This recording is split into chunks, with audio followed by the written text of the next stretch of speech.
Oh, brother, this guy stinks.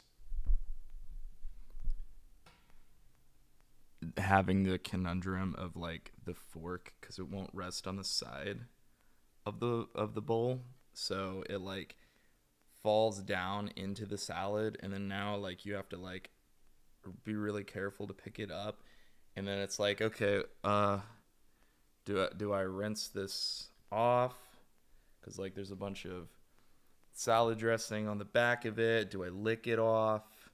Which one's socially acceptable? Which one causes the least amount of struggle? I mean, personally, I'm just like still use it, you know? Cuz I wash these things with double the soap. So one would assume that this is a clean fork.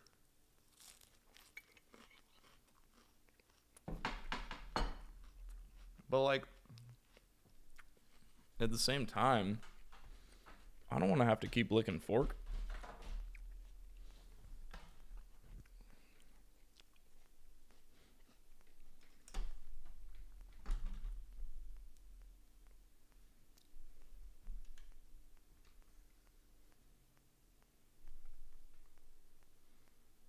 I don't know what that is. That came out of nowhere.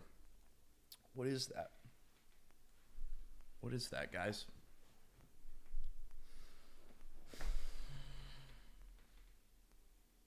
I feel like I should be filming from the other side here, but then it leaves out all the background.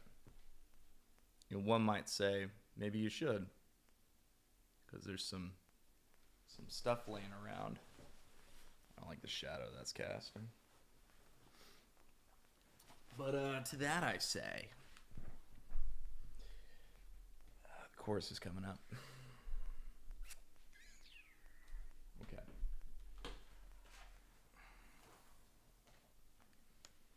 I gotta check on something from work.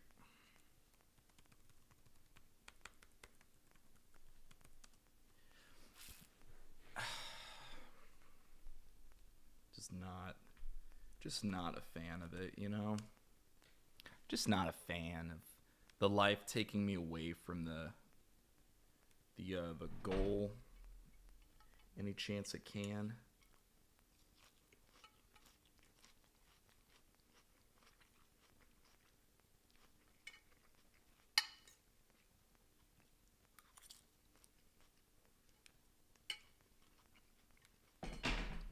Mm-hmm.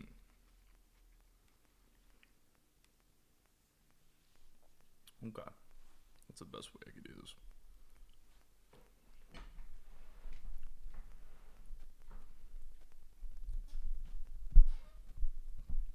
Oh, you know what? I had it like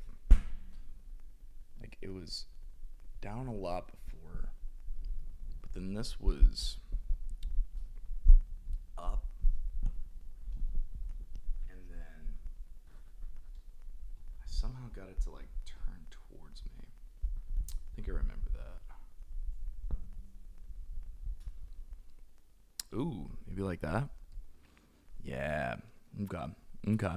Okay. Okay. What's that, guys? What's that? Big brain energy. That's what that is. Bursting at the seams.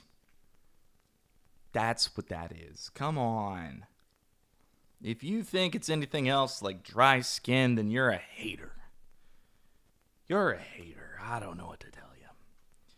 All right, let's clock into work real quick. And let's look on this run. Unfortunately, I can't show what I'm doing on screen. I'd like to. That'd be cool. I don't think it would stream from here, but it'd also be a violation.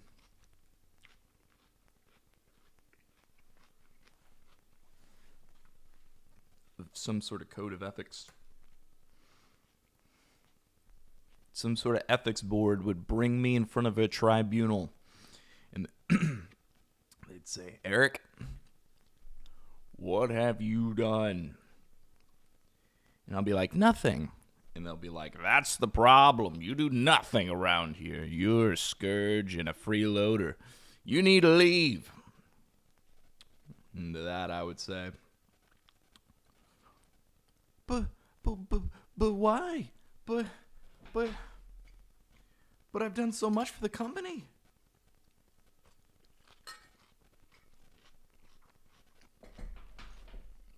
The council has spoken.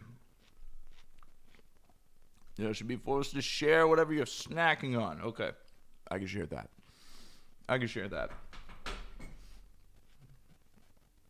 I got a big old salad, a big old Caesar salad.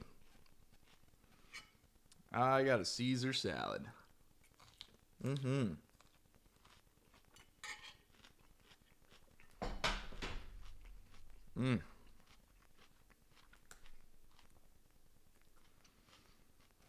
This takes 5 years to load.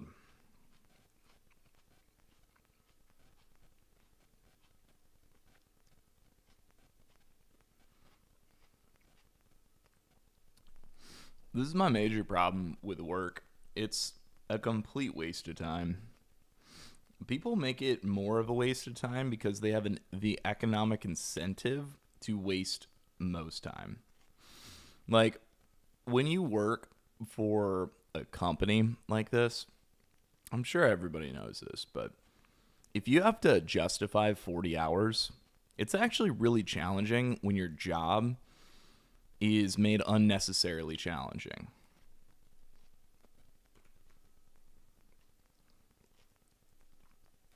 Like,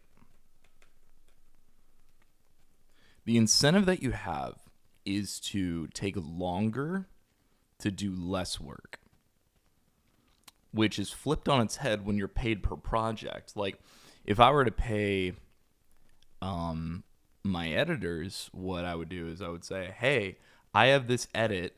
I need it to be done. It's going to be $100 to edit it. They have the economic incentive to take the least amount of time with it because they want the $100, so they're going to take the least amount of time to do that job, do the job that you need to do. Oh, man. But, let's see.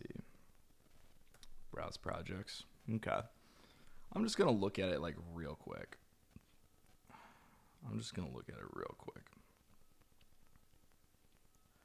But flip it back around.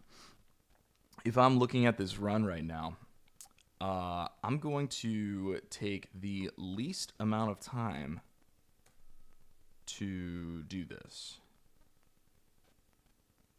Oh my gosh. Oof.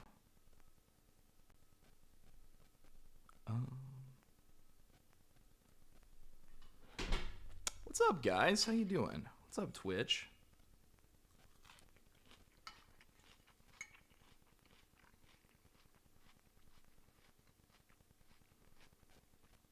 Okay. It's already run shutdown, so I can't do anything about it, but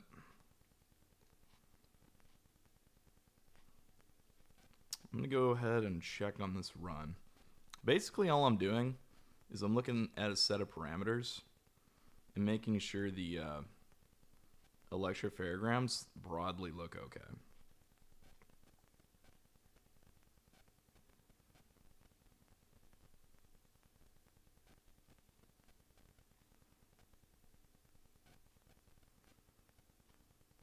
Yeah, like that looks good. I'm just looking for peaks. Oh, the peaks look good. They all look like they're there. All the peaks look good. They look like they're there. You know.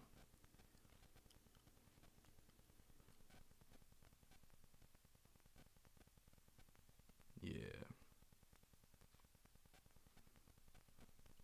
Hey, there you go. Everything looks good. Cool. And then I'll check on the other run. Like, see, that's how easy it is.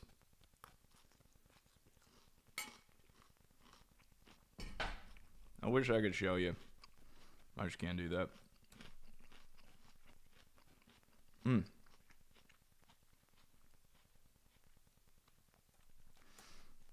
scrolling down. I'm going to apply some parameters. And then I checked about halfway down. So I'm going to start with that. And then starting from halfway, like that looks all right. Looking kind of low intensity, but whatever. That looks all right.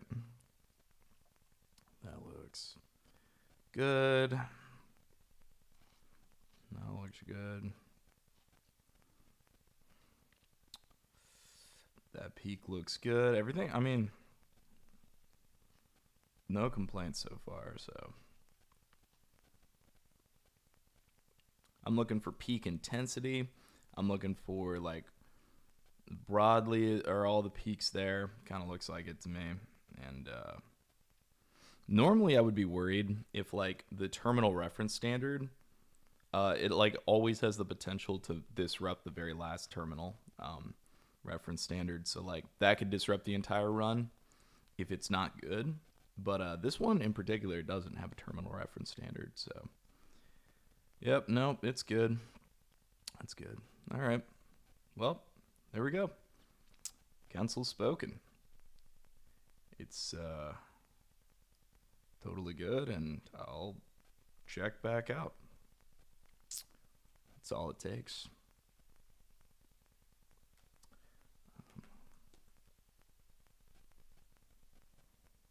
Okay. Bam. And now I'm up to 35 hours for the week. That's what I'm saying. It's like hard to justify 40 hours. When you do something well, if you do something like the most optimal that you can, you end up doing things so quick that you get paid less to do them. And that's what I mean when I say, like, you have the negative incentive. You have the incentive to take the most amount of time and make matters more complex because you'll get paid more exclusively if you do that. There's no downside to taking longer for the projects, except, like, people get mad at you. That's it. So the secret to getting paid a lot of money in life is to pretend like it takes you way longer to do what you're doing if you get paid by the hour. But if you get paid by the project, like I do with these audiobooks, like, you want to do the most with the least amount of time. You know what? I think that angle might be better.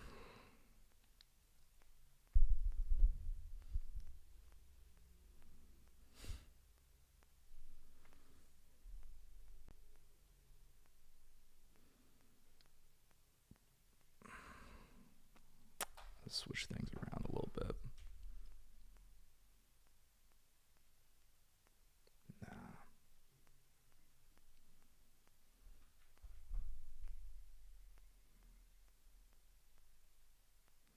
I just don't want to leave me out of most of the picture.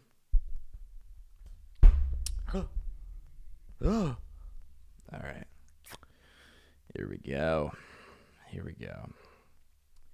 Let's get down to business. I'm going to turn on YouTube and watch my own stream so I can see the chat. I have YouTube Premium, so that helps. Why does it do this? This dang thing's taking forever.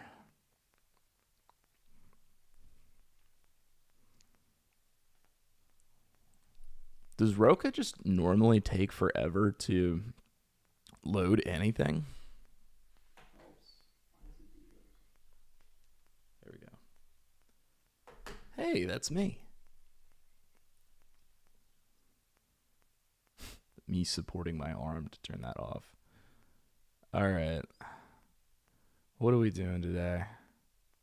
I'll show you what we're working on. Cuz we got to finalize. I love how it loves to just, like, pull up my activity monitor for no reason. Wait. Cancel. Wait. Okay. Cool. this is what we're working on today. 2025 to 2026 generative AI guide. There we go. And this is the estimated length of the project. Shouldn't be too long. Royalty share, of course. But as you can see, like, I'm not super far into uploading the files, and I want to get through everything today.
Hey, what the hell?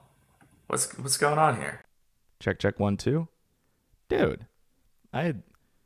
Okay, this is either not telling me the right thing or I had zero volume for like no reason. So let me check. Is it on here? Hello, hello? Yeah, it's on here. Cool. Is it on here? Check, check, 1 2. Hello, hello? Yeah, it's on here. All right. BRB?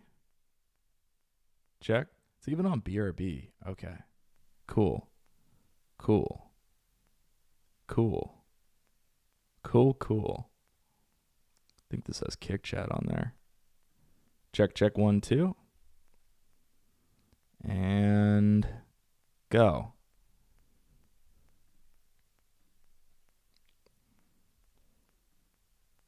Okay. Okay. All right. I get it. All right.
Answers and strategies for success from an insider. Written by Andrew M. Span. World of generative AI. 2025 to 2.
Introduction.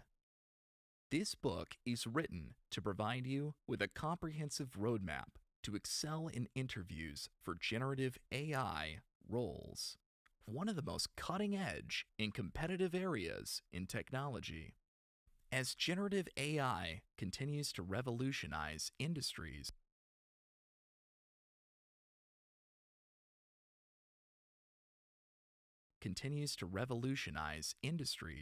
the demand for professionals with the right skills and mindset is skyrocketing. The journey to land these roles, however, is as challenging as it is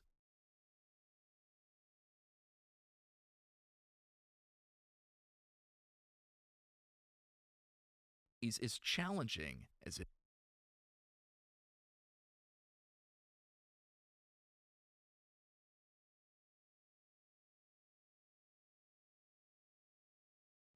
The journey to land these roles, however, is as challenging as it is rewarding. In these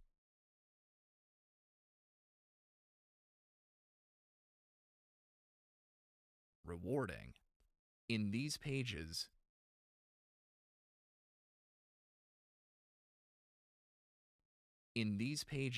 you will find a blend of practical advice, proven frameworks, and real-world examples that address every stage. Proven frameworks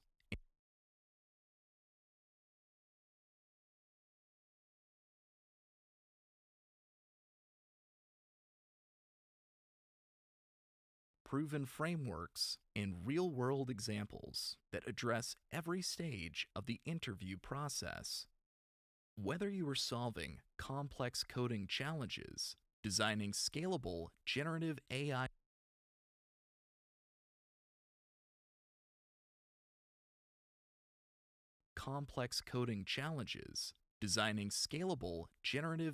systems, or answering behavioral questions,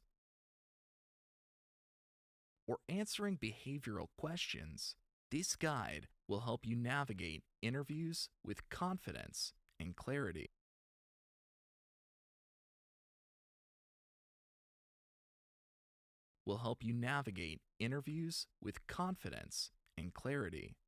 By the end, you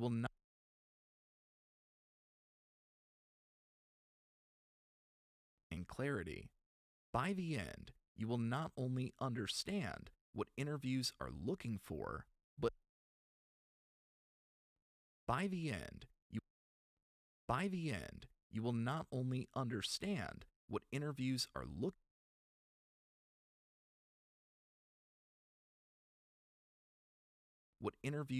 looking for, but also how to showcase your technical expertise, problem-solving abilities, and creativity effectively. Let this be your trusted companion as you prepare to enter the world of generative AI.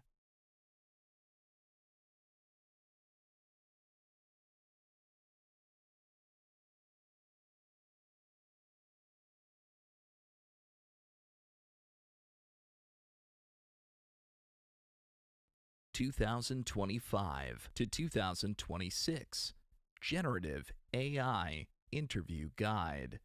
Top questions, answers, and strategies for success as it is rewarding. By the end, you will not only understand what interviews are looking for, but also how to showcase your technical expertise, problem-solving abilities, and creativity effectively.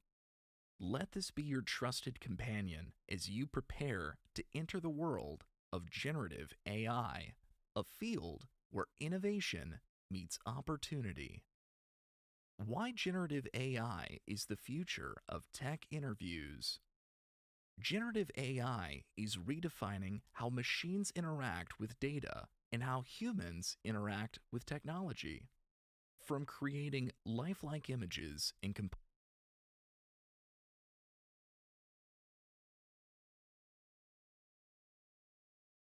2025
literally, this is the fifth time.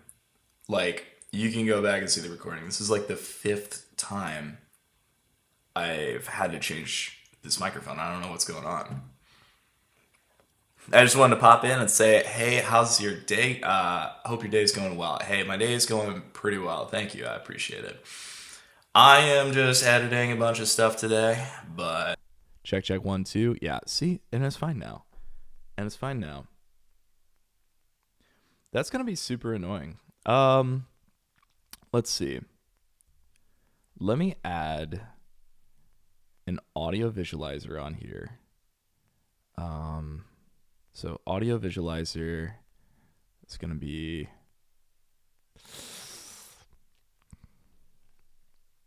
no, I think that'll blend in with the background.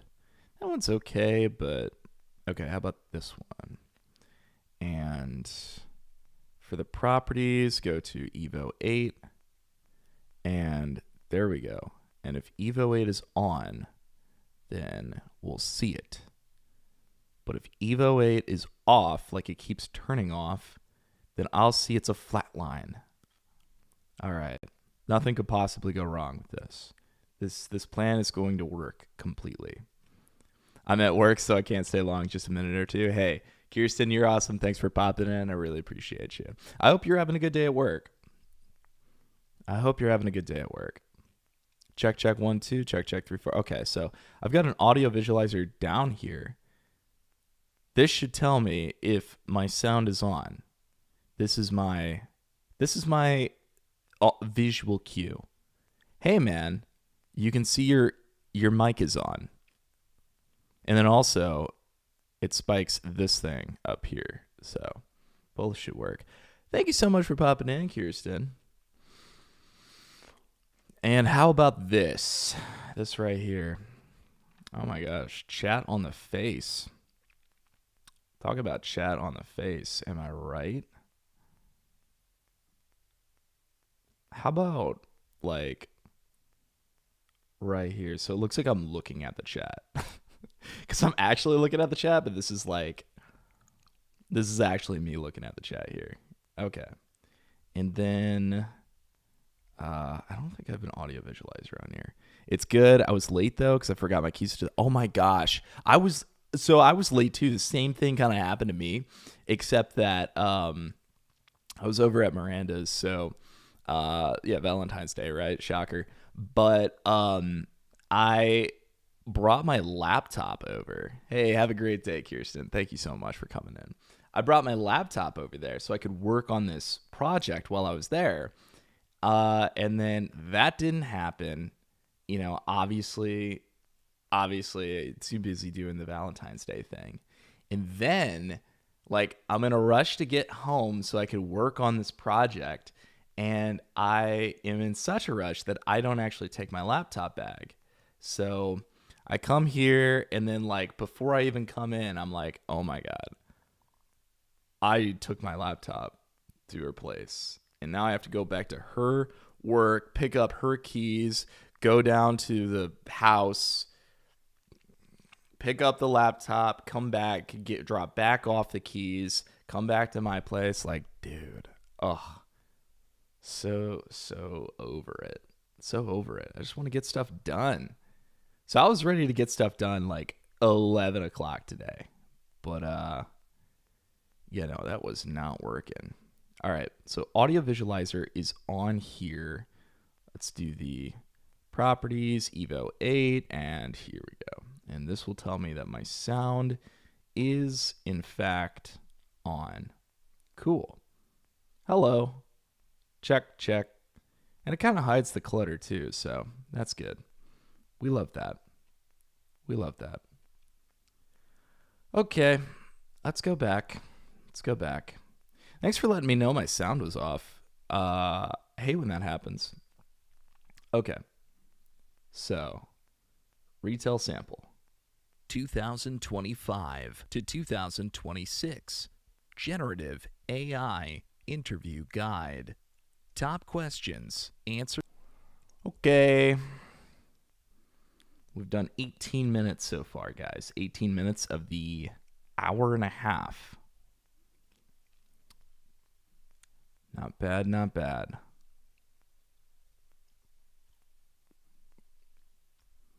So let's go ahead and mute the retail sample. Let's see. I want to mark this as complete. Maybe that's the best way to do it. Complete. Introduction. Complete. Appendices. Final. Complete. About the author. Complete. And then I know like what has the one pass on it. All of these have the one pass. And then the rest of them need completing. Complete. And this is complete. Can I move things to the bottom though? That's the question. So like about the author. Can I move this to the bottom?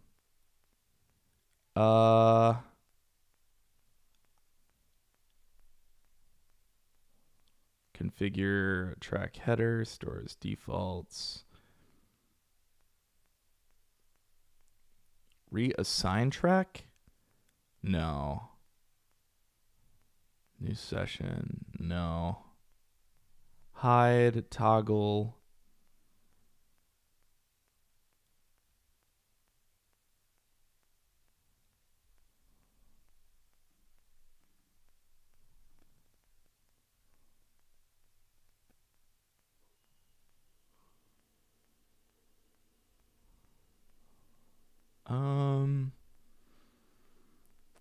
Track. Sort tracks by? No.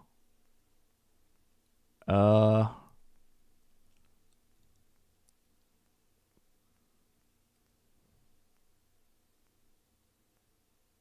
my gosh, you can hide tracks?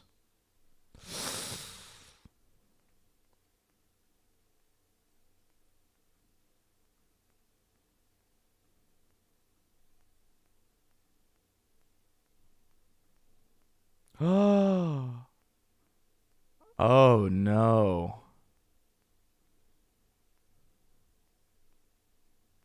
This is dangerous. Okay.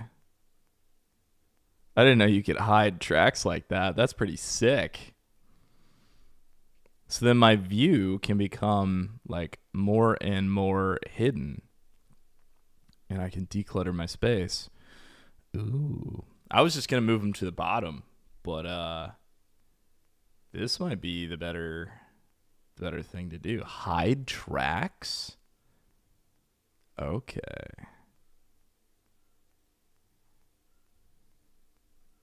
Yo.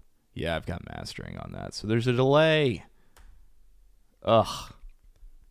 Chapter 6. Ew. Speaking of, guys, check it out. Check it out. Check it out. Check it out. Check it out. Check it out. Bam. This is what I'm trying today. This is Carviva Immunity Prebiotic Fiber Antioxidants Juice. A shitaba? Hey, if you want to shit good, a shitaba. No. Dark cherry and pomegranate with aronia, erroneously, berry and kiwi. Check it out, guys. This is pretty sick. They said shake well before opening. From the far east coast comes a shitaba, a revered plant that once captured the emperor's dream of immortality. There we go. Shit the bed with a shitaba. Nicknamed tomorrow's leaf, its powerful chalconoids have been part of many ancient remedies.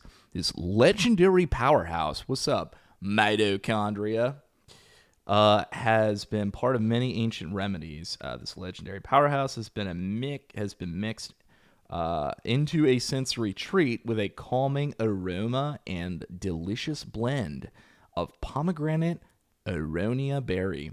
Our philosophy is simple: feed the soul, care for the body, stimulate the mind, shit the bed. Look at that, a shitaba. Okay. Not only is this based, it's plant based. All right. Let's try it.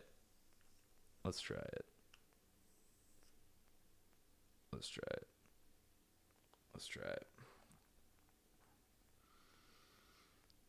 Very strong pomegranate smell. I love that.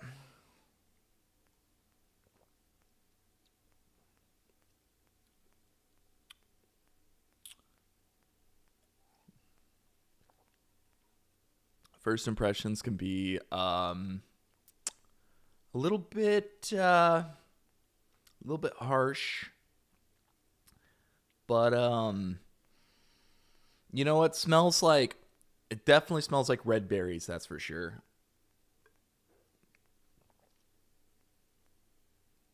It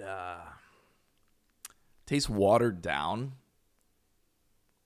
I feel like this might have been good, more concentrated, but seeing as the main ingredient is filtered water, I am pretty sure that they watered this down a bit.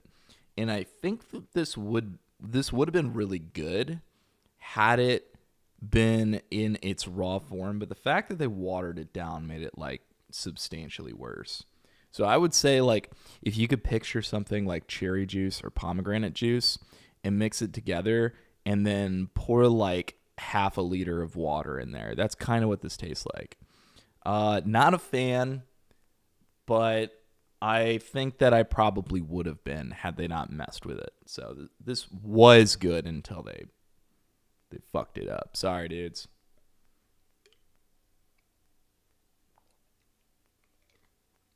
I bought this to see if I could hand model it. I was going to hand model that for my audition, but you know what? I'm going to give this maybe a 4 out of 10. I'm going to give that a 4 out of 10. Sorry, guys.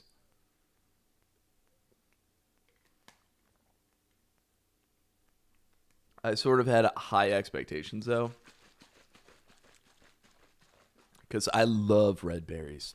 This was kind of a shoe-in. I should have liked this, but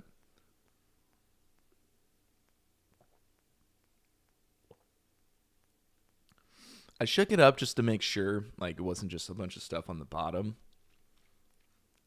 And I think it tastes a little more concentrated, but it's really not different at all. So, sorry guys, still 4 out of 10.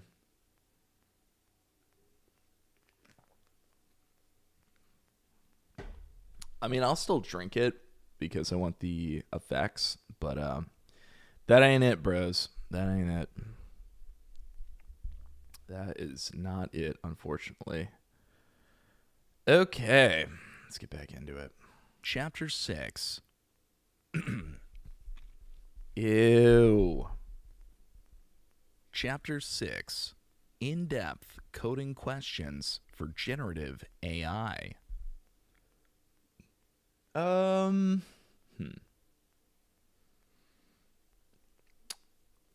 Now I'm like concerned. Okay, so the green is on. It looks like it should be playing. I'm going to trust that it's playing. All right. If it's not playing, please let me know. But I'm going to trust. Chapter 6. In-depth coding questions for generative AI. Coding questions in generative AI interviews test your ability to translate theoretically. Okay, that needs to go. But there needs to be some space before this. I'm going to take the space in the middle and leave that. But take everything else away. Chapter 6. In-depth coding questions for generative AI.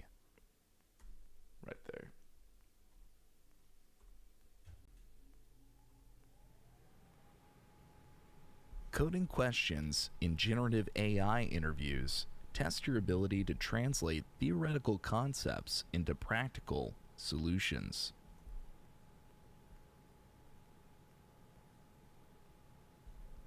These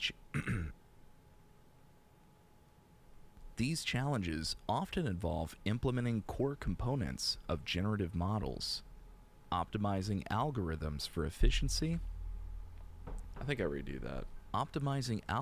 Yeah, so be like, no, go away. All right. I think that's Command 2 because that keeps doing that. optimizing algorithms for efficiency, or solving problems related to data handling, or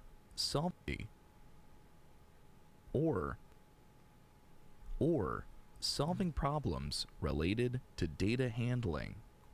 That's better. I like that. This chapter covers essential coding concepts, example problems, and real interview questions with detailed solutions.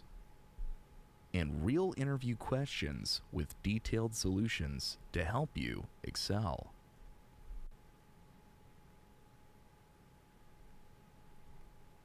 This chapter covers essential coding concepts, example problems, and real interview questions with detailed solutions. Okay, see how that flows. Real interview problems and real interview questions. Key coding concepts you need to know. Dynamic programming for token generation. Dynamic programming, DP, Nice. is a critical technique for solving problems that involves breaking down complex tasks into overlap complex tasks and All right, surgery. Let's get in here. Close it up. Sutra. into overlapping sub-problems. In the context of generative AI, DP Nice. is particularly useful I think I look at the camera. for token generation tasks. Stop it. What are you doing? There we go. For token generation tasks, such as beams. Quit it. If you want to do something well, make it easy. Such as beam search or greedy decoding. Or do it a lot. These algorithms balance efficiency and output quality by exploring multiple paths through the token space and selecting the optimal sequence based on a scoring function. For example, beam search uses DP. For example, These damn geese. I tell you what. For example, beam search uses DP to keep track of the top K. DP to keep track of the top K. That transition. To keep track of the top K token sequences at each decoding step. To keep track of the top K token sequences. My mouth sounds so wet in there. I don't know how to get rid of that. Guys, how do you demoist your mouth? At each decoding step. Ensuring that the final output is both coherent and visually relevant. Get out of here. Ensuring that the final output is both coherent and contextually relevant. Ensuring that the final output is both coherent and contextually relevant. Nice. Mastery of DP techniques is essential for implementing and optimizing such mastery of mastery Okay. Mastery of DP techniques is essential for implementing and optimizing such algorithms. Mastery of DP techniques is essential for implementing and optimizing such DP techniques is essential for implementing and optimizing. Okay, that right there. Stop. And optimizing such algorithms in generative models.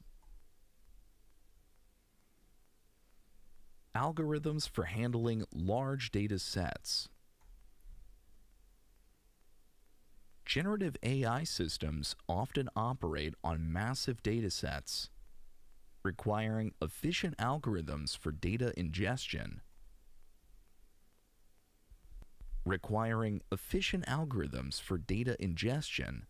Pre-processing, and storage for data ingestion. I like for data ingestion. But as far as the rest goes, algorithms for data ingestion.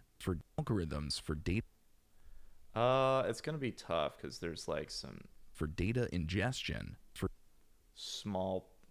Okay. Requiring efficient algorithms for data ingestion. Yeah, the S's. It's hard to like totally time up the S to F. But let's see.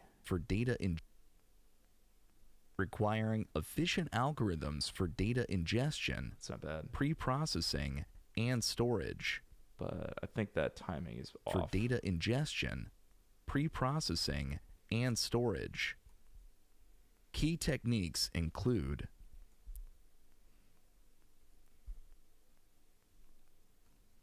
sharding. What? Sharding. Dividing large data sets. Sharding. Yeah, I did. I wanted to pronounce that entirely, so I'm not like sharding. Sharding your pants. You want to shard your pants as much as possible to have as many distinctively different parts of pants. Pairs of pants are optimal, but sharding your pants will provide additional pantaloons. Dividing large data sets into smaller, manageable chunks for parallel processing. Parallel process your pantaloons. Streaming. You're a streamer. Processing data incrementally to avoid memory bottlenecks. Processing data incrementally to avoid memory bottlenecks. Processing data Okay, high plosives. Processing data incrementally to avoid memory bottlenecks. MapReduce framework. Ew. MapReduce frameworks. Utilizing distributed computing to perform large-scale data transformations efficiently. Dude, that noise gate. That noise gate's crazy. Utilizing distributed computing to perform large-scale data. Utilizing distributed computing to perform large-scale data transformations efficiently. Okay, that sounds really wet though. How does the original one sound?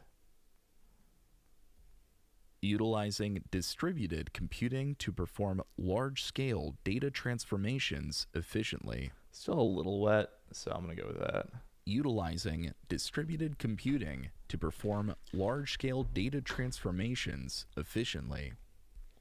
I got to work with an audio engineer at some point to figure out how best to avoid a lot of those things, whether it's through post-processing or just like, is it a post-processing issue that I'm doing or a performance problem that I'm doing? Because obviously it's going to happen. It's going to happen with the mouth. So like, how do you avoid that?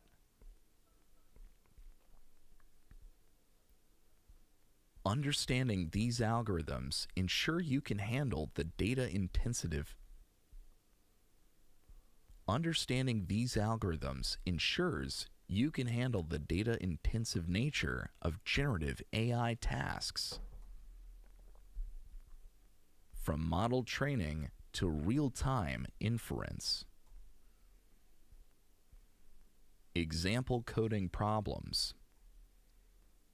Generate a simplified transformer model. Problem. Implement a simplified version of a transformer model focusing on the self-attention mechanism. Solution. Define the self-attention function. Coding import numpy as np. Oh yeah. Oh man, not the coding chapter, dude. I hated the coding chapter, dude. Numpy as np.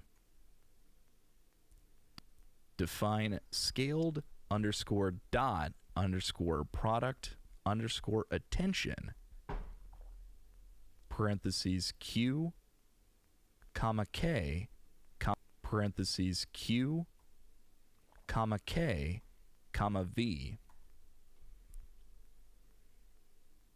colon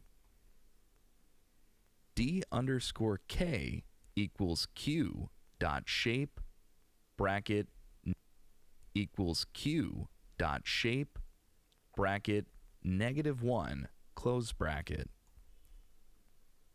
Return. Oh yeah. Because I started saying next line. I remember that. Implement the transformer block, including positional encoding, multi-head attention, and feed forward.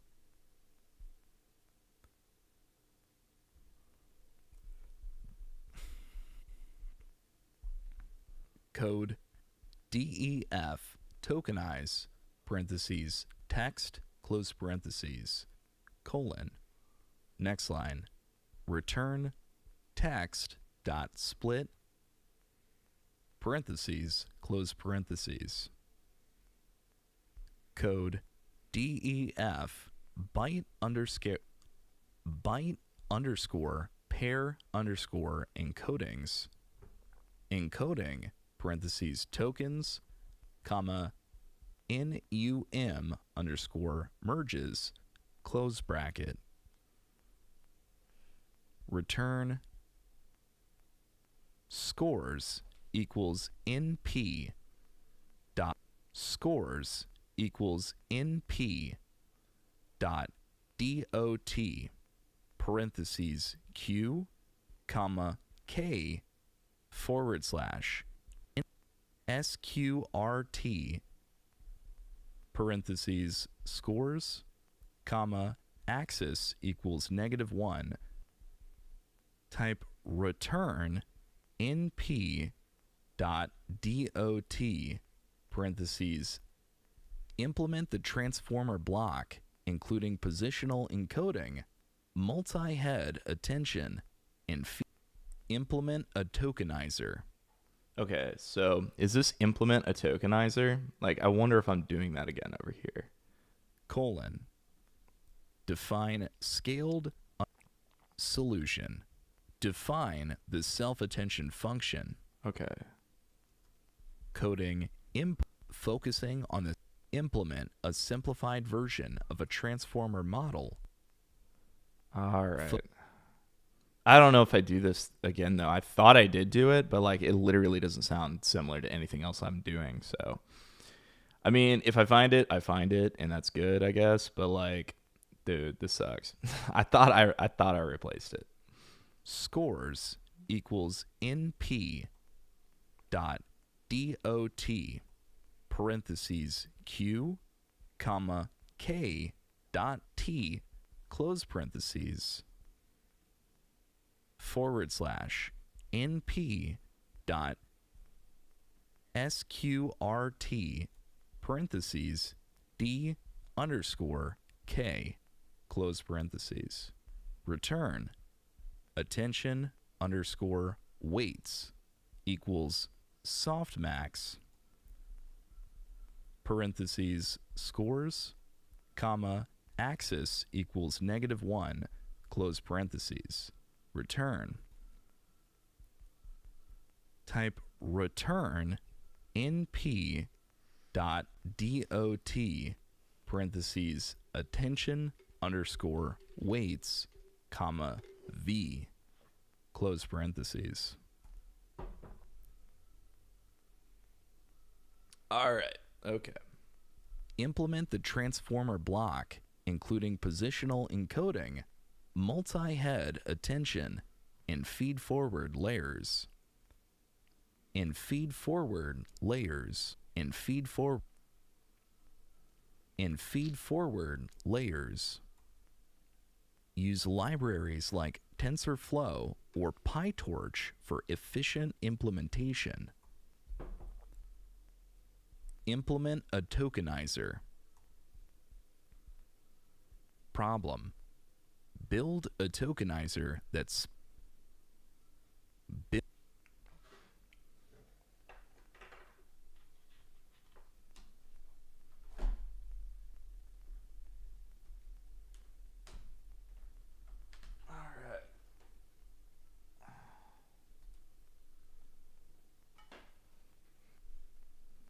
Solving problems I didn't know I had. problem.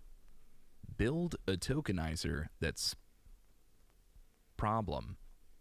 Build a tokenizer that's build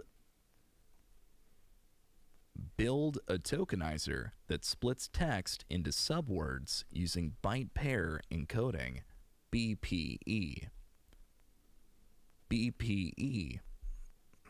See if I can- BPE. Solution. Tokenize the input. Tokenize the input text into words. DEF tokenize parentheses text colon. Return text dot split parentheses close parentheses. Apply the BPE algorithm to merge subword units iteratively. Apply the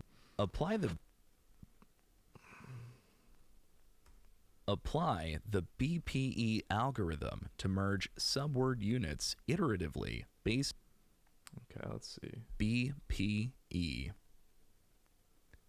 Solution. Solution. Tokenize the input text into word. Problem.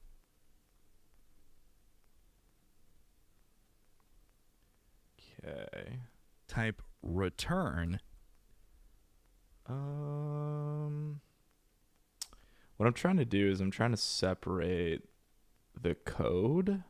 Parentheses Q. Return. Scores. Colon. Comma V. Comma K. Parentheses Q. Define scaled underscore dot underscore product numpy as coding import Okay. coding import numpy as coding import solution. Define the self-attention function. Okay. I think that's the first one that I do there. So everything else I'm going to move over. I'm trying to chunk this data as much as possible. Just so if I later find out that, these codings will replace that, then I can just find them easier. Apply the BPE algorithm to merge subword units iteratively based on the frequency. Based on frequency. Define byte underscore pair underscore encoding parentheses tokens comma n based on frequency. Okay.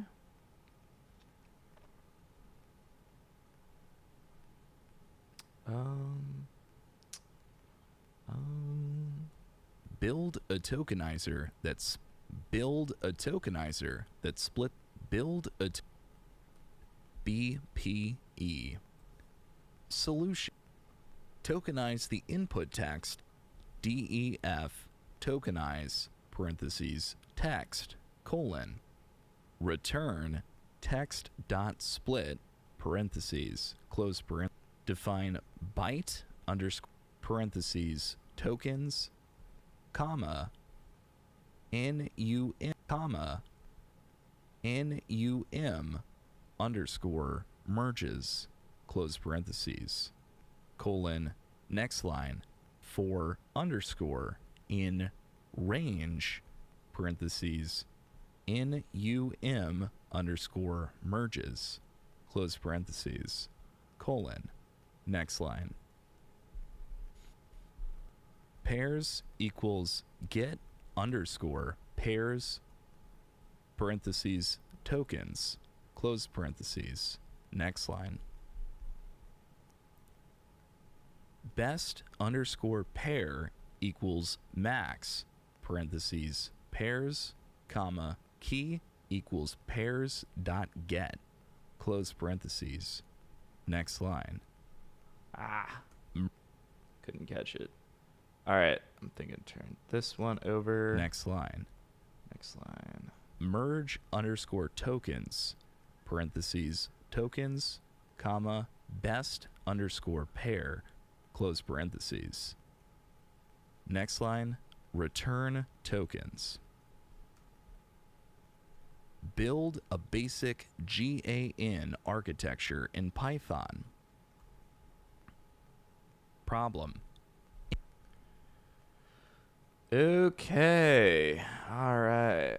problem implement a basic GAN for generating simple 2D shapes. For generating simple 2D shapes. And for generating simple. For generating GAN. For generating. Okay. Take that back a bit.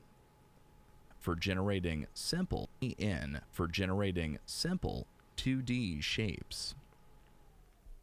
Solution 1. Define the generator in discriminator networks. From TensorFlow. 1. Define the generator in discriminator networks. From TensorFlow.keras import layers, sequential.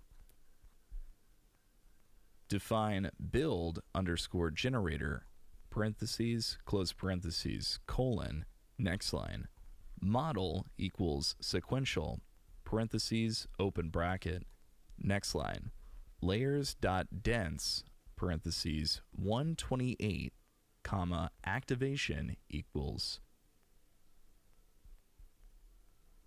apostrophe RELU apostrophe comma input apostrophe RELU apostrophe RE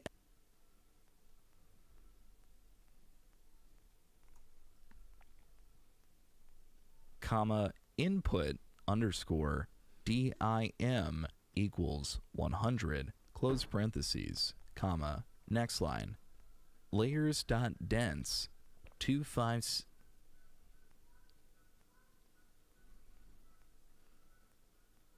parentheses 256 comma activation equals apostrophe RELU apostrophe close parentheses comma next line layers dot dense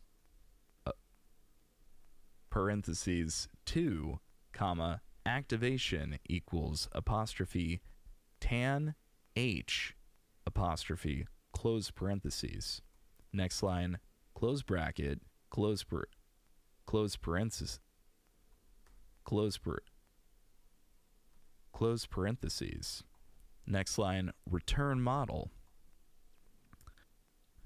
Next line, blank. Next line, DEF build underscore discriminator parentheses close parentheses colon. Next line, model equals sequential open parentheses open bracket. Next line, layers.dense parentheses 256 comma activation equals apostrophe RELU apostrophe comma input underscore DIM equals 2 close parentheses comma. Next line, layers.dense parentheses 128 comma activation equals. I think I gotta turn down that loudness, because that's really coming through here.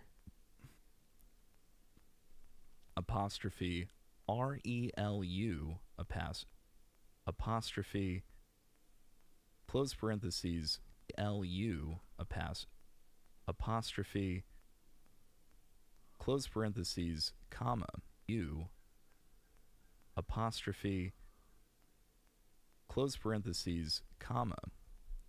Next line, layers.dense parentheses 1 comma activation equals apostrophe sigmoid apostrophe close parentheses.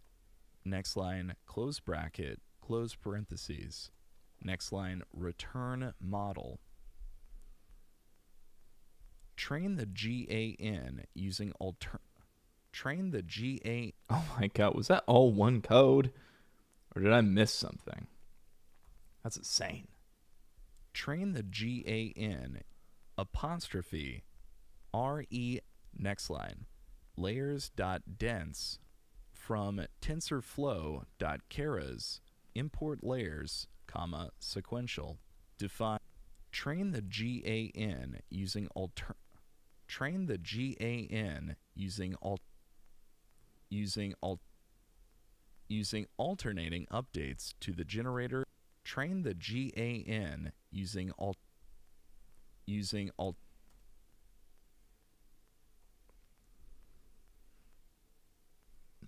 alternating updates to the generator and discriminator. Real interview questions with solutions and explanations. Question 1. Implement a function to pre-process text for a transformer model. Solution. Pre-processing involves cleaning, tokenizing, and converting text into input embeddings. Examining text into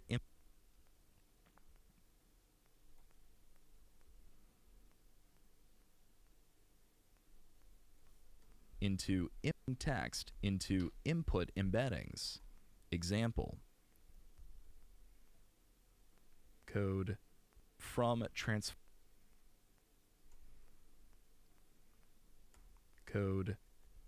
from transformers import BERT tokenizer.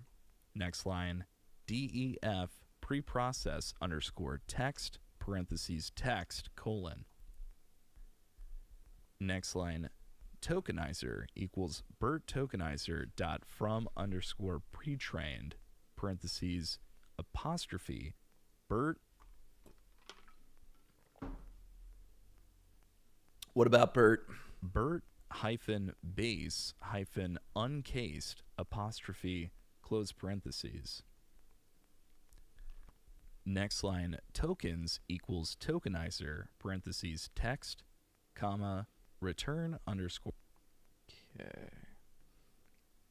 comma return underscore tensors equals apostrophe PT apostrophe comma padding equals true comma truncation equals true, comma, truncation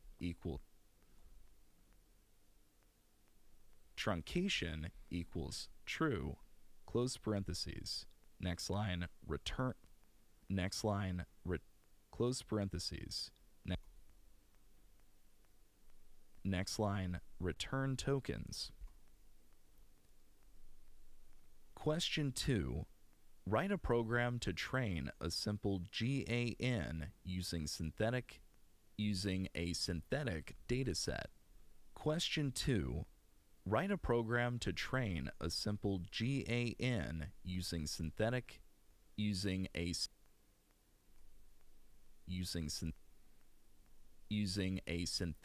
dataset. Solution. Generate synthetic data. Code. Okay. Code. Import numpy. Import numpy. Import numpy as np. Next. Code. Import numpy. Import numpy as np. Next line. Next line. DEF generate underscore data parentheses in underscore samples close parentheses comma. Next line. Return np return np dot random dot uniform parentheses -1 comma 1 comma size equals parentheses in underscore samples comma 2 close parentheses close parentheses. Train the GAN using the generator code. Train the GAN using the generator and discriminator. Train the GAN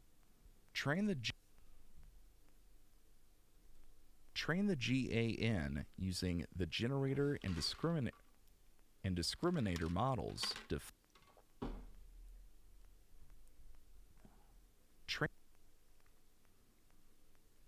Using the generator and discriminator model and discriminator using the generator and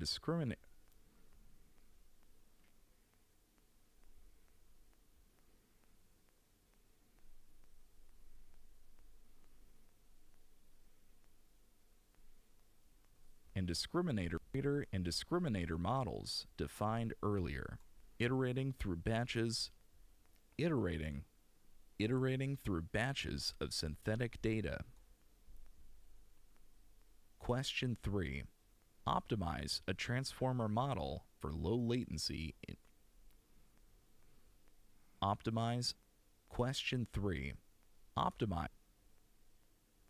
Optimize a transformer model for low latency inference. Solution. Apply model quantization to reduce precision without loss in accuracy. Code. From transformers import pipeline. What am I getting a call? What is that? Code. From transformers code from transformers import pipeline. Next line. From Onyx runtime dot quantization import quantize underscore dynamic. Next line. Quantized underscore model equals quantize underscore dynamic parentheses apostrophe path underscore to underscore model parentheses comma apostrophe comma apostrophe quantized underscore model apostrophe close parentheses. Use batch inference to process multiple requests simultaneously. Code import numpy as np. Next line. DEF scaled underscore dot underscore product underscore attention parentheses q comma k comma v close parentheses colon. Next line. Next line. D underscore k equals q dot shape bracket -1 close bracket. Next line. Scores equals np dot dot parentheses q comma k dot t close parentheses / np dot sqrt parentheses d underscore k close parentheses. Next line. Attention underscore weights equals softmax parentheses scores comma scores parentheses scores comma scores comma axis equals -1 close parentheses. Next line. Return np dot dot parentheses attention underscore weights comma v close parentheses. Okay. That is exactly what I was looking for. All right. So this right here, I believe, is all one. Code import numpy as np. Next line. DEF scale. And then this is solution. Define the self-attention function. Coding import numpy as np. Define scaled underscore dot underscore product underscore attention parenthesis coding import numpy solution. Define the self-attention function. define the self-attention function. Attention underscore weights equals softmax parentheses scores comma axis equals -1 close parentheses. Return. Type return np dot dot comma v close parentheses. Implement the transformer block, including positional encoding, multi-head attention, and feed. Okay. And then that should be this right here. Code import numpy as np. Next line. This is like softmax. This equals -1 close parentheses. Next line. Return np dot dot weights equals softmax parentheses scores close parentheses. Tension underscore weights comma v close parentheses. Okay. And then these should be over here. And it should be like that. Implement the transformer block, including positional encoding, multi-head attention, and feed-forward layers. Use libraries like TensorFlow or PyTorch for efficient implementation. Implement a tokenizer. Implement a tokenizer. Okay. So I'm looking for this right here. Problem. Build a tokenizer that splits text into subwords using byte pair encoding. BPE. Solution. Tokenize the input text into words. DEF tokenize parentheses text DEF tokenize. Let's see, is that what this is? Code DEF tokenize parentheses text close parentheses. Yes. Code DEF tokenize parentheses text close parentheses colon. Next line. Return text dot split. Next line. Return text dot split parentheses close parentheses. Code DEF byte underscore DEF tokenize parentheses text close parentheses colon. Next line. Return text dot split parentheses close parentheses. A lot of hard S's going on. Not a super big fan of the hard S's, but let's see. This is code DEF tokenize parentheses DEF tokenize parentheses text colon return parentheses close parentheses. Based on frequency, apply the B parentheses close parentheses DEF tokenize parentheses text colon return text dot split parentheses close parentheses return text dot split parentheses close parentheses. DEF tokenize parentheses text colon return text dot DEF tokenize parentheses text close parentheses colon.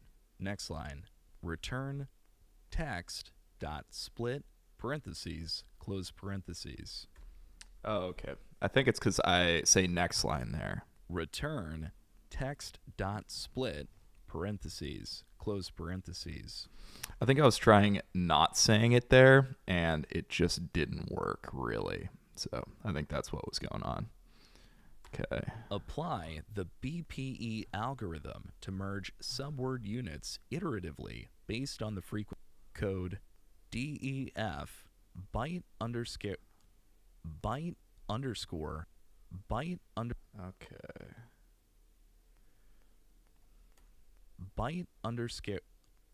byte underscore pair underscore encoding parentheses tokens comma underscore encodings byte underscore pair underscore encodings encoding underscore encoding parentheses tokens comma NUM underscore comma NUM underscore merges close parentheses colon. Next line. For underscore in range parentheses NUM underscore merges close parentheses colon. Next line. Pairs equals get underscore pairs parentheses tokens close parentheses. Next line. Best underscore pair equals max parentheses pairs colon key equals pairs dot get close. Next line. Best underscore pair equals max parentheses pairs colon key equals pairs dot get close this is literally like a game. close parentheses. Next line. Merge underscore tokens parentheses tokens comma best underscore pair close parentheses. Next line, return tokens. Okay. All right. So this R right here is one big code. This is Code DEF byte underscore pair underscore encoding.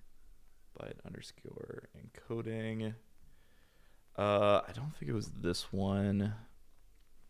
I think it must have been the next one I was doing. So Apply the BPE algorithm to merge subword. Define byte underscore pair underscore encoding parentheses tokens comma NUM underscore colon. Next line. Pairs equals parentheses best underscore pair equal close parentheses. Next line. Merge underscore tokens parentheses tokens comma best underscore pair close parentheses. Next line. Return tokens. okay, so return token should be the last line. Next line. Return tokens. And that is in fact the right line. Let's take this chunk out. I always hate to get rid of work that I've done, but hey, it is what it is. Let's go ahead and move this over. Those gaps always like concern me, but that's okay. So we've made 12 minutes. We've made 12 minutes out of it, guys. We've made 12 minutes. And I would say that this is a fairly good one pass. This is a fairly good one pass. So I'm going to mark this as 1P, which means that this has been passed through. Once I got rid of all of the dead air in there, I separated out all of the takes. I took out the heads. I elongated the tails if I needed it. Just making it so there's like a one-pass processing. So if I really wanted to, I could put this out there and say like, all right, I am about 80% sure that this is a correct take. This take is good enough to put out there to, if I was in a rush, I could just put it out. But we've seen with two of my productions that when this happens, some things get in that absolutely should not be there. So we're going to do a second pass through, and we need to do that anyway to break it up into chapters, because each chapter is broken up into subparts, and those subparts need to be uploaded separately. So even though the chapter itself is 12 minutes, they want this chapter to be uploaded into separate subchapters. So we're going to use that as an opportunity to look through each of these chapters as we upload them. So we've gone ahead and done chapter 6. Congratulations. Yay. Where's the sound effects? Woo. All right. And we've done a one pass on that, which is really good. Let's go ahead and move up chapter 7, and we'll work on that one next. We're at 3:03 right now, so we're making good time of it. We're an hour and 30 minutes in. So just to reiterate, we need in this scenario to go through chapter 7, chapter 8, chapter 9, and then the chonky chapters 10 and 11. Those are really chonky chapters. So as you can see, these are about an hour and, well, I think that's about an hour, and this is 30 minutes. So chapter 11 is not terrible. It's just pretty sizable. Chapter 10 is going to be the worst for sure. But we've got 7, 8, 9. So 3 more of kind of what we just did. So let's go ahead and do this timing. 3 times 1.5 is going to put us at about 4.5 hours. So that's going to put us at about 5 hours for that one. And then we have 10 and 11.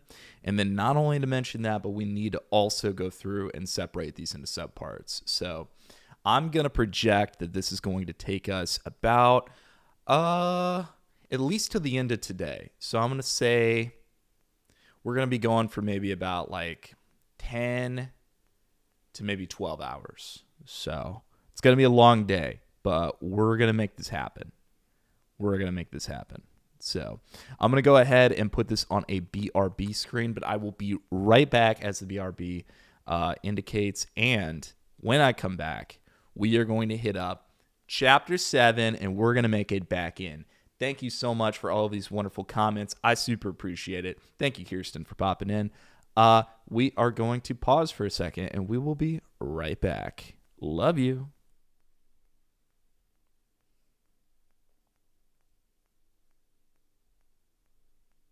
I want to add a new song to this.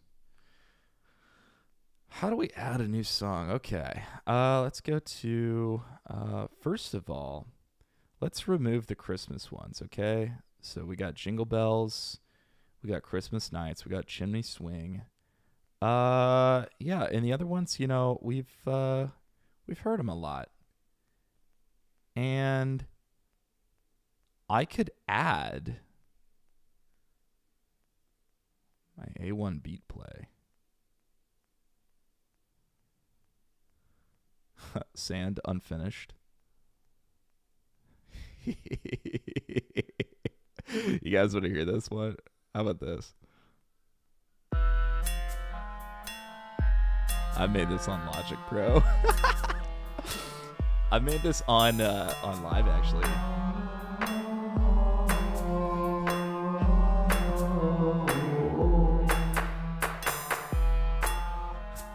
Yeah.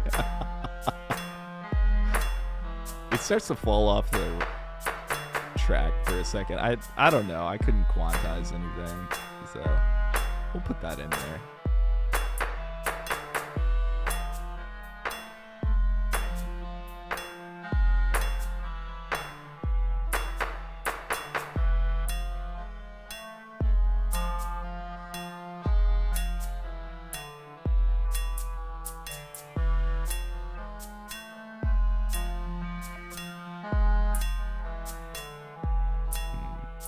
What's typewriter? I'm curious. Nah, I don't like that.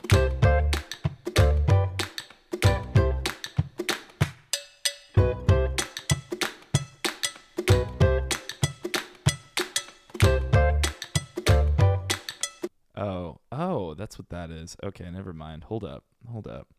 Prism Free Music. Let's go to, what's this?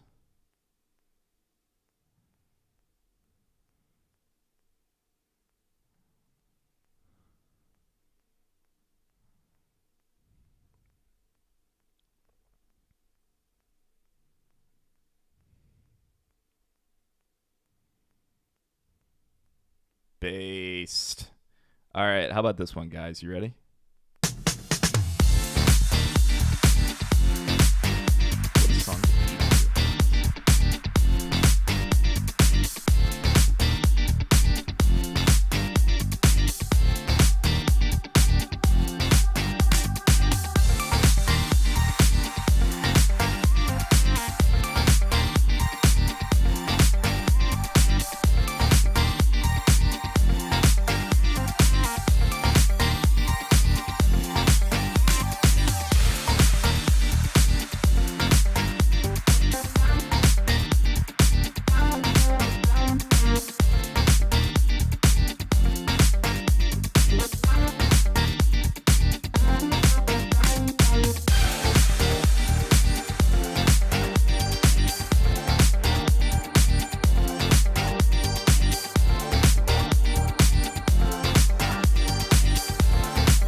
I like that. That one's cool.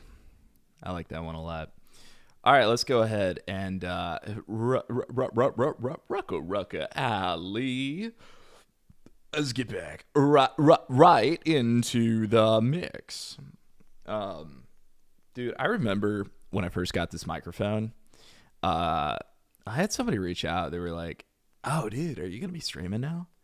And I was like, "Fucking no! Why would I do that?" And then I was watching a lot of Tom Dark videos. I was watching a lot of Turkey Tom, and I saw a tremendous amount of people find their start and their growth, and get a lot of they had a lot of success by just constantly grinding on Twitch and being able to talk to a lot of different people on there and be able to showcase their personality in a way that maybe isn't totally captured on just your average YouTube video. So I was like, you know what? Fuck it. I'll try it. And I'm really glad I did. Back in the day, as you heard, I was doing some Twitch streaming to make beats online, and that was okay. I'll probably get back to it, to be honest, once everything starts slowing down in other aspects of my life. Once I'm able to dodge that full-time job for real, I'll be able to do a lot more creative projects and just make beats all day one day, or get really good at I don't know, some certain aspects. So I got a lot of different plugins I want to put on here. Obviously, I already have auto-tune, so that's a given. But dude, auto-tune does not make you good. I am not a good singer. It sucks, but it is what it is. And I put my voice on here, and I put on auto-tune, and I mean, it makes you on point, but the thing is, it can only automatically ascribe what you're closest to, and if you're so far off, it's gonna automatically put you where you don't want to be. I think what I need, though, is I need to bust out this MIDI and start pre-programming MIDI commands, and then having me hit certain chords that I needed to hit. I think that's the next step for auto-tune for me. So let's go ahead and jump into it. Ew. Chapter 7, Mastering Behavioral Questions. While technical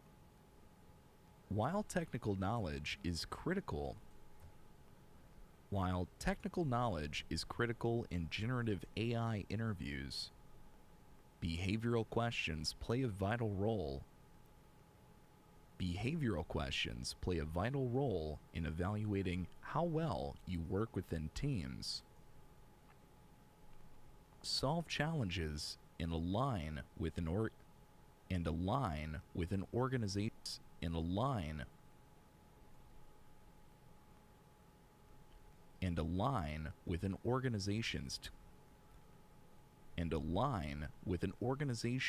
goals. Employers are looking for candidates who not only possess the technical skills to excel, But can also bend over backwards when they request them to. I'm joking. but also demonstrate adaptability. Basically what I just said. But also demonstrate adaptability, problem solving, and strong interpersonal abilities.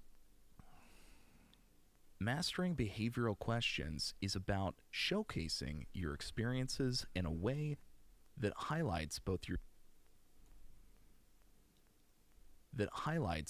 technical and soft skills. Why behavioral questions matter in Gen AI interviews. Why behavioral questions matter in AI interviews. In Gen AI interviews, in AI. There we go. What's up, Life Elements? Good to see you, man. How are you today? Hey, Eric. Good to see you. Good to see you as well. I hope you're doing well. How are you? I'm doing fantastic. I'm just working my way through this. I have a lot of editing to do, so that's like, I'm going to be on here for a while today. I'm going to be on here for like, I was projecting probably about 10 hours or so. So I'll definitely be broadcasting for a minute. We are about 6 chapters in for the one pass. So it's like 80% of the way done on these, but we have to get rid of like the first pass on all of chapters 7, 8, 9, 10, and 11. And chapters 10 and 11 are the biggest. I'm trying to do all the small things first and then go to that one. So it's going to be a lot. And then we got to upload every single chapter in segments. And in doing so, I'm going to hopefully go through and make sure nothing's repeated. I'm glad to hear that your editing's going well. Thank you so much. I appreciate it. Have a good Valentine's. I did. I really did. I had a great Valentine's Day. I hope you had a good Valentine's Day. And, the people in your life had love shared to them, because that's what it's all about. In Gen AI interviews. Yeah, I had a good Valentine's Day. I just, I got some flowers. I got some chocolates. I, just hung out for a bit. It was a special night for sure. Glad to hear that. I hope you did as well. I really do. Behavioral questions allow interviewers to understand how you handle real-world scenarios, especially those involving challenges, ambiguity, and collaboration. Which one's better? Ambiguity and collaboration. Okay, I think I emphasized the D more. In generative AI roles, where projects often require cross-functional teamwork. It does sound like a lot of work ahead. Oh my gosh, so much. And these people are really requesting that I get this done immediately. So I am doing my best to do just that. But you know me, a man of many irons. And as you can see, we got a little bit to go. So I'll leave on the tab while I do some Saturday chores. Oh, cool. Hopefully those Saturday chores go well for you. Happy editing. I'll talk to you later. Thank you so much. I really appreciate that, Life Elements. You are my number one supporter. I definitely appreciate you. Thank you. A1 since day one, my man. Let's see. This is what we're working with.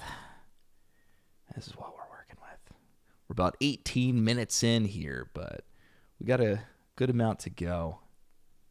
And I think we can do this.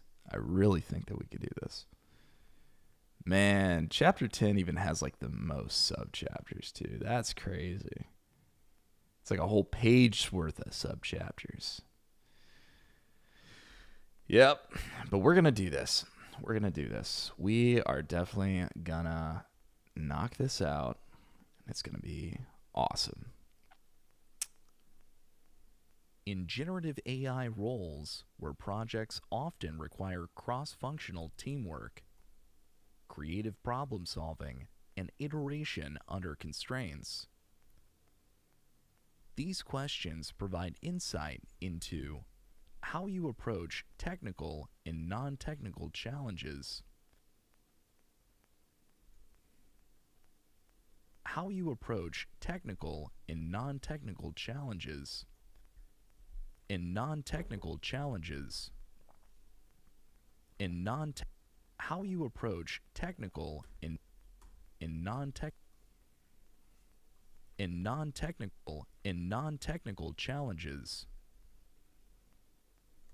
Your ability to work collaboratively with others.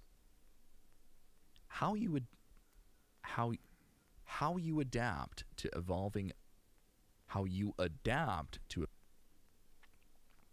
Okay, let's see. How you adapt to evolving requirements how you adapt to evolving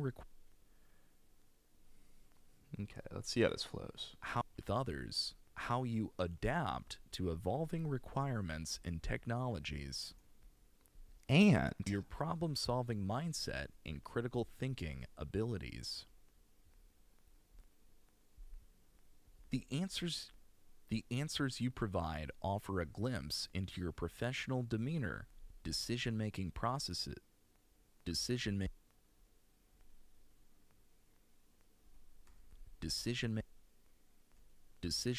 process, and ability to contribute positively to a team. A strong response shows that you have the technical depth to solve problems, but shows that you have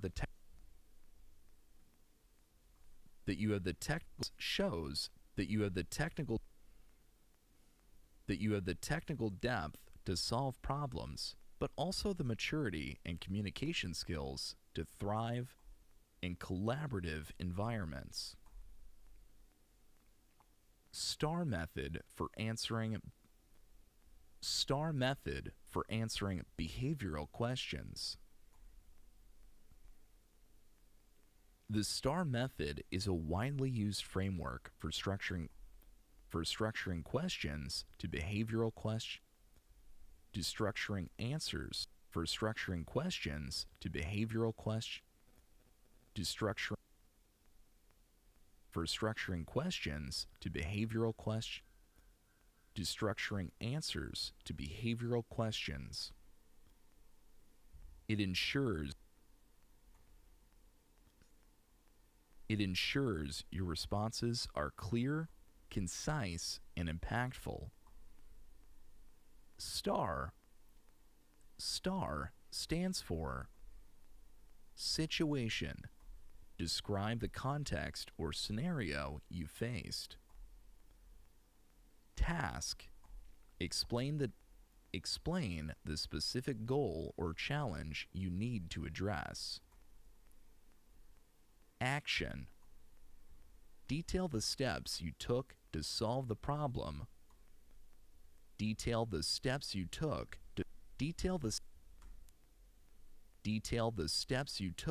to solve the problem or complete the task.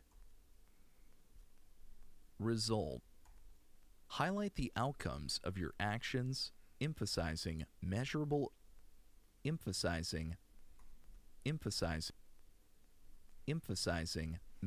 achievements or lessons learned.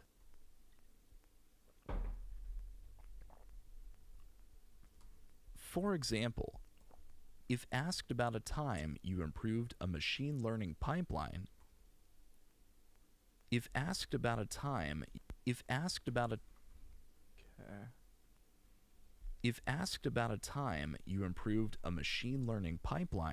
you might structure your answers as follows. Situation. At my previous company, I was working on a text classification model. At my previous company, I was working on a text classification model that had long inference times, which negatively impacted real-time performance. Task. My task was to optimize the pipeline to reduce latency while maintaining model accuracy. Action. I implemented model quantization to reduce size, optimize pre-processing steps,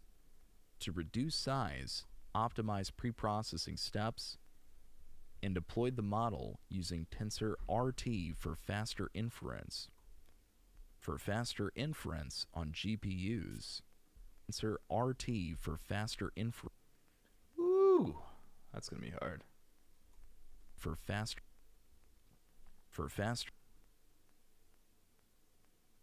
Okay. For faster RT for faster inference Ooh. on GPUs. Nice, that was clean. Result. Result. As a result, the inference time was reduced by 40% and the model performance remained stable, meeting all project requirements. And the model performance remained stable, meeting all project requirements. Using the STAR method ensures your answer is easy to follow while emphasizing your problem-solving skills and impact. Using the STAR method ensures your answer is easy. Using the STAR method ensures your answer is easy to follow while emphasizing your problem-solving impact. Yeah, just like right there. So Your problem-solving skills and impact. Common questions and how to answer them. Below are examples of common behavioral questions in generative AI. Below are examples of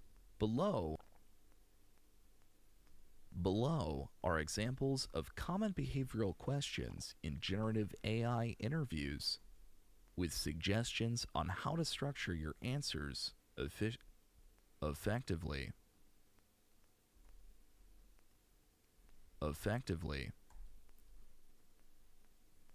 Tell me about a time you worked with machine learning pipelines. This question evaluates your expertise with the end-to-end development of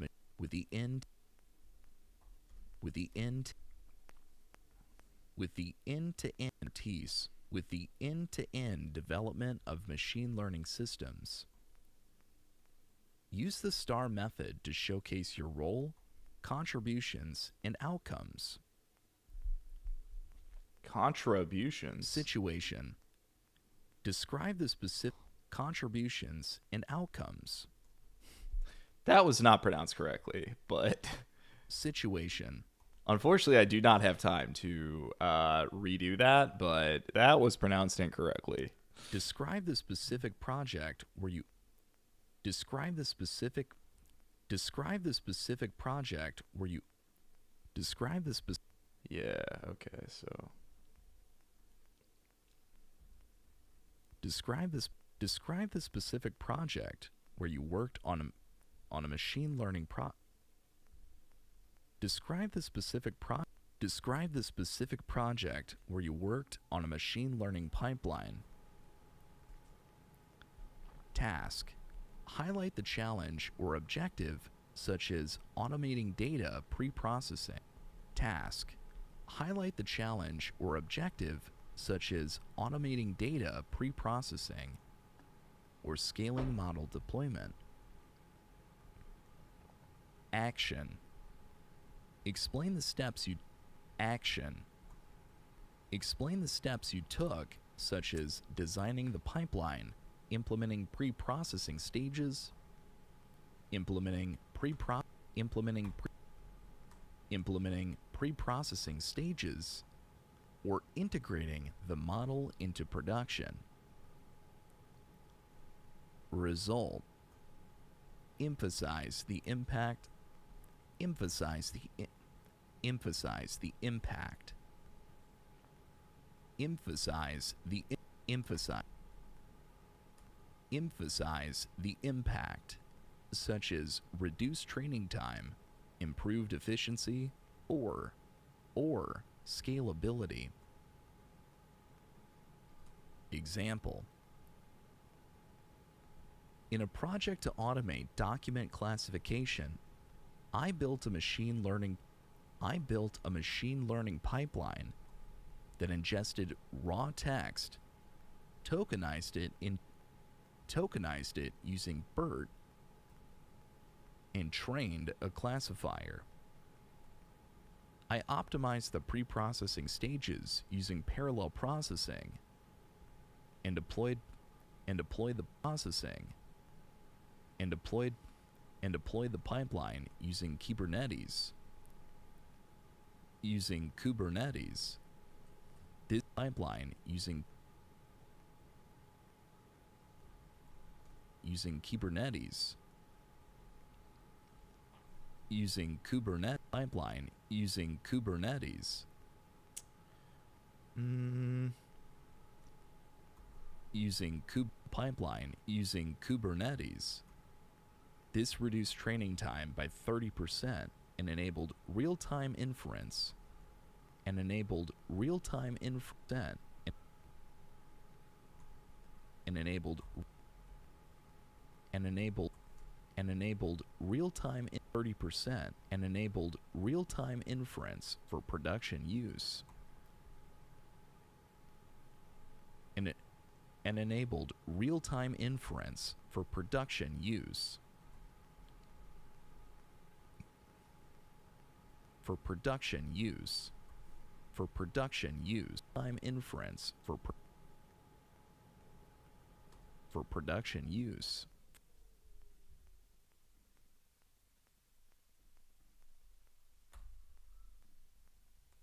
For production inference for production use.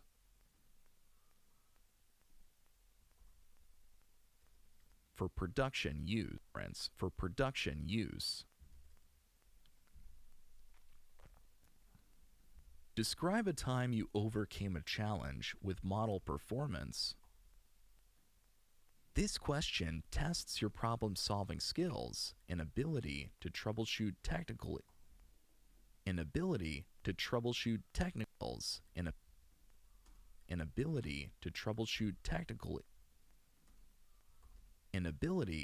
skills and ability to troubleshoot technical issues.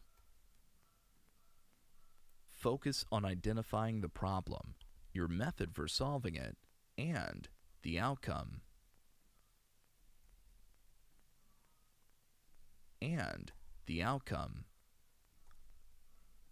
Situation. Identify the model and the performance issue, such as low accuracy or high latency.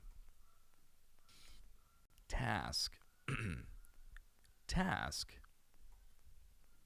Define the goal, such as improving accuracy or reducing computational cost. Action. Explain the steps you took, such as fine-tuning hyperparameters, augmenting data, or experimenting with model architectures. Or experimenting with model architectures. Result. Highlight the quantitative improvement or resolution of the challenge. Example. While working on a GAN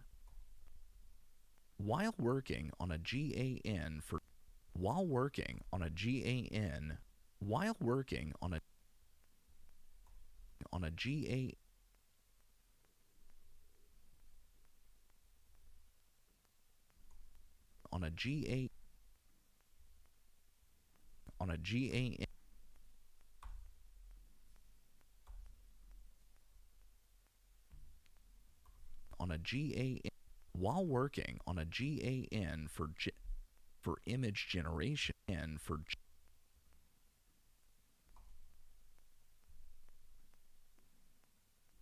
image generation, I noticed that while working on a GAN for image generation, I noticed that the model for image generation, I noticed that the model was producing low-quality outputs due to mode collapse. Low-quality outputs due to mode collapse. I addressed this by switching to Wasserstein.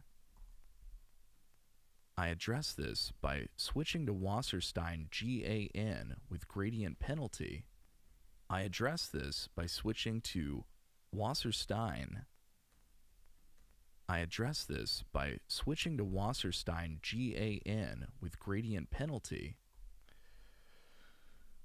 WGAN GP WGAN GP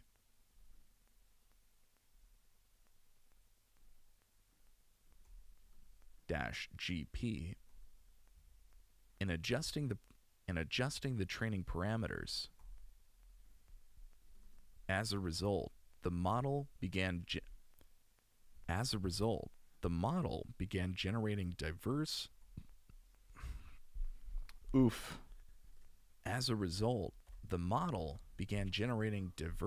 high-quality images, achieving a 20% improvement in FID score.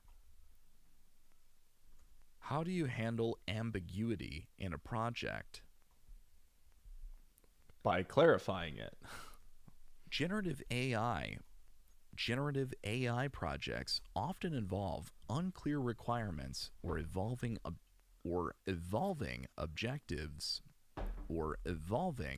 of unclear requirements or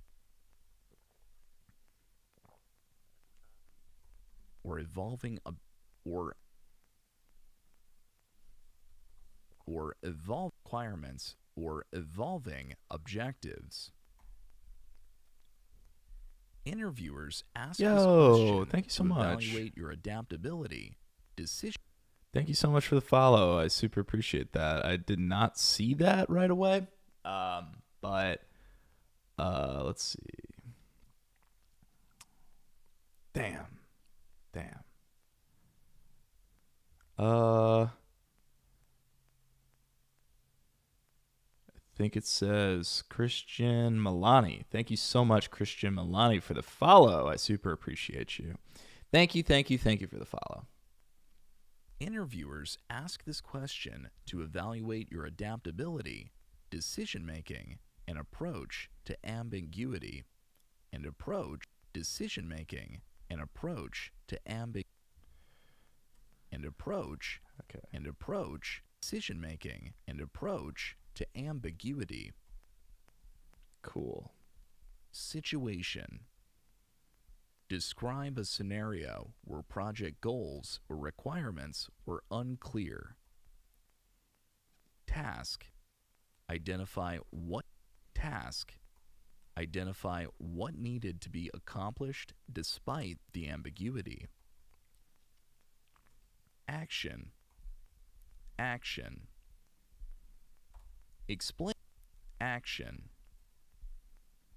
Explain how you clarified objectives, prioritized tasks, or iteratively refined your solution. Result. Share the outcome and how you successfully navigated the ambiguity. Example. During a project to build a multimodal AI system, the initial requirements were vague, and the team wasn't aligned on the desired functionality. I organized brainstorming sessions to clarify goals and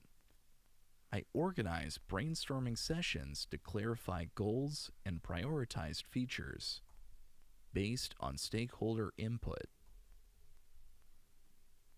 By adopting an iterative approach, we delivered a prototype that combined text and image generation, which became the foundation for the final product. Aligning your experience to the job role. Aligning your experience to the job role. To stand out in behavioral interviews, it's crucial to align your responses with the requirements of the role.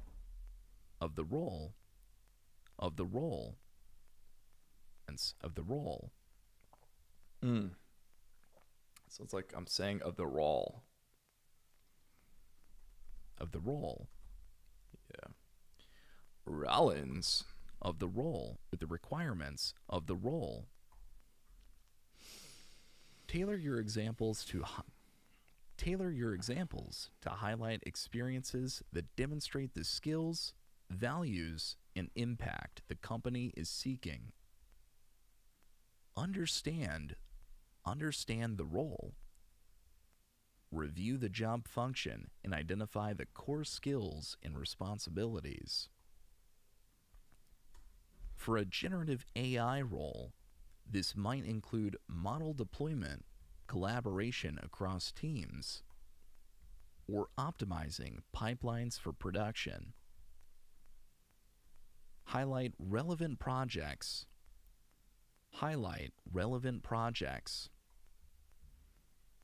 Choose examples that showcase your experience with generative AI systems,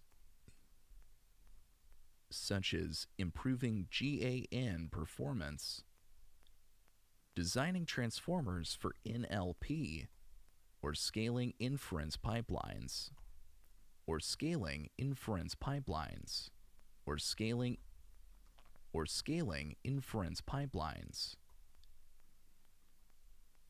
Demonstrate soft skills. Emphasize teamwork, adaptability, and problem solving.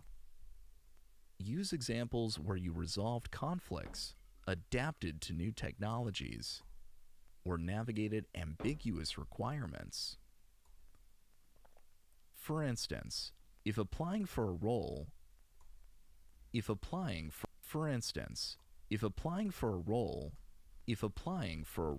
focused on deploying generative AI models at scale, highlight experiences where you implemented. For instance, if applying for a role focused,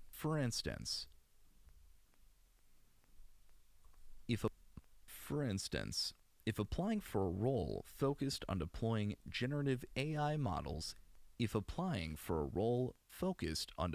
generative AI models at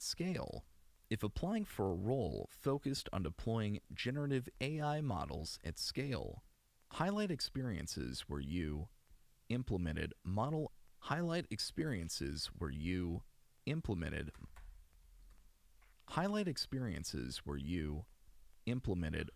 optimization techniques like quantization or pruning. Collaborated with cross-functional teams to integrate models into production.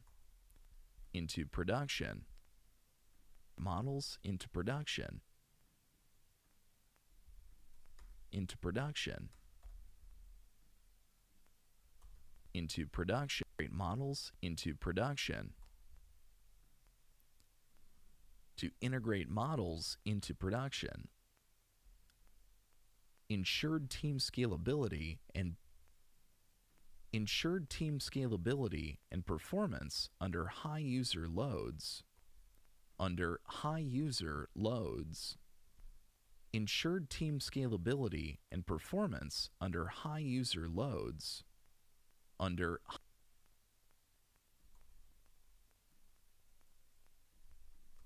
high user loads.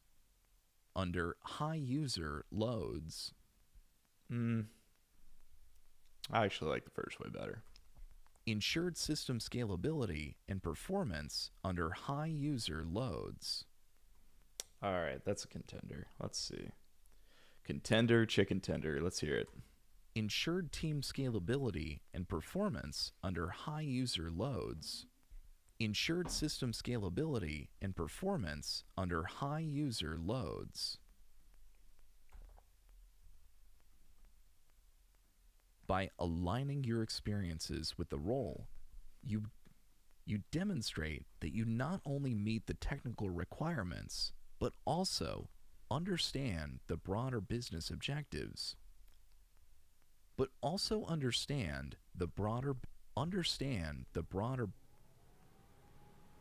You demonstrate that, but also understand the broader business objectives. But also understand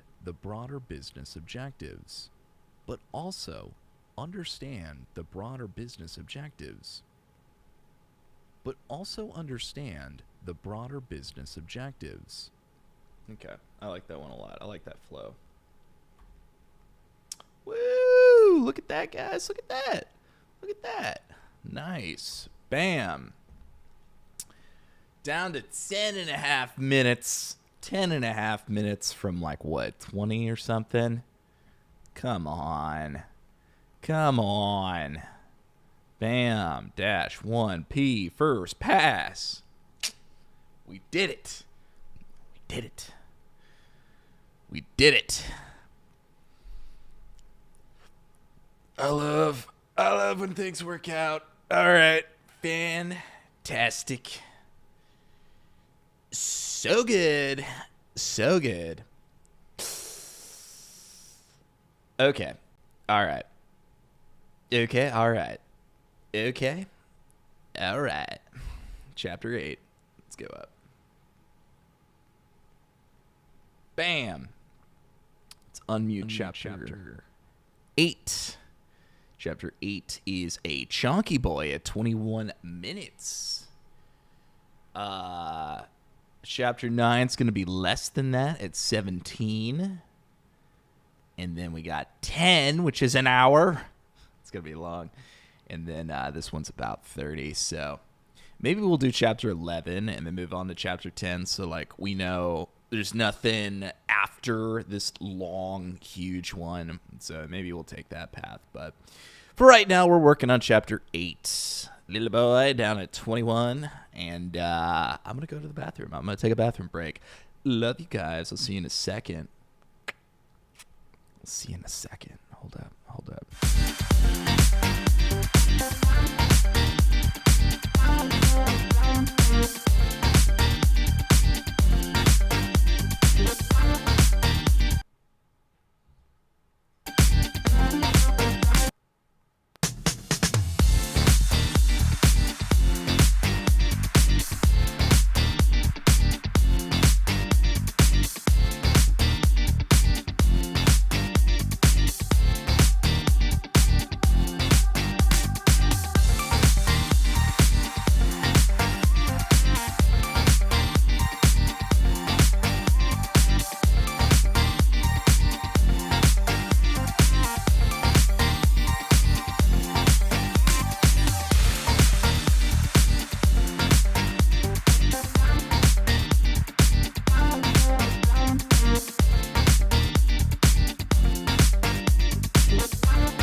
Welcome into the chat. What you got to say? Yo, my name is Eric Pullman, and I am here to say I'm gay. No, all right, let's go. I'm joking. Let's go. It's the Sus Rap. Sponsored by ya boy. All right, let's see. Activity monitor. Dude, we are doing good on the activity monitor. I am so proud. Usually that MDS stores like kicks it up into high gear, but we're good. All right, Logic Pro, what you got? Chapter 8, Advanced Interview Strategies and Insider Tips. Do I repeat it? Generative AI interviews. Nope. Chapter 8, Advanced Interview Strategies and Insider Tips. Generative AI interviews require more than just technical expertise. Generative AI interviews require more. Oof. Generative AI interviews require more than just technical expertise. Do they now? I can do that better. Generative AI interviews require more than just technical expertise. Okay. Generative AI interviews advanced interview strategies and insider tips. All right, let's see. So, generative AI interviews require more than just technical expertise and problem-solving skills. To stand out, you must approach discussions with confidence, handle feedback effectively, avoid common pitfalls, avoid common pitfalls,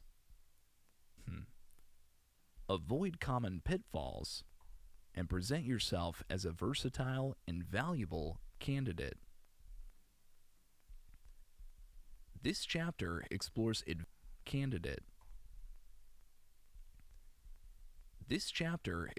advanced strategies. What was that? Did my phone go off? Is that what that was? This chapter explores advanced strategies to help you excel during interviews and show.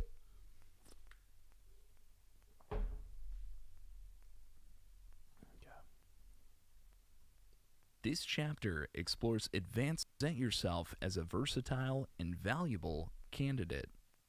This chapter explores advanced strategies. I'm sorry. I was just watching the playback of me trying to take this drink out of the closed cup. All right. This chapter explores advanced strategies to help you excel during interviews and showcase your potential.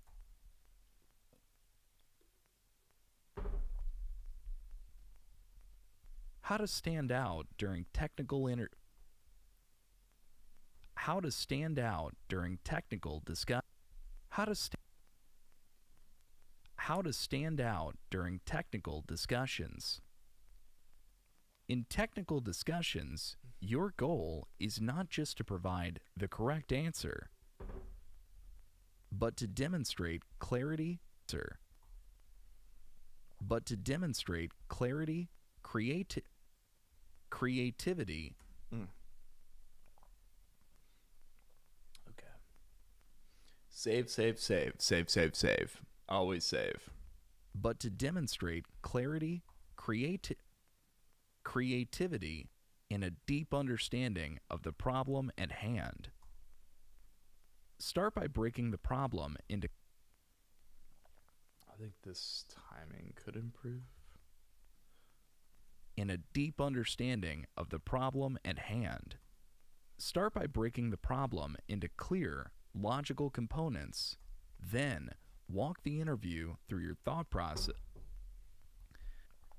Then, walk the interviewer through your thought process. Then, walk the interview through Then, walk the interviewer through your thought. Then, walk the interview through your thought. Walk the interviewer through your thought process step by step. Explain the explain the reasoning behind your design choices.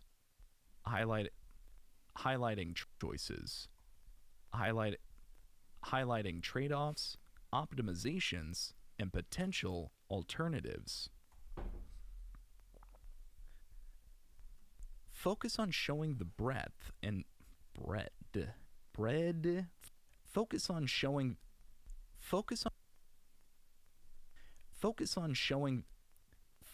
showing the breadth and knowledge of your Focus on showing the breadth and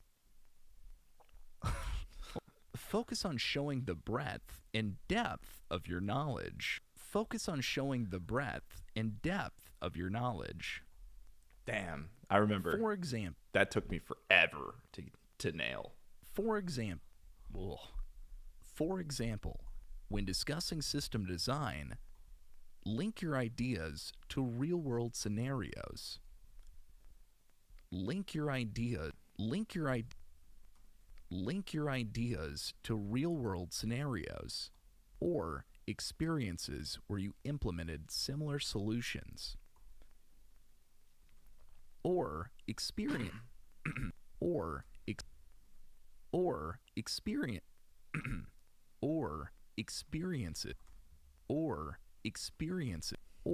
experiences where you implemented similar solutions. Or experiences where you implemented similar solutions. Interviewers appreciate candidates who can connect theory. Interviewers appreciate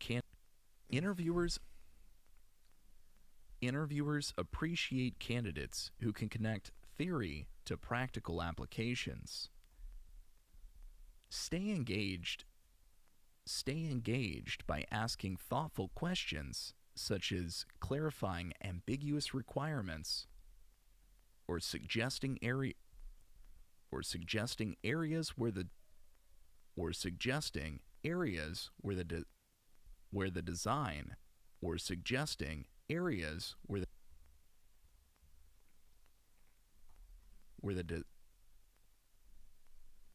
design could evolve. Illustrating your responses with visuals can set you apart.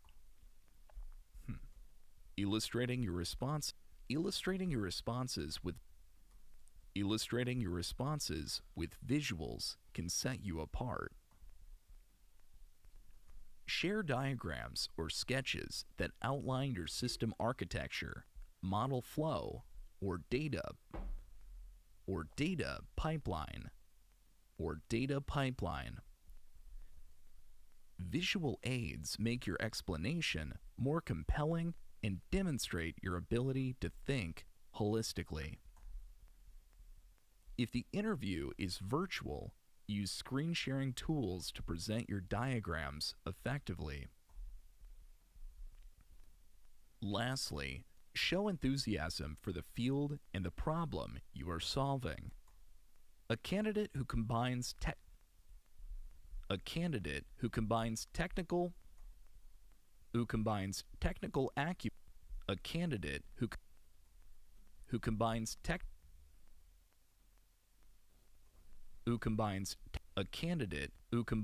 technical acumen with curiosity and passion will always stand out. Handling follow-up questions with confidence.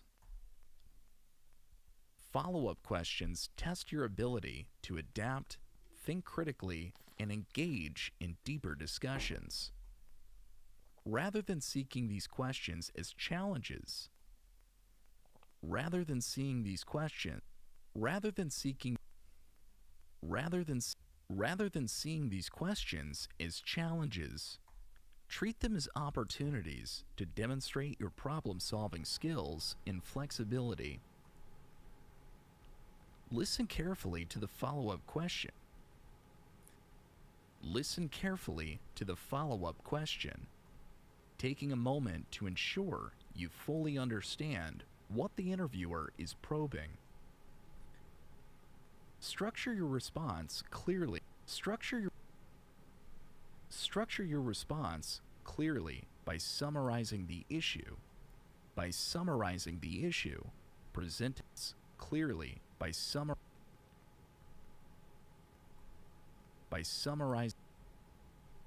summarizing the issue, presenting a solution, and evaluating its implications.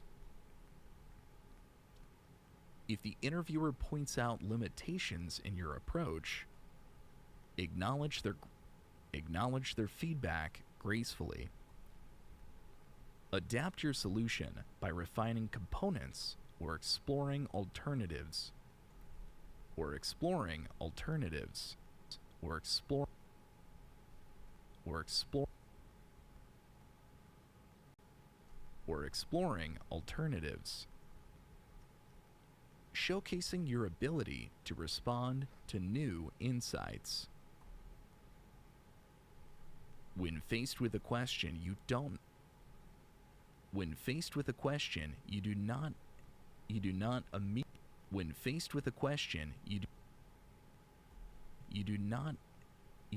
immediately know the answer to, remain calm and transparent. Walk the interviewer through how you would approach solving the problem, even if you don't have a definitive solution. Even if you don't have a definitive solution. Even if you don't, demonstrating your ability to think critically under pressure is often more valuable than providing a perfect. Demonstrating your ability to think critically under pressure is often more valuable than providing a perfect answer. Common pitfalls and how to avoid them. Many candidates stumble in the generative AI interviews. Many candidates stumble in generative AI interviews. Many candidates stumble in generative AI interviews due to avoidable mistakes.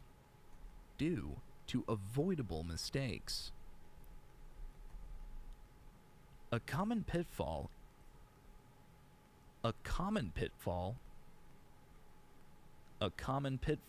is jumping to solutions without fully understanding the problem. Interviewers value a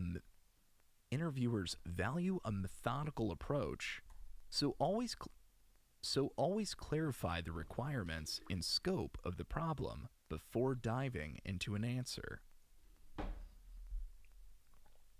Overcomplicating your solution is another frequent complicating your solution is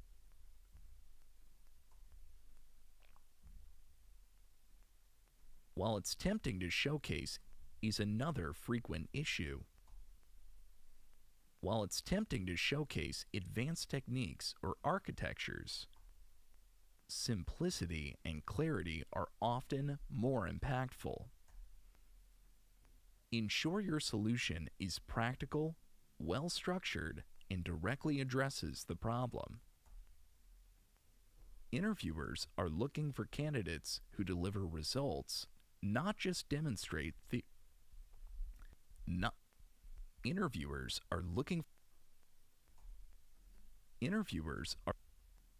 Interviewers are looking for candidates who can deliver results, not just demonstrate theoretical knowledge.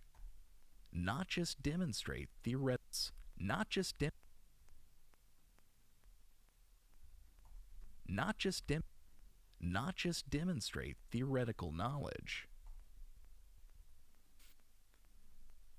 Time management can also derail otherwise strong candidates.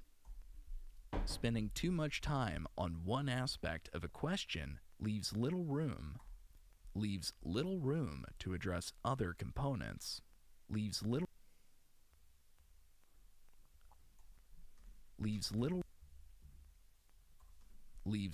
room to address other components.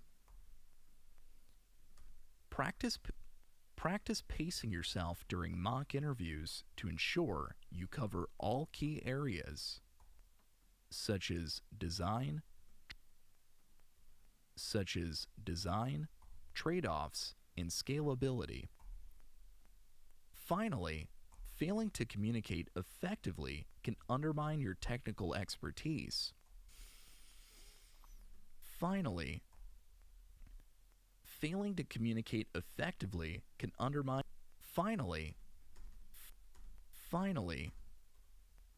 failing to communicate effectively can undermine your technical expertise. Failing to communicate effectively can undermine your technical expertise. Speak clearly. Structure your answers logically.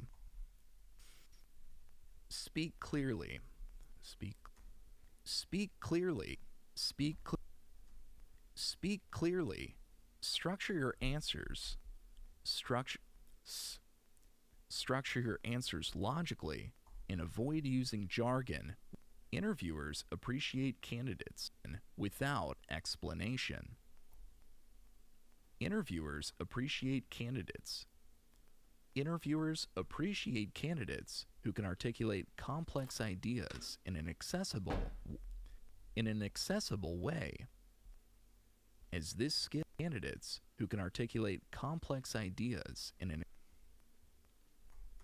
accessible way. As this skill is essential for collaborating in cross-functional teams. As this skill is essential for collaborating in cross-functional teams. Acing virtual interviews. Acing virtual interviews for remote Gen AI roles. Virtual interviews have become the norm, especially for roles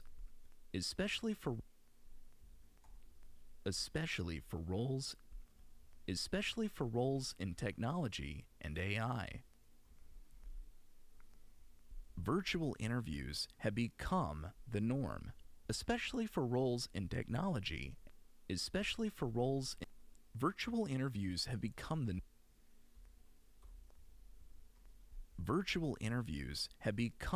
the norm, especially for roles in technology and AI. Succeeding, especially for roles in technology and virtual interviews have become the norm. So, virtual interviews have become the norm, especially for roles in technology and AI.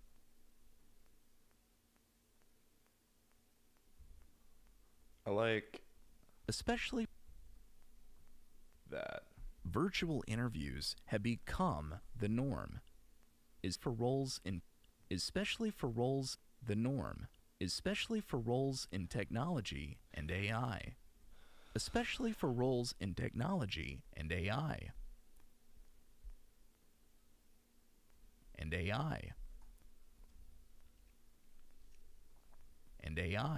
Especially for roles in technology and AI. Especially for roles in technology and AI. Okay. Okay. Okay. Succeeding in virtual setting.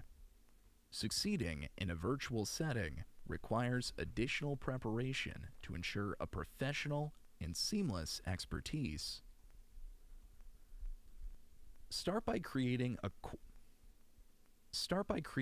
quiet, distraction-free environment with good lighting, with good lighting and a stable internet connection. Test your video, audio, and screen sharing tools beforehand to avoid technical issues during the interview. Test your video, audio, and screen sharing tools beforehand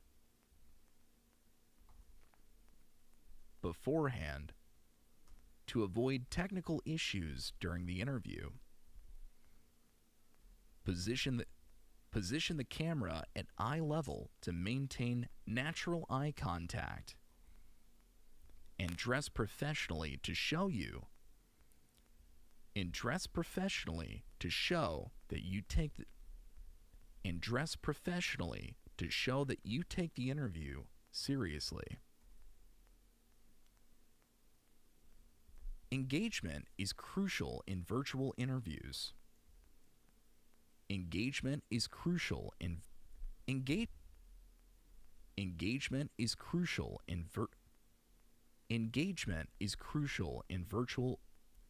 virtual. Maintain focus throughout. Okay. Engagement is crucial in virtual interviews. Engagement is crucial I'm gonna say. in virtual interviews. Yeah, that's boring. All right. Maintain focus throughout the discussion, nodding and reacting to show that you are nodding and reacting to show that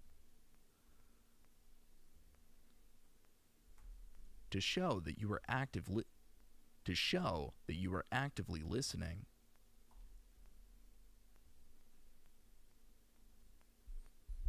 When explaining technical concepts, share your screen to present diagrams. Share your screen to present. Share your. Okay.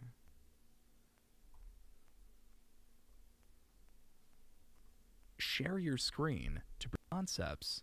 Share your screen to present diagrams, code snippets, or project demos. Visual aids can make your answers more compelling and compensate for the lack of physical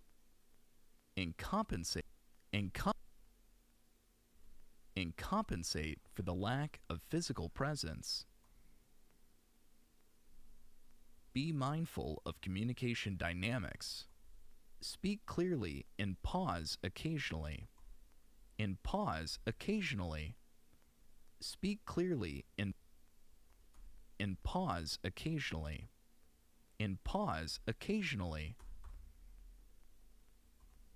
Pause clearly and pause. There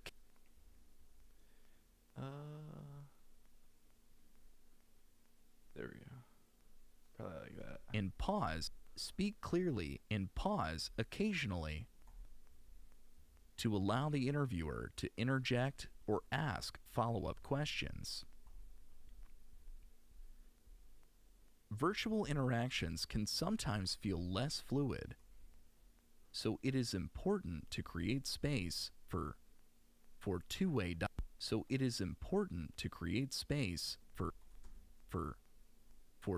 dialogue.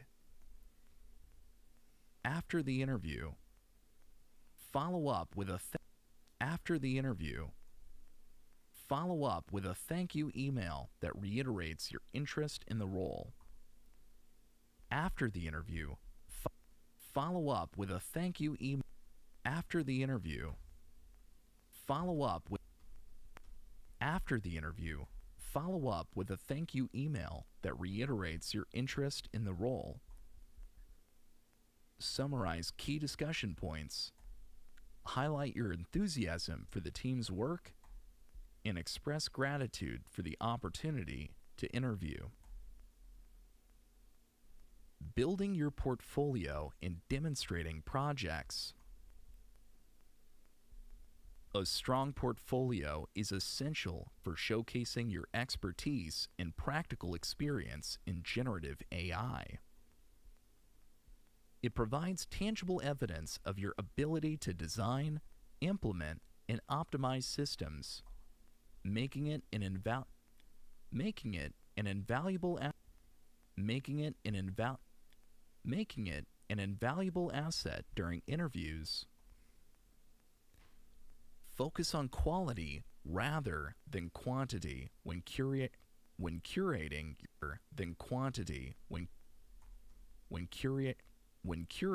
your portfolio. Select projects that demonstrate diverse skills such as working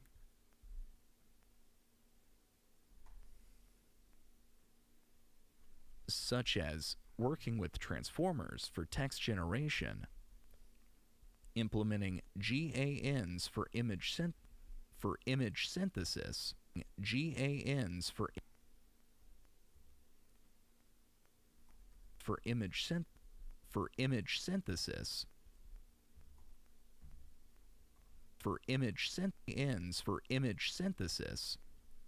Smooth. Butter. Or building scalable inference pipelines, or building scalable inference pipelines. Each project should include a clear problem statement, your approach to solving it, and the results achieved.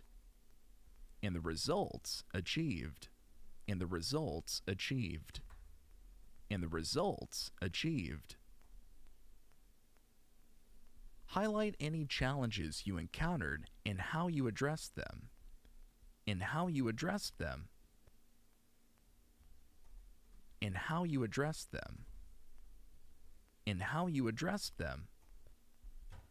As this demonstrates problem solving and resilience. Provide detailed documentation for each project, including diagrams, code samples, and performance metrics.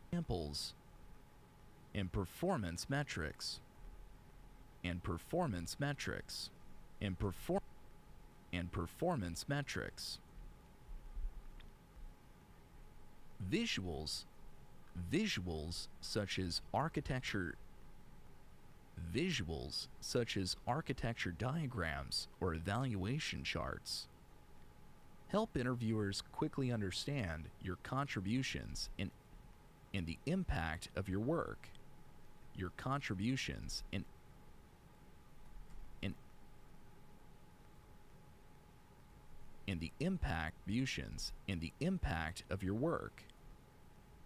If possible, include interactive demos or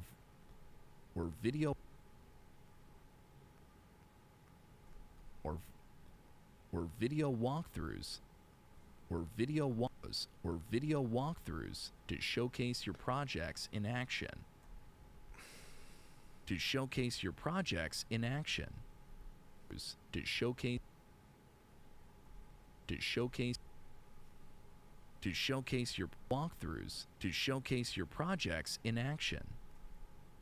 For example, if you built a chatbot, a live demo of its responses,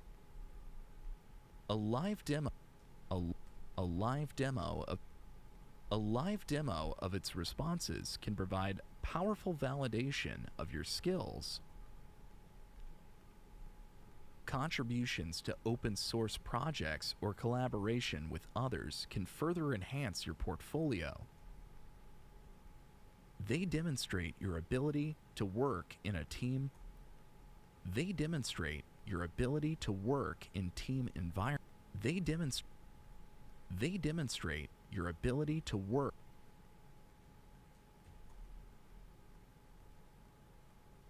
ability to work in team environments and contribute to broader technical communities. Be prepared to discuss your projects in detail. To discuss your projects in detail during interviews. Be prepared to discuss your projects. Be prepared to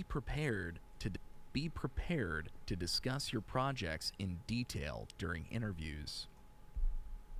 Focusing on the technical challenges in your decision-making process, in the value your work delivered. By presenting a polished and well-documented portfolio, you not only demonstrate your technical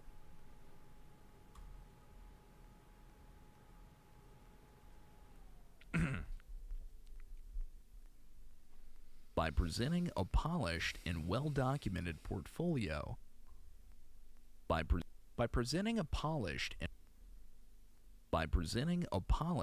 well-documented portfolio, you not only demonstrate your technical proficiency, but also your ability to communicate complex ideas clearly and effectively. Clearly and effectively.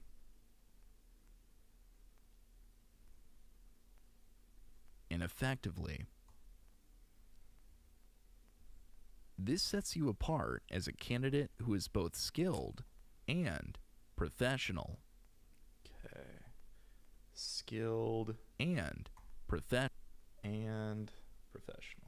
Professional. Okay. Take that out and bring these all together. How does that sound? Clearly and effectively. Ideas clearly and effectively. This sets you apart as a candidate who is both skilled and professional. Bam! Bring that all the way back. We got about 21 minutes condensed down to 10 minutes. 10 minutes. 10 minutes. There we go. We did it. Yet another chapter on the books. No pun intended. 1P. It's first pass. We did it first pass on chapter 8, ladies and gentlemen. We got chapter 8 done. Fantastic. Love it. And we are moving on quickly to chapter 9. We got chapter 9 up here. We got chapter 9. Chapter 9 is 17 minutes, so shorter than the one we just did. Thinking about that's going to condense down to maybe about the same time. And then we got chapter 11 and then chapter 10 to do. So, guys, we're coming up real quick on the end. I'm super excited to get there because we're only at 4:25 right now. We're right around sundown here in St. Louis. So I'm excited to start pumping this out and uploading it to the website. So fantastic. We love it. And what else? Okay. All right. What else? I'm going to go ahead and put it on a BRB screen, ladies and gentlemen, because I got to pee yet again. This thing is going through me. But I'll tell you what, I'm staying hydrated with the Ghost Hydration cherry limeade flavor. I got a bunch of that. The cherry limeade flavor. I get this stuff in bulk. I get it all the time. I love it, and I'm drinking it like crazy because this time of year is so dry right now. This time of year, it is so hard to remain hydrated with the dry skin. It's crazy right now here in the winter. So what I do is I do a ton of that hydration, and I still have a bunch of dry skin everywhere. But I got to pee a lot, so that's got to count for something. Am I right? I'll be right back. I love you guys. I'll be right back.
All right, guys, I'm writing an email real quick. Hold up. Wow! I can't wait. There with me.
had to get back to the people.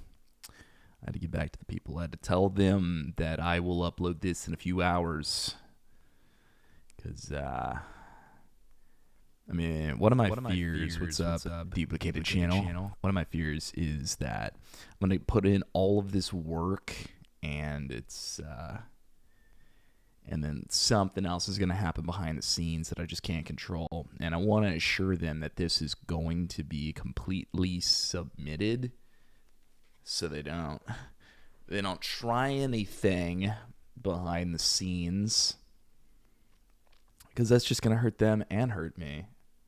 Put all this time into it and then have it not be submitted, that would be unfortunate. I would actually just like rage quit. Chapter 9. Chapter 9. Visualizing Gen AI with diagrams. Visualizing Gen AI with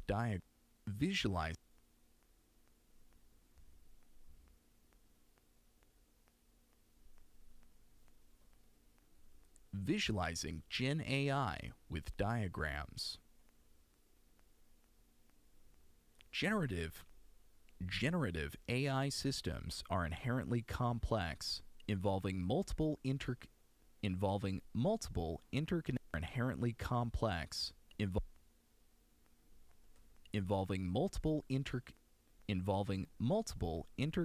components, intricate workflows, and nuanced trade-offs. Visualizing these systems with clear, well-designed.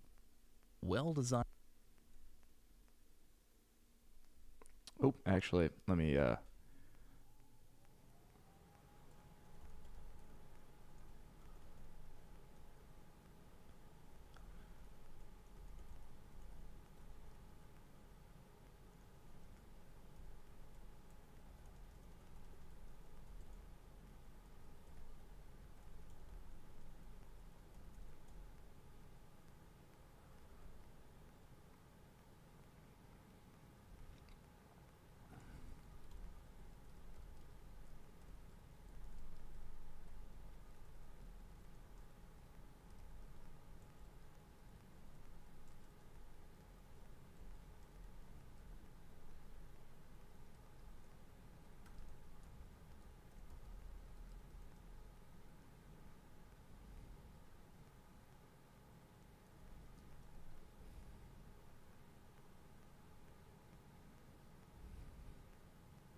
Okay. Well-designed diagrams can greatly enhance your ability to communicate. Well-designed diagrams can greatly. Can greatly enhance your ability to communicate. Can greatly enhance your ability to communicate ideas during interviews.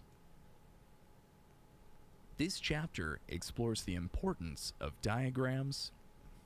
This chapter explores the importance of diagrams in system design discussions. Tools for creating them and common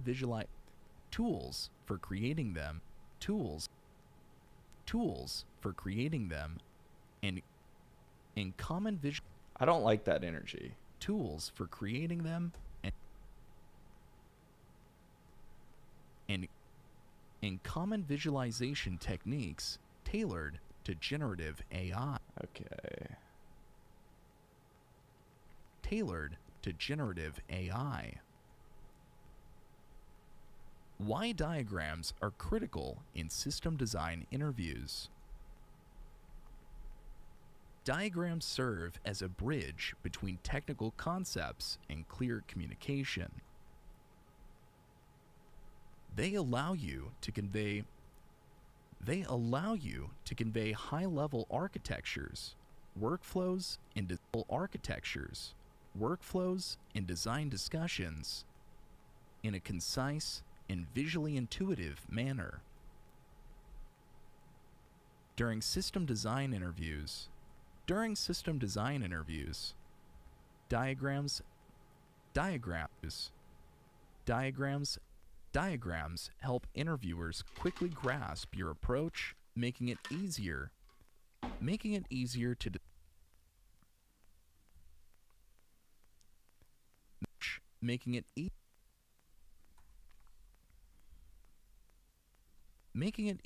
discuss trade-offs.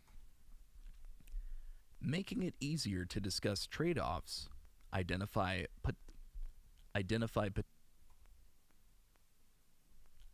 potential bottlenecks, and align on requirements.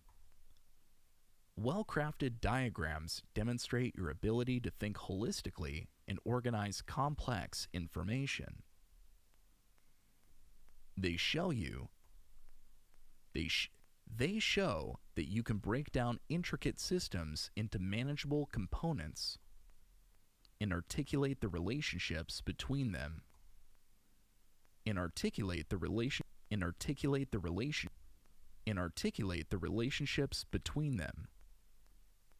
This skill is Okay, actually, oops. And articulate the relationships between them.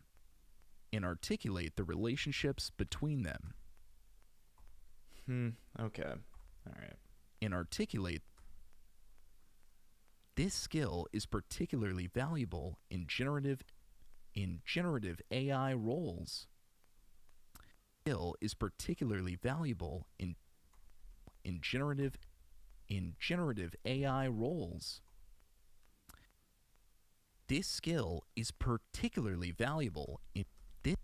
Okay.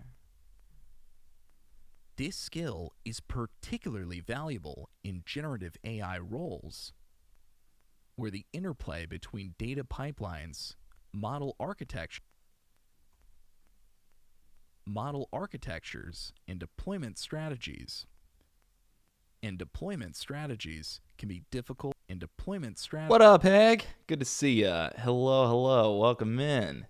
Deployment strategies. I am doing a big ol' edit right now. I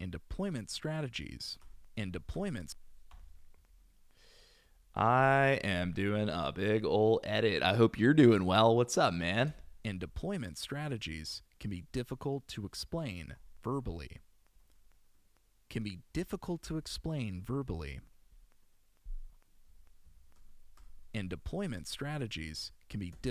Okay, how about that?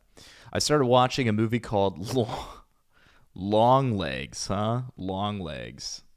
All right, let's look it up. Let's Google it. What is Long Legs? Long Legs. 2024 film. Okay. Interesting. Well, you usually watch some very interesting films from like pop culture. I don't think that I've ever heard of Long Legs. Why is Nicolas Cage called Long Legs? Is what it says.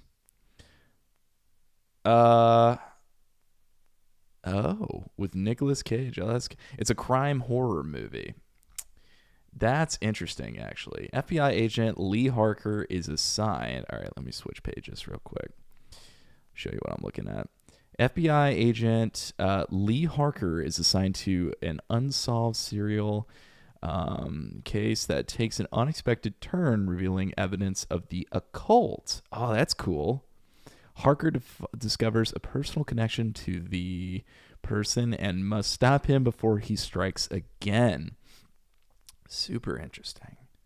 This is not super good on IMDb, but Rotten Tomatoes rates it pretty well. So, I mean, 86%, like, it's not a 90, but that's pretty good. Rotten Tomatoes is usually like even harsher on things. So, I'm surprised to see the discrepancy between those. Interesting. That's cool. It just dropped on Hulu yesterday. No way. I have to get Hulu, honestly. It has the vibe of Silence of the Lambs, and it takes place in the 90s. I'll have to definitely check that out then. Yeah, it looks like it's probably out of theaters right now, but in theaters July 12th. So it was in theaters earlier last year. A lot of 1-star reviews. People are either this seems pretty split, to be honest. 2.5 stars on here.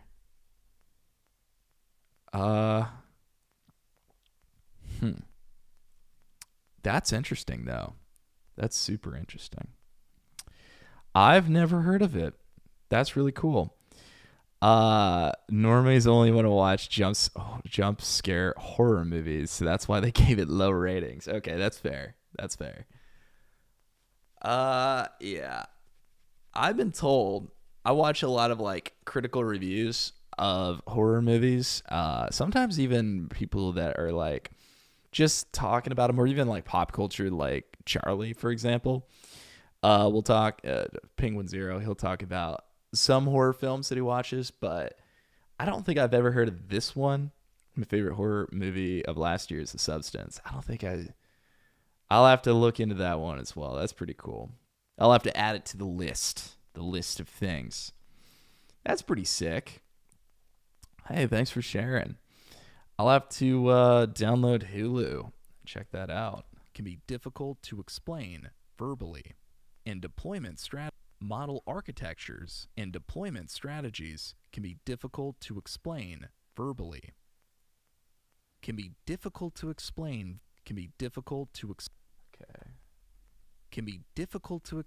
verbally. Diagrams also provide a visual reference for discussing specific details. Diagrams also provide a visual reference for discussing specific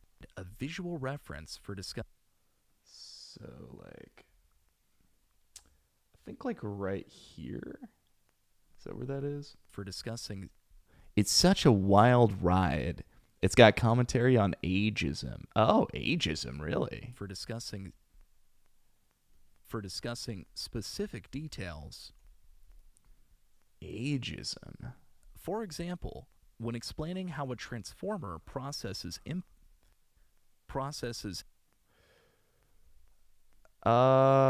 explaining ageism, I know that there's like a huge push to have like younger talent for sure, and I think that's probably due to the fact that people they gravitate towards younger people for sure, because like younger people are more closer to nature, you know? They're closer to like the natural origin of things. The vision of our youth is what we get when we see younger people, and that's why like people are more drawn towards that. And I think that Hollywood plays on that factor, you know? Like Hollywood will traditionally take people that have conformed to their beauty standards, that have anything that will attract. They basically like cultivate. Demi Moore is the lead actress and she's up for an Oscar. Wow. No, I definitely got to see that then. When explaining how a transformer processes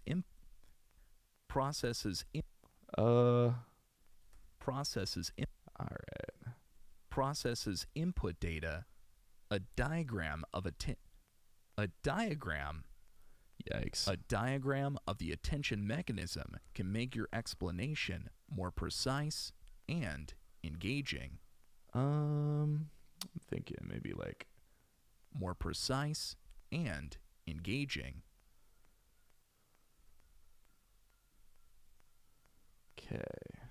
More precise explanation, more precise and engaging. Uh, more precise, and engaging. By incorporating designs into your responses. By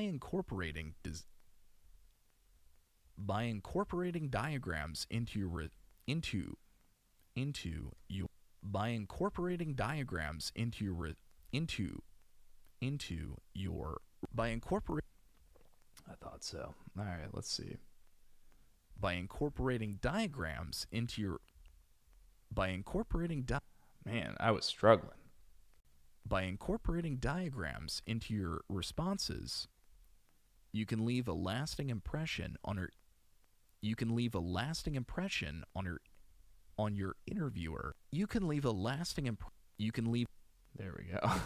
you can leave a lasting impression on your interviewer and stand out as a candidate. Tools for creating effective diagrams. To create professional and impactful diagrams, leverage tools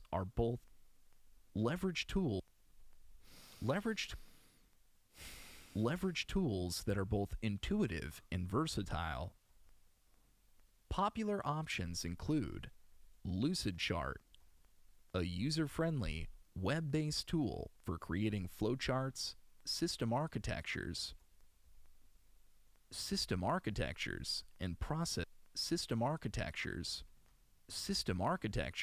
and I just like to follow through more with that first one. process diagrams.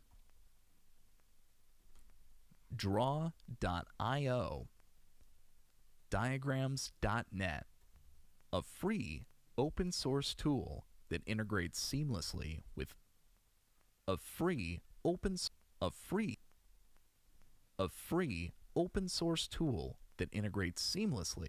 cloud storage platforms.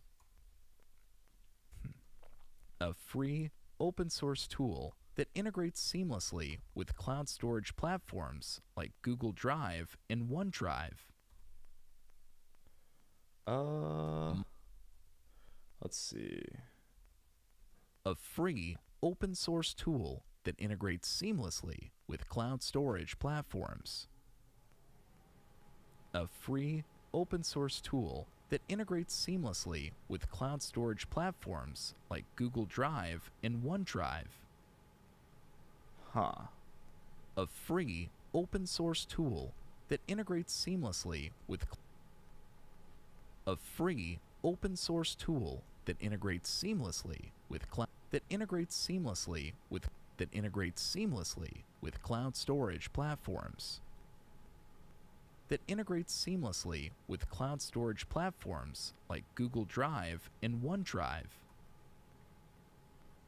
Microsoft Visio, a robust tool for designing technical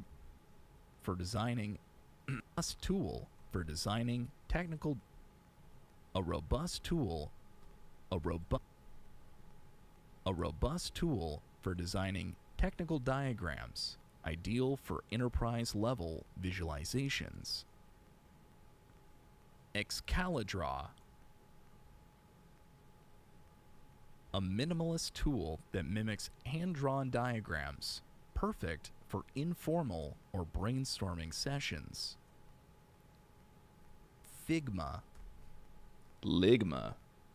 Figma, a design tool often used for UI/UX, but also capable Ligma.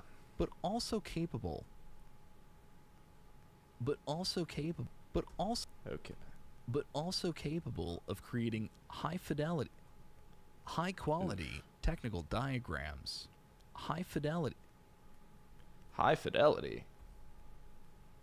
High quality technical diagrams. High quality technical diagrams. High quality Okay. All right.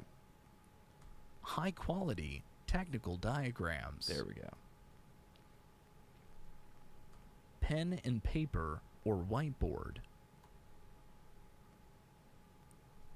During in-person interviews, these remain effective for switch for ske- These remain effective. These remain Okay, all right. These remain effective for sketching quick, clear visuals.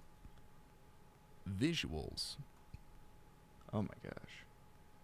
All right, what is this? Choose a tool that Yeah, no. these remain effective for sketching quick, clear visuals.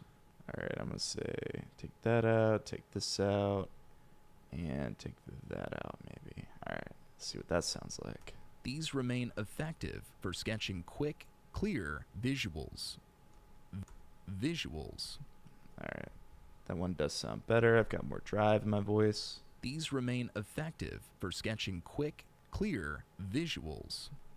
I don't like the tone of it. The tone could be probably improved because it's like quick, clear visuals. But if I were to do it again, it'd probably be like quick, clear visuals. I don't know. There'd be some story to it. I feel like there's no story to it. Choose a tool that aligns with your workflow. Choose a tool that aligns with your workflow and practice using it to create diagrams for common generative AI systems. Familiarity with these tools ensures you can produce diagrams effectively during time-constrained scenarios such as virtual interviews.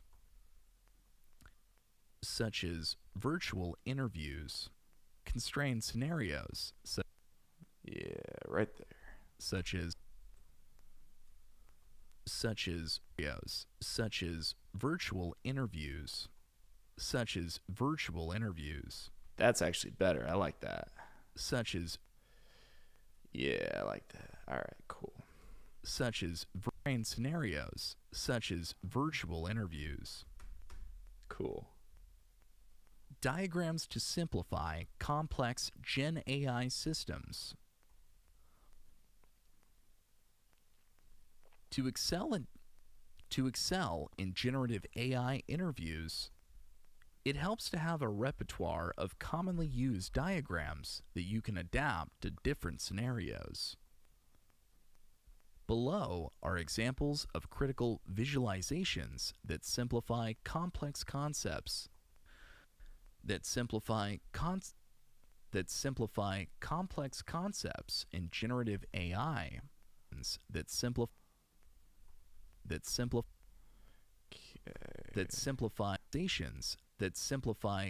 then just a little bit less there. Below are examples of functions that simplify There we go. complex concepts in generative AI. Data pipeline visuals. I think I repeat that. Data pipeline visuals. Yes. A typical generative AI data pipeline involves stages like data collection, pre-processing, augmentation, and storage. Visualize this pipeline as a flowchart with arrows connecting each stage. Each stage. Okay. Each stage. I think I said it better the first time, you know? Use annotations to highlight specific processes, such as tokenization,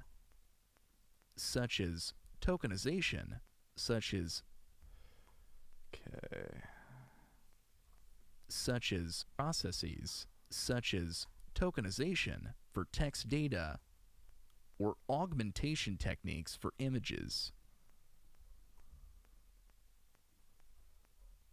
For text data. Yeah, sometimes when it cuts off like the last bit there, like it will improve the time, but it will like drastically reduce the quality. For text data. Yeah, no. Tokenization for text data. What up, Lander? Welcome in, Lander. Good to see you. Lander C. Molin.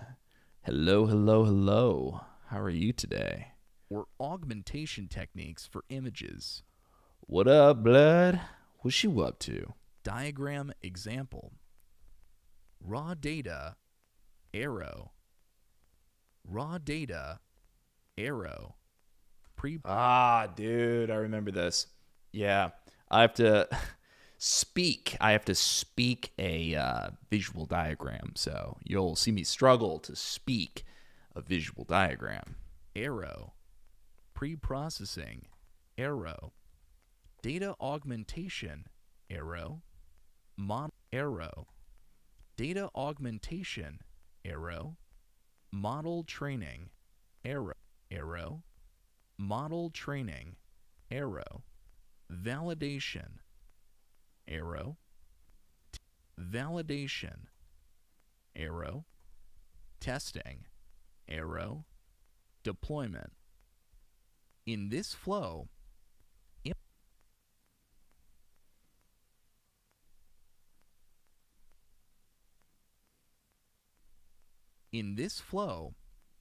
emphasize the importance of clean input data, pipeline automation, and iterative Okay. Oh, yeah. There we go. pipeline automation and iterative evaluation to maintain model performance. Okay. Transformer architecture. The transformer architecture is central. The transformer architecture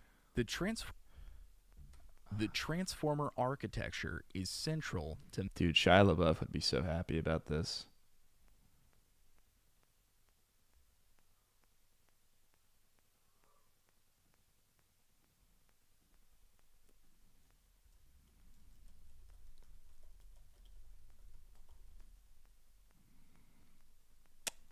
All right.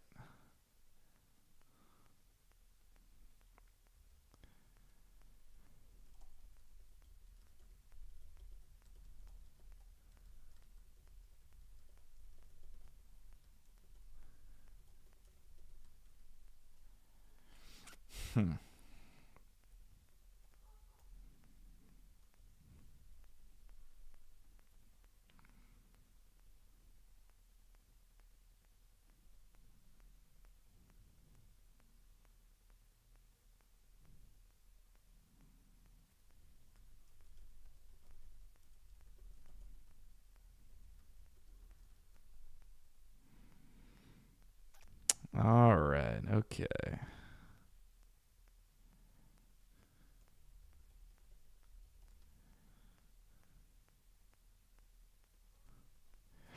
There we go. All right. All right. All right. All right. Let's see. The transformer architecture is central to many generative AI systems, and a clear diagram can help explain its key All right. I hope everybody had a wonderful Valentine's Day. And a clear diagram can help explain its key components. Start with an input sequence and show how embeddings are passed through. Okay. Start with an input sequence and show how. Let's look in the middle. All right. Hopefully this works. And show how embeddings are passed through self-attention layers, Smooth. feed-forward networks, and positional encodings. Woo. You didn't? I'm sorry, dude. What happened on Valentine's Day for you? Example. Was it just like any other day? You just big chilling all day? I didn't have a Valentine? It's okay. That's all right. It is what it is. I mean, you at least don't have to go through all the effort of putting something special together. So there's that upside to it. But, I mean,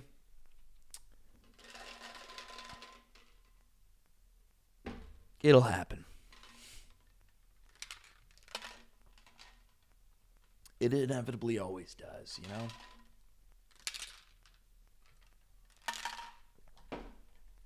input tokens to input tokens, arrow, input token. Okay. Here we go. Here we go again. Input tokens, arrow, embedding layer, branch, positional encoding. Okay. Embedding layer. Okay.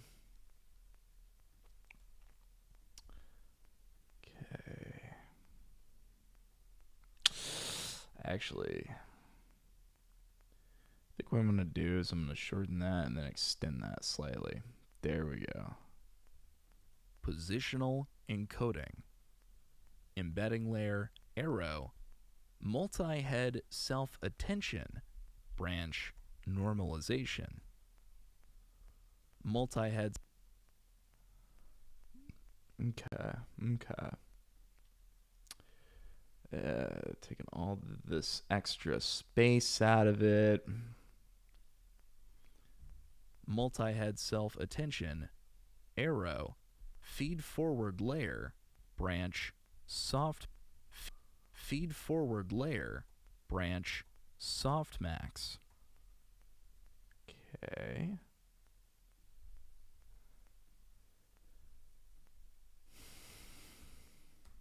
Feed forward layer, arrow, output. I think it's probably best right there. Highlight the repeated block structures in transformers. Highlight the repeated block structures in highlight the repeated block structures in transformers, showing how they stack to compare long-range dependencies effectively. Model training versus inference flows. Visualizing the differences between training and inference visualizing the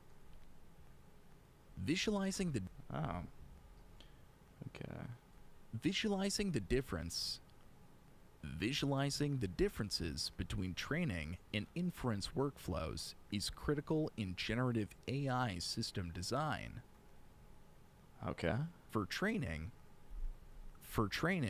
include components like the data pipeline, loss computation, and back propagation. For instance, focus on input pre-processing. Focus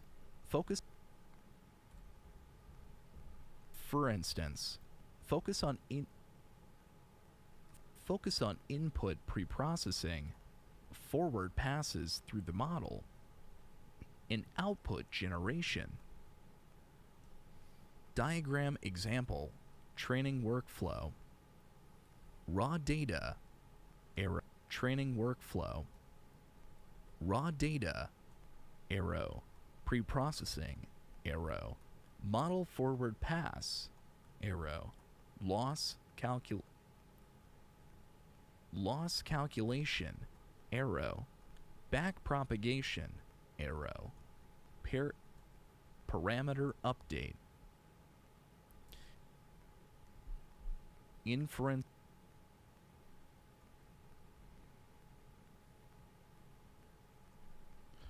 Okay, alright, okay. Let's go back and take out some of the space here. Some excessive space in between, sort of arbitrarily placed. But you know, it's got some excess, so we gotta remove it.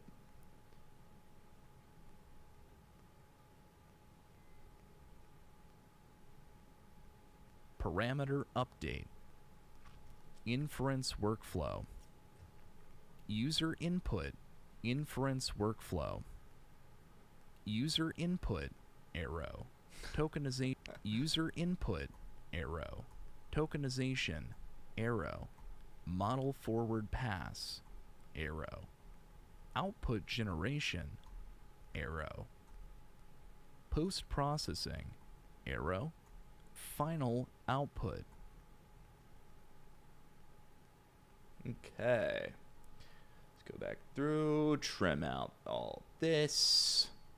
I will say I do really love this right here. Like, I could spend all day tailoring my waveforms, making sure everything is good. I love to ensure the quality of my own products. I really, really do. What I don't love to do is to do this for others. Like, if I have to do this for work, bro, like, not me. Couldn't be me. I like to stay far away from putting all my eggs in that basket, you know? This side-by-side comparison clarifies how system requirements shift between the training and deployment phases. Deployment architectures. Deployment architectures. Deployment diagrams. Okay. Deployment diagrams illustrate how generative AI models are integrated into production environments.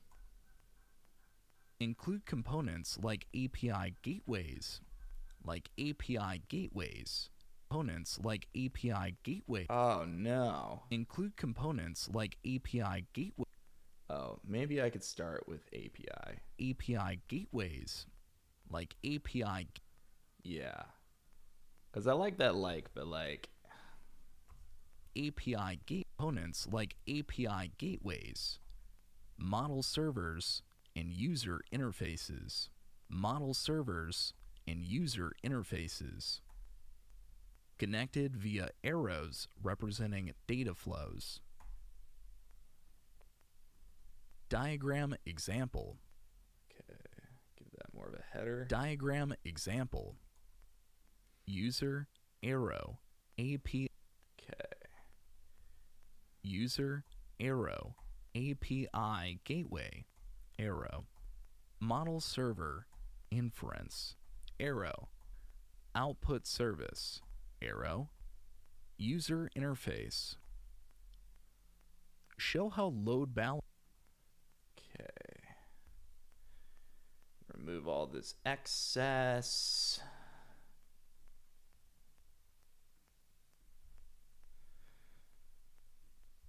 So, yeah, I think I've really come around to this whole editing thing. Like, I understand. I spend so much time doing this, and it's a lot of stuff that I don't understand yet completely. But it does feel good to know that I'm ensuring quality on my products. I do like that. Show how load balancers. Show how load balancers. Caching systems. Show how load balancers. Caching systems. And monitoring tools enhance scalability and performance. Enhance scalability and performance. All right, I was going to wait to the end of this chapter, but dude, I got to pee real bad. All right, I'll be right back. Yo, dude, thank you so much for the like. I super appreciate that. Lander, thank you, Lander. Appreciate you, my man. All right, I'll be right back.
Jump scare.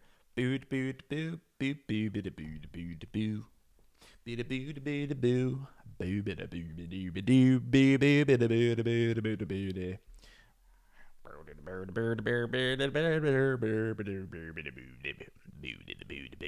boo.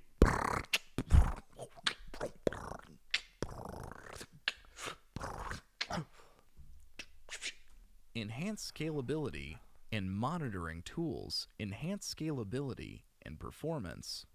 Okay. Enhance scalability and performance. Enhance scalability and performance. Maybe just and performance, to be quite frank. And performance. Add annotations to describe tools like Kubernetes, Docker, Kubernetes, Docker, or cloud service, or cloud services for deploying models, or cloud services for deploying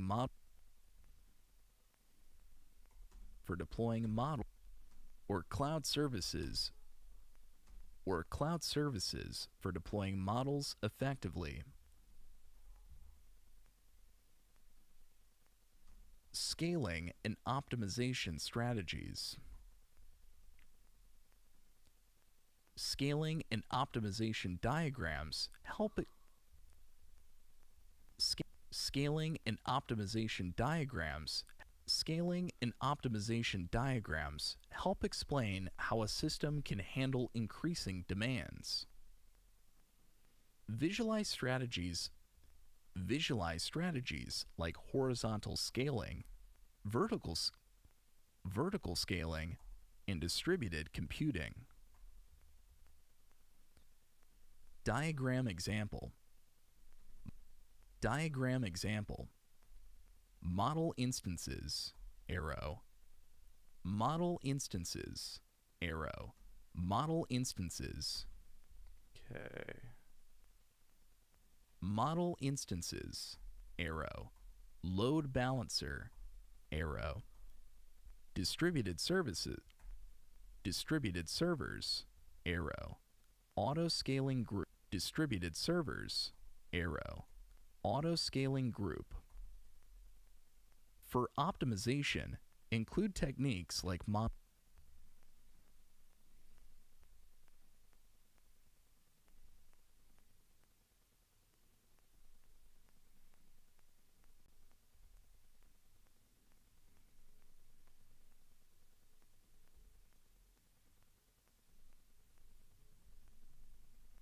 Okay. For optimization, include techniques like model pruning, quantization, and batching. With arrows showing the flow of optimized data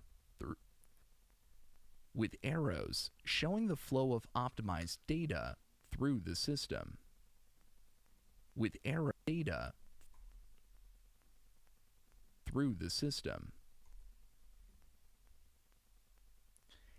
Nice, guys. Look at that.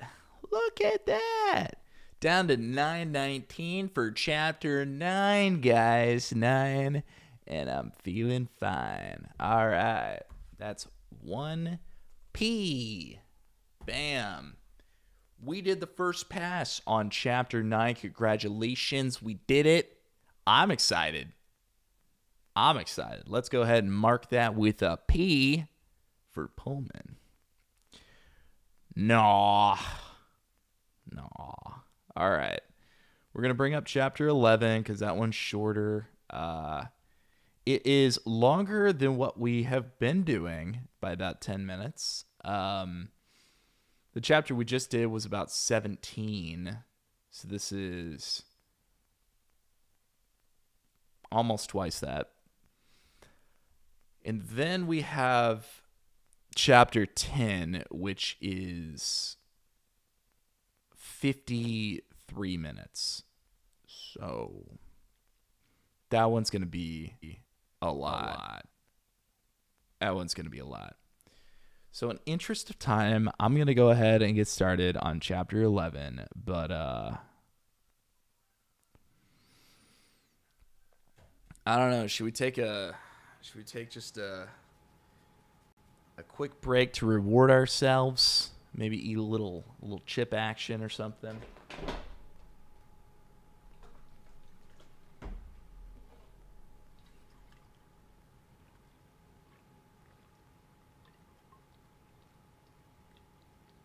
Yeah, I'm a severe glutton. It's a problem.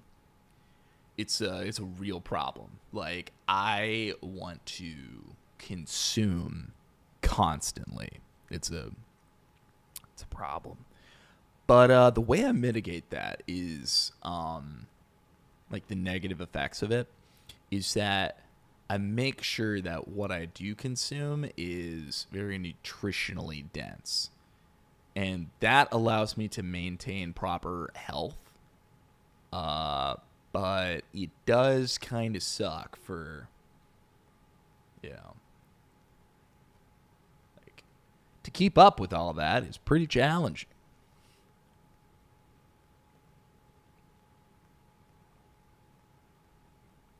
I mean, I'm sure you'll notice it. I'll just like constantly drink stuff as I'm doing this. I can't focus. I have to do it.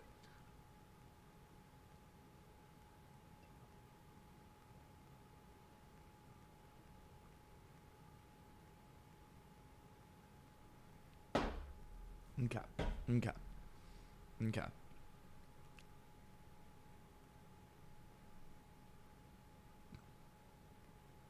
All right. So, I just decided I'm going to go ahead and do chapter 11.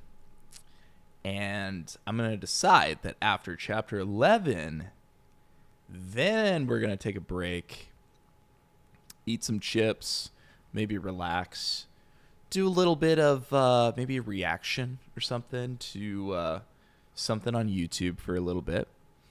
And then I will shift over to chapter 10, which will be the biggest part. I honestly think that that'll take like the remaining like 2 or 3 hours. But that's just me. We'll see. We'll see. I hope it doesn't, but we'll just see. So let's go ahead and start with chapter 11 and see what happens.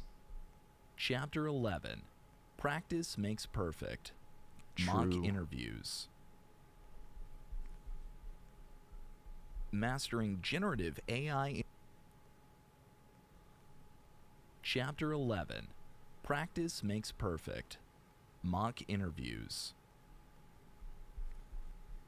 Mastering generative AI interviews requires preparation, practice, and reflection. Practice and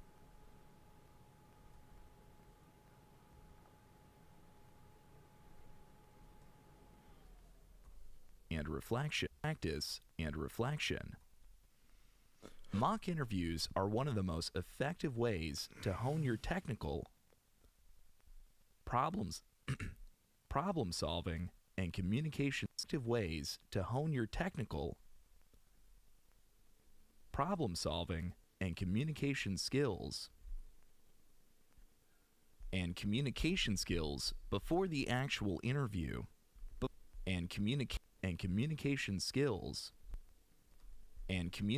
skills before the actual interview before the actual interview.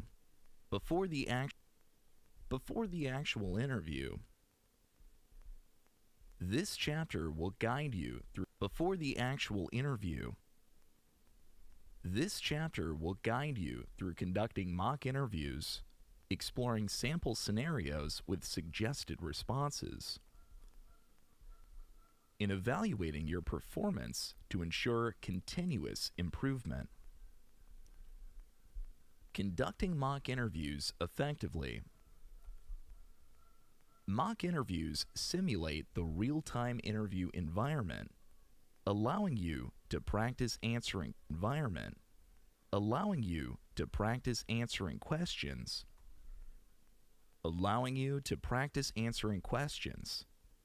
presenting solutions, and handling challenges under pressure. In handling challenges under pressure.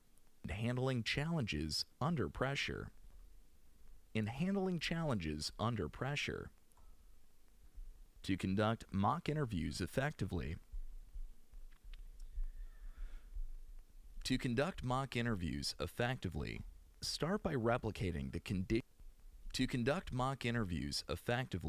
Start by replicating the conditions of the actual interview as closely as possible. Set up your environment to mimic the interview setting, whether it is virtual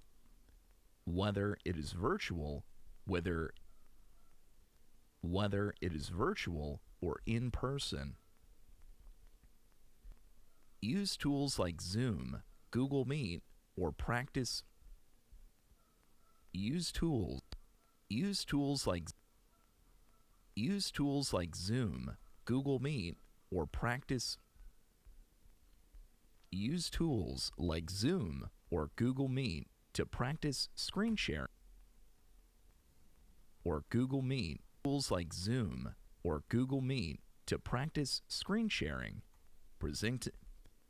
Presenting diagrams and explaining code. Partner with a mentor, peer, or colleague who can act as the mentor, peer, or colleague who can act as the interviewer.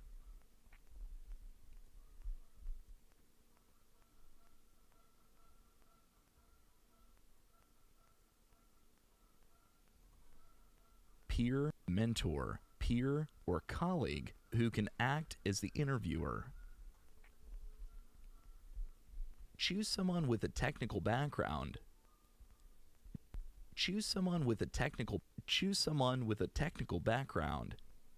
Ideally familiar with generative AI concepts.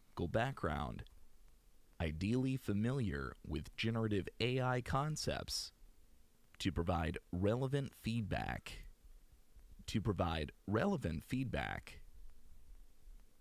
If you are practicing solo,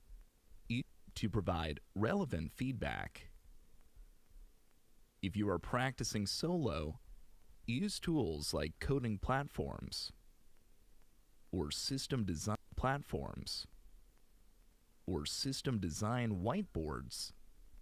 to structure your responses and time yourself rigorously.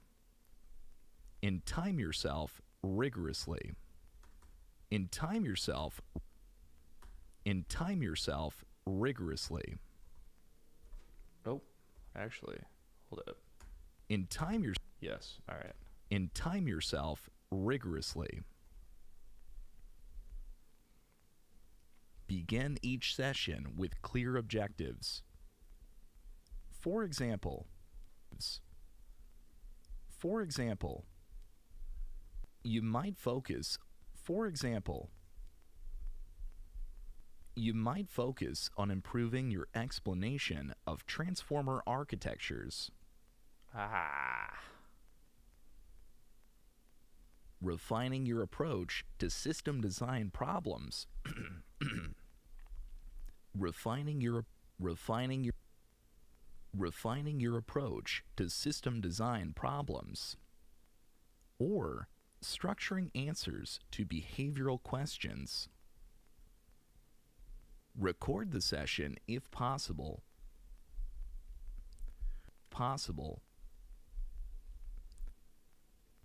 Record the session if possible. So you can review it later.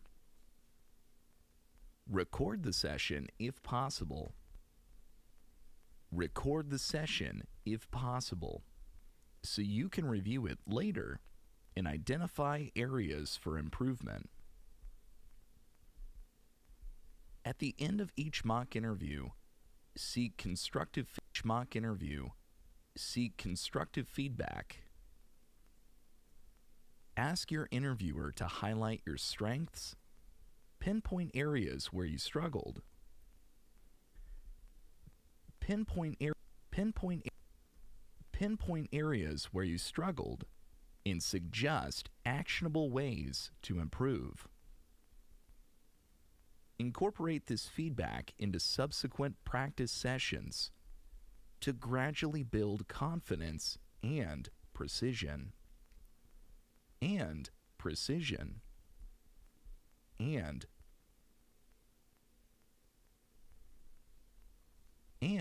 precision.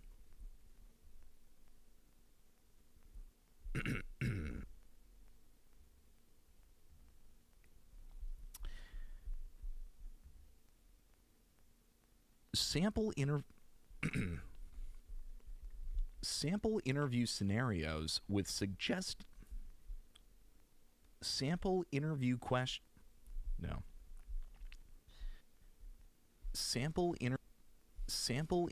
scenarios with suggested responses. The following sample scenarios represent common types of generative AI interview questions. The following sample scenarios represent common types of generative AI interview questions. Complete with suggested approaches for tackling them. Complete with suggested approaches. Complete with suggested approaches for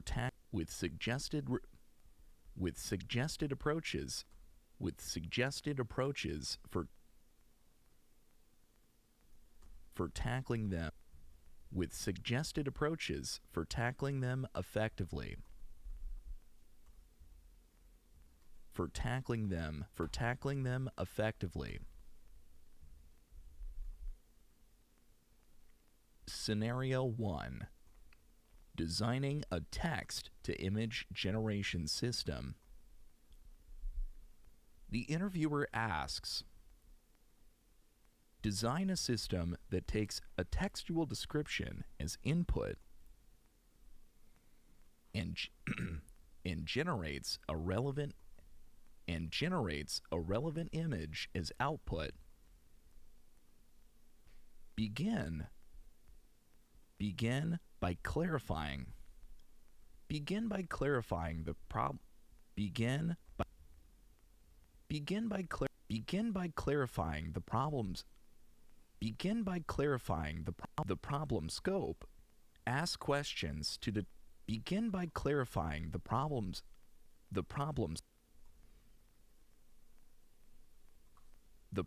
scope. Clarifying the problem scope. The problem clarifying the problem.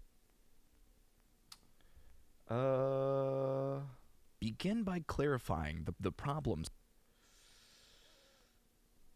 That's challenging, but let's see. The problem. Begin by clarifying the problems.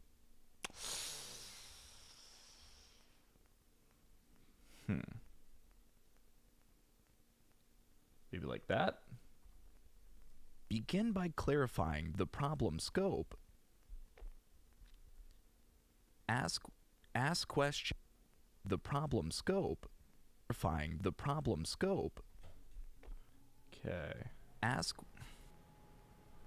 questions to determine whether the system requires real-time inference. What resolution the images must meet, and what resolution the images must meet, and what level of scalability is needed. Structure your response.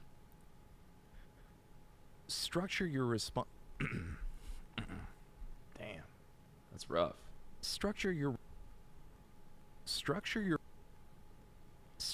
response by outlining structure your response by outlining structure your response by out structure your response by outlining by outlining the core components. Structure your response by outlining Oop. by outlining the core components. A data pipeline to collect and pre-process. A data pipeline to collect. A data pipeline to collect and pre-process text-image pairs. A model architecture such as a diffusion model, stable diffusion, or GAN, e.g., style GAN,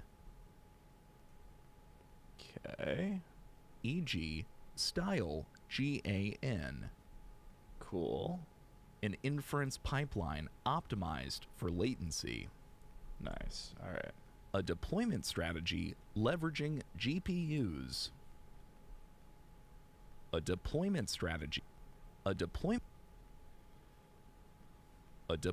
strategy leveraging GPUs and auto-scaling mechanisms. Conclude with trade-offs. For example, balancing model size and latency, or optimizing resource consumption, or optimizing resource consumption versus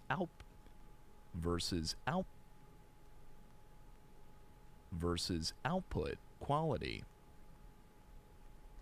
Scenario 2. Coding problem.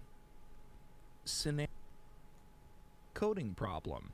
Zach and coding. Implementing a simplified tokenizer. The interviewer asks, write a Python program to tokenize a sentence into subwords using white space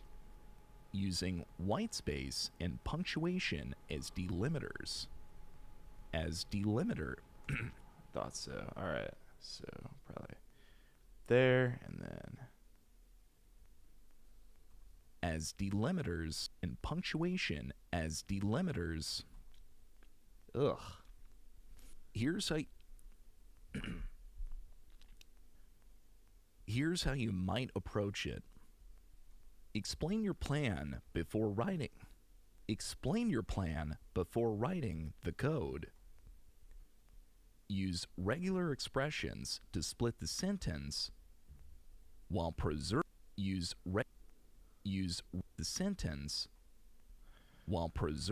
punctuation. Okay. Write clean modular code. Import RE.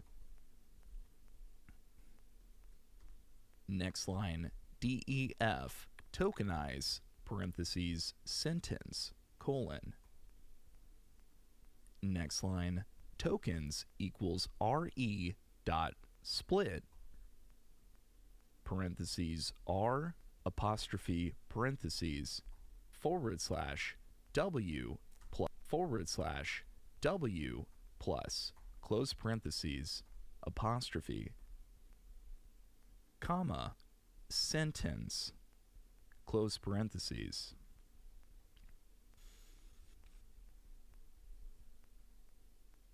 Comma, sentence, close parentheses. Next line, return bracket T. Okay. Next line, return bracket T for T in tokens if T dot strip parentheses, close bracket. Next. Okay. Bring that over. Bring this down.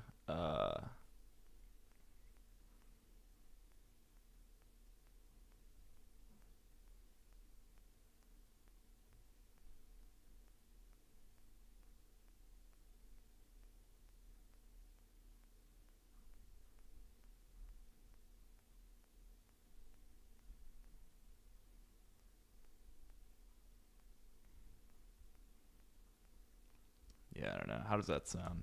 Next line, return bracket T for T in tokens if T dot strip parentheses close bracket.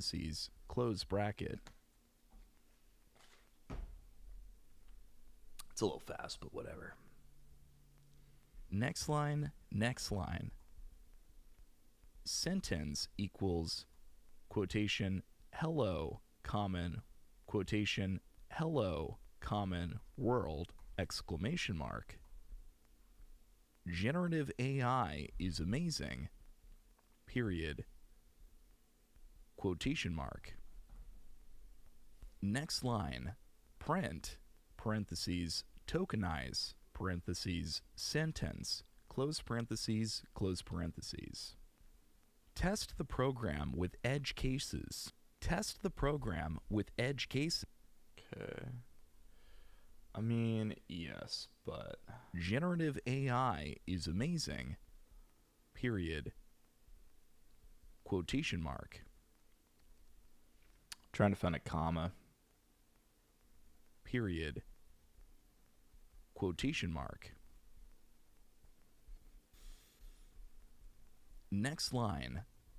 Print, parentheses, tokenize, parentheses, sentence, close parentheses. Test the program with edge cases, such as sentences with multiple spaces or special characters.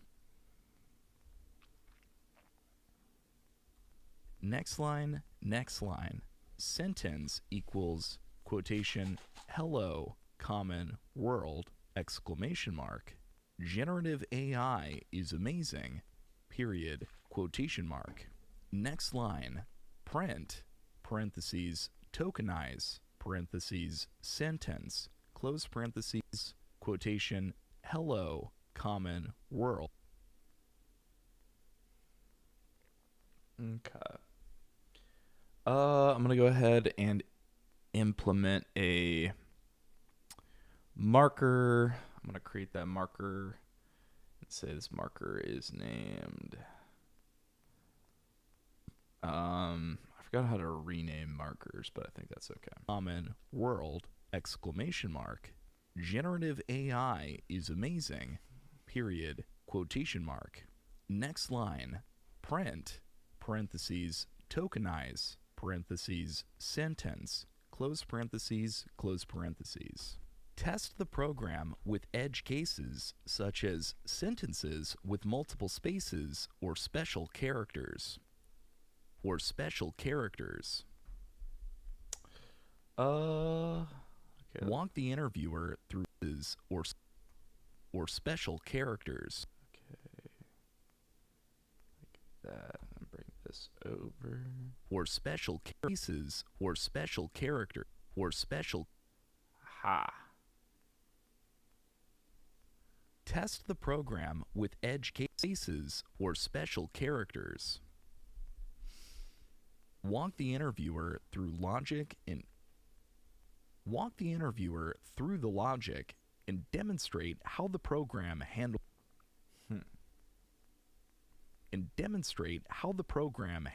various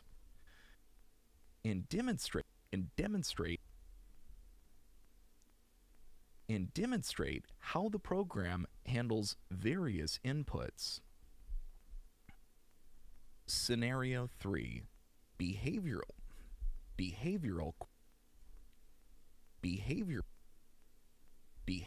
question. Overcoming model performance challenges. The interviewer asks, describe a time you faced challenges improving model performance and how you solved it. Okay. And how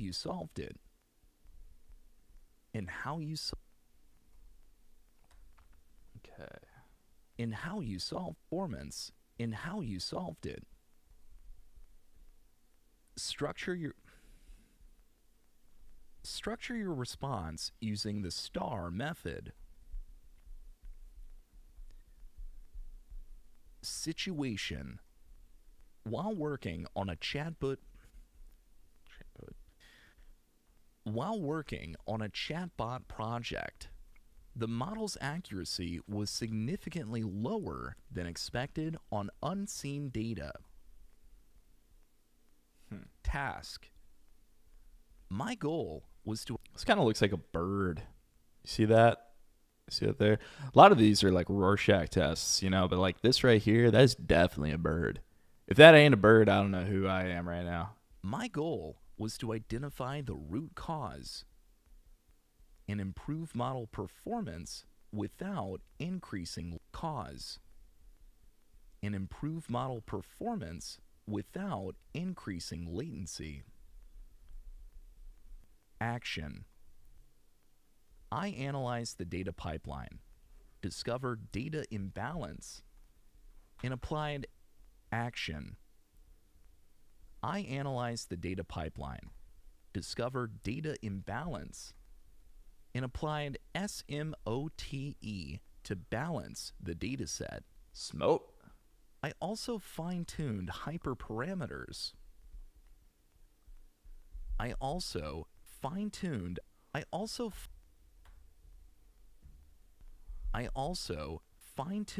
hyperparameters. Huh.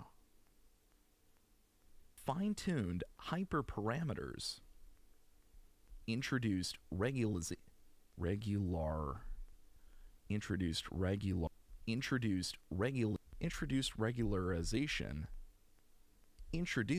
regularization techniques. Introduced fine-tuned hyperparameters. I also fine-tuned hyperparameters, introduced regularization techniques, and reduced overfitting with early stopping. Result. Result. Result. The model's result. The model's accuracy improved by 12%. The model's accuracy improved by 12%. Improved by 12%. I'm thinking this right here. Go. By 12%, and inference latency remained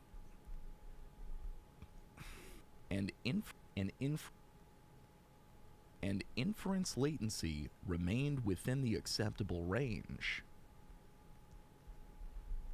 And inference latency remained within the acceptable range. End your response. And inference latency end your response by reflecting on the lessons learned and how they influenced your approach. End your response by reflecting on the lessons learned and how they influenced your approach to similar challenges.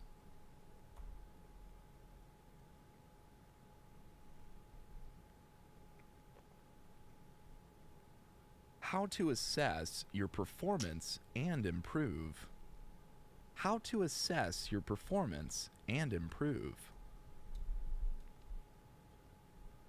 After completing a mock interview, it is crucial to evaluate your performance systematically. It is crucial to evaluate your performance. It is crucial to evaluate your performance systematically. Start by reviewing recordings or notes to identify areas of strength and weakness. Areas of strengths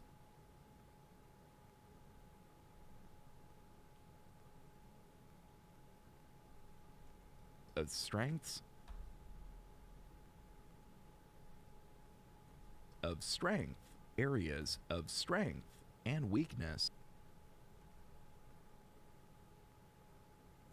and weakness, of strength and weakness, and weakness,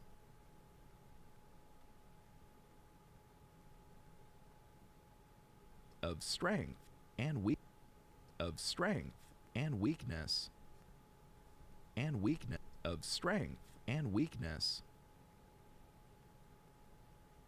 of strength and weakness. Reflect on the following questions. Did you start your responses? Questions. Did you start your responses clearly and logically? Were you able to explain your thought process? Were you able to explain your thought process effectively? How well did you were you able to explain your thought process effectively? I feel like I made the same mistake twice. How well did you handle follow-up questions or challenges posed by the interviewer? Were your answers concise and relevant to the question? For technical questions, assess whether your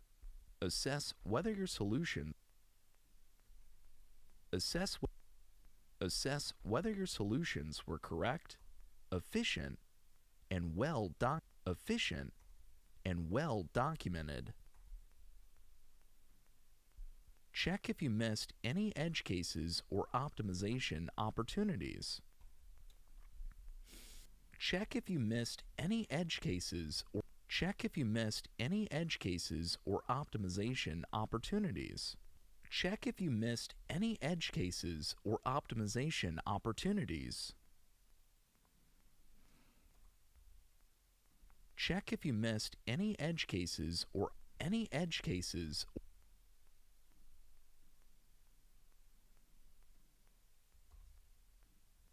Check if you missed any edge cases or optimization opportunities. For system design problems, evaluate the clarity of your diagrams, the comprehensiveness of your architecture, and your ability to address trade-offs.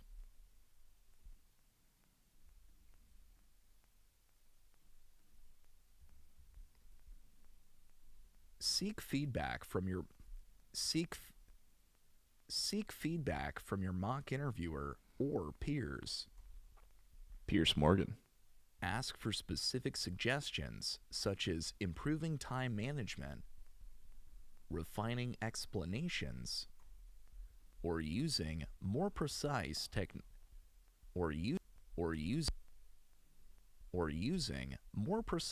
terminology.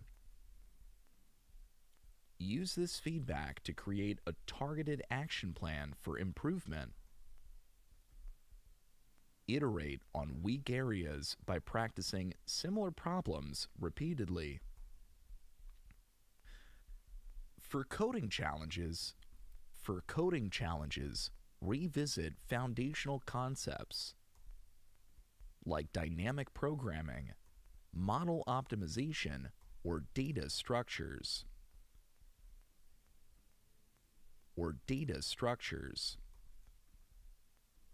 For system design, practice sketching diagrams for common generative AI workflows, such as text-to-image generation or real-time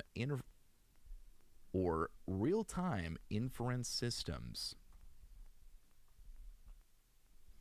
Consistency is key. Schedule regular mock interviews to track your progress and build I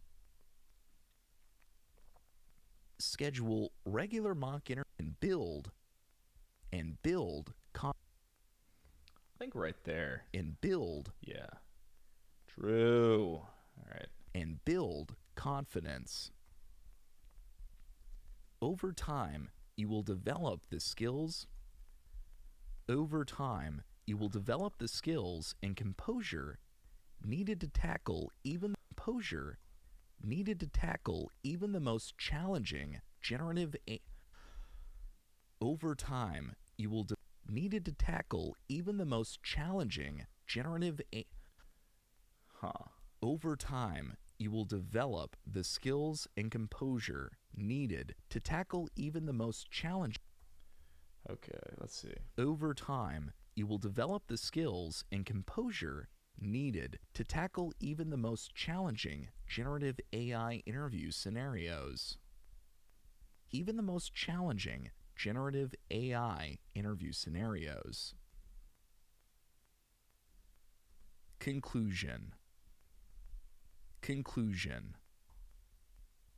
The journey to excelling in the journey to excel the journey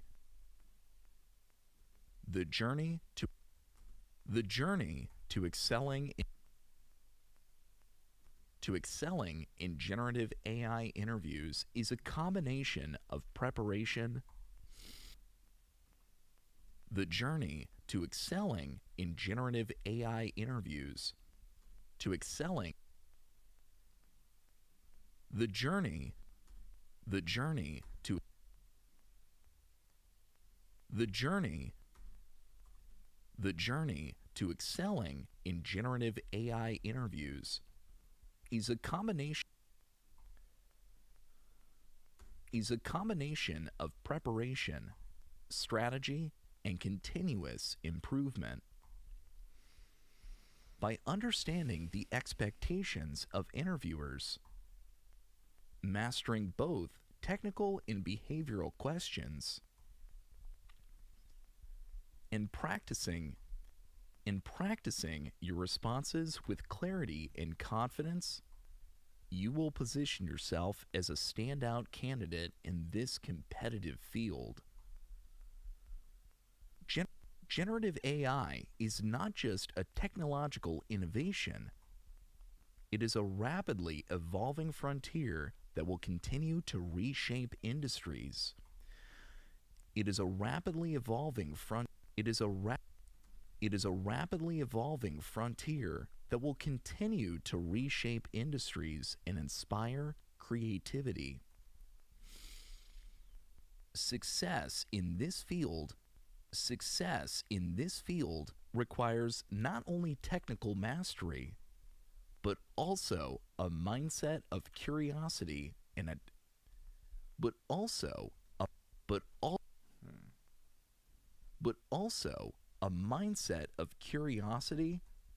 adaptability, and lifelong learning. Final tips to excel in Gen AI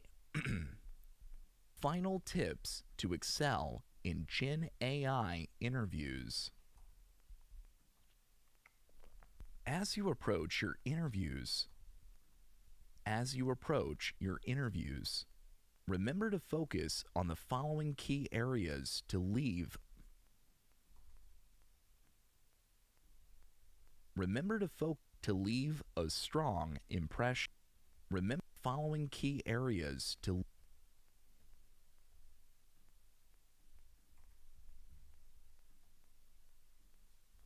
leave a strong impression. Clarity and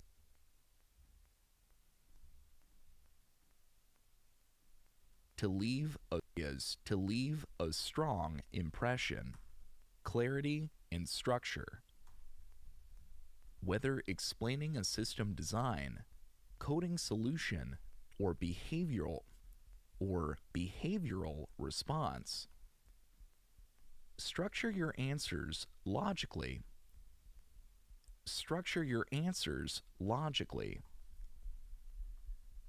Clearly articulate your thought process.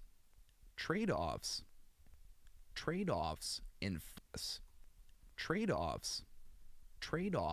and final decisions. Visual communication. Use diagrams Use diagrams to simplify complex Use diagrams to simplify complex concepts and showcase your complex concepts and showcase your ability to design systems effectively. Engagement in collaboration. Treat the interview as a collaborative discussion. Ask clarifying questions, respond to feedback gracefully, and remain composed under pressure. Hands-on experience. Demonstrate practical knowledge by referencing real-world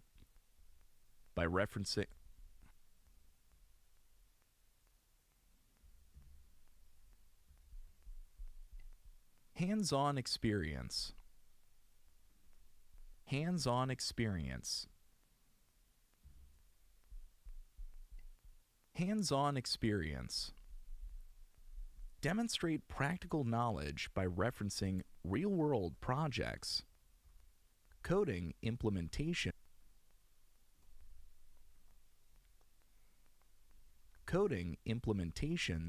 and tangible results.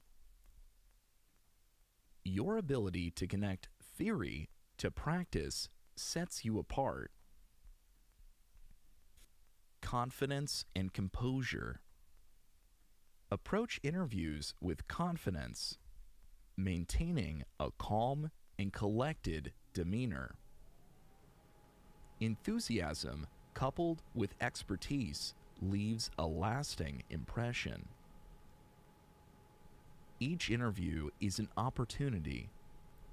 Each interview is an opportunity to learn and grow. Even if you face setbacks, use them as stepping stones to refine your preparation and build resilience. Leveraging continuous learning in the AI industry. Leveraging continuous learning in the AI industry.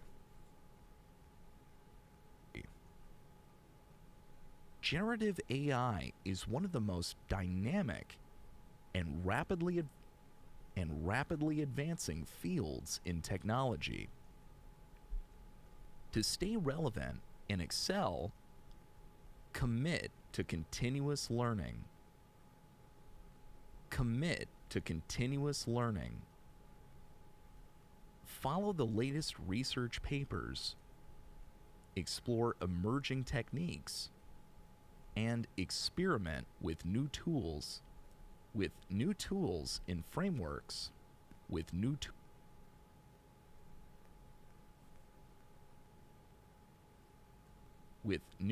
experiment with new tools and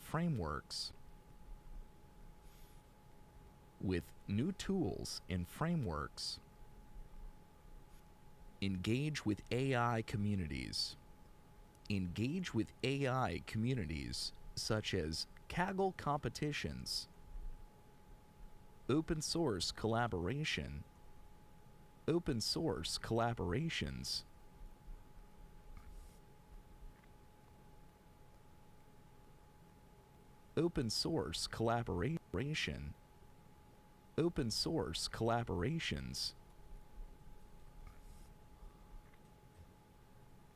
and technical forums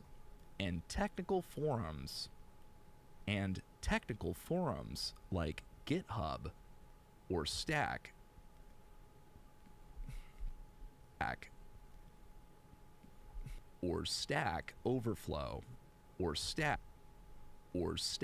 Overflow. Online courses and workshops can deepen your knowledge in niche areas such as model optimization, multimodal learning, or reinforcement learning, or reinforcement or reinforcement learning. Platforms like Coursera, Udacity, and edX. Udacity and edX and and edX offer specialized AI programs from leading institutions. Offer specialized AI programs from offer specialized AI programs from leading institutions. Offer specialized AI programs from leading institutions. From leading institutions. I mean, Attend conferences like NeurIPS. it was good the first time, honestly. Attend conferences like NeurIPS. Like NeurIPS. NeurIPS. Oop. Attend conferences like new like newer like nuances like newer IPS, ICML, and CVPR to stay updated on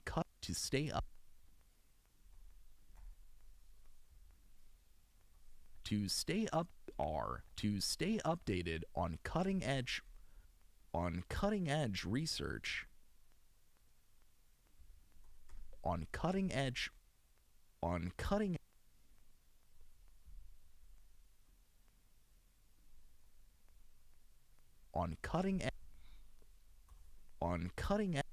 on cutting edge research and network with experts in the field. By remaining curious and open to learning, by remaining curious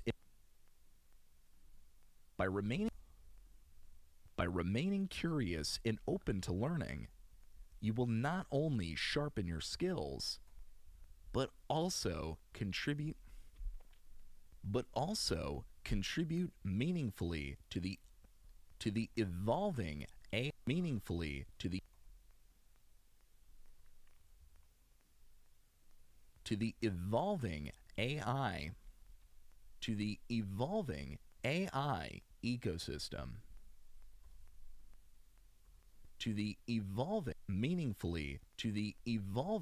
AI ecosystem.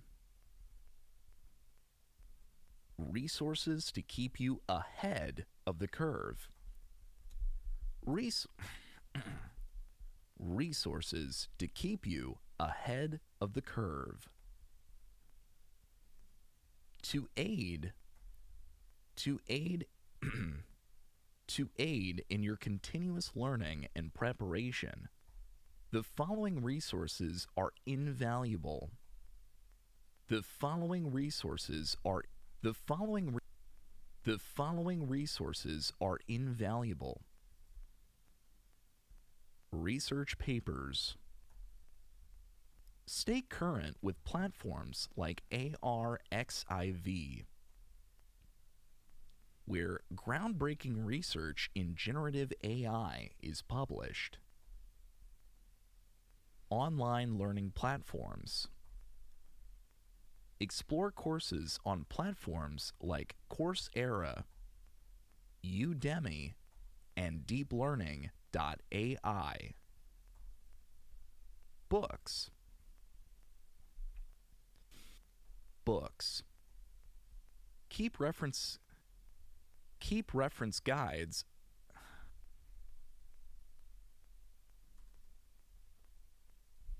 Keep reference guides.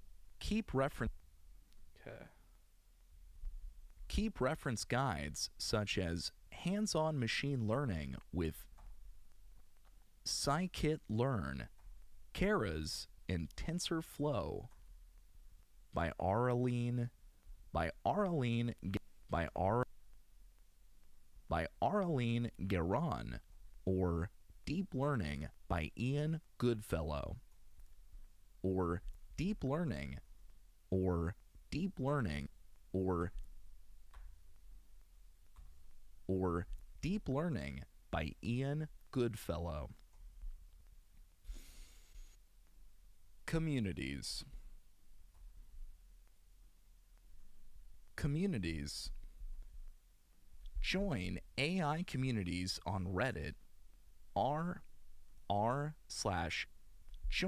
AI communities on Reddit r/machine learning Discord groups or Slack channels dedicated to generative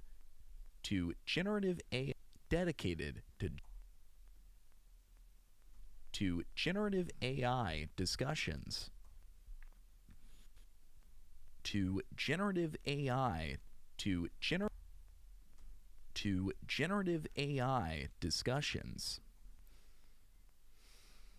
code repositories.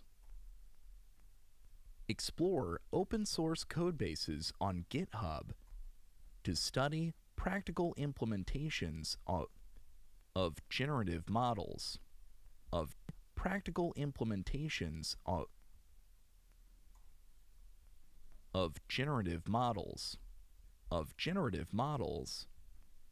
Such as transformers,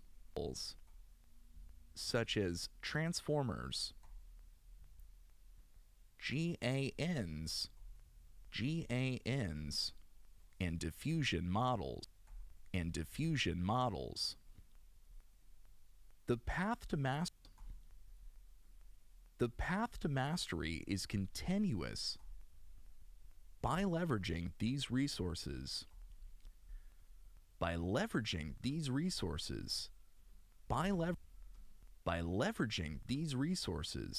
you can remain at the forefront of generative AI advancements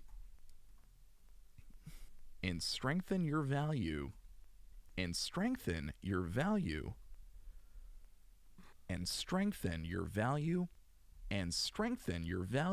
as a professional.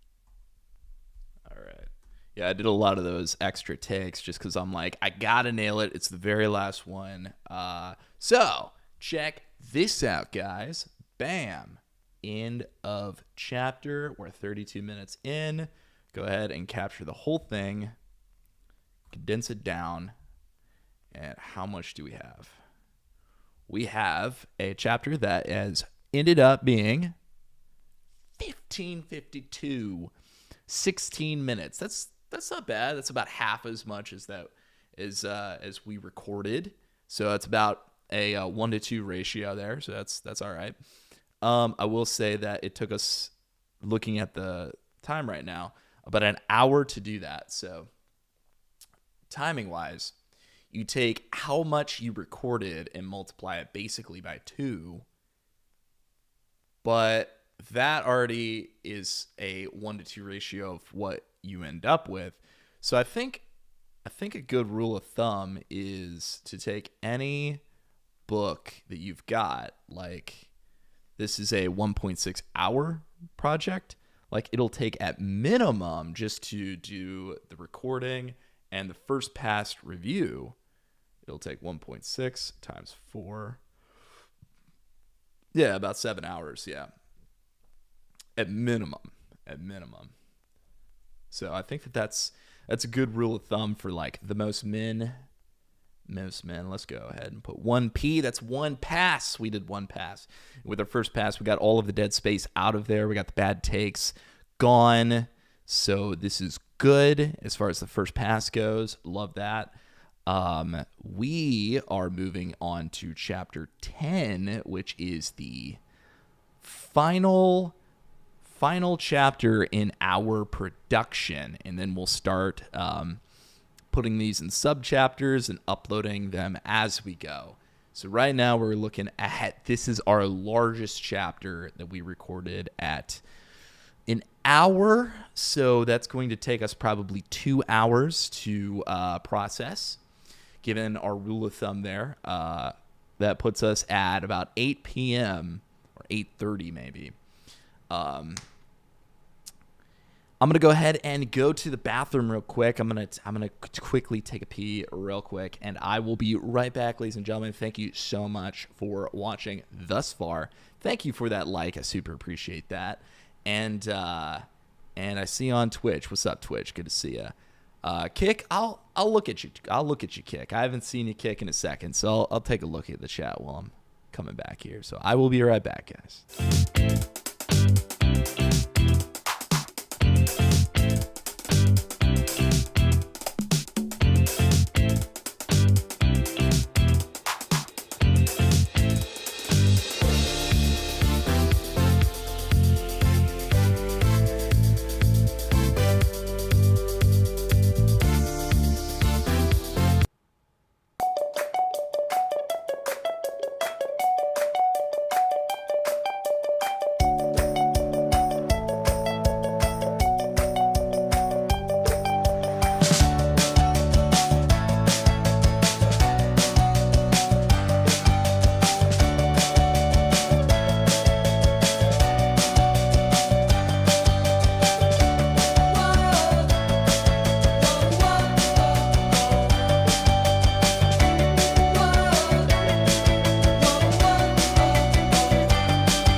Bam. What's up, guys? Good to see you.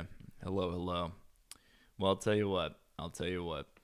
It's always good every now and then to take a slight break, a slight deviation from the mean. So I'm going to go ahead and do a little snack on these Amarillo Tortillo blue corn tortilla chips that I got from Target. I'm a big fan of tortilla chips, especially the blue corn tortilla chips. Huge fan. But I will say that Trader Joe's does it the best, and I don't know if these guys will do it justice, but we'll see.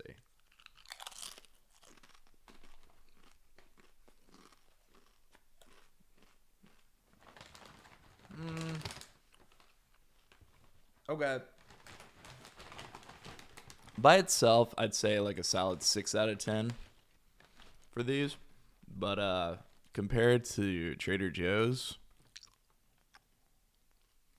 you're looking like a 4 out of 10. I'm sorry. It's just not the same. It's just not the same, guys.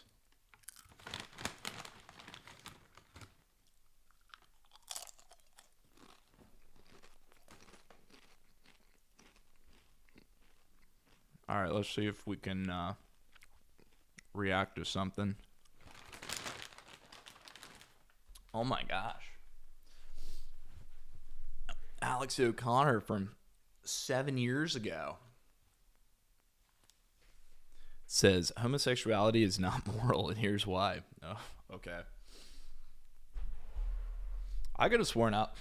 No, that's got to be bait. That's got to be bait. That's got to be bait. Project for Awesome 2025. What is he doing? What is he doing, dude? My buddy Hassan starts to laugh, and I said, "What's so funny?" And he said, "The graffiti." And I said, "What's funny about it?" And he said, "It says Happy Birthday, Sir, despite the circumstances." Oh, wow. It's just a reminder that people have birthdays, you know? Yeah. And They we come forget around that once a year. sometimes. What is he doing? Sometimes. Why is he in a wig? So Danielle, tell me what's new in your life. I have While so eat many lots of questions. marshmallows. So, that's perfectly wonderful. So, let's see. This is going to be a kind of interesting year for me as a transition. I don't like your cadence. I'm sorry.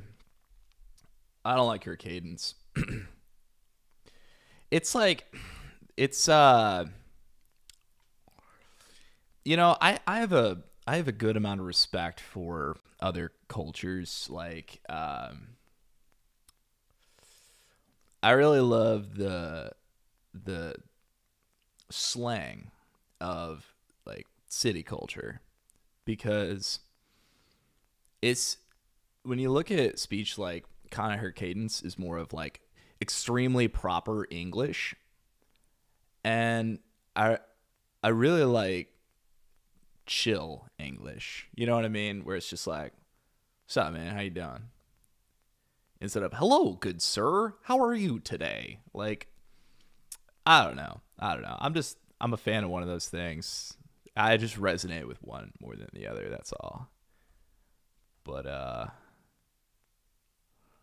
that's okay. That's all right. You're not for everybody. I'm not for everybody. Space-time maps? No. What is this guy doing? Beethoven? Brother, what have you become? Hussafel Stone or Baron von Rittenhouse? Okay. I don't like his energy anymore. His energy has become extremely muted, and I know why, but like, oh wait, hold on. I don't think I could feature him actually on Twitch. My bad, Twitch. I was just browsing YouTube. My bad, man. Let's see.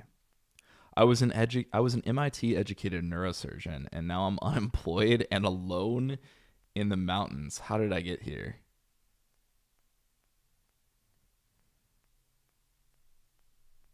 Or the most underrated social skill, and how to use it. I don't know. That sounds kind of cool, actually. I might tune into that. All right. Let's go ahead and throw up the chat onto here. I don't know why the chat's not showing up.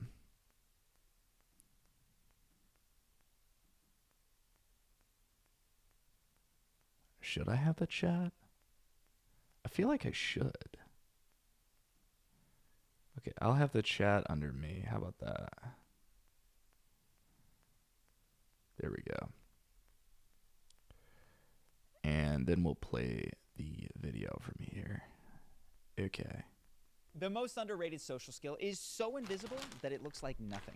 And it is so uncommon that I've made hundreds of videos on this channel and I haven't covered it yet.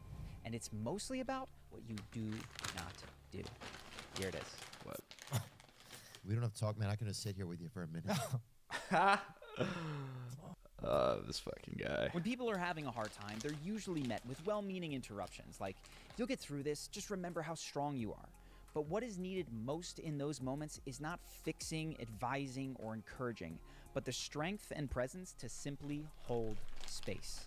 And in this video, I want to talk to you about how you can use the skill of holding space to become adored for your quiet presence and appreciated by everyone you choose to share this gift with. For context, Sean Strickland is opening up to Theo Vaughn about his childhood abuse. But notice in this next clip how his emotions seem disconnected from the story he's telling. I'll never forget, dude. I always tell people the first day I trained, I got the kicked out of me, covered in blood, bro. Like, first moment in my life I ever felt happiness. I'd sleep under the bed, you know, I'd sleep by the door because I thought my dad was gonna kill my mom. So, like, just laying underneath the bed, like, as they're fighting, because I think my dad's gonna kill my mom. Wow, he was that violent? Yeah, he's just a coward, you know? You'll see this in your own life when people tell emotionally charged stories with a flat affect. This is often a sign that they are dissociating. The experience is so painful that they haven't fully let themselves feel it. But they're telling it because it is seeking to be heard. And if you stay with it, oftentimes the underlying emotion will break through. Dude, I remember, like, laying in bed. Like, I remember I stopped believing in God, man. Like, like I had, yeah, it's crazy, dude. Crazy. Yeah. These moments, admittedly, can be jarring. And to be clear, you are under no obligation to hold space for someone that you don't feel comfortable with. But if you do want to offer support, the first step is to switch conversational mode. The thing that comes to mind here for me is like, if you're telling something with a flat affect, and that's an indication that you're not feeling emotion, I wonder how it's perceived if somebody with like a monotone voice, like I often have, is telling a story. Is it perceived as a lack of emotion, like a lack of emotional affect? I wonder. Modes. You see, most of the time we are in relating mode. You crack a joke, I elaborate on it. You tell a story, I tell a story of my own. This channel is mostly about that relating mode. First of all, fuck the relating mode.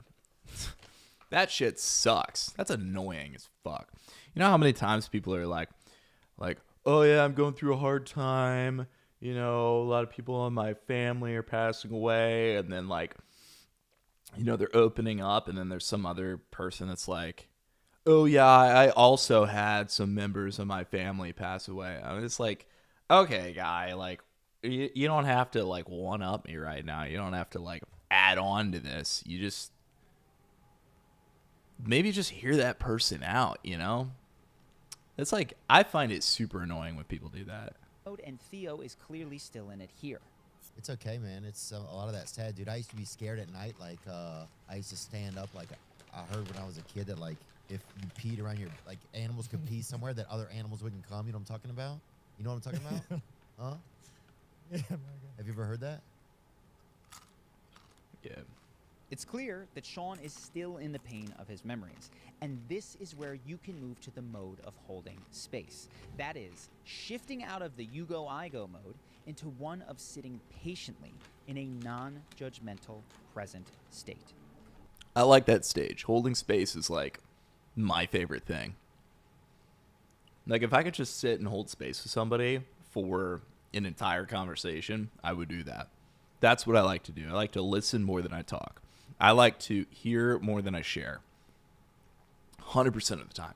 Because people enjoy it way more.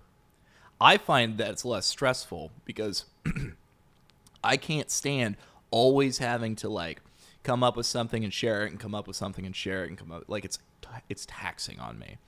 I love hearing and envisioning what somebody else is saying, picturing the world of another human being. I'm not interested in what currently exists within myself. That's boring. That already exists within me. I know it already. Tell me about you. I'd love to hear more about you. I love to hear, listen, and hold space. That is everything to me. So this mode, totally me. When you're holding space, you're listening to another person without an agenda to fix them, change them, or even make them feel better. Yeah, I'm sorry, bud. So, I'm sorry, buddy. that's all good, dude.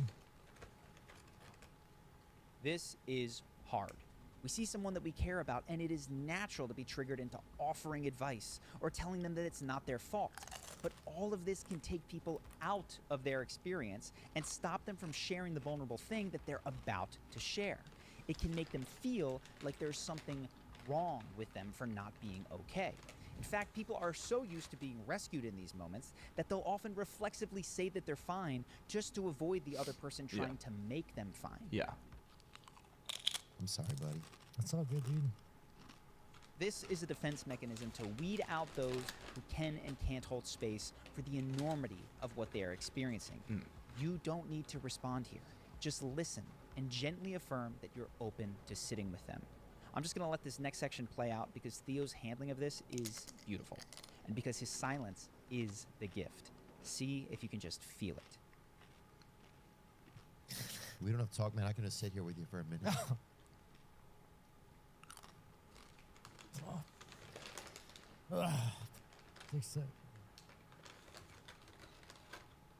I can just sit here. We can just sit Nah, here. it's all good, dude. 6 seconds, I'll just process it.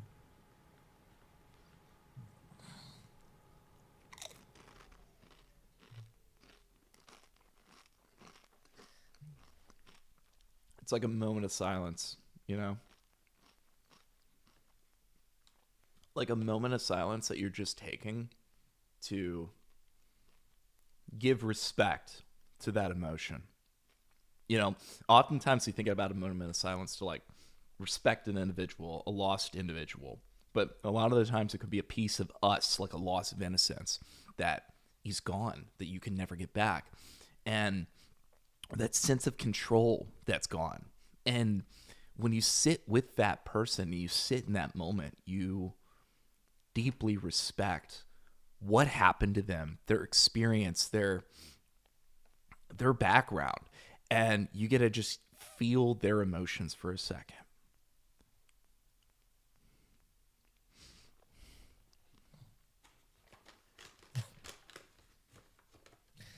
I think it's one of the hard things that people don't understand, like trauma, you know? Yeah.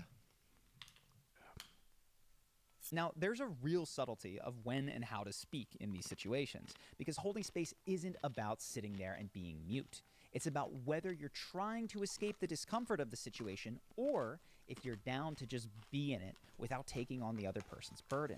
We've seen what are called empathetic interruptions from Theo that have this quality of willingness to just be in it, and you can see that Sean responds by feeling more each time. We don't have to talk, man. I can just sit here with you for a minute. No, it makes me sad. Yeah. No, it just makes me sad that a kid has to feel that way, you know? Yeah, so like Any kid. whenever Dreykus goes on there and like he jokes about that, Right. like, dude, you have no idea. But there's also interruptions where Theo begins speaking for Sean or speaking from his own discomfort.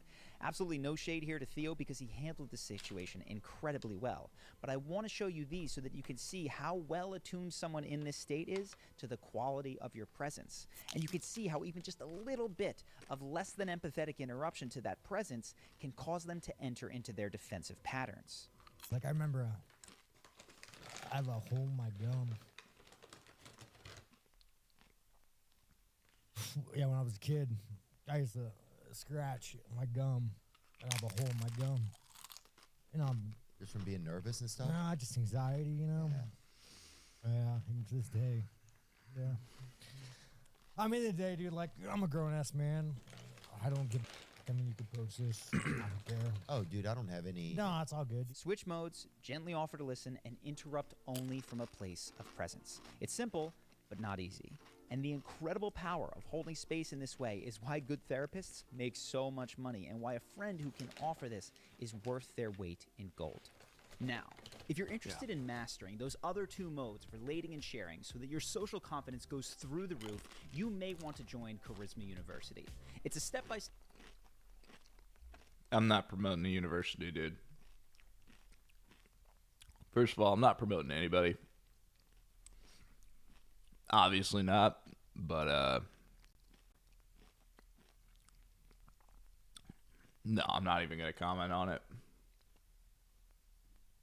Basic audiobook model is phenomenal. It basically got reasoning into limelight, right? So O3 and search-based reasoning, O1, O3, and so on has been around a little bit. What is this dude saying? New day, another piece of AI is announced. That's but, right. You know, why is this one so important? We don't tend to do that many videos for the release of a new AI model, just because there are a lot of them, and lots of them are not that interesting, right? But in the last few days, a model called DeepSeek has come out, and a new model called DeepSeek R1, that are very interesting, right? And I think actually are really threatening the kind of monopoly that certain companies have on this system. And so let's talk about why that is and why we should be really excited. Perhaps we should just step away for a minute and just, for those people that have kind of not been paying attention, maybe this is the first time you've ever watched a video with me in it. What is a large language model? A large language model is a very, very big transformer-based neural network that does next word prediction. So Now, there's a lot of jargon there, so how do we get Yeah. through some of that jargon? all right, yeah, okay. So a neural network is the sort of a standard for machine learning. Things like convolutional neural networks are very, very popular in image-based. Computer vision, you know, AI for video, these kind of things.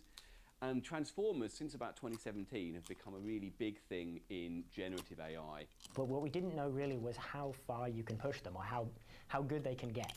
And so you could kind of, I suppose, split generative AI in two. You've got diffusion models, which do image generation, and you've got transformers that do text generation. And it's worth remembering that all modern AI of this kind is text generation, rather than kind of going off and, you know, coming up with some fundamental concepts of your own and coming back. And so basically the way that you normally train these models is you get a huge, huge model that is too big for most of us to train. You get hundreds of thousands of GPUs possibly. So these are the graphics cards. The graphics cards that train the model, and then you just batch through all of the text on the internet, learning how to predict the next word over and over again until you get so good at it that you can start regurgitating facts. You can even start solving logic problems or mathematical problems and things like this. Right? But what's happened is, over the last few years, since, you know, ChatGPT was announced in, you know, what was it, 2022? I mean, it's not even been that long. There's been this kind of arms race among all the tech companies of who can build the biggest model, who can build the most performant model. And generally speaking, their approach to doing this is to make them bigger, to make the data sets bigger, to make the models bigger, to make them more clever, and train them until you get that better performance. We've spoken about this in previous videos on how much you can keep doing that, but that's kind of not what we're talking about today. The idea is basically, has always been that if you have 100,000 graphics cards, if you have billions of dollars to spend, you're going to be at an advantage because you have that power that you can train the largest models. Now, some companies like OpenAI keep their models behind the scenes, and they expose them through, you know, an API or a web interface or something like this. And they very rarely give them away to anyone apart from perhaps close partners. They also very rarely tell you exactly how they've trained the model, what the data set was, what the actual model parameters are, and how big it is, and things like this. On the other hand, a company like Meta, so you'll know Meta from Facebook, have a much more open AI policy where they basically release their models. And those models are called Llama, and they are very good, and they are released for free, and you can all use them, and I've used them. But regardless of whether you release the models, they're out of reach of most people. I can run these models, I can refine them, I can't train them from scratch. I don't have that kind of resource. I don't have enough money to pay the electricity bill for the server farm. In most areas of science, you might read a paper and you might go, that's good, but I think I can change this thing and make it slightly better. And then you release a paper that makes it slightly better, and then someone else does, and someone else does, and everyone just gets slightly better at doing this thing. That doesn't necessarily happen so much in these big AI models, because ultimately there's only a few people that can do it. And so this kind of openness, I personally think, I'm an academic, so I would think this, right? But personally, I think openness is a good thing. Now, what's happened in the last few days is, well, and also just before the end of the last year, is that a small company in China has released a model called DeepSeek. Right? And there are a couple of flavors of this model, and we can talk about them, but they've kind of changed the game a little bit, right? Because what they've basically shown is that you can train with more limited hardware, still expensive, but much more limited, and you can train particularly the most recent variant of models much more efficiently in terms of the amount of data you need to collect, which has been a huge pain for everyone. Right? So perhaps we'll break down a little bit about some of the things that the model does that other models don't do, and why this is going to be quite a big deal. Let's talk about V3 first. So V3 is their kind of flagship model that you can think of as a little bit like ChatGPT, right? It's basically another large transformer. It's trained on lots and lots of text. It has a conversation. I've spoken to it, you know, as much as one can speak to a chatbot, and it answers perfectly reasonable questions, and it acts in much the same way you would expect, right? And you can actually use it online now. V3 offers lots and lots of different performance benefits over previous models, which make it much, much cheaper to train. The company that trained it are claiming that they trained this model, which is similar in terms of performance to Llama, to ChatGPT, for $5 million of hardware and electricity, right? To give you an idea, one of the largest models might be upwards of 100 million, possibly towards $1 billion, right? And you've also got to consider the fact that you may not hit the right model the first time. You might have multiple variants of training, right? The amount of money and electricity being used to train these models is absolutely enormous. There's a reason that Microsoft are exploring restarting up a nuclear power plant. So it does this in lots of different ways, but I wanted to kind of talk about a couple of ways that I think are quite interesting.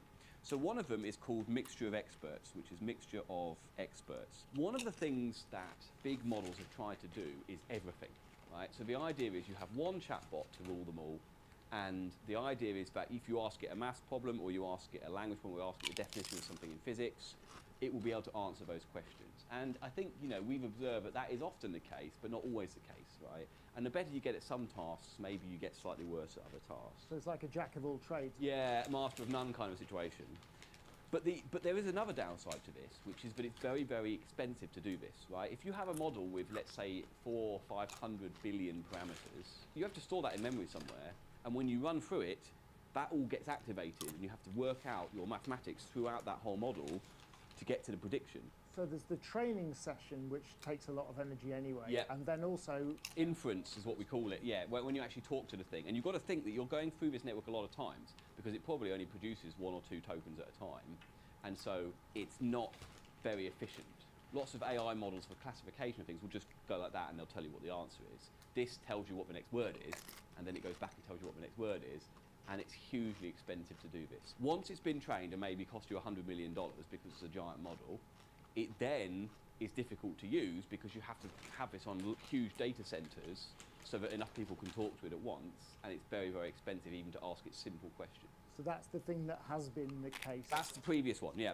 What Mixture of Experts does is it's trying to have different bits of the network focused on different tasks. But let's imagine you have a prompt here that comes in, and you have a giant network that finally gives you your answer over here, right? And this has, let's say, 670 billion parameters in it.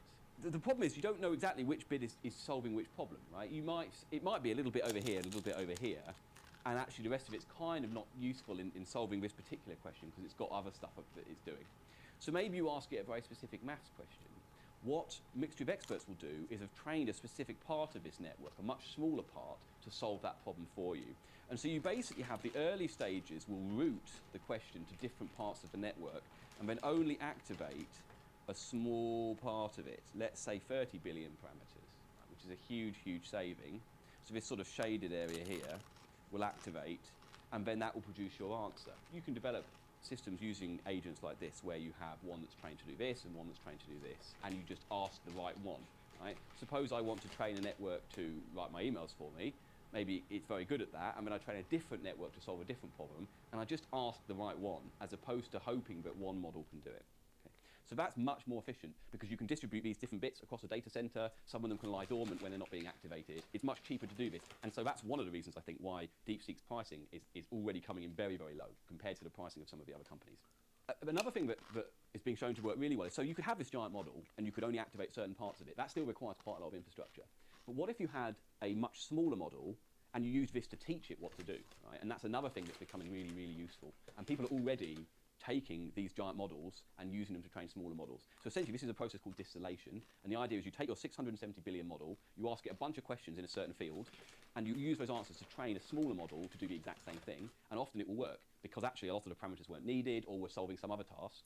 And so you can distill that problem solving into a small model. So you can get pretty decent performance from an 8 billion model, right, which will run on standard hardware. I can run an 8 billion model on my computer. And you'll get close to the same kind of performance, certainly enough for most use cases. Just in a restricted field. In a restricted field, yeah. You wouldn't necessarily get, I mean, you could actually get pretty generally good performance. But yeah, if you have a specific goal in mind, it's very useful for that. Right? I should say, actually, they're just porting the general model, so they're not necessarily restricting it to a certain field, but your performance will probably be better if you do. But, you know, why use 670 billion parameters and all these GPUs when you can just use 8 billion and run it on your 4090, you know, nice, I'll do that. The other thing they've done is they've made a lot of mathematical savings in terms of the number of mathematical computations you have to do to go forward through a network, right? So we won't spend too much time talking about this. Maybe there's another video where we go into that in a bit more detail. But essentially, if you think that one of these networks might have thousands and thousands of very large matrix multiplications where each of your matrices is 2,000 or 4,000 by 4,000, that is just a huge amount of computation even for a fast machine, very expensive to do. But there are ways to make this more efficient. And DeepSeek aren't the only ones that have come up with these ways. There's lots of people researching this. We're starting to see networks that can be trained at a fraction of a cost because internally their parameters are used more efficiently. So that's V3, right? But that's actually not kind of what people are most excited about. This is really good, and training a network for this amount of money is hugely impressive. But there's a few other things that they've done since then that have also been really quite special. So R1 is the latest model, and R1 performs something called chain of thought. So what is chain of thought? Well, chain of thought is something you might have seen if you've ever spoken to GPT-4o1. Imagine that I ask you to solve a long division problem, right? And I ask you just to save a number to me. Right? That's going to be kind of difficult to do, right? For a big, for a big long division. What you would do is you write down the steps on a piece of paper, and then you solve the problem based on those steps. You work your way through it. You work your way through it, right? And the observation of chain of thought is the same kind of idea. It's quite difficult to ask a large language model just, what is the solution to this logic problem, or what is the solution to this mathematical derivation, and it just spit an answer out, because that's not trivial to do, right? There's steps that it's trying to skip over. And so what chain of thought does is essentially write down a step-by-step process of solving the problem and slowly solve it, and then write down the answer, right? And then you just kind of hide the chain of thought. You can show it or you can not show it as you see fit. But you tend to get much better at solving problems that require multiple steps. If you want to just, why is the sky blue? It will just regurgitate that pretty easily from text it's learned on the internet. But if you're asking like problem-solving skills, it's hard to do in one shot. So you kind of take a little bit of time to just work through it. And this is essentially adding computational cost during inference, but with the benefit that the performance goes up. Right now, whether that cost is worth doing probably depends on the questions you're asking of it. But that's the idea. Now, OpenAI pioneered this chain of thought, but they don't tell you how they do it, right? So because it's all closed, and so it's not OpenAI at all, right? In some sense. So essentially, you see a kind of Tracy summary version of the chain of thought, but it's not their actual internal monologue, which is essentially a trade secret. What R1 is doing is it's doing a chain of thought which is similar to O1, but it's fully public. They've released all the models, they've released all the code. You can talk to it, you can see the entire monologue, and they've also trained it with massively more limited data. So how would you train this if you were OpenAI or a big tech company? Well, what you would do is you would create a data set that says, here's a question, here's the chain of thought you should have been producing for this question, and here's the answer, right? And you have to produce tens of thousands or hundreds of thousands of examples of these kind of things. What sorts of things, like simple math problems? Math problems, right? So the question I often ask, which has been failed by things like ChatGPT before, is suppose you have a stack of 3 boxes, red, blue, and yellow. The red is on the bottom, on top of that is the blue, on top of that is the yellow. You take the blue one out and put it on the top, right? And then you add a 4th green box onto the top. Can you describe that stack of boxes? Right? And the answer is, can you say it again, because I need to write that down, right? That's the answer. Now, I've asked ChatGPT this, and it often would fail at it, until we got to the new reasoning models, the new chain of thought models, which start to perform a lot better on this kind of task. And we can actually see that happening here on DeepSeek R1. So if we look at the text, it's actually started discussing with itself about how to solve the problem, it comes up with some steps, it goes through, and it finally just produces the correct answer at the bottom. So you don't have to use the chain of thought to look at if you don't want to. From a research point of view, it's quite interesting, and the fact that it's open is really positive. But actually, this is a problem that would have been hard for this model to solve if it didn't have that chain of thought, because it would have just had to basically look at the colours and move them into the output, and that would have been very, very hard. So this chain of thought is what makes problems like this a bit more possible. Yeah. To actually train it to solve that problem, what you would do is you'd give it a bunch of box stacking problems, a bunch of derivations, and a bunch of solutions and step-by-step examples, and then the answers at the bottom. And over time, it would learn to reproduce that performance. What R1 is doing is turning it on its head a bit and training only using the answers, which is hugely easier because you need much less data. You don't need to have crafted clever internal monologues. The internal monologue comes out of the training process, which is super cool. So the way it works is you give it a question, and then you reward it. So reinforcement learning is this idea where it doesn't directly observe the actual correct answer. It gets a reward or it doesn't get a reward based on whether it was right or not. Right? So maybe you want to train a robot to walk along. You don't say move your left leg this way. What you do is reward it for getting a bit further, and over time it might learn to walk along. And so they've done this. What they've done is they've given it a load of maths problems and a load of maths answers, but they don't give it the answer. They just tell it whether it was right and whether it was wrong. And also they give it a small reward for having written some kind of internal monologue of the correct format. And over time, as it trains, the monologue gets better and better, and in the end, it has a chat with itself and then solves the problem. The really nice thing about it is that it's just much easier for someone like me to train a model like this, right? Because there are lots of data sets with questions in and answers. There are very many fewer data sets with really nice step-by-step instructions on how to solve the problem, because I don't know how to solve the problems either, by the way. And so, it makes this, and they've released it all open source, so it makes it much, much easier to do. So, 2 weeks ago, OpenAI was maybe one of the only companies that could do something like this, a handful of others, and suddenly now you can kind of do it at home. You will need, to train one of these models from scratch, you may need lots and lots of graphics cards, but massively limited numbers compared to what we had before. So big organisations, let's say the size of this university, could quite comfortably do this now, as opposed to it being totally out of reach, which is a bit of a game changer. And it's worth noting, I'm skipping over some of the cool stuff that they do. There's lots of stuff in this paper, and we can link it in the description. And there's loads of other ways that they train it in. They do a multi-stage training process, not just reinforcement learning, to make it work a little bit better, make it appear more aesthetically pleasing. But in principle, the idea is what they've done is they've released a very performant model and told us exactly how they did it, right? Which is very unusual for these kind of models. And so, in my opinion, a good thing. This has sent Silicon Valley into a bit of a spin, hasn't it? Yes. Which, from my point of view, as someone not in Silicon Valley, is quite funny sometimes, right? I think sometimes this is pictures a bit of an arms race between different countries or different companies. I think it's only an arms race because they make it an arms race, right? The rest of us are just cracking on with our regular research, and that's true of most people. But I think if you have a company where your whole business model is around you have the best model and no one knows how it works and can copy you, this really hurts that model, right? Because they've got a good model and everyone knows how it works and can train it themselves, right? That's a huge problem. The other problem is if you have a company like NVIDIA where your stock price is almost entirely based on the fact that these big companies buy hundreds of thousands of incredibly expensive GPUs because that's what's required to get the best performance, and then someone comes along and gets the best performance with essentially consumer hardware, that is also not a good look, right? Now, it might be that those companies that have loads of GPUs still have an advantage for a while, but it's a leveler, right? Over time, people can do stuff with more limited hardware. And I think that's a great thing because we have access here to dozens of GPUs, and they're decent, right? And they're expensive, but they're not anywhere near in the same league as some of these companies. And so we essentially cannot try those things, right? Because we do other things. But now we can. And I might still not, but I might, and it's an option for me. So I think it's gonna level the playing field a lot very, very quickly. And I think that once something like this starts, lots of other companies will come up with new models, will come up with new efficiency savings, and it will just that will increase more. We could be seeing the end of kind of closed source AI because it may just not be viable. That is so interesting.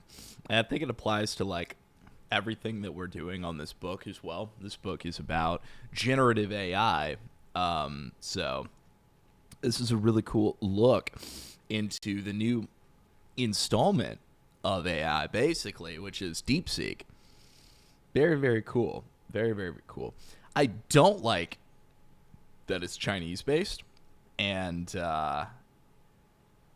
it's unfortunate. That's unfortunate. It's fortunate that it's open so that we could recreate it, but there's been videos that I've seen that have showcased they send data to China in a covert way. So, not a super big fan of that. But outside of that, super cool possibility. We love to see it. Yeah, that's really neat. I'm really glad that's something that is a new installment here for AI. Because they're wow.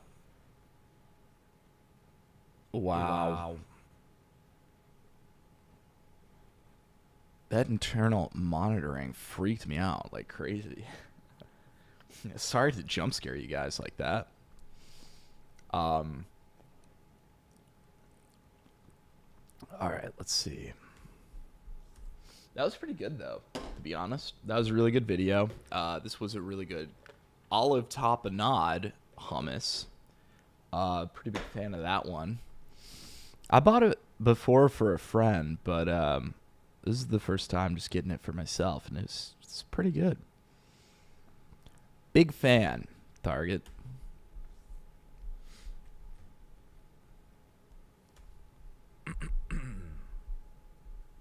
Chapter 10.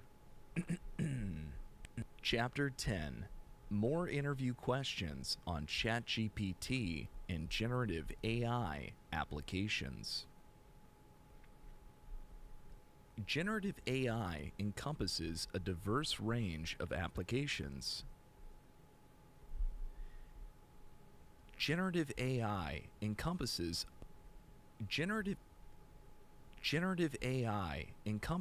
a diverse range of applications, each requiring unique skills and problem-solving approaches.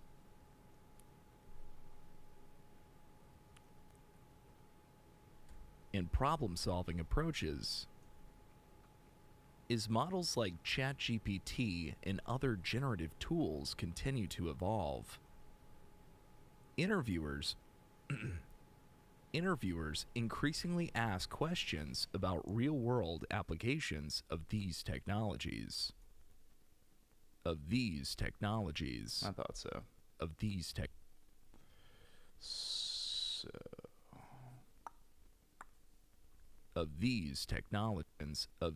technologies. Ew. This bonus chapter presents interview questions. This bonus chapter presents interview questions, frameworks, and solutions for specific applications such as ChatGPT-powered chatbots, image captioning systems, retrieval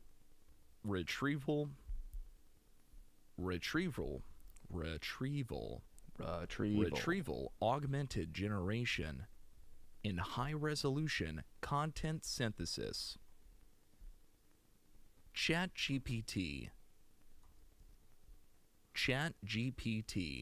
personal assistant chatbot. Personal assistant personal assistant chatbot.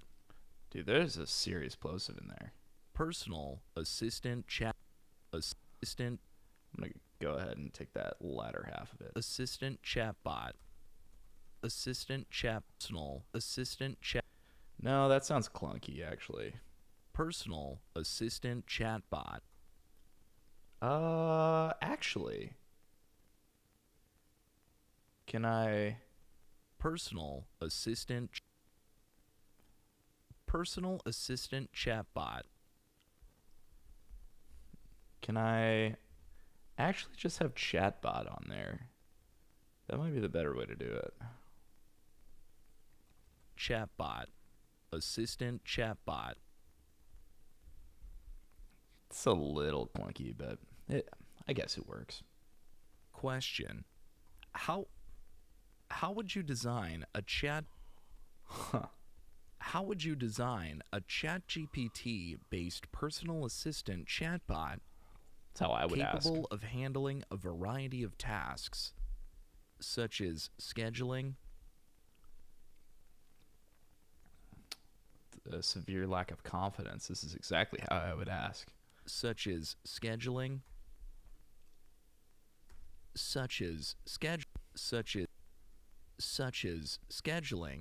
answering questions, and summarizing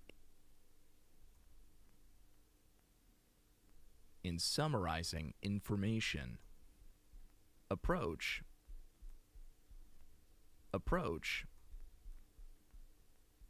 Begin by understanding the core components required to build a chatbot using ChatGPT or similar transformer-based models.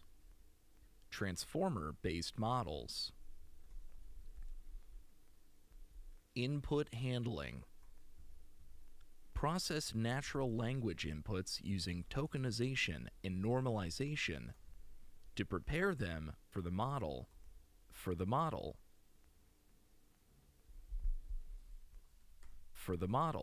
Pair them for the model. To prepare them for the model. Okay, I see why I did that, yes. But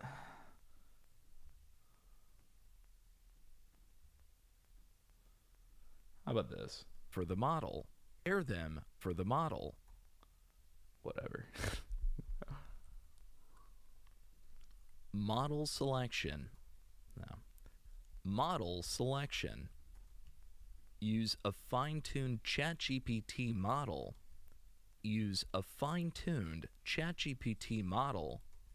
Such as GPT-4, optimized for multi-turn conversations. Task management. Integrate APIs for task execution, such as calendar scheduling, email summarization, and knowledge retrieval. Okay, I feel like that was kind of close. Let's check it out. In knowledge memorization in knowledge retrieval. In knowledge retrieval. Okay. In knowledge retrieval. In knowledge retrieval.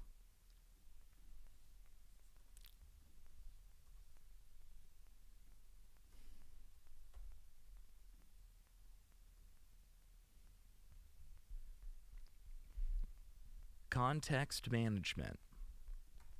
Context management. No. Context management.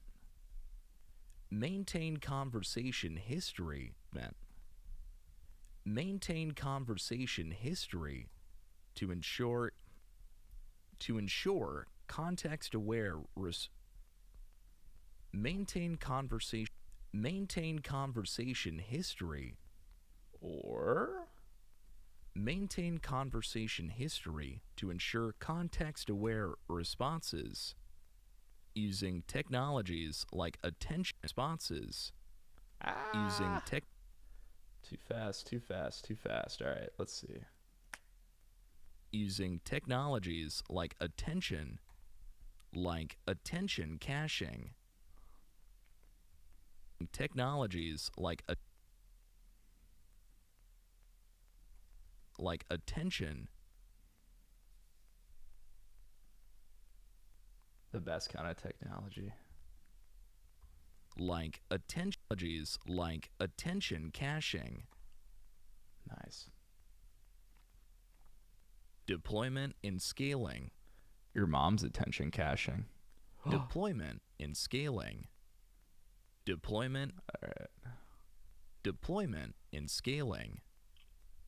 Deploy the chatbot as an API with support for Okay.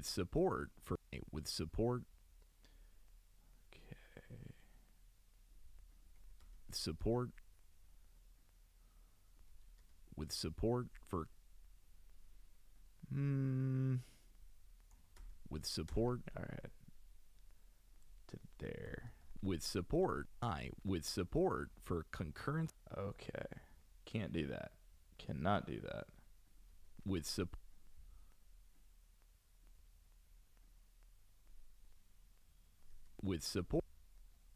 Deploy the chatbot as an API with support.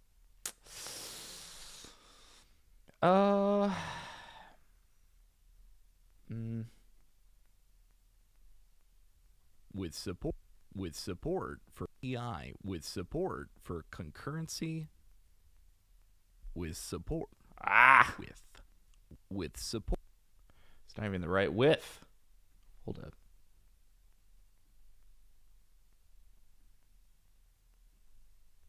With support for PI, with support for concurrency, latency reduction. All right, that's probably why. Probably why it doesn't sound right, because it's not the final.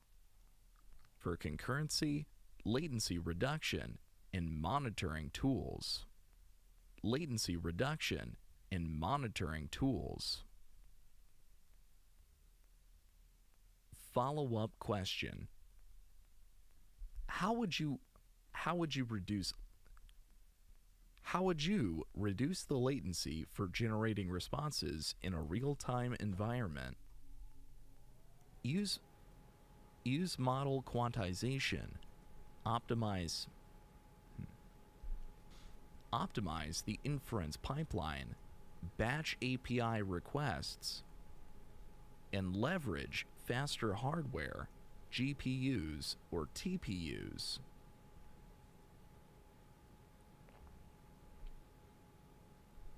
Image captioning. No. Image captioning. Question. Design a system. Image captioning. Or. Image captioning. All right. Question. Design a system that generates image. Okay, there we go. Question. Design a system that generates image captions based on visual inputs. Captions based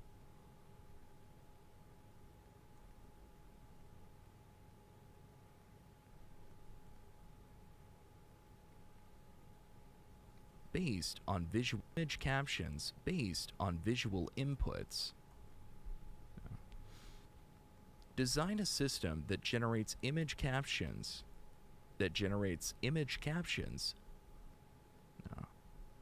Design a system that generates image captions based on visual inputs. All right, let's compare that. Design a system that generates image captions based on visual inputs. Design a system that generates image captions based on visual inputs. Okay.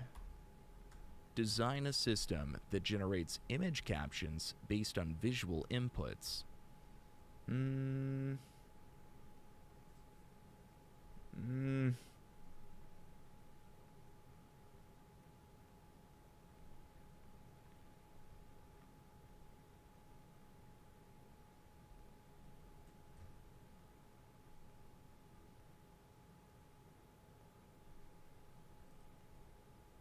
Design a system that generates image captions based on visual inputs.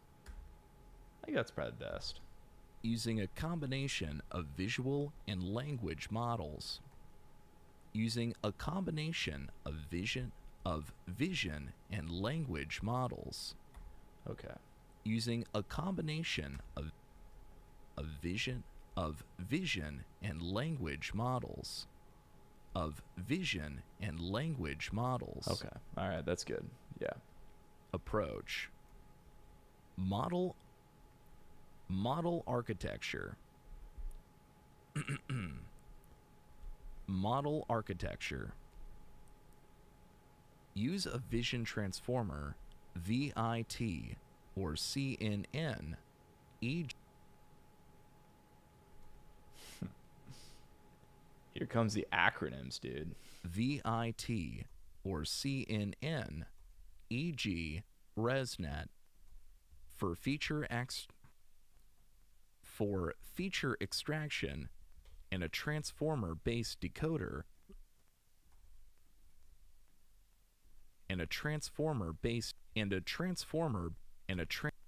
There we go. Yep. and a transformer-based decoder for text generation. Data pipeline. Train on datasets like MS COCO, which contain image-text pairs. Pre-process images using resizing and normalization. And normalization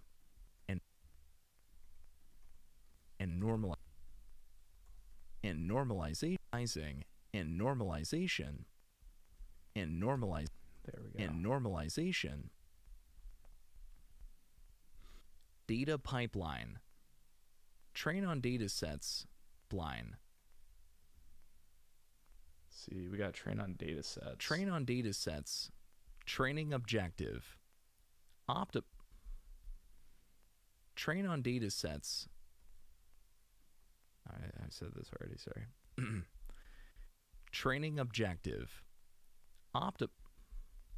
Optimize.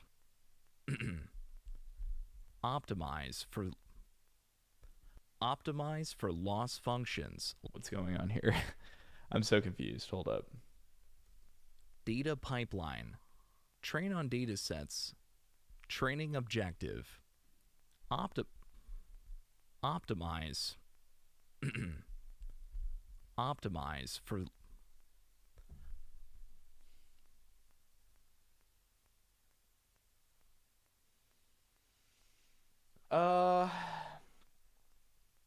let's see. and normalization.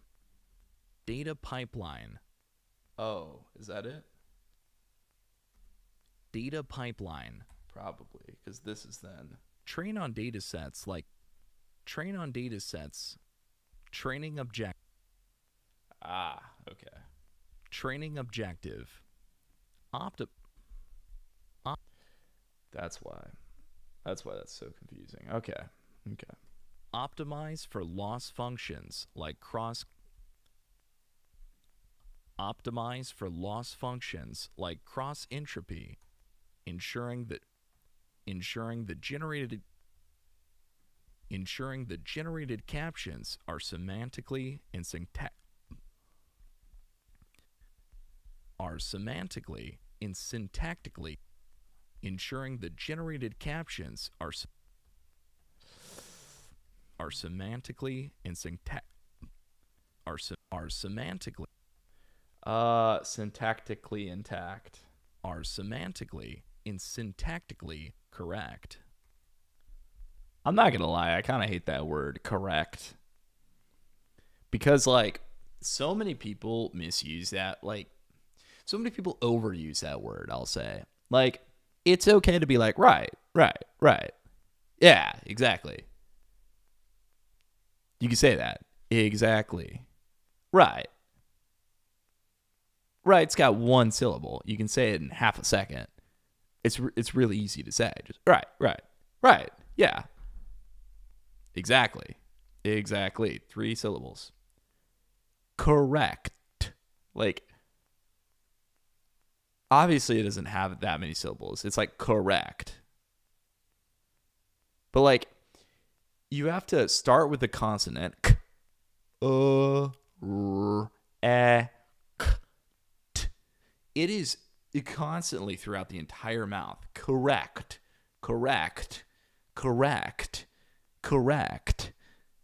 Dude. Right. Correct. Right. Exactly. Yeah, totally. Correct.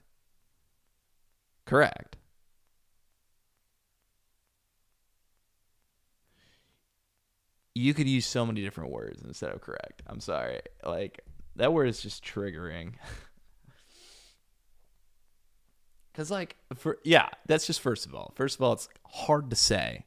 Starts with a consonant. So does right, I guess. But, like, correct? How do you know it's correct? How do you know it's correct? You know what I mean? Inference workflow. Feed new image inputs. Feed new image inputs through the trained encoder-decoder pipeline to generate captions. I can't do this correct, that's for sure. Look at that. Evaluation. Use blue or rogue. Use blue or rogue scores to assess caption quality. It's like human generated, right? Follow-up question. Follow-up question. How would you handle ambiguous or complex images with How would you handle elements? How would you handle ambiguous or complex images with multiple elements? Introduce attention mechanisms to focus on specific regions of the image. Introduce attention mechanisms to focus on specific regions of the image and improve caption specificity.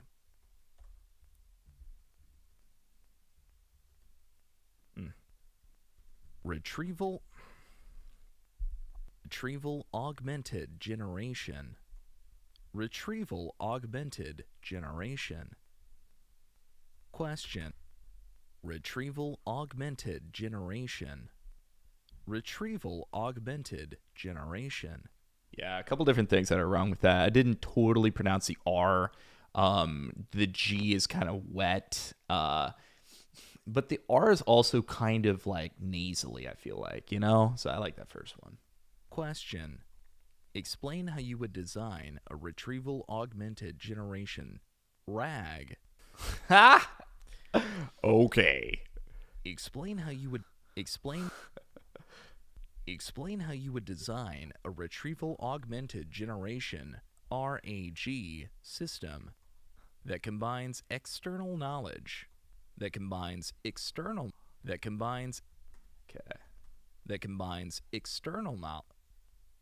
Get it together. That combines external knowledge retrieval.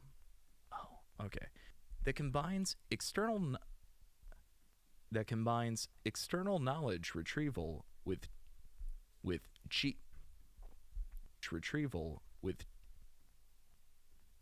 GPT based text generation with GPT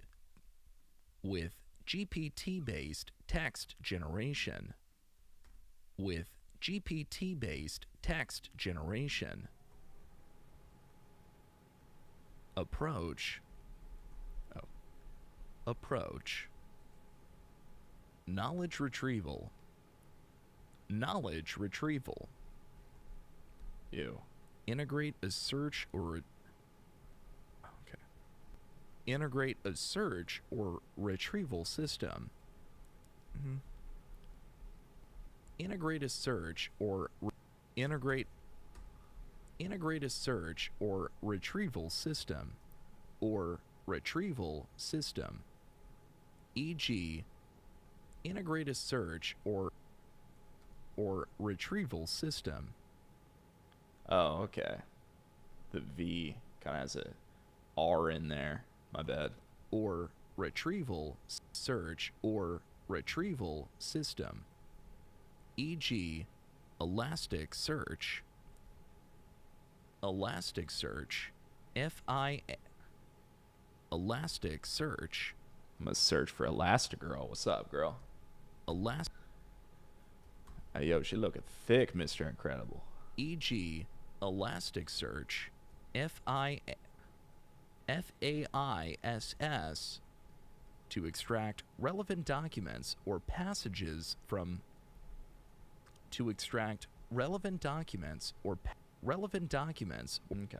Okay. to extract relevant documents or passages from an external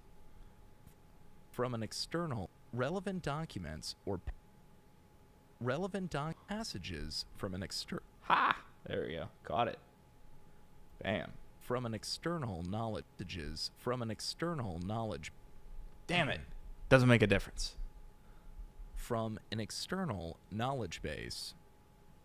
from an external knowledge base. Okay. I probably want to improve the time on that as well. So maybe like right there. Okay. Context integration. Use retrieved knowledge as part of the input prompt for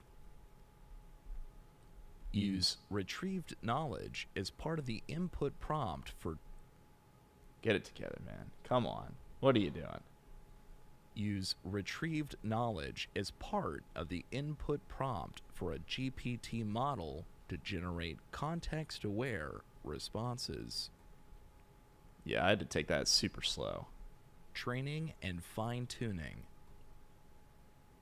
Fine-tune the GPT model to improve its ability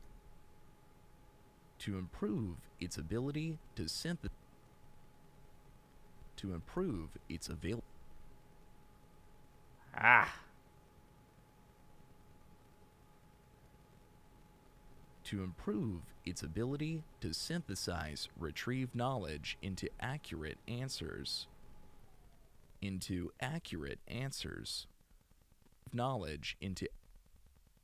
Okay. It's probably to pronounce that into accurate answers.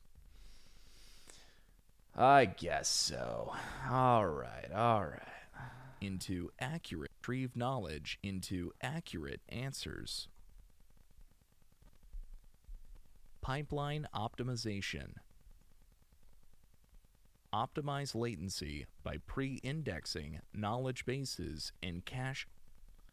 Get it together, man. Optimize latency by pre-index knowledge bases and pre-indexing. It's the whole thing. Okay. All right. Optimize latency by pre-indexing knowledge bases and caching frequent and cache. Optimize latency by pre-indexing knowledge bases and then right there. Frequent and caching frequent queries. Okay, so I think it's like In caching frequent query. In caching. right there. Yeah. In caching phrases. In caching frequent queries. All right, let's do a little surgery. Let's get down and dirty with it. In caches. In caching frequent queries. That was sooner than I thought. Evaluation. Assess performance using metrics like relevant accuracy and response coherence. Follow-up question. How would you ensure the generated response does not hallucinate incorrect information? Fact checkers. Implement filtering mechanisms to verify, retrieve knowledge, and incorporate confidence scores for outputs. Okay, all right. Realistic face generation. You think? Question. You think? Question. Design a system for generating realistic human faces using generative AI models. Okay. Approach. Model selection. Use generative adversarial networks, GANs, such as StyleGAN, which are known for high-quality face generation.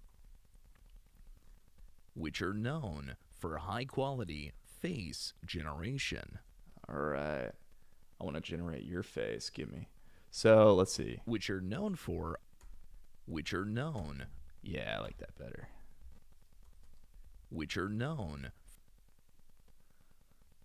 So let's hear that flow.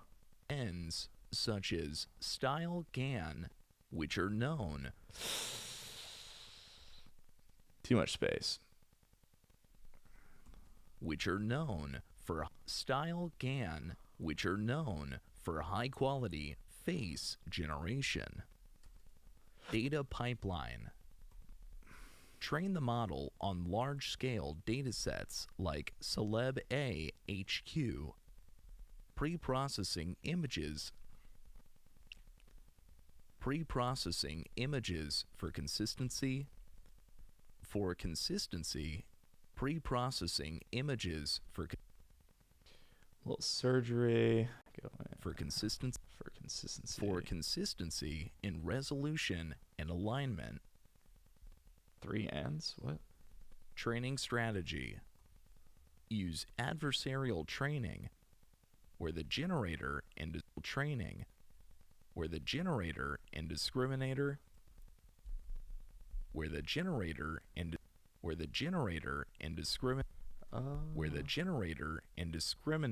improve iteratively.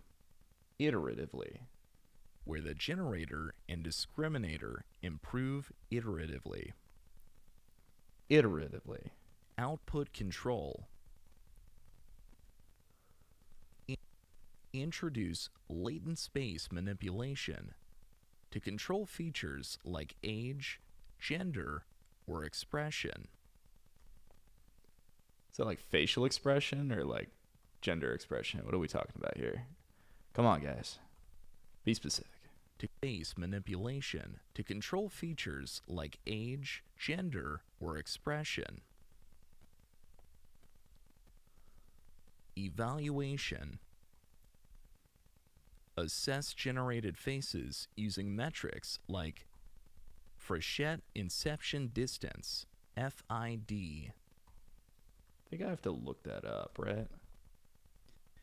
Assess generated faces using metrics like Frechette Inception Distance, FID, and human evaluations, FID, and human evaluations for realism, and All right. Let's go ahead and move this over. Frechette in assess Okay.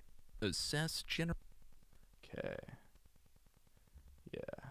And then move all that over. Assess generated faces using metrics like Frichet inception distance, FID, and human evaluations for realism. Frichet inception distance.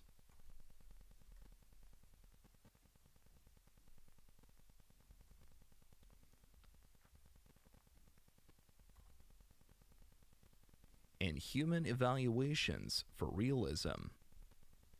Frichet inception distance. No. And human evaluations for realism. And human evaluations for realism. And human evaluations for realism. And human evaluations for realism. And human evaluations for realism. And human evaluations for realism. And human evaluation. I just don't like the H. Coughs up too much there. Follow-up question. Follow-up question. How would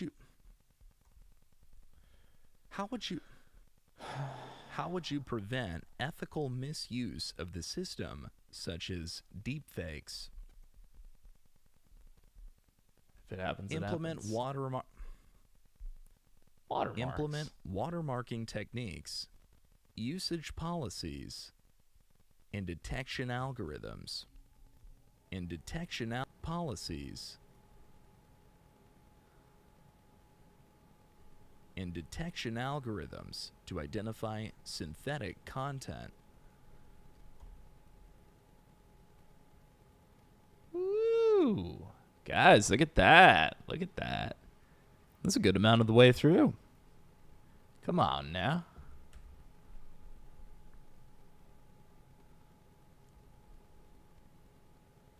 High resolution.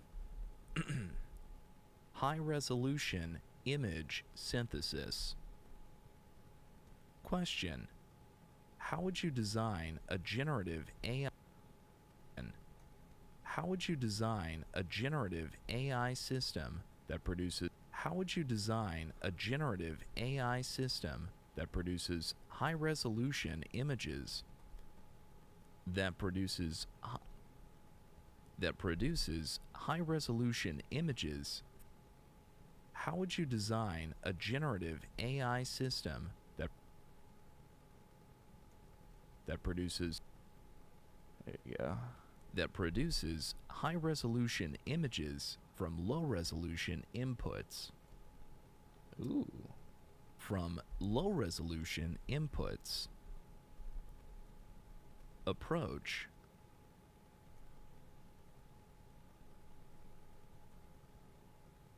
From low resolution inputs.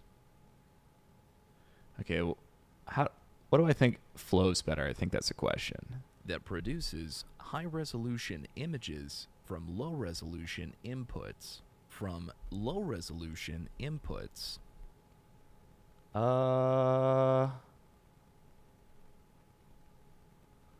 From low resolution images from that produces high resolution images from low resolution inputs. I don't like the that produces high resolution images from low resolution inputs. From low resolution inputs. Could I do this, but also have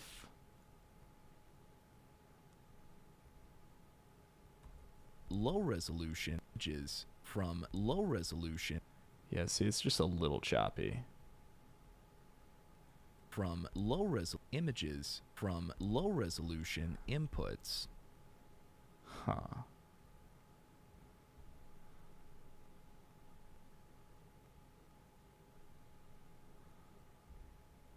That produces high resolution images from low resolution inputs. That produces high resolution images from low resolution inputs. That sounds way too choppy. So back to the beginning. Sorry about that. It's a good take, but it just doesn't fit completely. Approach. Model architecture. Use super resolution GANs, e.g. e.g. sRGAN, or diffusion models trained to enhance image quality. Data preparation. Train on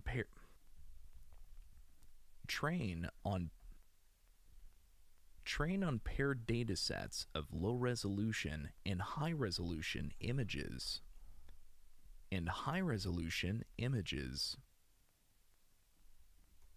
And high resolution images. And high resolution images. Loss functions. Optimize with perceptual. Perceptual. Yes, optimize with perceptual. Optimize with perceptual loss. Optimize, interize. Using feature maps from pre-trained networks and adversarial and adversarial loss to balance pixel fidelity and perceptual quality. Scaling. Optimize inference pipelines to handle large image resolutions. To handle large image resolutions pipelines to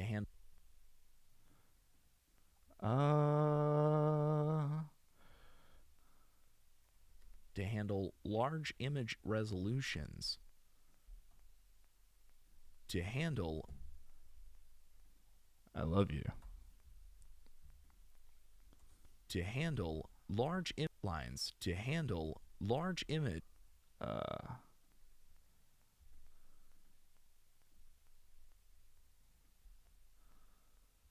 large image resolutions. To handle large image resolution. It kind of works. To handle large image resolutions efficiently. Deployment. Offer the system deployment. Offer the system as an API. Offer the system as an API for scalability. Integrating with cloud-based GPU solutions. Follow-up question. How would you handle real-time requirements for high-resolution outputs? How would you handle real-time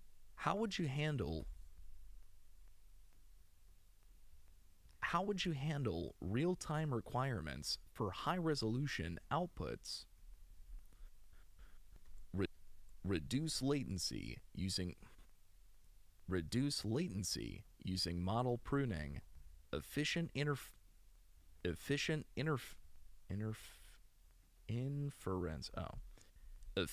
inference frameworks. Efficient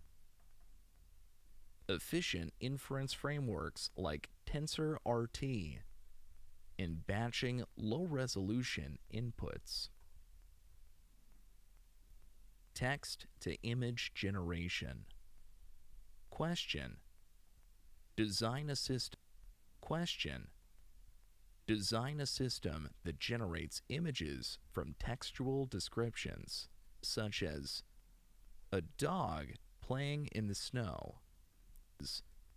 A dog playing in the snow. Approach. Model selection.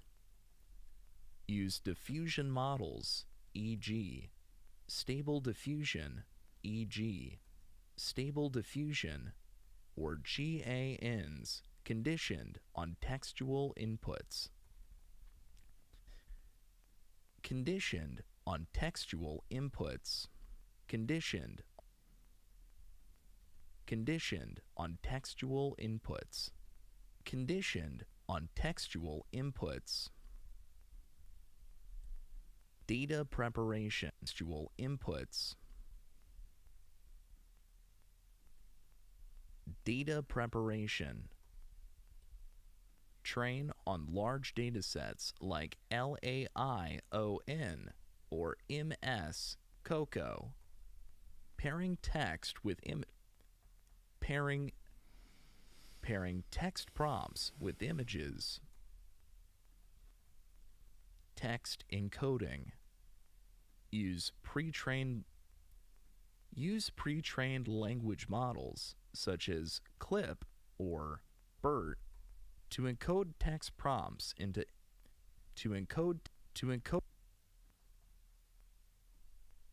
Use pre-trained language models such as CLIP or BERT to encode text prompts into embeddings. Image synthesis. Generate images using models that map text embeddings to visual outputs. Text embeddings to visual outputs.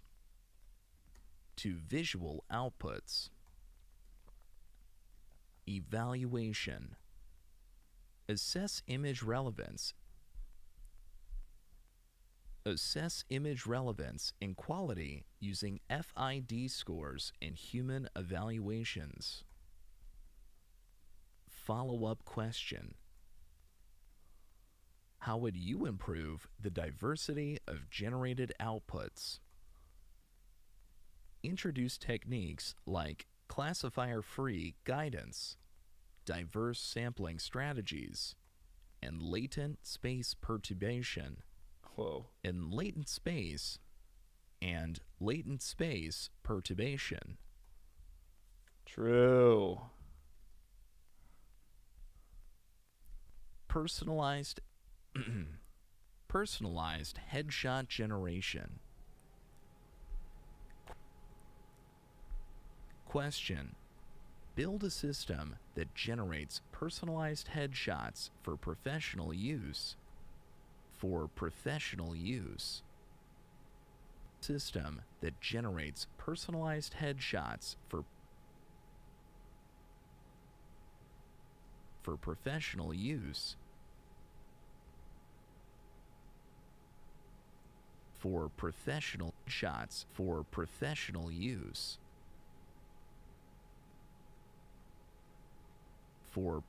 Shots for professional use. Allowing users to specify features like attire and background. Approach.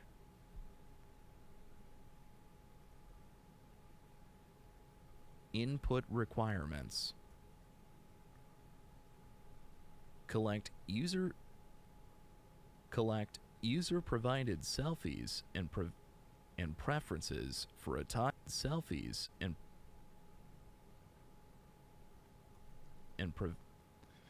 Man, why you gotta say selfies? and preferences for attire, background, and preferences for attire, background,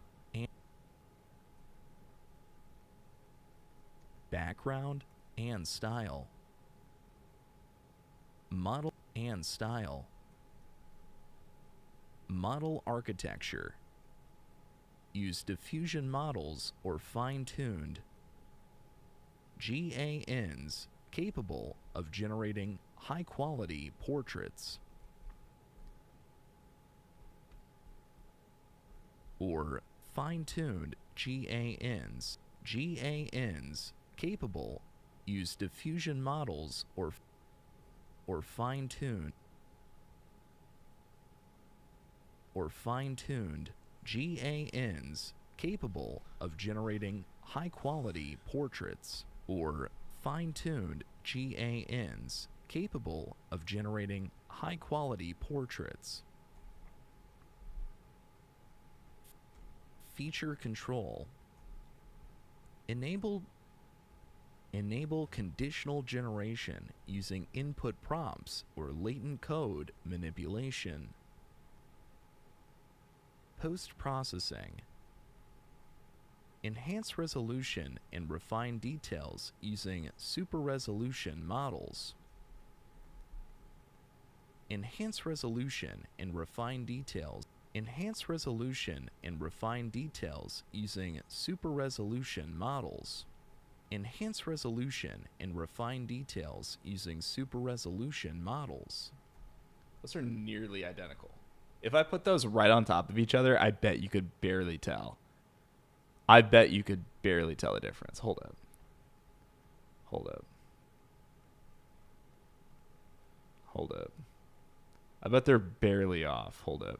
Enhance resolution and refine details using super-resolution models.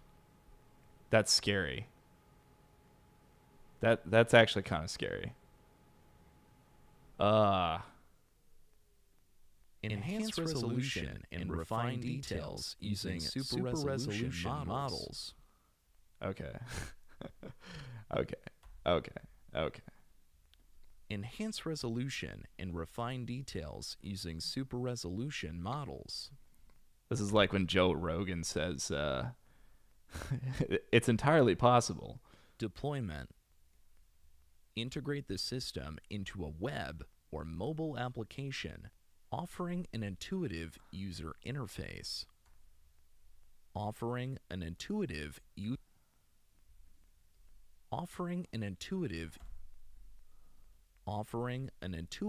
user interface. Follow-up question. How would you ensure consistent quality across diverse input images? Okay.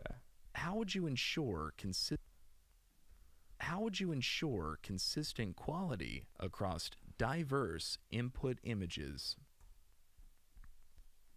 Across diverse input images.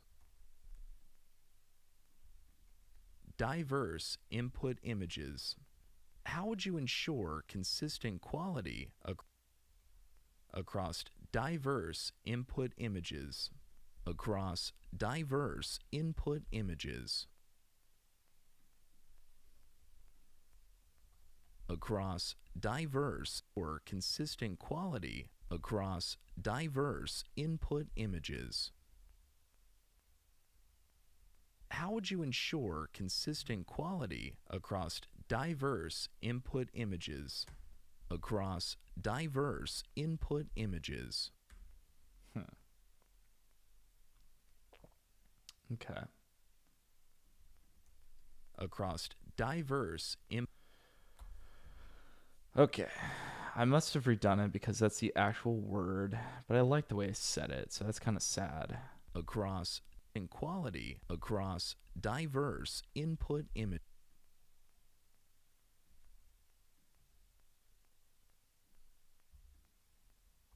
Diverse in quality across diverse input images. Why is it clipping? Across diverse.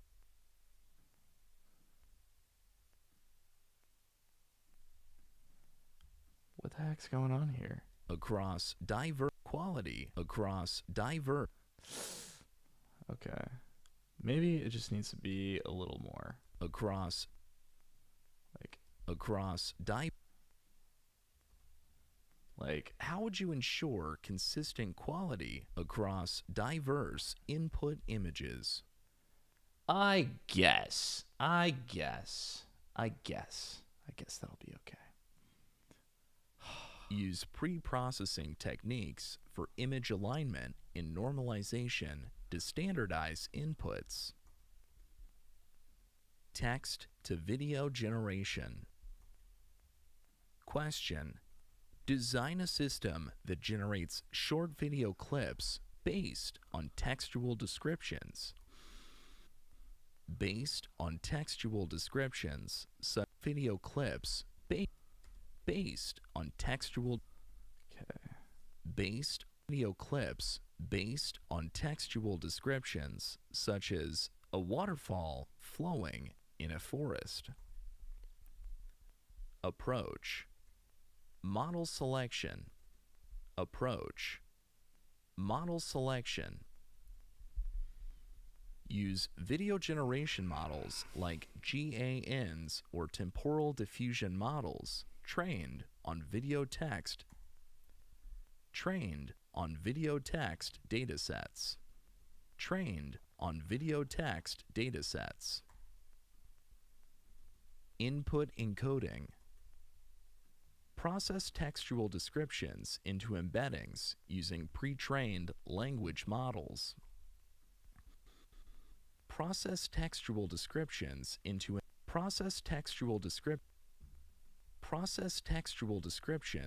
embeddings using pre-trained language models. Frame synthesis. Generate individual frames using generative models and stitch them together to produce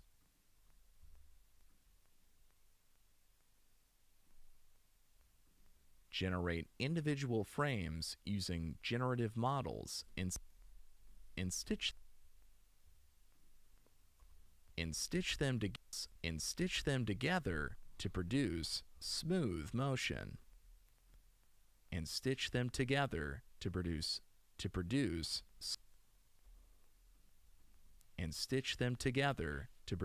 smooth. Oh man, a lot of stitching. To produce smooth motion.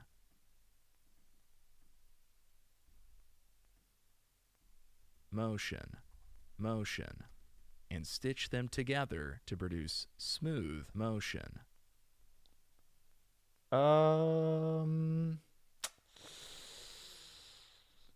I guess. Motion.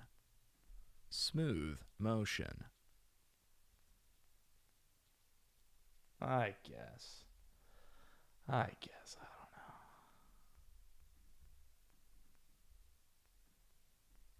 Temporal consistency. Apply techniques like optical flow estimation to maintain consistency between frames.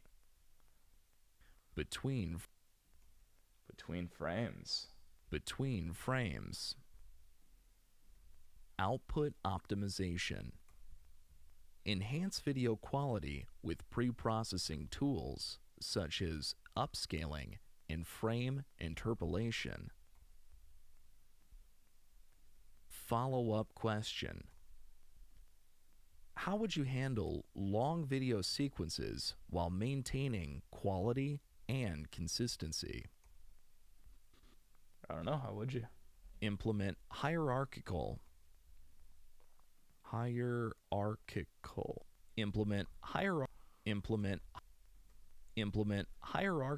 generation where low resolution frames are generated first and progressively refined into where low resolution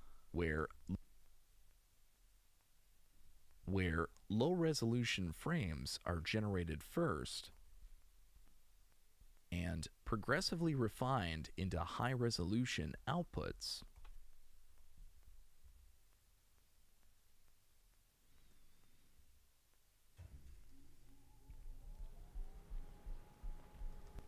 Real-time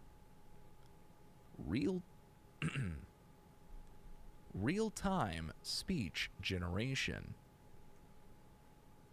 Question: how would you design a system for real-time speech generation that converts text inputs into natural-sounding speech? Approach: a successful solution would involve integrating a text-to-speech (TTS) model optimized for speed, TTS model optimized for speed and quality.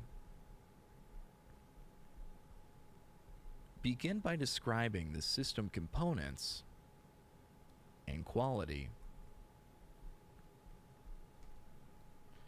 How does this sound? TTS model optimized for speed and quality. Begin by describing the system components. Text pre-processing. Clean and normalized text inputs, handling abbreviations, numbers, and punctuation.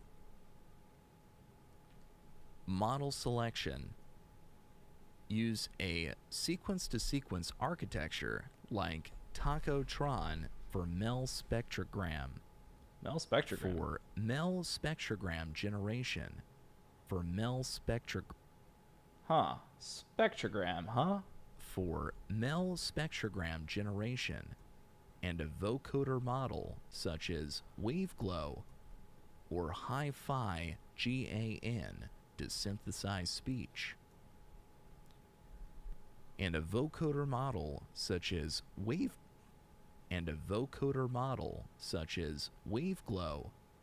or Hi-Fi GAN such as WaveGlow or Hi-Fi GAN to synthesize or Hi-Fi G okay. or Hi-Fi GAN to synthesize speech or Hi-Fi GAN to kind of like the first one, but like obviously I think the latter part is not good, right? or N to synthesize speech. To synthesize speech. Latency optimization. Okay, all right. So I think that to synthesize GAN to synthesize speech. Okay, all right.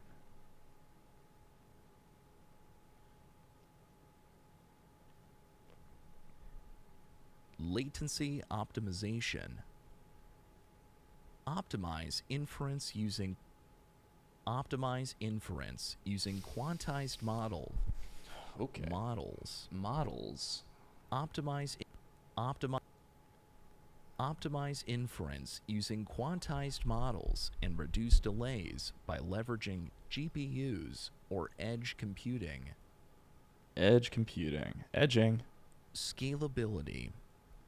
Design an API-based system to serve multiple requests concurrently while ensuring low latency.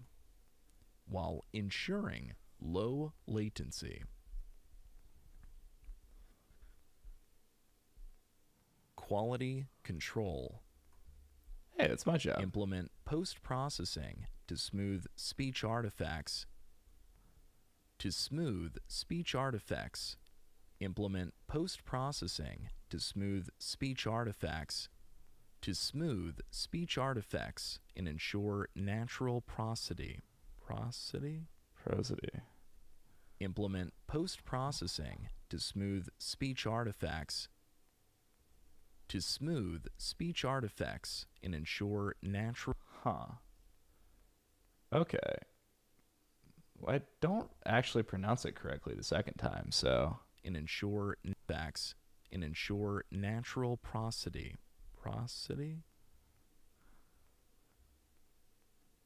Implement post-processing to smooth. Implement post-processing to smooth speech artifacts and ensure natural prosody. Follow-up question. How would you allow customization of speech parameters such as tone, pitch, and emotion? Introduce control vectors or embeddings for prosody features during Introduce control vectors or embeddings for prosody features during the synthesis phase. AI-powered personalized learning platforms. Question. How would you design an AI-powered system to deliver personalized learning content using generative models?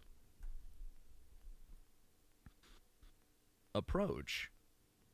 User profile analysis. User profile analysis. Profiling. Collect data on student performance, learning styles, and preferences. Content generation. Use fine-tuned GPT or BERT models to generate tailored text-based content such as explanations, examples, and quizzes. Multimodal integration. Integrate image and video generation tools for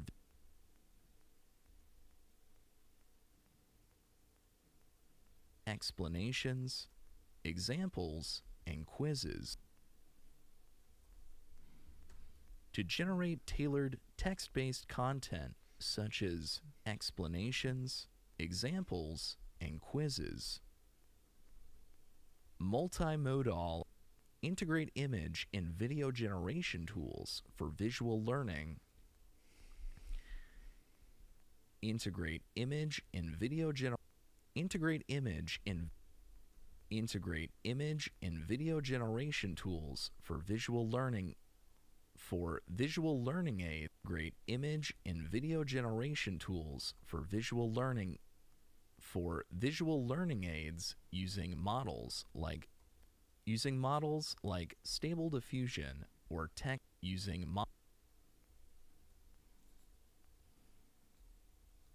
models like Stable Diffusion or text-to-video generation like Stable Diffusion or text-to-video generation systems. Adaptability. Adaptivity. Implement reinforcement learning to adapt content dynamically based on feedback and performance.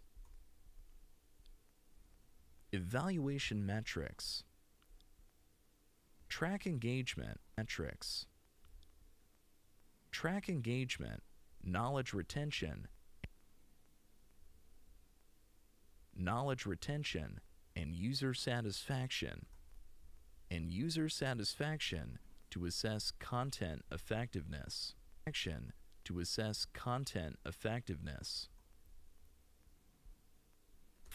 Follow-up question. How would you ensure generated content aligns with educational standards and generated content aligns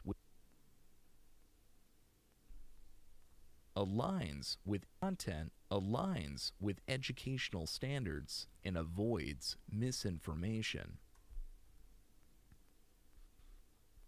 Incorporate retrieval augmented generation (RAG) techniques to ground techniques. Yeah, that's weak. That was a weak inflection. Techniques to AG techniques.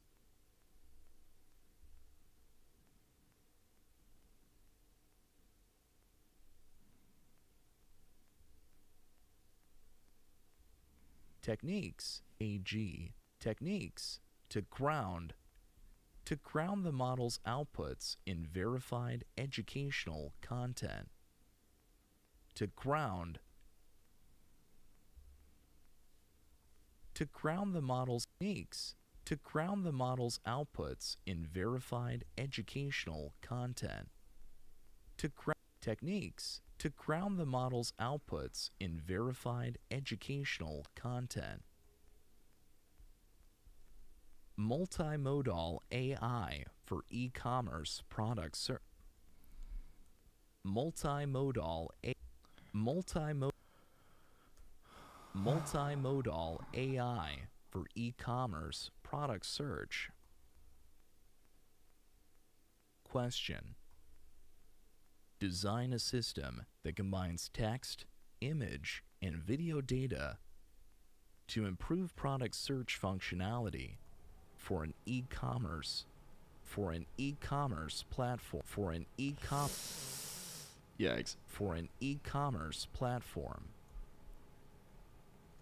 approach. Input processing. Process textual queries and product images using NLP and computer vision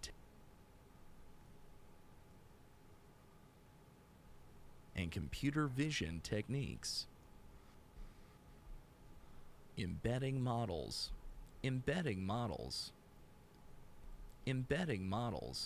I'm gonna get in bed with your models. Embedding models.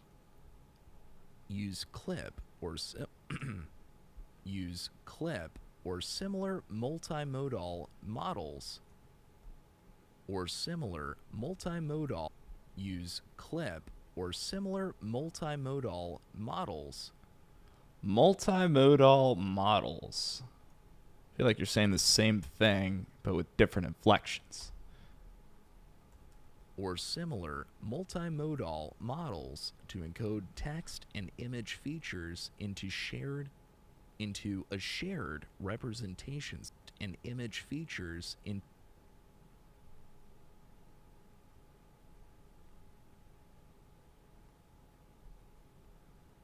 into a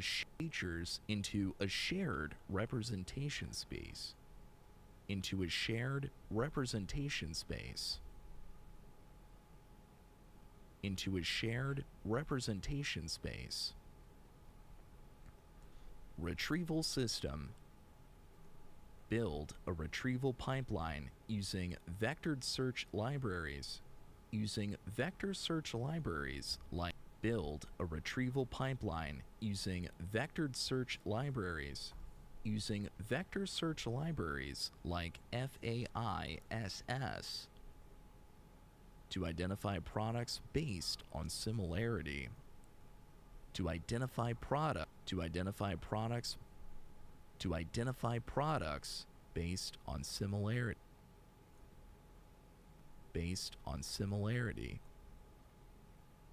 Ranking mechanism. Implement a ranking system that prioritizes relevance, popularity,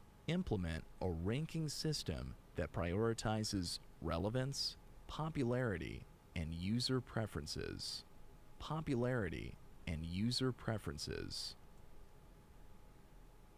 Scalability. Design the system to handle real-time queries with distributed indexing and caching. Design the system with distributed indexing and caching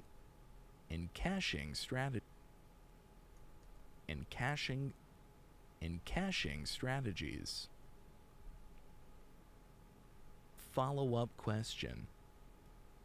How would you improve search relevance for ambiguous or incomplete queries?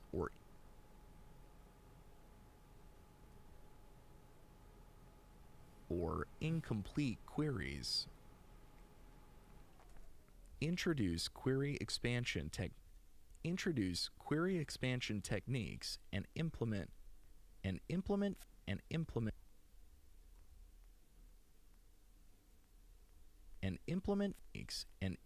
feedback loops to refine results based on user behavior. Introduce query expansion techniques and implement feedback loops.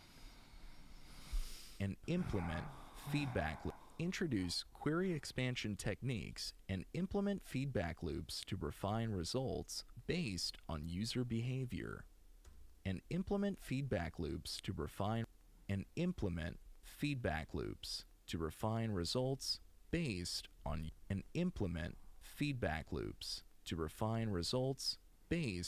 user dynamic music composition system.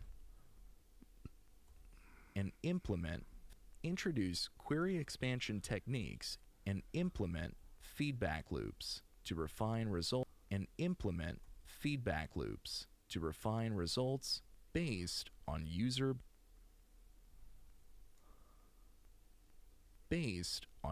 behavior. A few spares in there, a few spares. Dynamic music composition system. Dynamic music composition system. Question. Build a generative AI. Question. Build a generative AI system that dynamically composes music based on user input that dynamic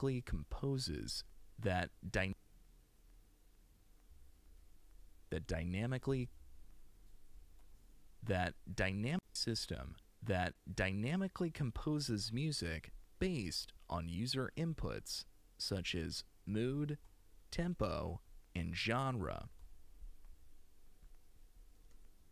Approach. Input interpretation. Allow users to specify music preferences, mood, tempo, instrumentation via a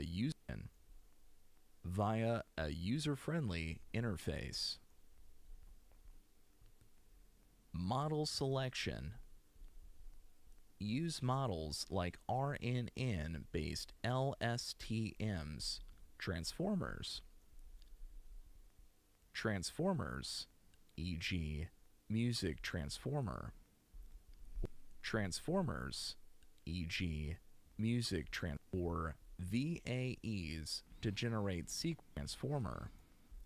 or VAEs to generate sequences of MIDI data.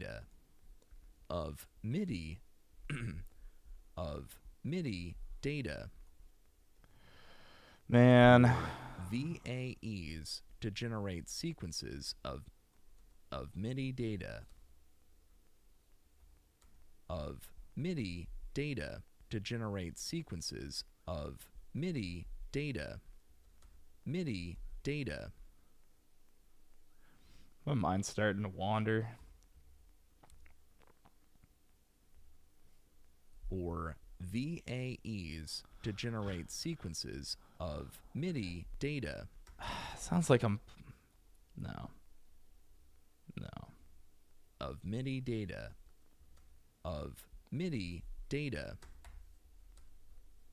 Yeah, I'm cool. Feature conditioning. Incorporate conditional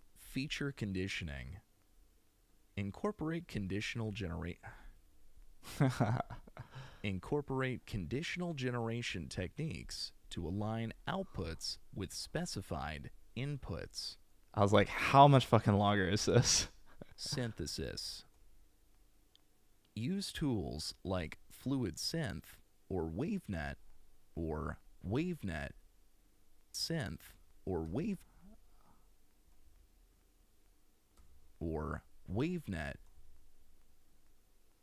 to convert MIDI outputs into high-quality audio. Customization. Enable iterative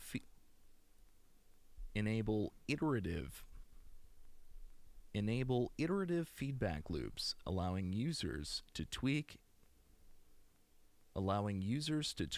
and regenerate Enable iterative feedback loops,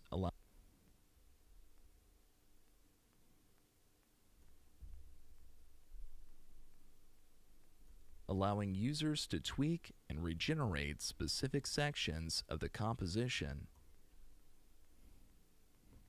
Woo! All right, 1 second. I gotta see if this is...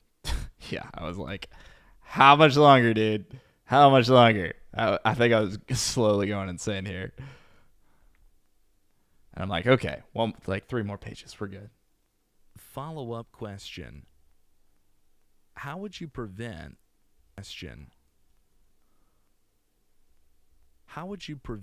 the generated... Yeah. How would you prevent the generated compositions from sounding repetitive or monotonous? Introduce randomness with stochastic sampling. Dude, that's what I do to my life, like to make sure it doesn't have any semblance of monotony. I introduce randomness and stochastic repetition. Introduce randomness with stochastic sampling. Yeah, stochastic sampling, classic. Introduce randomness with stochastic sampling while balancing creativity and structure through constraint-based activity and structure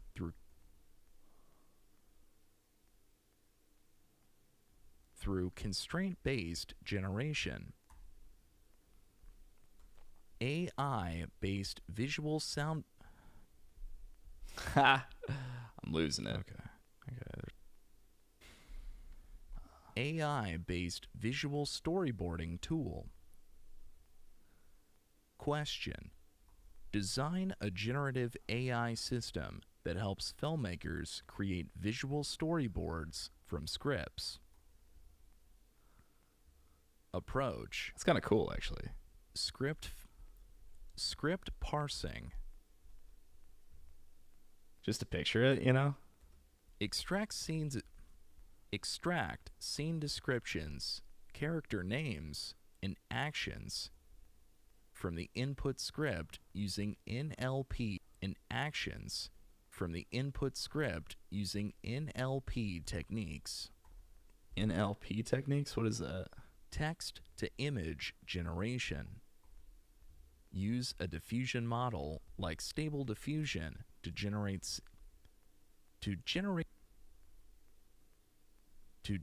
scene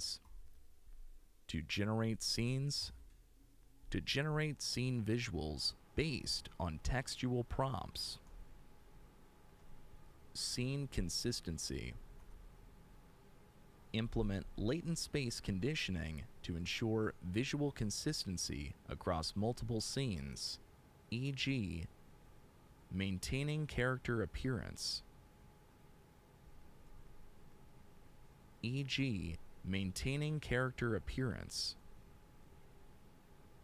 Multi-frame outputs.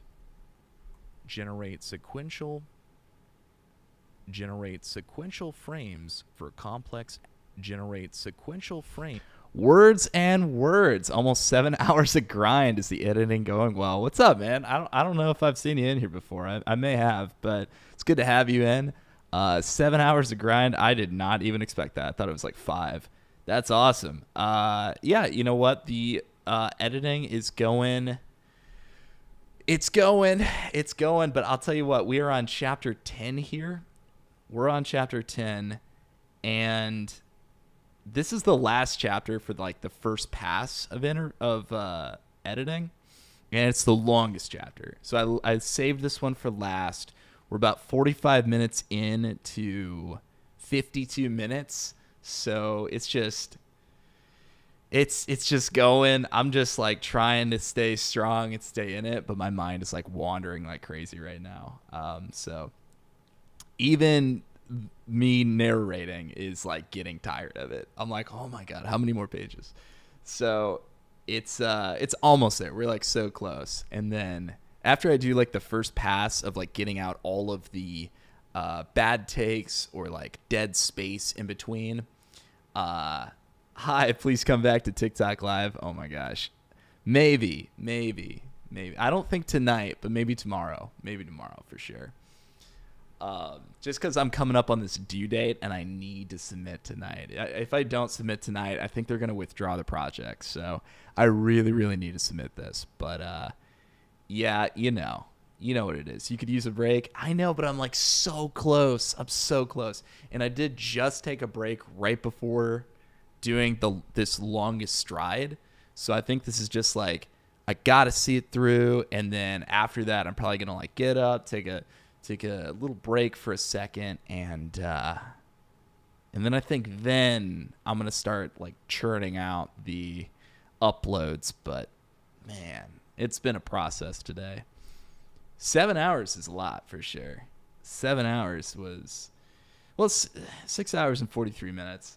I mean, I knew it would be a long day. I think I projected like 10 hours. So I think that I set my sights really, really high. So I haven't really felt it just yet. I appreciate it, though. Then the final run, go for it. All right, with your permission. With your permission, sir, let's do it. Or ma'am. Or ma'am. Who knows?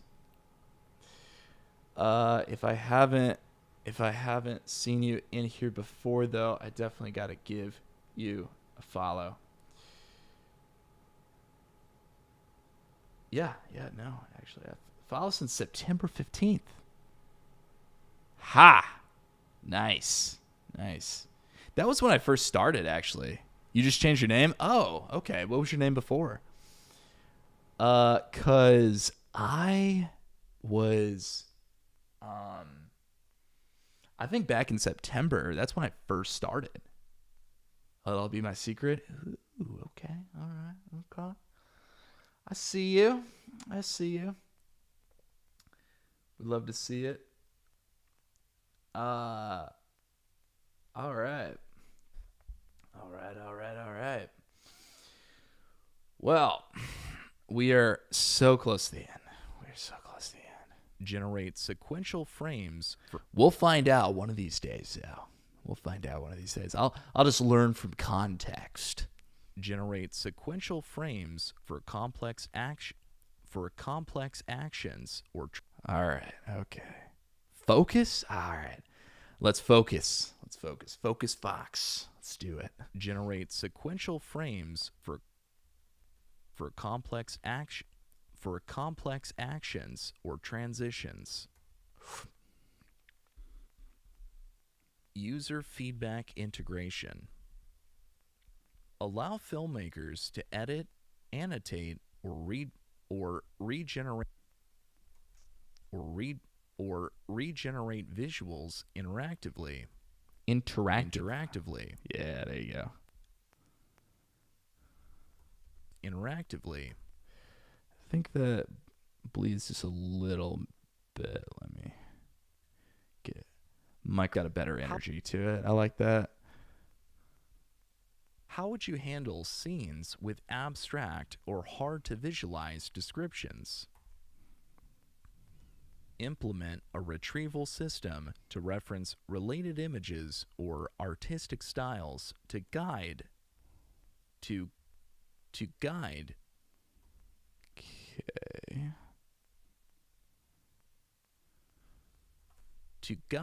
generation.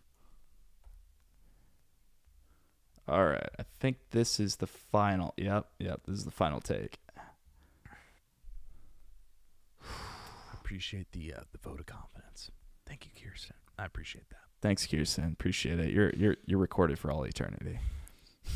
Yeah, you're telling me. Seriously. Fashion AI. Fashion AI.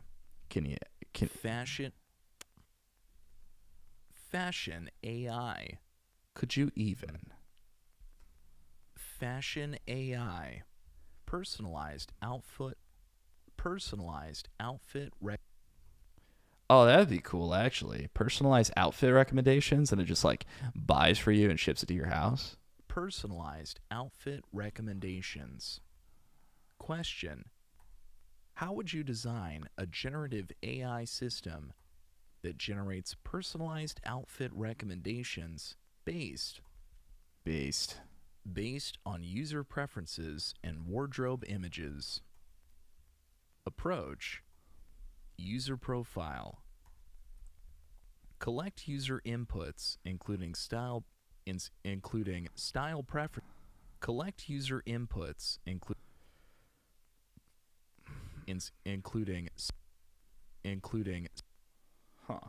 Collect user inputs, including style preferences, favorite colors. Woo! Favorite colors. There we go. And wardrobe photos.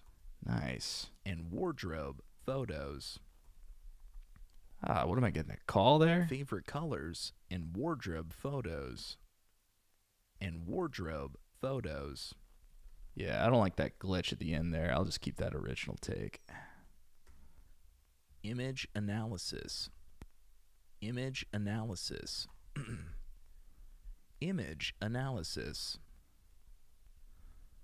Use a vision model like ResNet or VIT to analyze wardrobe images and categorize items. Wardrobe images and Okay. and categorize items. There we go. Outfit generation. Train a conditional GAN or transformer-based model to generate outfit combinations based on learned fashion rules. What are those? Right. Based on learned fashion rules. Outfit combinations based on learned fashion rules. Or based on learned fashion rules. Style suggestions. Integrate seasonal trends and user preferences to personalize outputs. I'm going to say right here. To personalize. Yeah. So. To personalize outputs. To personalize outputs further. Feedback loop. Enable users to rate suggestions, improving the model's recommendations over time. Follow-up question. Follow-up question. How would you optimize the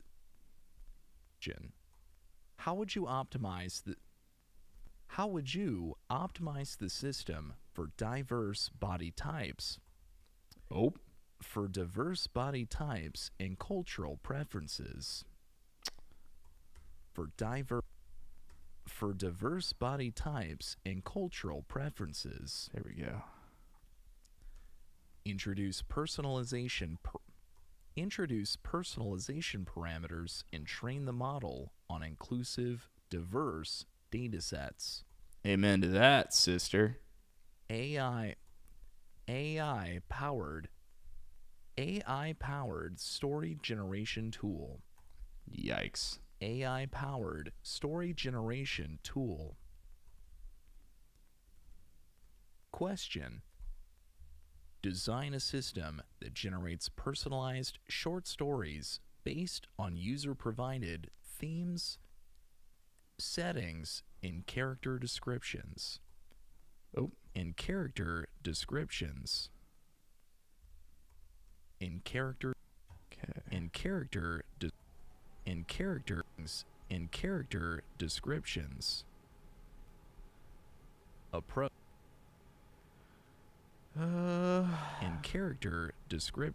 Yeah, there we go. Okay. Approach. User input. Nice. User input. User input. Hot. Collect prompts such as genre. No. Collect prompts such as genre, setting, character names, and narrative tone.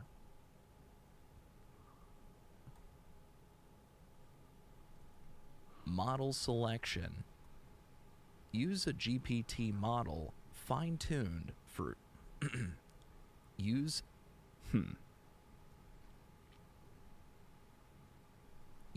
a GPT model fine-tuned for creative. Okay, all right. Fine-tuned for creative story generation. Story generation. I could not imagine a ChatGPT story generator. Like, I've seen the ChatGPT thing. It's not impressive to me as far as story or storyboarding goes. So I don't know what the best solution to that is, but it's not this ain't it. Story generation. Implement a multi-turn generational pipeline to produce coherent and engaging narratives. To produce coherence. To produce coherent and engaging narratives. Custom. But it works wonders helping you create your ideas. I would think so. Yes, I think that like that's kind of like my read of it as well, because it's really really good of taking your ideas and being like yes, and also this. It's not super good at like, hey ChatGPT, write a story for me. But it is good saying like, here's my story, make a fun twist on it. What's your read of my story here? Like, it's really good at like taking what you have and optimizing on it, and it's good at like building a scaffold off of like a root idea to be like, here's the general idea of what I want to go for. And they're like, okay, well maybe like it goes down like this arc, and you're like, oh, I kind of like that shape. Maybe it bends like this though, and then twists for like right at the end. Like it's got a really good capability of getting you started, getting the ball rolling. Or if you're like me and you create a project, you create impulsively, and you never like finish anything, it's really good for like tying up the loose ends. And you're like, here's my book so far. It's 73% done. Please finish. And then it finishes it for you. Like, I feel like, what's up, Kirsten? Good to see you. Good to see you. Oh yeah, you need to be very specific. It is all about the prompt in the end. 100%. It is all about prompt writings are like an idea in and of itself, you know, to produce, or a field in and of itself. To produce coherent and engaging narratives. Customization. Allow. Home from work, finally. Weather was not kind to me. Oh no, it was not kind to some tonight. That is so unfortunate. I'm so sorry to hear that the weather wasn't good, but I'm glad to hear that you had that you're home from work finally. Allow users to tweak parts of the story, such as rewriting sections, or changing character arcs.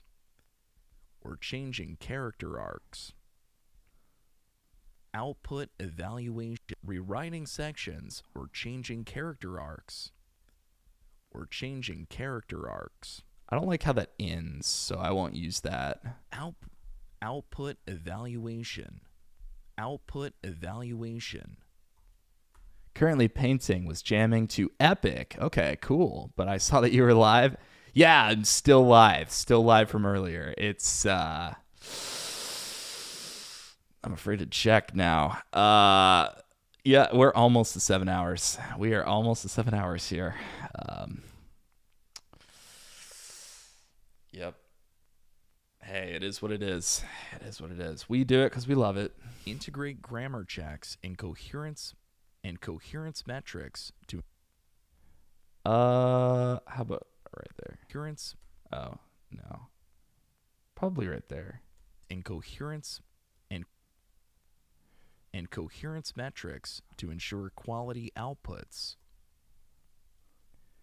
This has been a long day for you. Yeah, a little bit, but it's also doing kind of something that I love, you know? Like, in a sense, I really love checking the quality on the thing that I'm putting out there. I don't like the fact that I have to do this so quickly that I can't properly check it for quality, but it does need to go out, so I just got to take a big, deep breath and try and be as good as I can about catching any repeated tracks and then put it out there and just hope it's good. We'll see. Follow-up question. How would you ensure generated stories remain original and do not plagiarize existing content? Apply plagiarism detecting tools. No. Apply plagiarism detection tools and train the model with diverse copyright-free data sets.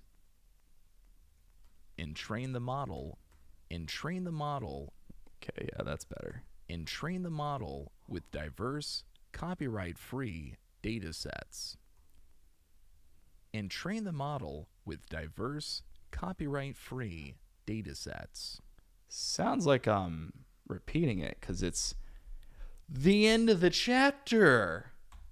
The end of the chapter. Wow. Wow. And Hold train the model with diverse copyright-free data sets. Okay, there's that one. Or And train the model with diverse copyright-free data sets. okay, I like that one better. And train the model. Okay. Well, when it's something that you love doing, you don't even notice that time. Yeah, that's what I'm saying. It just kind of like blows right by, you know? It will be good. Yo, words and words. I appreciate that. Seriously. I need that vote of confidence. Thank you. I hope it's good. I really do. I noticed that like I do produce naturally better things just like at a quicker rate the more I do it. And I think that's, I don't know, I guess that's obvious, but like it feels really cool when you're actually in it and you're doing it and you're like, oh, that's awesome. Like I'm actually producing more stuff with better quality and I'm doing it quicker than I've ever done. I love that. End of chapter. Thank you. Yes, and it's extremely exciting because this is my longest chapter. It was extremely daunting. I think it came up to like 53 minutes, but I've been shifting it downward. 53 minutes turned into, let's find out. So this is where it was. It's actually 20, basically 25. 24 and a half. So 24 and a half minutes. Wow.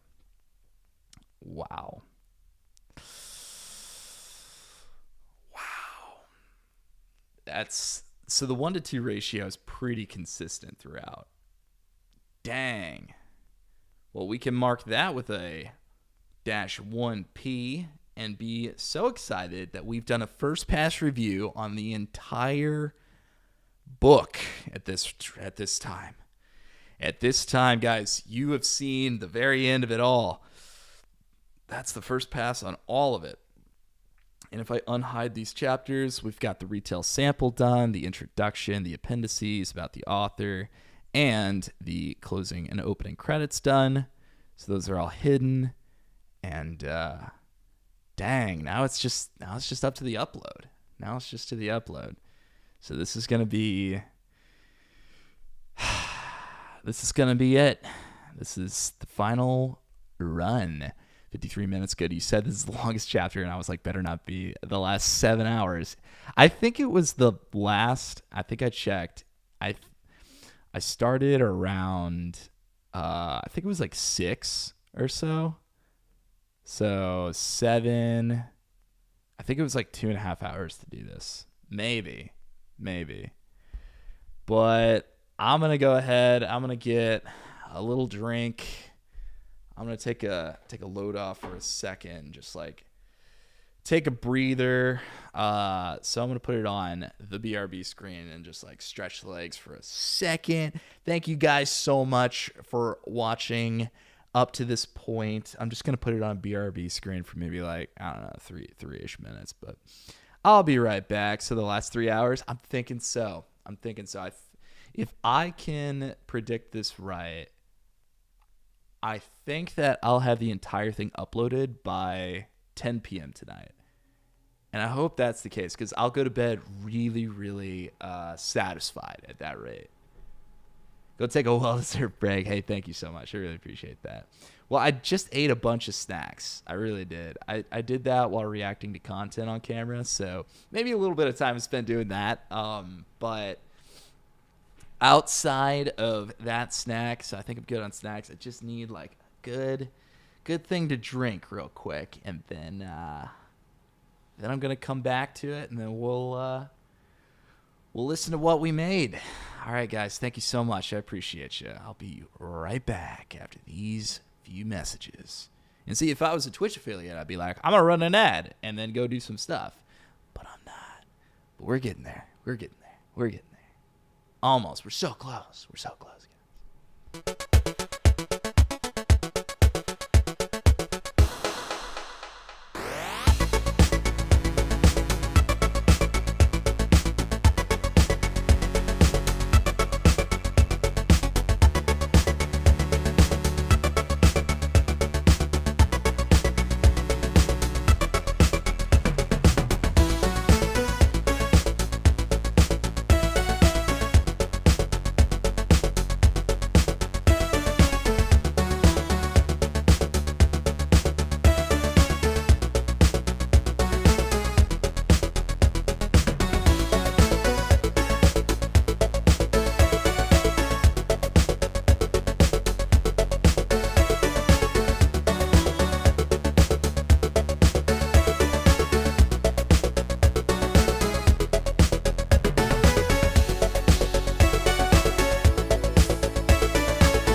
Dude, I ran out of song, man. I ran out of song. How about this?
Nice. Thank you, guys. Thanks for sticking around. I'm back with some beautiful people on here. What's up, the Night Owl Hour and Words and Words? Good to have you. Let's see. Kick. Do you have anybody, Kick? Have I been ignoring you, Kick? 26 followers, so I feel like I haven't had anybody pop in. But edit panels. Panel preview. I think I'm good. I'm sure, I'm sure Kick is fine and it's fun, but ain't nobody on there. Sounds good, sir. Hey, thank you. I appreciate that. Thank you.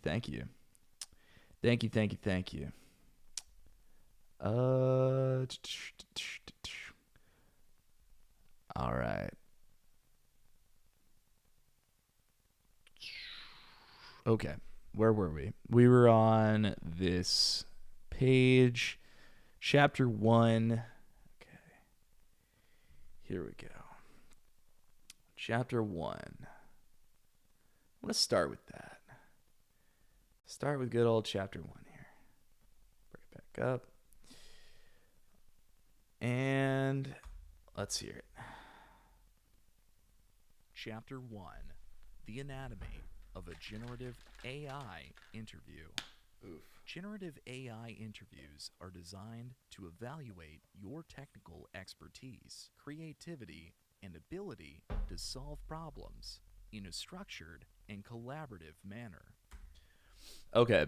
Something to know, though, is that this production is having me split it up into different subsections. So here I can kind of show you what's going on. If I go down to the website I'm using, this is called acx.com, and then this is the book that I'm making.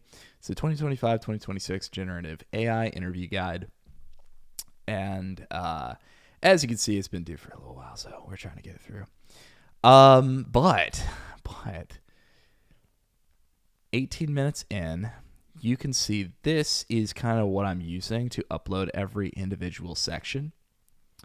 And sometimes it just has like introduction, and you'll have the entire introduction in here, or chapter 1, and you'll put all of chapter 1 in here. But this actually has you upload a title card, chapter 1, and then as its other section has like a subsection of that chapter. So, you know, it is what it is. I'll have to go through and export these as separate files. And so that's what I'm doing here. I learned that I can, if I go into here, I can show you, I can create a duplicate channel and say something like, so I'll remove 1P from this. This will be chapter 1 title card. And I'll take this. Chapter 1: The Anatomy of a Generative AI Interview. I think the anatomy of yeah, so that's its own thing. So chapter 1 for like a split second is its own title card. But I could take these two things and I can go to create track stack, folder stack, and then it'll create a stack of tracks. And what that'll do is it'll have all of chapter 1 in this stack here. But here, let's see. I'll go chapter 1. But then I can open it up and then go into its own little stack here. So will it create a substack? I think if I create another one in here, it will fold up. Yes. Okay, cool. Cool. That's exactly what I want. All right. So this is the title card. Chapter 1. And all I'm going to do is do a loop on that. And Chapter 1. Chapter 1. Chapter 1. Export that. I'm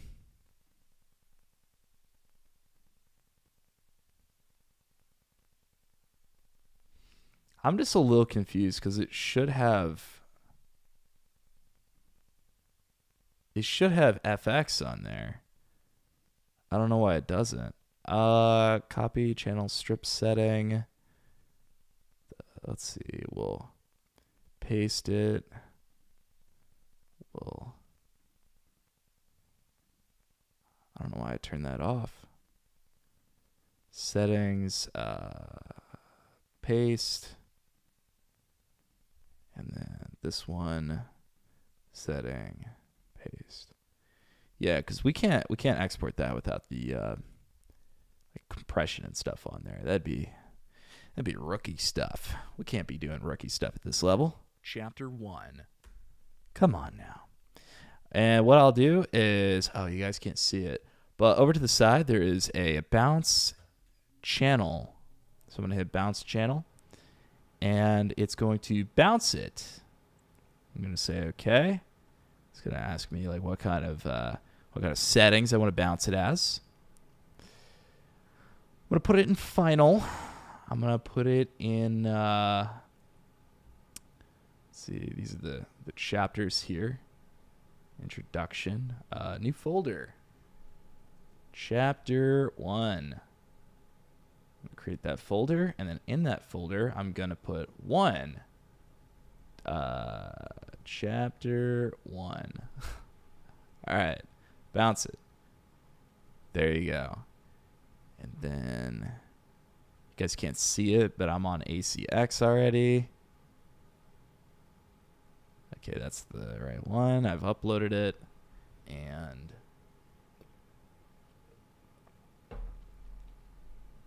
it's uploading. Got chapter 1 uploaded, and it's good. And that was so quick, I wasn't going to switch it over, but we got that down. And then we'll go all the way up. Make sure that's on there. Cool. And then this is, what do we call this?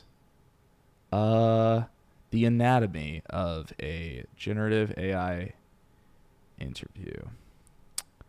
So I'm going to just call this one anatomy.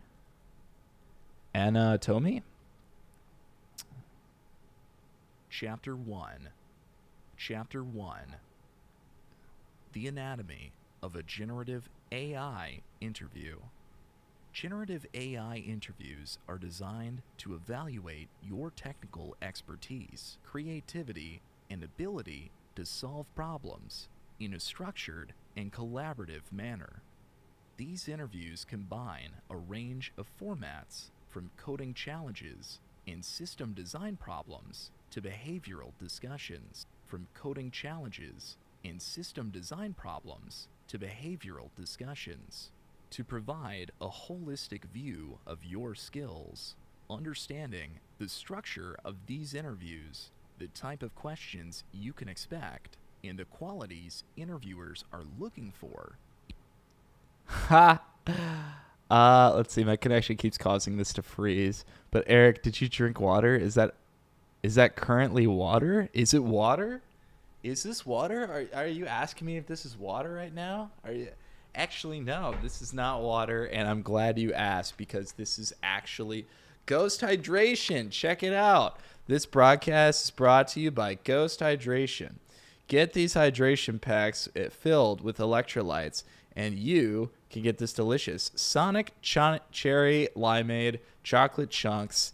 Delicious, delightful, and don't cost much. Check action. Ghost Hydration. Action. Ghost Hydration made for you.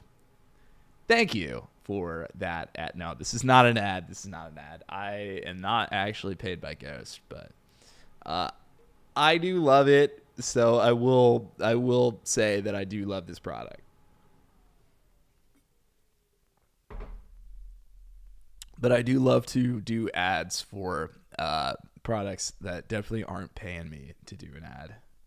The type of questions you can expect and the qualities interviewers are looking for is the key to performing well and standing out as a top candidate. Understanding the structure of Gen AI interviews. The generative. Okay. I think that was the extent of it. Yeah, because understanding the structure is a different section. So I'm going to go ahead and put all these up a section and put them in anatomy. And then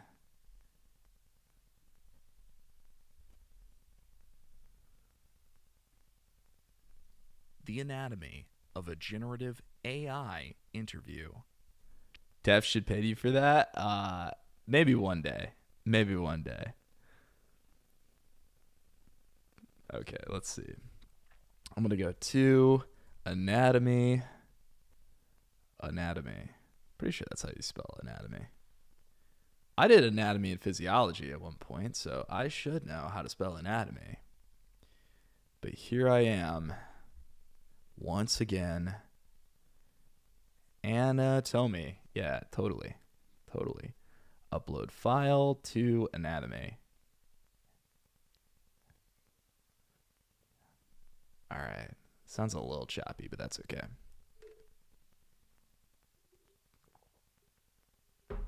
What up, Pandad? How you doing? How are you? I'm doing fantastic.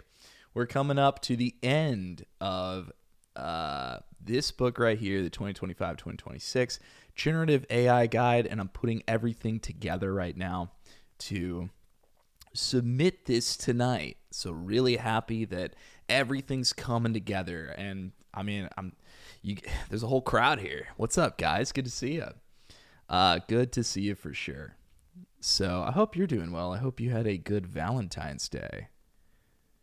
All right, so I'm gonna take this and I'm gonna move it beneath the title card, and then I'm gonna create a new track. I'm gonna call it Understanding. I'm gonna put it up top here. Hello. There we go. And then so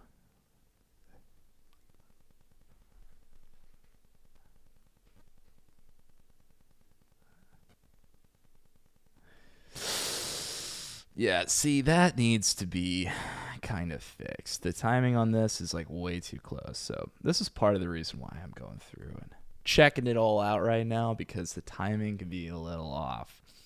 When I do the quick and easy, the quick and dirty edit, it just, things get missed. That's all.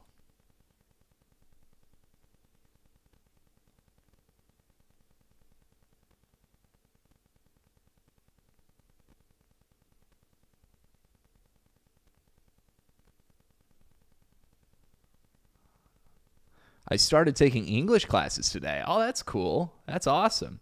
Are you using a translator right now, or are you typing out everything right now? Because I was going to say your English is pretty good. Oh. I'm not on Logic. I'm so sorry. Here we go. I'm back on Logic. They're starting with the basics, so I haven't learned anything new just yet. Okay, that's cool. That's cool. Hey, well, hola, ¿cómo estás? ¿Cómo estás? Understanding the structure of Gen AI interviews. The generative AI interview process is typically divided into multiple stages, each addressing different aspects of your expertise and capabilities. At its core, the structure consists of technical, analytical, and behavioral evaluations to determine whether you are the right fit for the role. A typical interview process includes initial technical screening. This may involve solving coding challenges, answering conceptual questions about generative AI, or completing a short technical assignment. The goal... Yeah, I will say that the one thing that I'm noticing about my delivery on this is that it is a little much. I think I did that in the audition for it, and so I kept that same energy throughout the entire production. But if I were to do it again, it's easier to do. It's easier to like dial it back. So I probably wouldn't have put so much emphasis on things like that. The goal is to evaluate your foundational knowledge and problem-solving skills. System design interviews. These sessions test your ability to design complex generative AI systems. You may be asked to architect solution. Wait, hold up. Interviews. System design interviews. Okay. System design interviews. The last message I sent was translated. Oh, okay. All right. Yeah, because I think that you were saying that you understand more by... Were you saying that you can like pretty much listen and understand what I'm saying? Is that fair? Or I forgot what you said last time. If like one of those is better, either reading or hearing me. The goal is to evaluate your foundational knowledge and problem-solving skills. System design interviews. These sessions test your ability to design complex generative AI systems. You may be asked to architect solutions for tasks like text-to-image generation, chatbot development, or multimodal learning pipelines. The interviewer will assess your understanding of system components, trade-offs, and scalability considerations. Coding and algorithm interviews. Coding questions focus on your ability to implement core components of generative AI models such as tokenizers, attention mechanisms. Okay, definitely got to fix that. Yeah, I'll definitely attest to that. Your English is very clear. Your English is crystal clear for non-native speakers. Oh, really? Okay. I love that. I love that. Attention mechanisms, or loss functions. These interviews often require you to write efficient, clean, and well-structured code. Behavioral interviews. Generative AI projects often require collaboration across teams and the ability to navigate ambiguous challenges. Behavioral interviews focus on Okay, so behavioral. Really glad I'm checking these things because I'm pretty sure that's a duplicated one. I can't understand everything, but by the context, I kind of know what you mean. Okay, cool. Awesome. I love to hear that. If that's the case, then that professor is insane. Generative AI projects often require in the ability to behavioral interviews focus on understanding how you handle real-world scenarios, communicate effectively, and align with organizational generative AI These interviews often focus on your ability to implement core components of generative AI models, such as tokenizers. Oh, okay, so that wasn't a duplicated channel at all.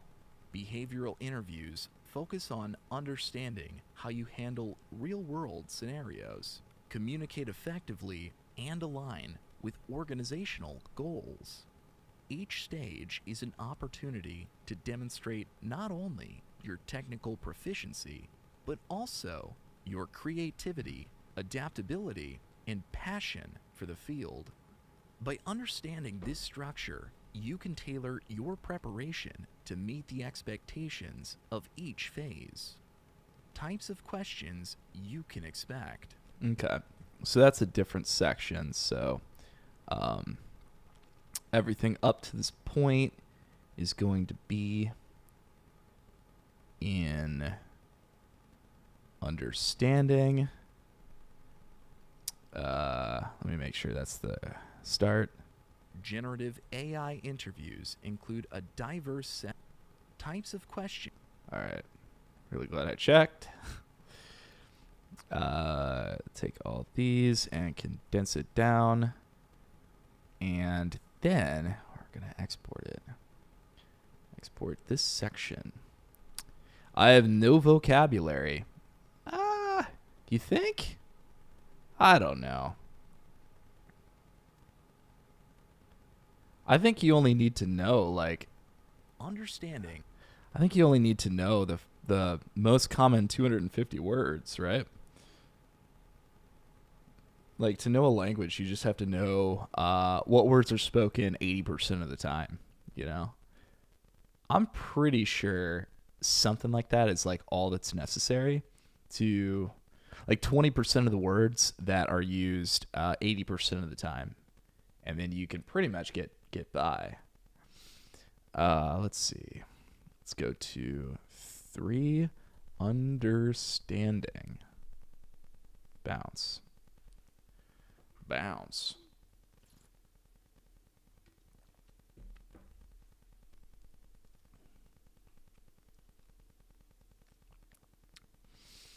All right. Then we'll shift it over. part of the process is to see every single one uploaded. Understanding. All right. I like to listen to it beforehand just to make sure there's like no repeats or like 2 channels going at the same time.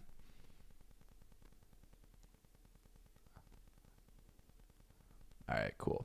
Cool. That sounds good. So let's open it. It analyzes it, compares it against a couple different things it needs to pass. It looks like it's good. It looks like it's good. So we're going to move on to the types of questions you can expect, and then we're going to look for what interviewers are truly looking for to make sure we delineate that properly. All right, Eric, I got to focus on this painting. I'll see you next time. Have a good night and good luck with the editing. Thank you so much, Kirsten. Thank you for popping in. You are awesome. You're incredible, and I will definitely catch you on the next TikTok Live. I had somebody come in and ask me to come back to TikTok, so we'll probably go live maybe tomorrow or something. But thank you so much for popping in. Thank you for your support. Hope the painting goes well. I'd love to see how it turns out. And, yeah, you should definitely, check out TikTok, see how they're doing. Hi, bye, and good night to everyone on Twitch and the other socials. Absolutely, guys. Kirsten is awesome. Show her some love. She's great, and her paintings are fantastic. We'll have to feature some of those. Bye, Kirsten. Absolutely. Thank you so much for that. All right, let's check it out. We're going to move this down to here, I believe. No. Beneath anatomy.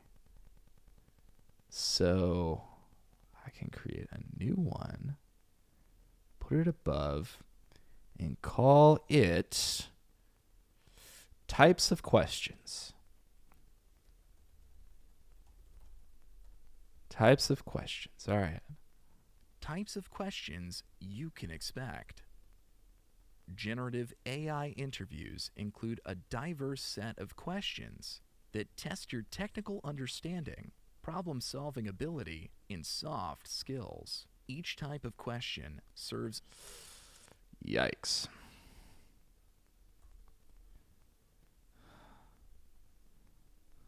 Each type of each type of question. That's still a little too soon. All right. I'm going to go ahead and move everything up here and move this up here as well, but extend it out a bit. Each type of question soft skills. Each type of question serves a specific purpose in evaluating your fit for the role. Actually, I like that. In evaluating your fit for the role. Okay. In evaluating specific purpose in evaluating your fit for the role. This needs to be a little bit trimmed here. Probably like that, and then technical conceptual questions. Conceptual questions. Wait. Okay, no, we're looking for what interviewers are truly looking for. Technical conceptual questions. Conceptual questions focus on your understanding of foundational generative AI principles, terminologies, and architectures. Interviewers may ask about concepts like transformers, diffusion models, GANs, and variational autoencoders. They want to ensure you understand how these models work, their applications, and their limitations. For example, an interviewer might ask, "Can you explain the self-attention mechanism in transformers and why it is critical for sequence processing?" A strong response would indicate a clear explanation of self-attention, its ability to capture dependencies between tokens, and how it enables parallelization for large-scale language models. System design questions. System design interviews assess your ability to architect end-to-end solutions for. I'm just going to system design. double check this. For large-scale language models, system design questions. Okay. So I think I like everything up to this point. So I'm going to put it all up. No. Okay. Everything up to that point, I'm going to move it up and condense. But System design interviews, system design questions. I want to extend this out a bit. So it's like System design questions. System design interviews assess your ability to architect end-to-end solutions for generative AI applications. These questions often require you to deconstruct a problem, propose a high-level architecture, and discuss components like data pipelines, model selection, interference systems, and scalability. For example, you might be asked to design a text-to-image generation system. Your response would involve Okay. I think up to here is all right. And I want to double check this timing. For large-scale language models, system design questions. System design interviews assess your ability to architect. Your response would. Okay. Your response would system. Your response would involve. It's so satisfying to hear you. Thank you so much, Bandad. I really appreciate that. I really appreciate that. Hopefully my performance is coming through. I really do hope that it's I really hope it does come to fruition. I hope that I can perform better and better as I do these. Like that's like the one thing that I just really wish is happening. So thank you. I really appreciate that feedback. Describing the data collection and pre-processing pipeline, selecting a model architecture such as a diffusion model or GAN, optimizing the interference process for latency and scalability, addressing trade-offs between model quality and resource usage. Using diagrams to illustrate your solution can make your response more impactful and easier for the interviewer to follow. Coding and algorithm questions. Coding interview. Okay. I think the main thing that I'm seeing is there's a lot of space in here. You're doing great. Thank you so much, Bandad. Thank you. I think I need a little more space here. There we go. Coding to follow.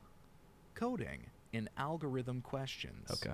Coding interviews evaluate your programming skills and adaptability to implement generative AI components effectively. You may be asked to write codes for tasks such as tokenization, implementing attention mechanisms, or building simplified versions of generative models. An example coding problem might be write a program to implement a basic tokenizer that splits text into words and handles punctuation.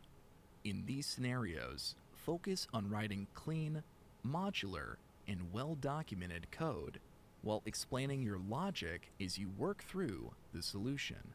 Algorithm questions may also include optimizing workflows for large data sets, such as designing a pipeline to handle millions of training examples efficiently. Demonstrating your understanding of algorithms and their trade-offs, such as time complexity and memory usage, is critical. Behavioral questions.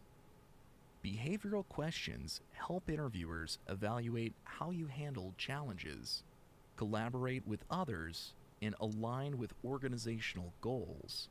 These questions often focus on your past experiences and the lessons you learned. Common behavioral questions include, tell me about a time you worked with machine learning pipelines. Describe a time you overcame a challenge with model performance. How do you handle ambiguity in a project? Structure your responses using the STAR method. Describe the situation, identify the task, explain the action you took, and highlight the result.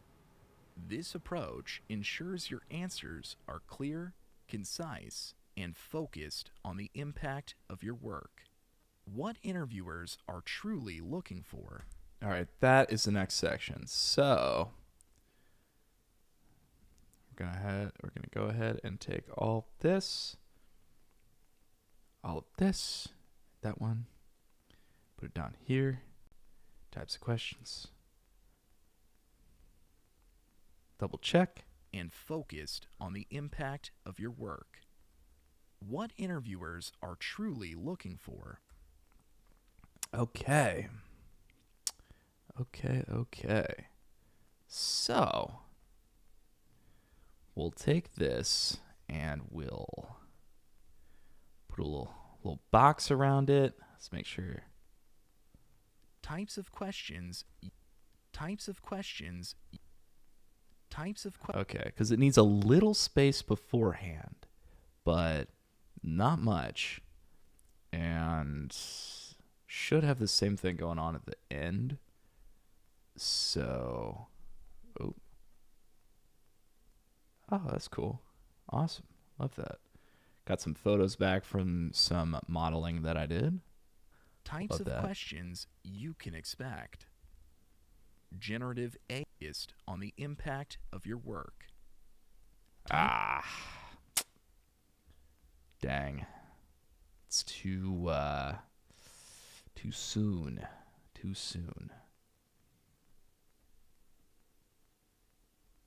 Just going to trust that that's good and then bounce that. So let's go ahead and bounce it, and we are bouncing types of questions. Okay, so I'm going to say this is 4 types of questions. Let's bounce it.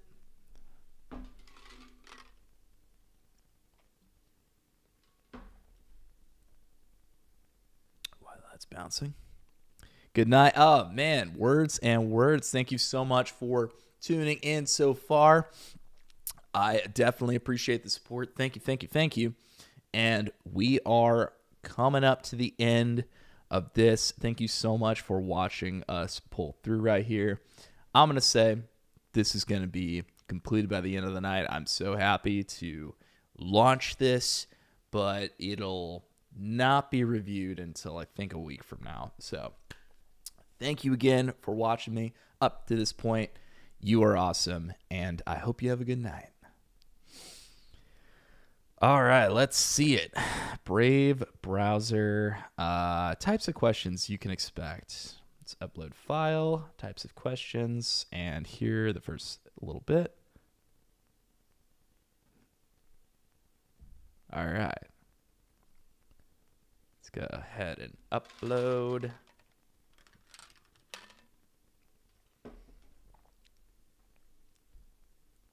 All right.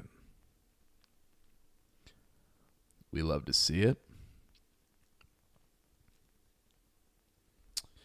Now, let's go on to what interviewers are truly looking for. Looking for key skills to demonstrate. All right. Let's condense this a little bit. Bring types of questions. Oh man, did that get out of the stack? Man, how did that get out of the stack? I don't know how that happens. But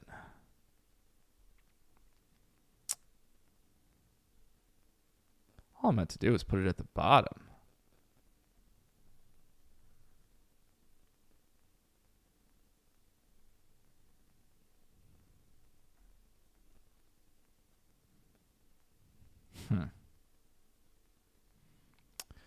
Okay, well, there goes that track stack. Let's put types of questions down here beneath understanding. We still got a bit of chapter 1 left. So let's go ahead and create that. Let's recreate this track stack. Oh, you know what? I'm not even on that page. I'm so sorry. There we go, guys. Welcome back. Welcome back. Welcome back. All right.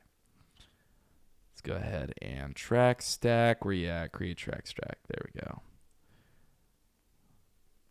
This is going to be chapter 1. And I am so sorry, but we got to delete you.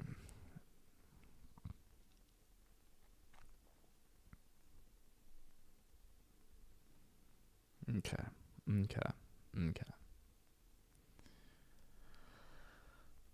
What interviewers are truly looking for? What interviewers are truly looking for? Interviewers are looking for candidates who demonstrate a. What interviewers are truly looking for? All right. What interviewers are looking for? It's kind of a long title, but that's what it is. What interviewers are truly looking for? Interviewers are looking for candidates who demonstrate a. So we need to create that space there. Interviewers are looking for candidates who truly looking for. Interviewers are looking for candidates who demonstrate a unique combination of technical expertise, analytical thinking, and soft skills. They want to see that you have a solid understanding of generative AI concepts, can apply them to real-world problems, and possess the creativity to innovate within the field. At a high level, your interviewers are evaluating your depth of knowledge. Okay.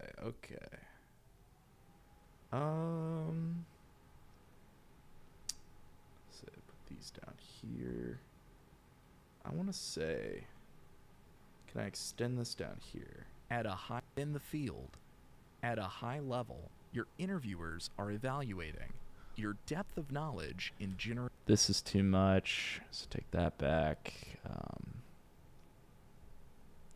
Your depth of knowledge in generative AI architectures, such as transformers, GANs, and diffusion models. Your ability to design scalable, efficient, and practical systems that address specific use cases. Your coding proficiency and ability to write clean, optimized, and well-documented code.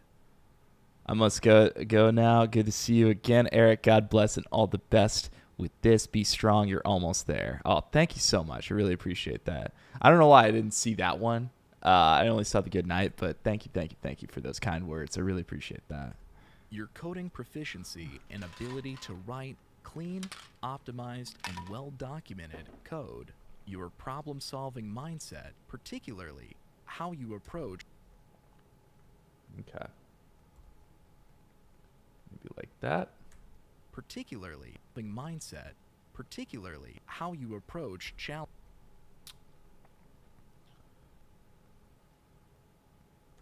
Particularly how you approach. How you approach challenges. Particularly how you approach. Don't like that. What's going on there? What's going on, bro? What is that? What are you doing? That address specific use cases, problem-solving mindset, particularly how you approach. Particularly how you approach challenges and. Yeah, I think I like that space for sure. How you approach challenges, how you approach challenges, analyze trade-offs, and iterate on solutions. Your communication skills, including your ability to explain complex ideas, collaborate with teams, and respond to feedback. Interviewers also value curiosity and a growth mindset. They are looking for candidates who are eager to learn. Okay. I'm going to go ahead and create some space on that one. Need some space here. They are looking for mindset. They are looking for... All right.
All right. They are looking for candidates who are... Yo, what's up, guys? How you doing? They are looking for candidates who are eager to learn. I'm trying to create some space on this.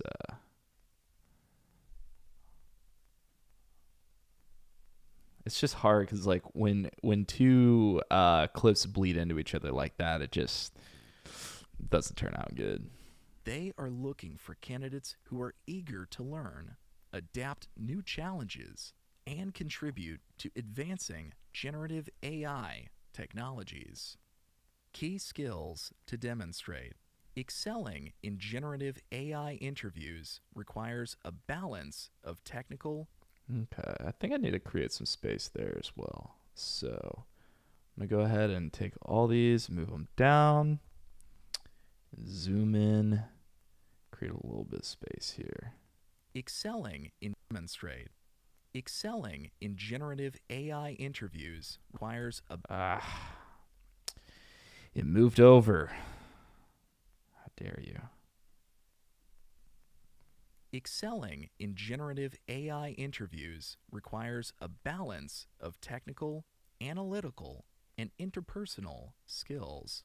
On the technical front, interviewers expect you to have a strong grasp of model architectures, optimization techniques, and data pipelines, demonstrating hands-on experience with tools like PyTorch, TensorFlow, and Hugging Face is essential. Analytical skills are equally important. Employers want to see how you approach.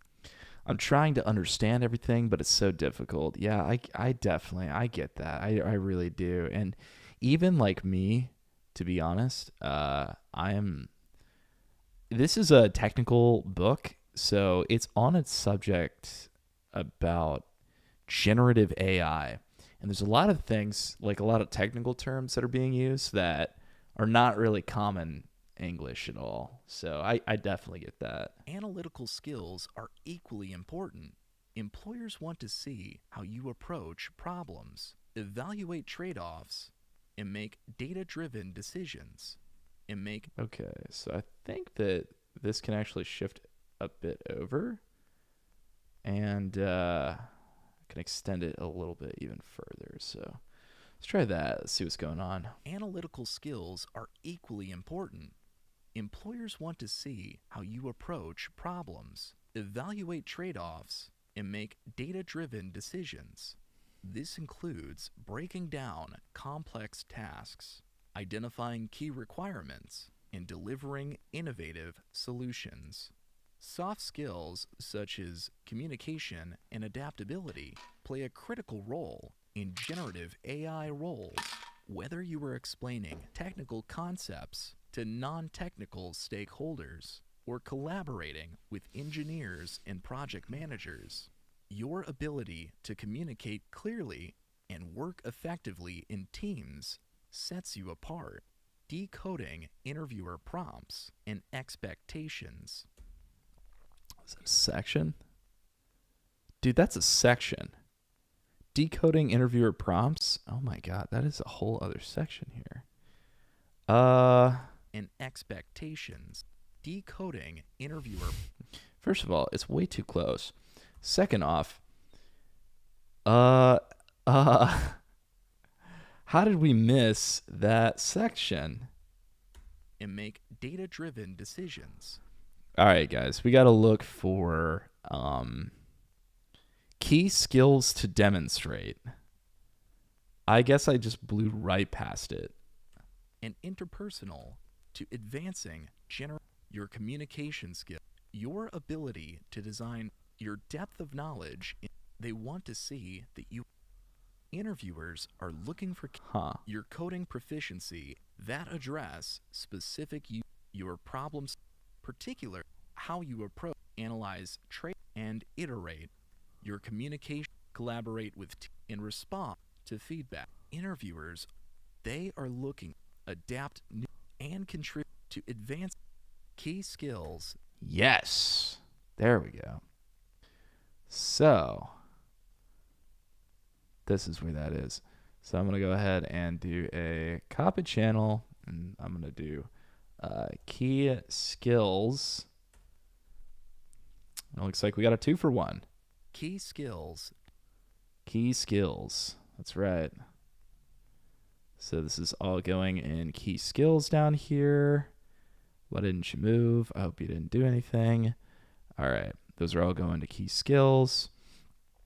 This is going to export on the impact of your work. What interviewers are truly looking for. What interviewers are truly looking for. What interviewers are truly looking for. Sorry about that. Technologies. What interviewers are truly looking for. Let's see. How far can I go over? What? How about... Oh, you know what? I don't want to accidentally, like, trim every single thing in here, so... What interviewers are truly looking for. Okay. Up till...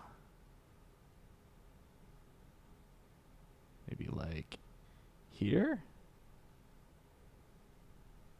And focused on the impact of your work. What interviewers are truly looking for.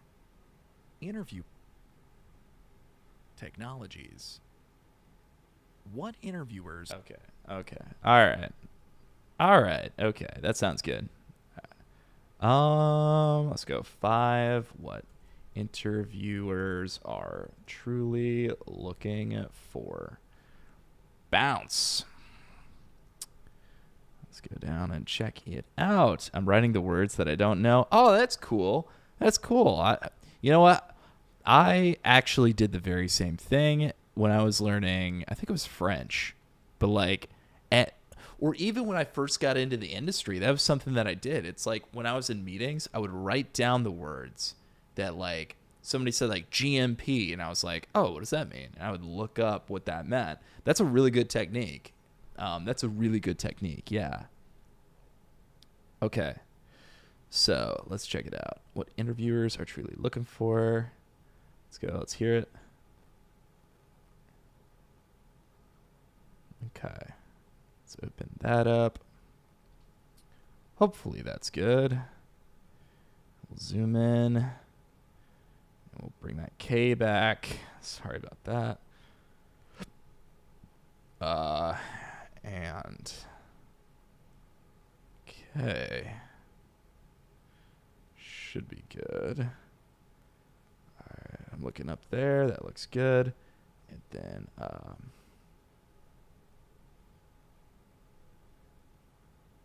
zoom into this. Key skills, because we got a 2-for-1.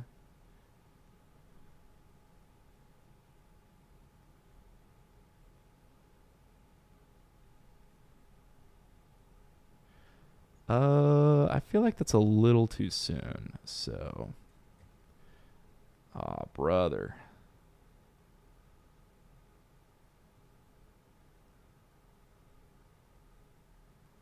For a musician, read sheet music.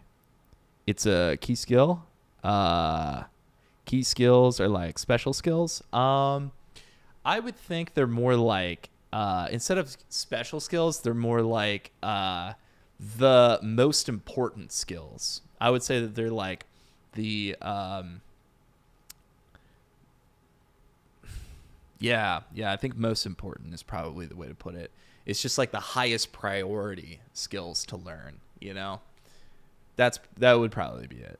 So like for a musician, like reading sheet music, I guess that's okay. Reading sheet music would be okay. I think for musicians it'd be like knowing the chords. Knowing the chords would be like the key skills to know, cuz like you got to know what a C is. So when someone's like, "Hey, play a C," like that is you got to know what that is. So I feel like that's kind of what a key skill would be.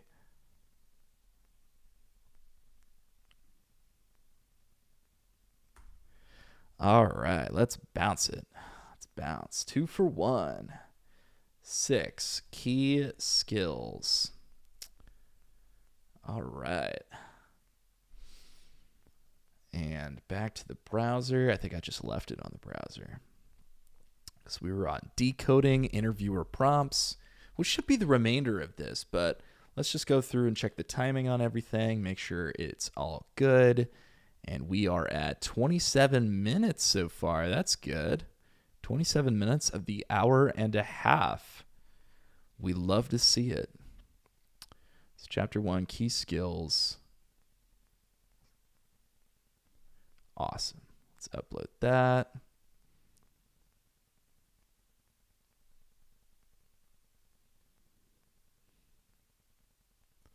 And it's good. Key skills to demonstrate. Kind of sound like I'm saying K. But it's okay. It's all right. What else? So we got key skills. And then everything else should be which one is that? What's it called? Decoding interviewer prompts. So I'm going to call that decoding. Put that in here. My bad. That had the exact same intonation. That's hilarious.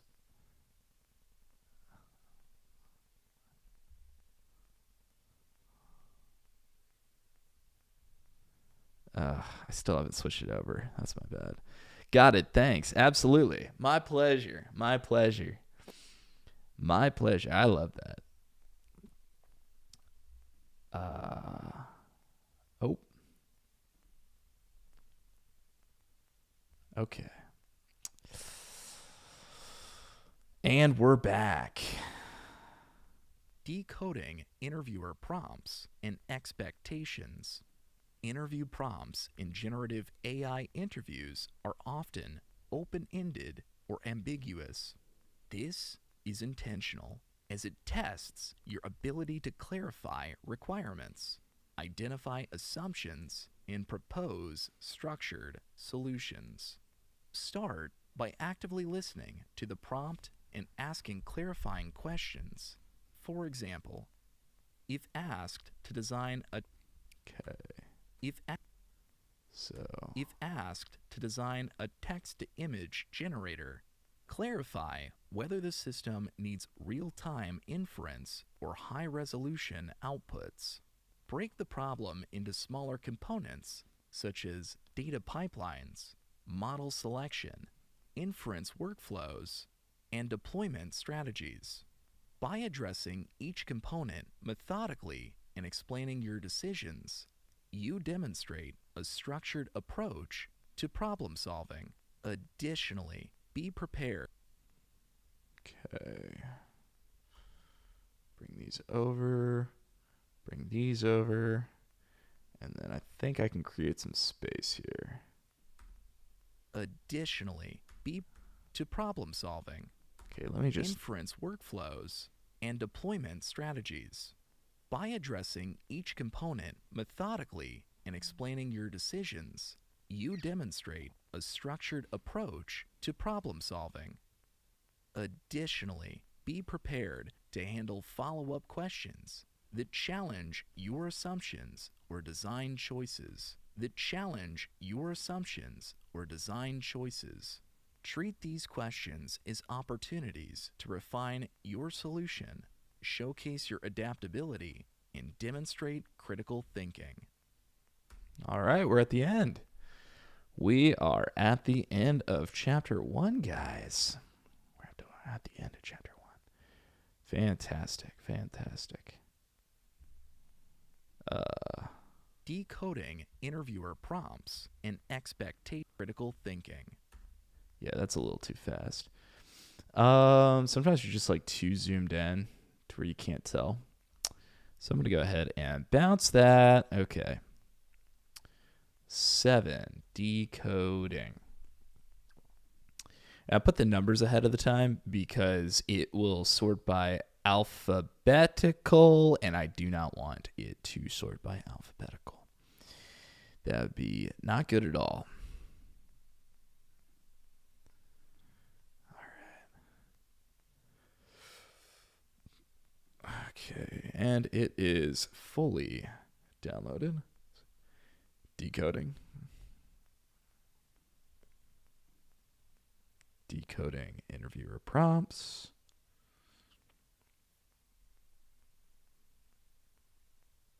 And we got 30 minutes and 10 seconds uploaded. Awesome. Cool. All right. Chapter 2. But first, we'll take that all and condense it and mute it, which mutes everything under the sun. Awesome. And then take out that loop. Also, I want to remove that marker. How do I remove that marker?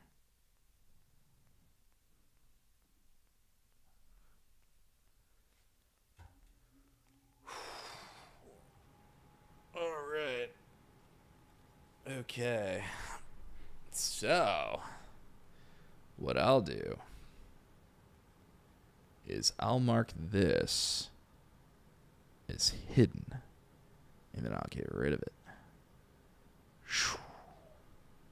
So now it's gone. And all I got left is everything else that I still need to do. That way, I can visually tell how much is left. How cool is that? Oh, you guys can't see it at all. I'm not even on that. Bam! Check it out. Boo! Cool. I gotta get better at switching back and forth. Okay. Let's go to chapter... chapter 2.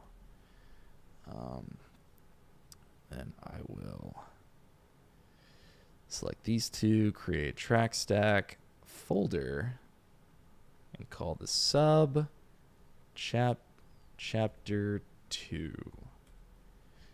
And I'll call chapter 2 the title card. Chapter 2. Oof, why does it sound so loud? Chapter 2. Foundations of... That sounds way too loud.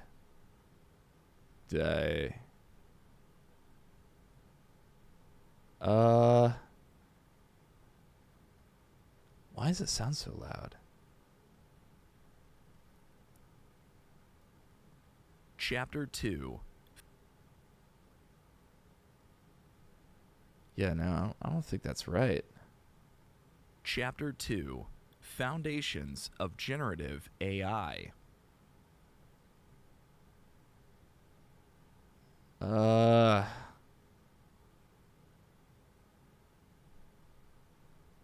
Chapter 2. Foundations of Generative AI. Generative AI is a branch of artificial intelligence that enables machines to create content. Noise gate. The only thing that would be pumping it up is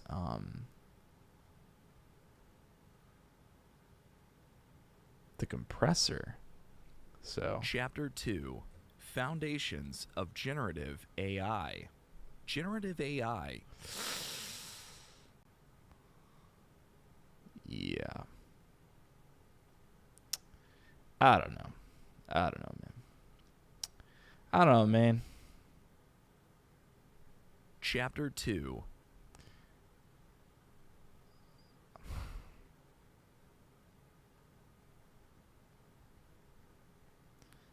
I'll shift it. I'll shift it on this one. I'll turn the gain down a bit. Maybe like 3. Chapter 2. It's still like crazy. Chapter 2. Oh, you know what? It's not even on that one.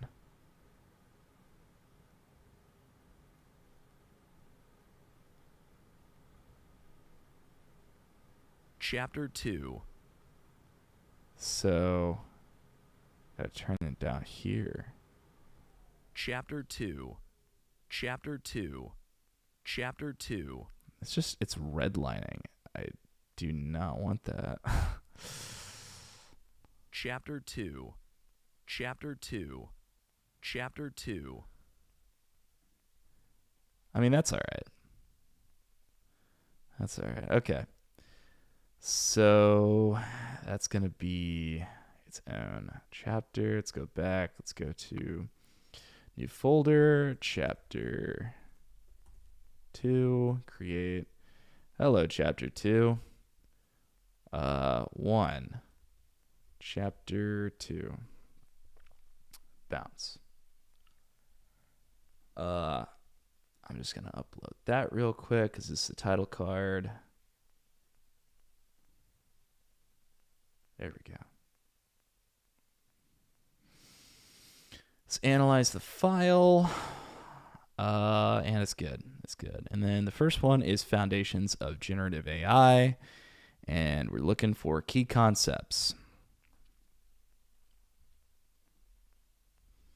So chapter 2, start anew. Let's go up a bit. This one's called Foundations. Let's call this Foundations. Yeah, that is confusing. It really is. It really is. Foundations of Generative AI. Ah, come on.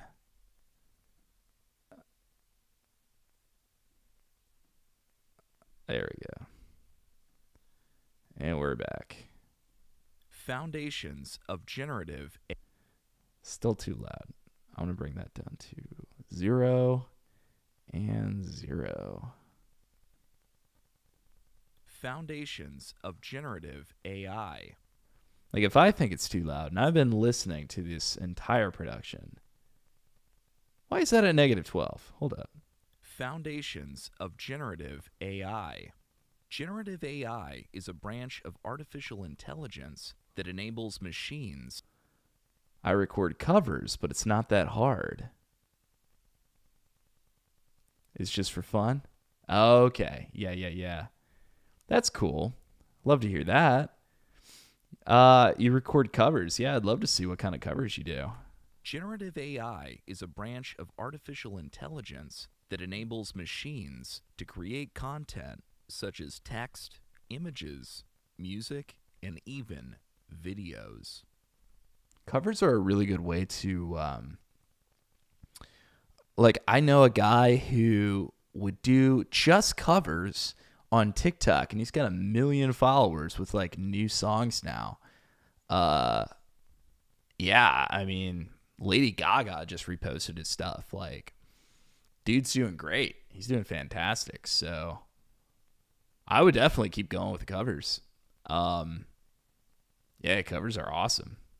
Unlike traditional models that classify or predict based on inputs, generative AI models learn the underlying distribution of data and use that knowledge to generate new, similar outputs.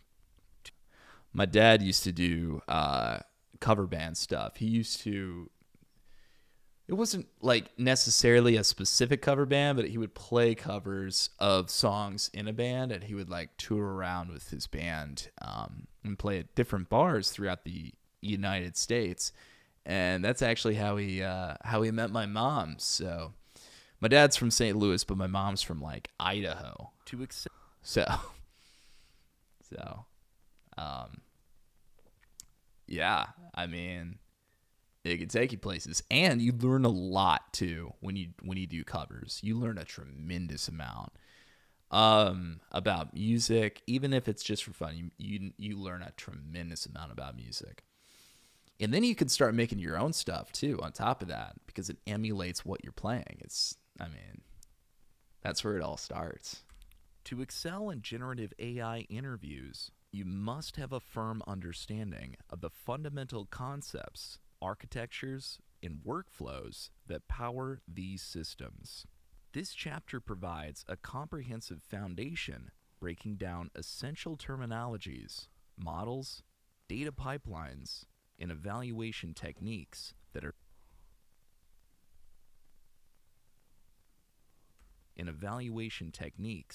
central to generative AI. Key concepts and terminologies. Okay, here we go. That's what we were looking for. Key concepts and terminologies. So everything here is going to go generative models. Key concepts and cool.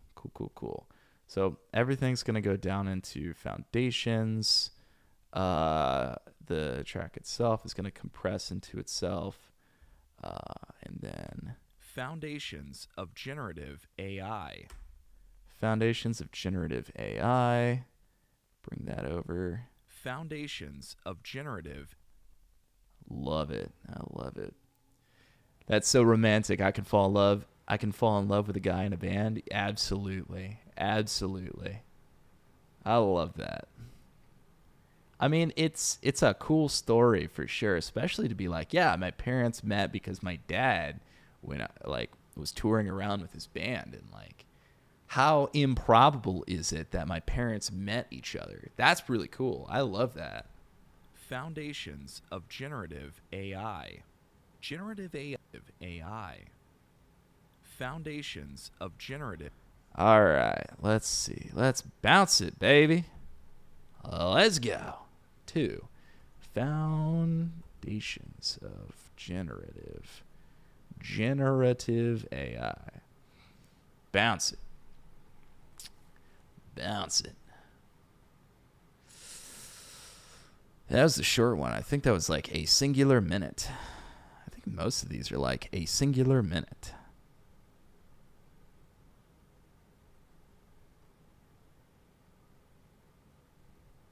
Cool.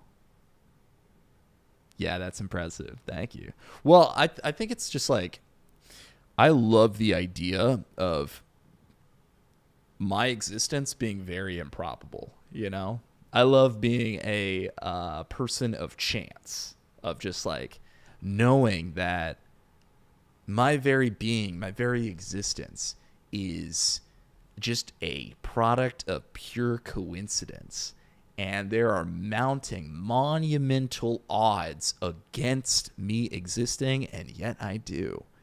And I love that. I love that. Because it's so cool. How cool is it that I get to live as a very rare existence? Such a very rare existence. I love it when there's no guarantees. There's just like, it's up in the air. Maybe it will, maybe it won't. You know, like, I love it. I love that. All right, so foundations. What's the next one? Is it key concepts? I think it's key concepts. Key concepts. Key concepts and terminologies.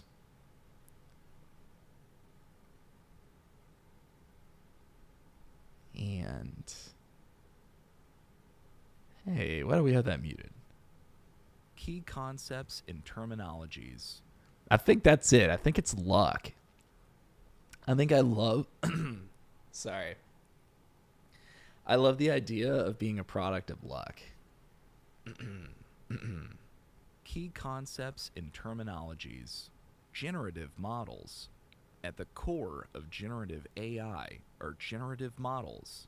These models are designed to learn patterns from training data and use them to generate realistic outputs that mimic the training distribution. Unlike discriminative models, which focus on classifying or predicting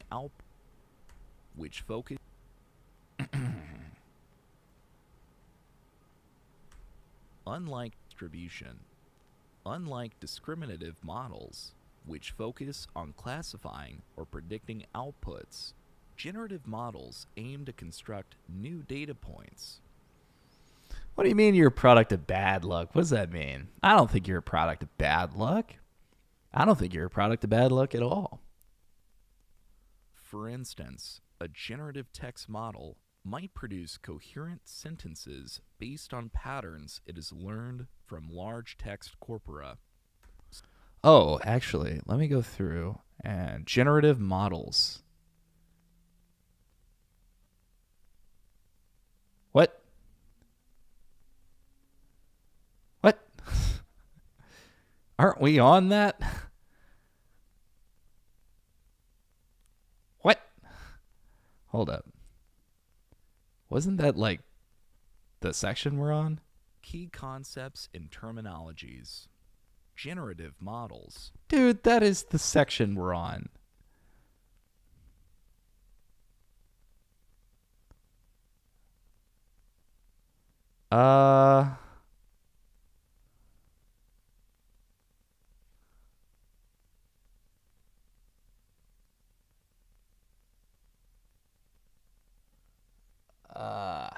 Okay, I'm trying to think through this.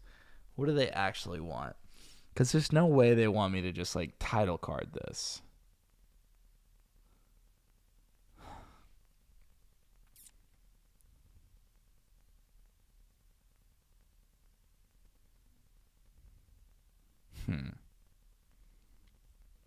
Key concepts and terminologies.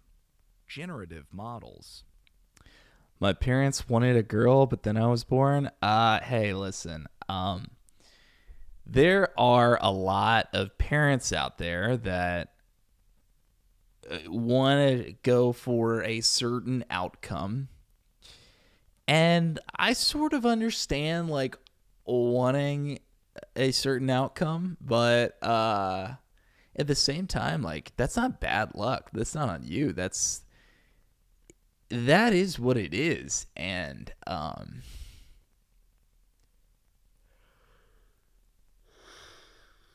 you are in this world and you exist as somebody who should deeply treasure your existence, you know? And it saddens me to think that you're somebody that could maybe think that it would have been better had you been like, you know, born the other. It's a half and half thing. It's up in the air. Like whether you're a girl, whether you're a boy, like you can't control that.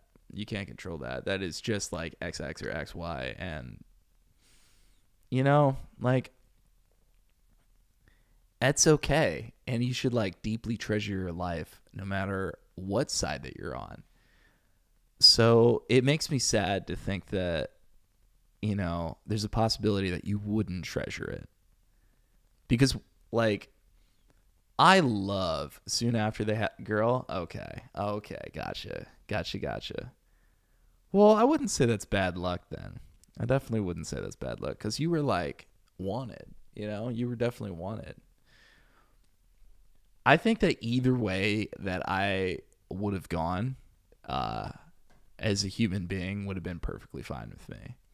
Although it deeply saddens me to see the plight of most females in this world. It makes me really, really sad to hear about the experiences that many, many women have had. Yeah, so my heart goes out to many women out there but the human experience is limited by people that want to implement control. It's really, really sad. Key concepts and terminologies. Generative models. Key concepts and terminologies. I guess they just want me to title card. Key concepts and terminologies. Okay.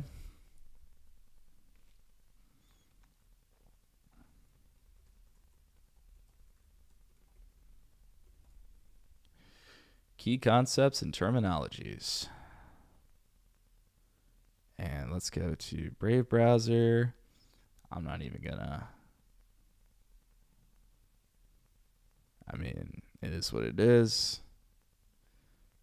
It's gonna be all right. No, it's not. What? RMS is too low. Okay. I'm going to copy this first and then say generative models. Generative models. Okay, let's go to compressor. Let's, I guess, turn it up slightly, maybe to 0. And then bounce it as key concepts, terminologies. This is just part of, oh no, I hope not. I hope not. I don't want you to think that your life is unlucky.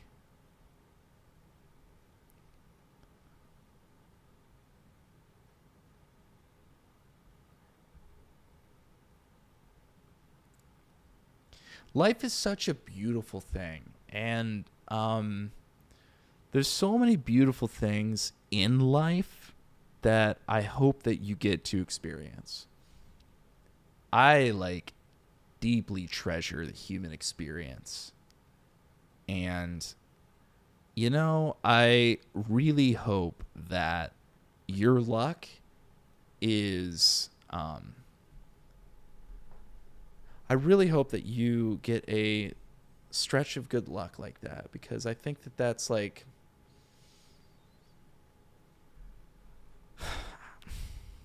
don't know. There's something that I deeply treasure about feeling the immense gratitude of knowing that everything's going to work out. And I just wish that for you. I wish you had the ability to take a deep breath in, take a deep breath out, and feel so grateful for your life and everybody in it. And deeply treasure where you're at. I want that for you. My only luck was meeting my friends and having a talent for music. Well, that's a really good piece of luck for sure. Having a talent for music it can connect you with everybody in the world. It's amazing. Music is such a connecting factor. I hope that you invest more time and more energy into that, because it will really take you places. My dad had a sound guy who went on to, okay, so I'll back up. My dad's sound guy for his band practiced a lot doing Bon Jovi songs. My dad played a ton of Bon Jovi songs back then. And they practiced so much that this guy went on to actually run sound for Bon Jovi. And he went on tour with them for years and was their sound guy.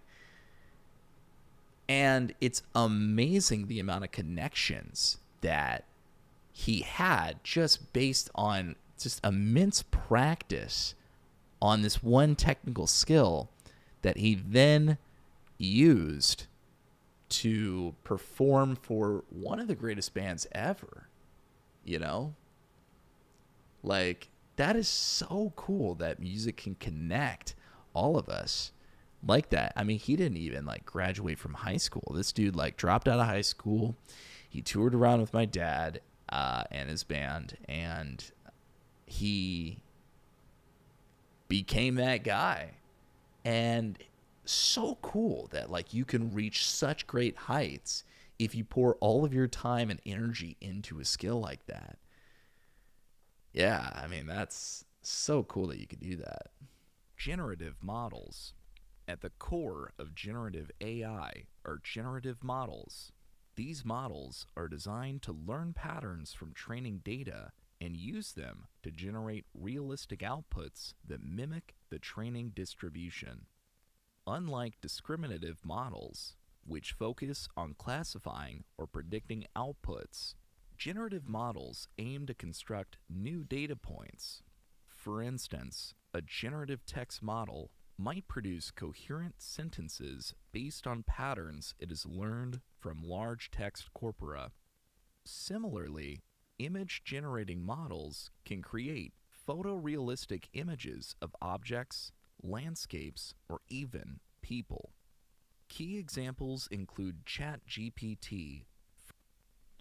I forgot what we're looking for. Transformers, diffusion models, and GANs. Okay. For text generation, GANs for image synthesis, and diffusion models for refining noisy inputs. Transformers, diffusion models, and GANs. Transformers. Your father is literally my idol now. I love that. I love that. Hey, he's mine too, honestly. And the one thing that I really wanted to, because I've got ambitions in a different field. I want to do acting. I want to do modeling. I want to perform in audiobooks. I want to be a performer like that. So my aspirations are like in a different field, but I wanted to gain success in that field, partly because I wanted to give my dad that chance to like showcase his skills on a national stage. I really, really wanted him to like feel the success that he deserved and like never had the chance to do. Like, well, I say that, but like, you know, he's auditioned for people like Sheryl Crow, right? I've heard of that experience for him. But, you know, just watching how fucking good somebody is and just seeing them trapped by this world and being like caged in this life of this pedestrian life of being an accountant and being a father to his 4 kids. Like, that sucks. Well, not to say that like that's not a good life for many people, but like that just wasn't the life for him, you know? Like, he just deserved being on a national stage somewhere. And God, when you see somebody who's so fucking talented not get their due, it just like it sticks with you. And you could think, you could walk away from that and you could think like, God, you could put so much time and energy into something and like get knocked down by like not having the good opportunities come your way, or I don't know, having kids, you know, having kids was definitely at the time something that like held him back from really where he could have been. You know, I'm so glad that he was in my life. I really am. I am so glad that he was in my life. But then sometimes I'm thinking like, fuck, what if he just like, how could he have done both of those things? How could you ever have done both of those things? I don't know. You start to feel trapped, and then you start to do things so you can escape reality, and it's sad to see somebody not be able to fully embrace the talent that they've cultivated. I really just wanted to give him that second chance that he really deserved, and it sucks because I look back at my life. I look back as like my life as a kid. Like, if I would have just focused on music when I was a child, and if I would have known, I could have gone down the street, got an agent, and been in commercials and been a fucking like national superstar as a kid, like Justin Bieber.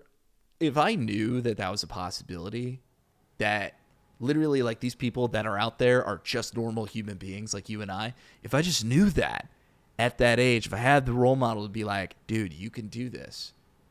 If I just had that, I could have given. I could have like been there, given him that opportunity.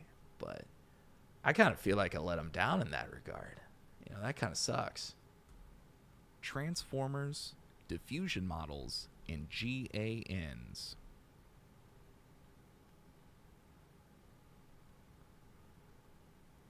I've been writing songs since I was in kindergarten.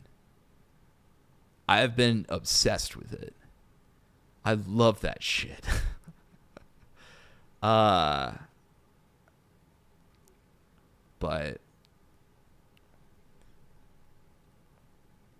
yeah. Hey, it is what it is. We all got to live the life that we chose, you know? Transformers.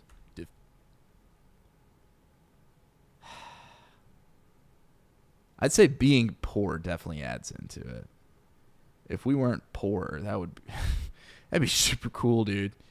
Dude, if we weren't poor, I feel like I wasted my time. Hey, I feel like I wasted my time sometimes too. I really do.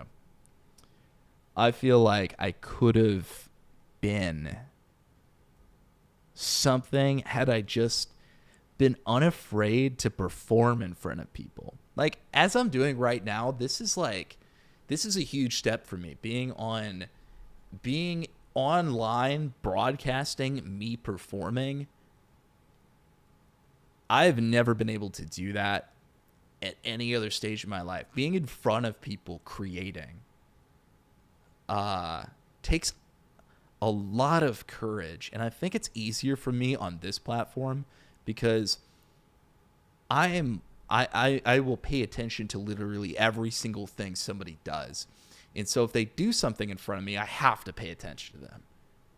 And to create in front of somebody else, like the moment they start creating, I stop. And it's unfortunate because collaboration is more just like, oh, I take from you and then you take from me. And then we just like, we keep, it's like a tennis thing where like we're batting the ball every single time.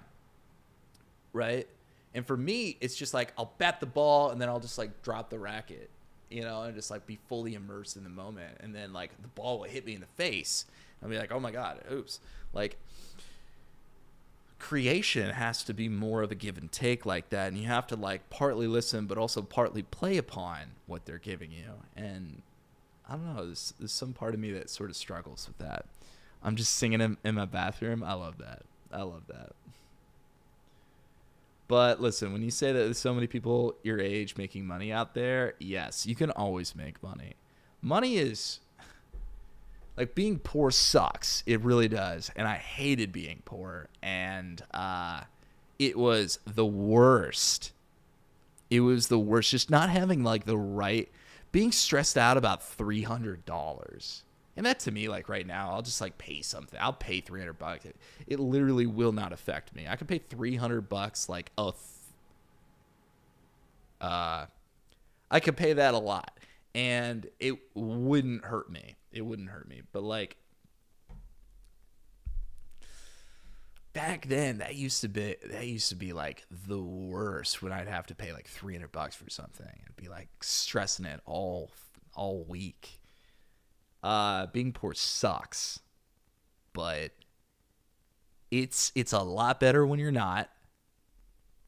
But at the same time, it's not all about money, because right now I could be clocked into work and I could be doing some work. I could go drive into work and I could just stay clocked in for like the majority of time and make a fuckload of money.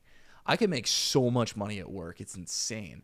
But like, that's not my prerogative anymore. It's like, I'm making enough money to where it's like, okay, if I work 35 hours, I'm cool. What else can I do with my time? Because I'd much rather be doing that.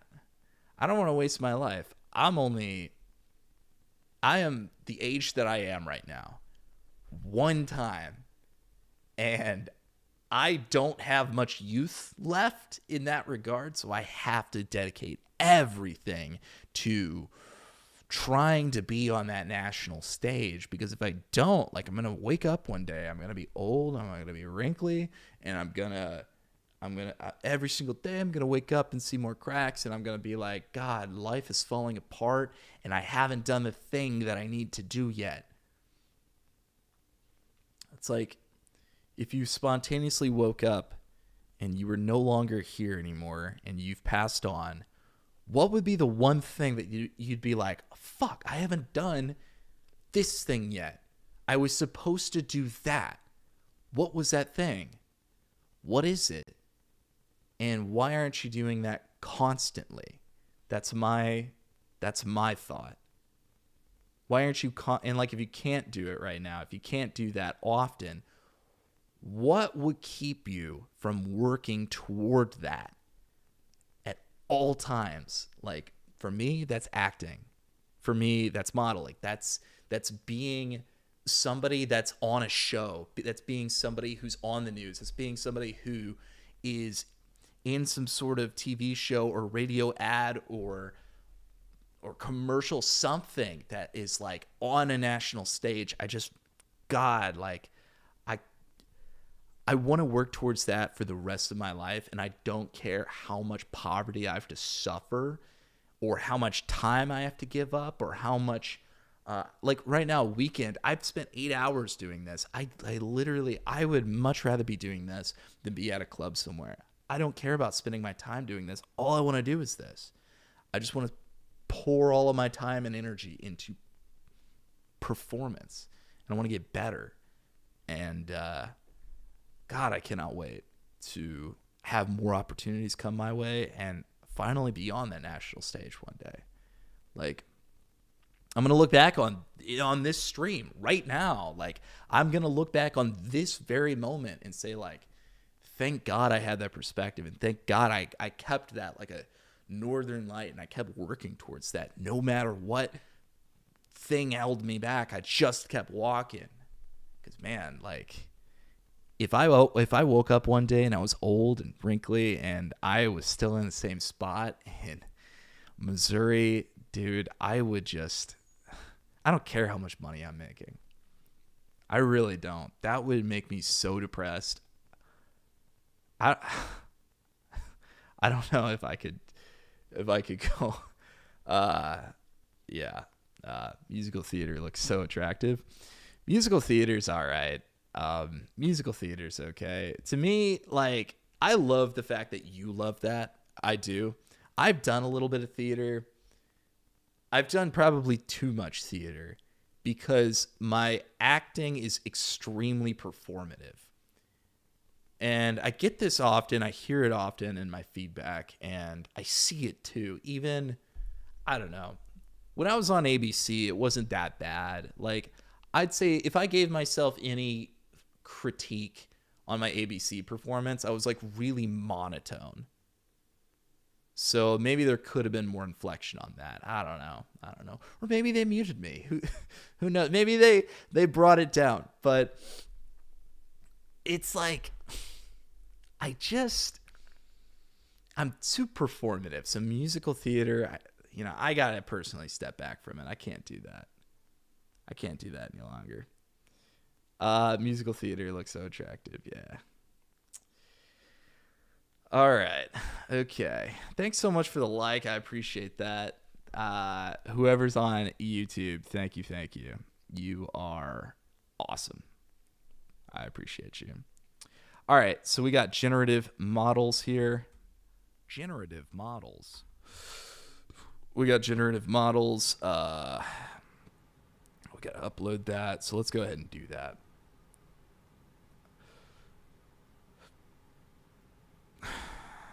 Sorry, you can't see any of this. Let me move it up.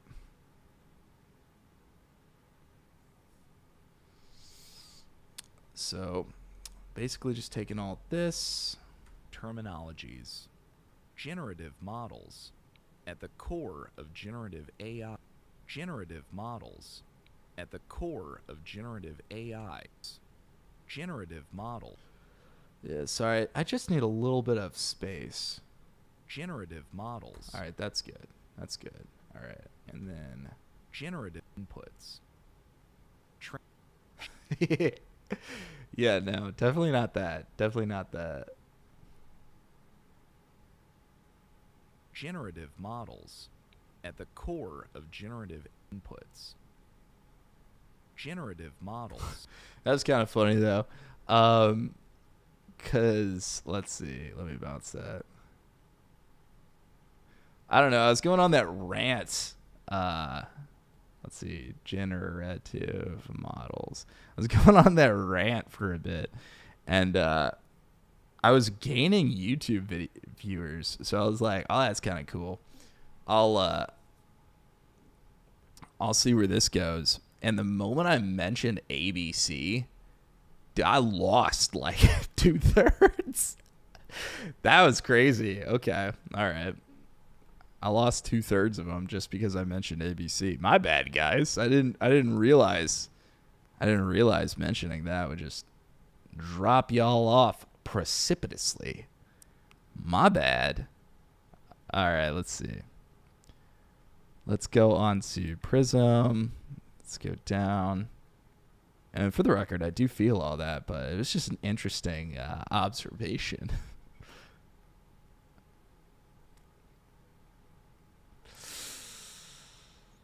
You know what? I just realized I really could just mute the other channels and then have enough space anyway. Generative models. Like on here, right? I could, where's my cursor? I could just go ahead and like hit that M there. And then, like, that'll mute. And I can put as much space as I want on that.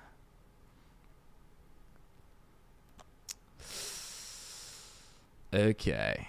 Okay, let's bring this back down. Over here. Generative. Yeah, musical theater was fun. We did, I think it was Annie. We did Annie. We did, Transformers, diffusion models, and GANs. We did Annie. We did Beauty and the Beast. And I almost did Grease. I really wish I would have done Grease, but didn't have a ride, you know. It was part of being poor. You didn't have a ride anywhere. You needed a ride. And we were like, I did have a high school close enough that I could have walked to, but instead I went to the high school that was 30 minutes away because of the way the borders were drawn. And yeah, I could have gone to this high school that was like top notch for, I think it was like radio production or something. It was like literally looking back on it, that would have been the perfect place for me to go. And instead of going to the one that was like within walking distance, I went to the one that was barely within driving distance. Beauty and the Beast. Facts. Yeah, I was a couple different characters. I was ensemble because your boy can't sing, but I was like a librarian. I was What else was I? I think I was one of the wolves. I was one of the wolves. I remember that. I think I was a villager. I had one line. I had to start off the song. That was always like that'll make you clench. If you got to start off a song and you started off at the wrong time, that sucks. I did that a couple times during practice. They're like, "Holy shit, get your timing down." And it was I think it was like, "We're not safe until he's dead. He'll come stalking us at night." That was my line. The possibility of dancing scares me. I love dancing. Oh my gosh, I love dancing. If I could learn how to dance, I would do that constantly. Transformers have revolutionized the field of generative AI, particularly for natural language processing, NLP. Transformers rely on self-attention mechanisms to capture relationships between words in a sentence, regardless of their position. Models like GPT, Generative Pre-trained Transformer, and BERT, Bidirectional Encoder representations from Transformers, are built on this architecture, allowing them to excel at text generation, classification, and question-answering tasks. Diffusion models, a relatively new advancement in generative AI. Diffusion.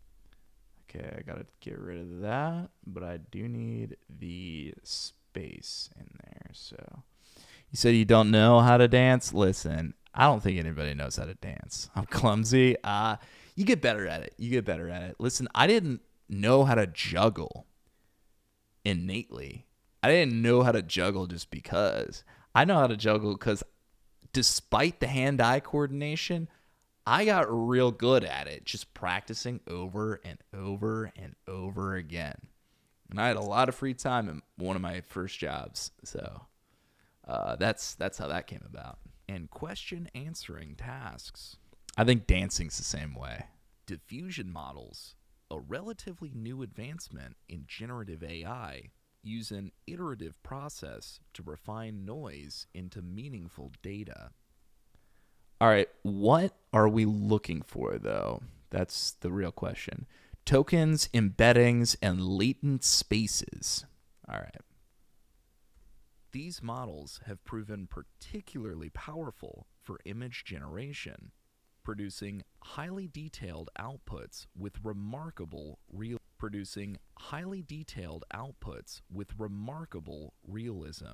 Examples include Stable Diffusion, which is widely used for creative applications. Examples include Stable Diffusion, which is widely used for creative applications. GANs, generative adversarial networks, consist of two neural networks, a generator and a discriminator, that compete against each other. The generator creates new data. Okay. Gotta fix this timing a bit. The generator creates new data while the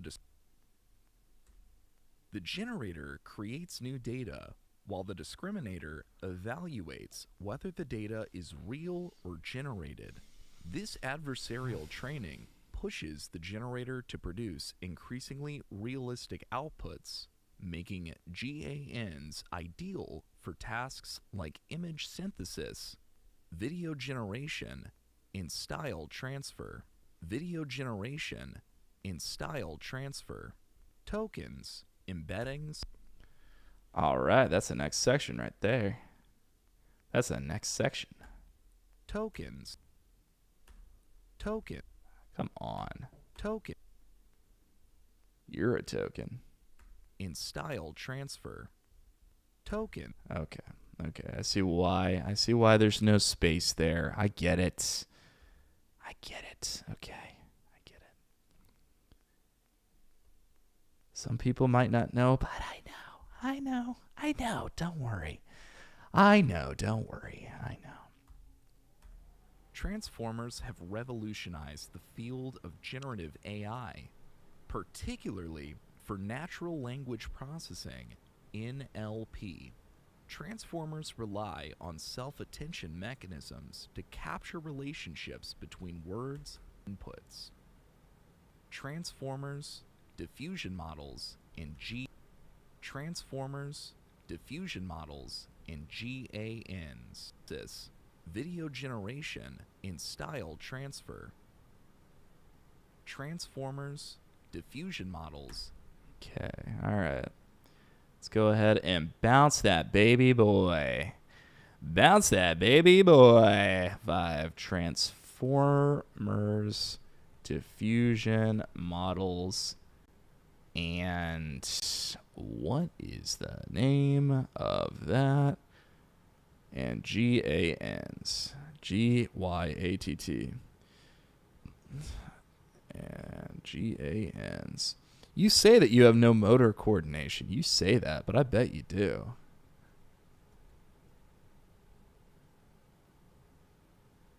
I bet you got something. Trust.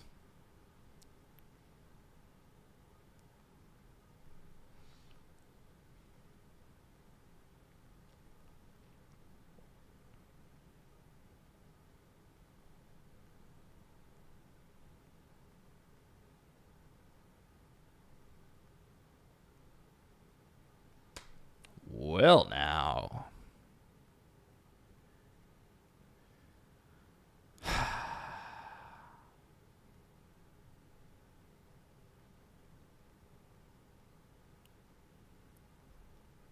What are we at?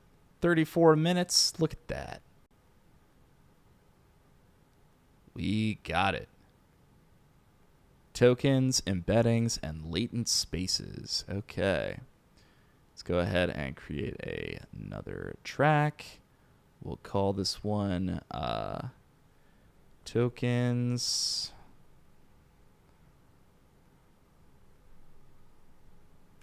Tokens, embeddings, and latent spaces. Tokens are the fundamental units of input data for many generative models, particularly in NLP. Text data is broken into tokens. Words. Okay. Words.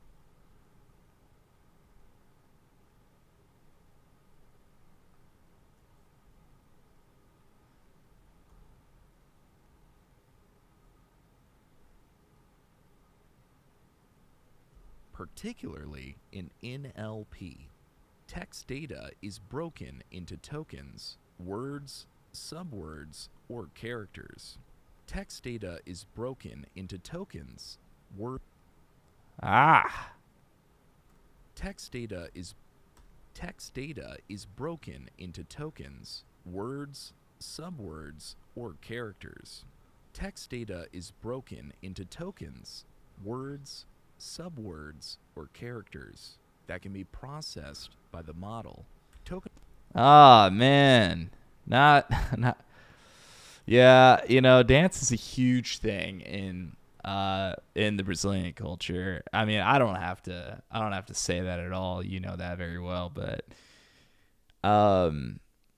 yeah, I'm pretty clumsy even being Brazilian. I don't know. Cuz you guys have Carnival there. I forgot. Do you guys have merengue? Do you guys do merengue? I know they do merengue in Colombia, but I'm a fan of that one. I'm a fan of merengue. That can be processed by the model. Tokenization strategies such as byte pair encoding,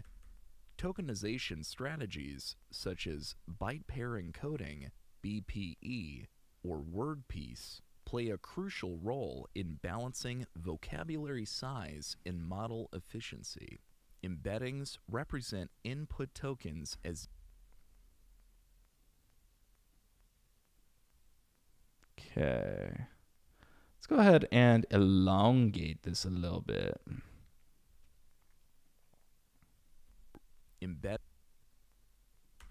Embeddings represent input tokens as dense vectors in a highly... Yeah, of course it's dense vectors. It's always dense vectors with you. Merengue? Like the candy? Oh, no. Merengue is like a... I think it might be spelled the same way as candy, but... let's see. Merengue dance. Oh, it is spelled differently. It is spelled a bit differently. Okay, I'll show you. This is what we're working with here. So this is a type of dance that they do in I believe like Colombia. It's faster pace. It's more intimate, I believe.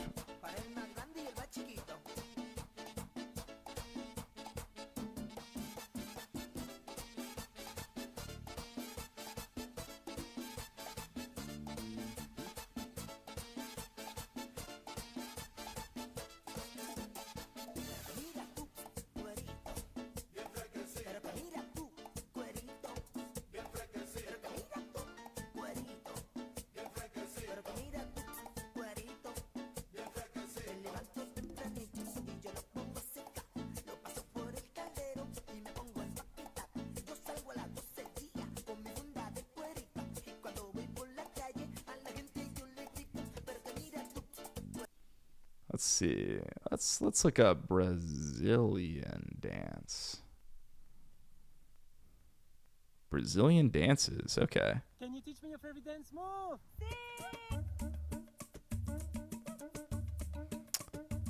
Sim! Troca as mãos pelos pés. Troca as mãos pelos pés.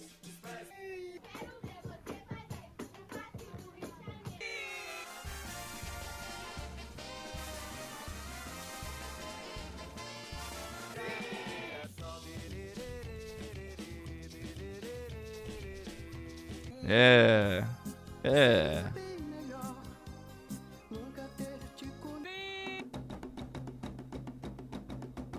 Oh my. Okay. Can you teach me your favorite dance move? Samba. Nice. Well, that's cool. Love that.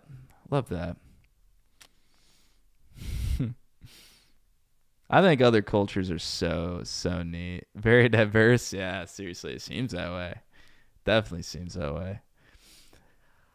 Yeah, you know, I think other cultures are so cool. I love learning about them personally. Like, I don't know everything about American culture, you know, other than it's extraordinarily corporate. But I love learning about other cultures in that way because it's so distinct from ours. It's something that I've never seen before. Using words I've never heard. Like, I love that. I think that that's so cool. Embeddings represent input tokens as dense vectors in a highly dimensional space. Embeddings represent input tokens as dense vectors in a... These representations capture semantic relationships between tokens, allowing models to understand context and meaning. For example, words like dog and puppy may have similar embeddings because they are conceptually related. Okay, how about... For example, words like dog and puppy may have similar embeddings because they are conceptually related. Latent spaces are abstract, compressed. Okay, so far, I think we're good, right? I mean, it's really nice. It's like, that's just how my brain works, though. It's really, really open. And I think that there can be merit in having an alternative viewpoint to that. the one that I subscribe to is like, it's very much in vogue, you know? So I think that I just exclusively benefit from it. I love it. I'm just lucky to have that kind of brain it works in a very open way. I feel bad for people that are like closed off, you know? And I understand that comes from physiology. It comes from physiology. It's a psychology that comes from physiology. It's your defense mechanisms to attack the not like self. It makes sense to me. I just can't empathize with it, you know? And I feel bad that people like that, they exist out there, and like, it sucks because they can't really like vocalize their thoughts because they would be ostracized. And, you know, people like me would be like, well, yeah, rightfully so, because it's a shitty like mindset to be closed off and be like, get out of here if you're not from here, sort of a thing. But like, yeah, I don't know.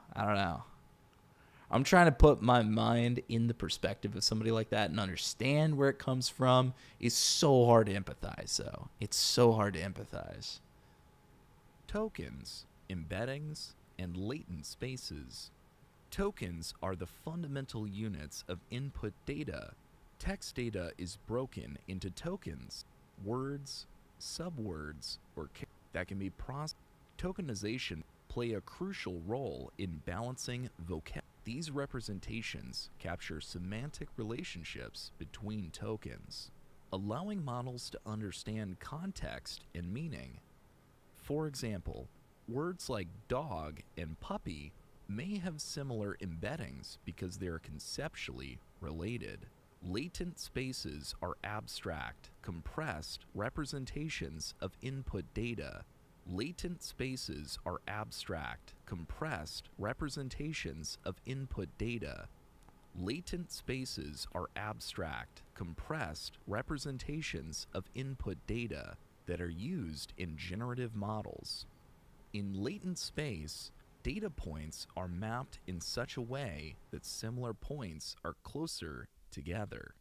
This property allows generative models to manipulate and interpolate data effectively.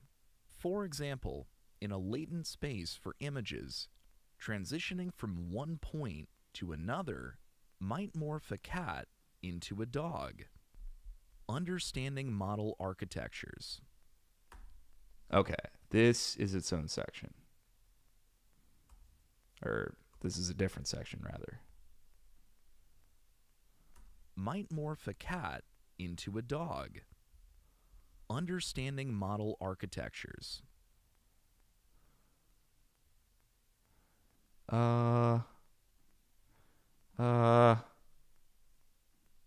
These representations captures.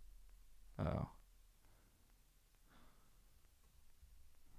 Yeah, I was thinking about that, though. We're holding space, 100%. 100%. Brazil has so much culture because it's too big. Yeah. Brazil is huge. Understanding model architectures. Yeah, it's hard to wrap your mind around it if you're an American, like literally how big Brazil is. It's insane. It's absolutely insane. Let's see.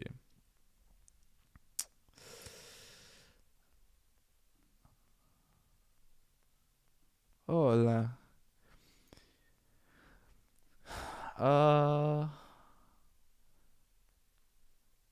When? No.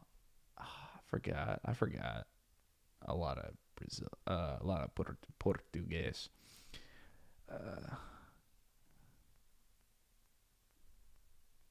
Tokens, embeddings, and latent spaces. Tokens are the Tokens, embeddings, and latent spaces. Cat into a dog.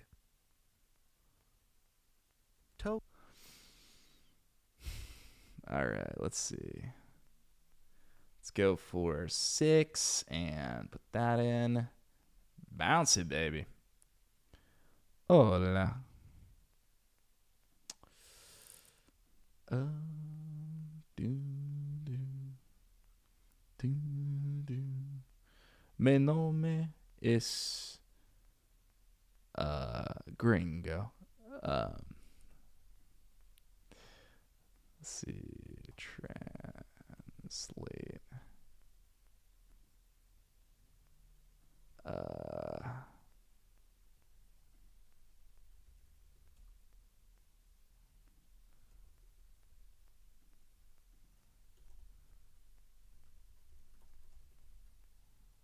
Mi nome es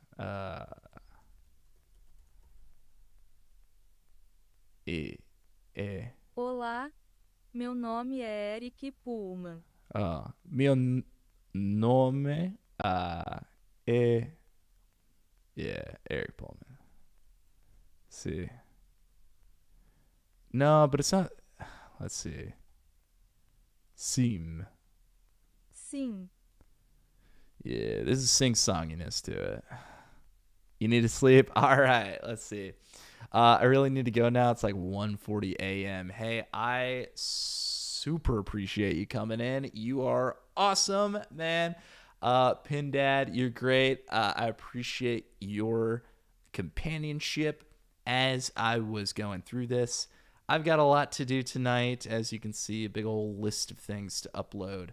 But hopefully I will be back on soon, whether that's tomorrow or Monday night, something like that. I'll be back, and I will see you on the next one. Thanks so much for tuning in. I really appreciate you, and I appreciate the conversations we had. I feel like we had some good topics for sure. So, thanks for bringing that up, and good luck in English. Thanks for sticking around.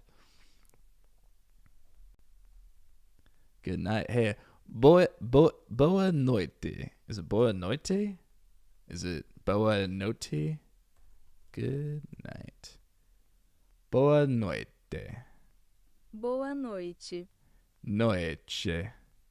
Boa noite. Boa noite. Love you. I love you too. Hold up. Love you. Amo você. Amo você. Você. Hey, I'll see you later. Love you. Thank you so much for tuning in. I appreciate you. Thank you. Thank you. All right, let's see. Oh, yeah, here we go. Yep, because it's already exported. All right. Okay.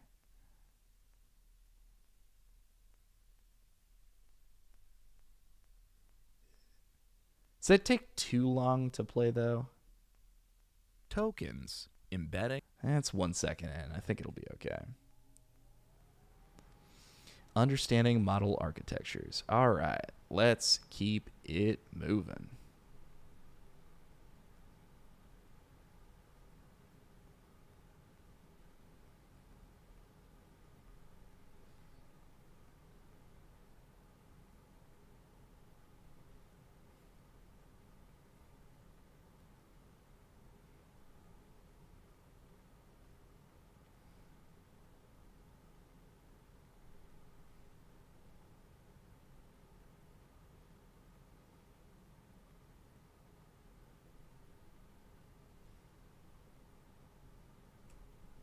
Oh.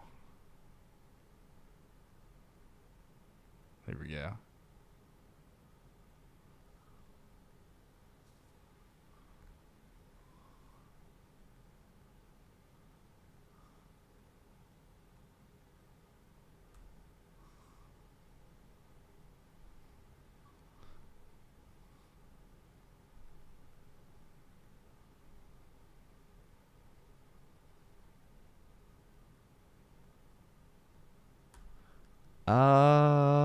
I forgot to put it back over here. My bad. My bad, guys. My bad. All right. To generate coherent, enabling it to. Sorry, I'm still learning. I'm still a rookie. Enabling it to generate coherent and contextually relevant text. The pre-training and fine-tuning paradigm is a defining feature on GPT models. During pre-training, the model learns language patterns from unlabeled text data. In the fine-tuning phase, it is adapted to specific tasks such as text completion, summarization, or chat. It is adapted to specific summarization or chatbot development. Stable diffusion. Okay. What are we looking for? We're looking for data pipeline for generative AI systems.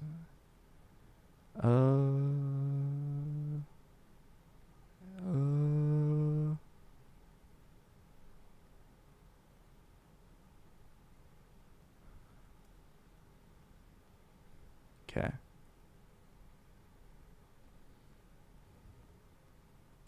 Stable diffusion. Stable diffusion is a class of diffusion models that iteratively transform random noise into meaningful outputs. These models work by training on noisy versions of data. These models work by training on noisy versions. These models work by training on noisy versions of data and learning to reverse the noise step by step. Stable diffusion is particularly effective for image synthesis.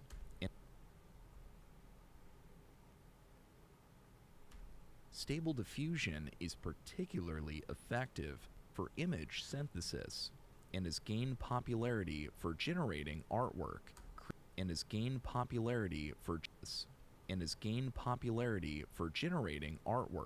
creating visuals in photo and has gained popularity for generating artwork, creating visuals in photorealistic images. BERT and T5.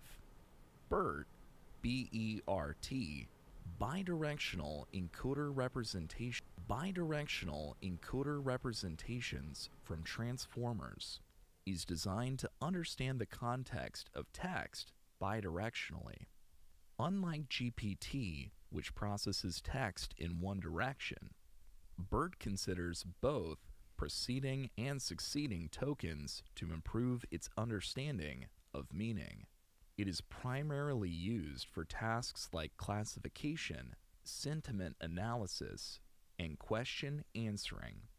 T5, text-to-text transfer transformer, takes a unified T5, text-to-text transfer transformer, takes a unified approach to NLP tasks by treating all problems as text-to-text transformations.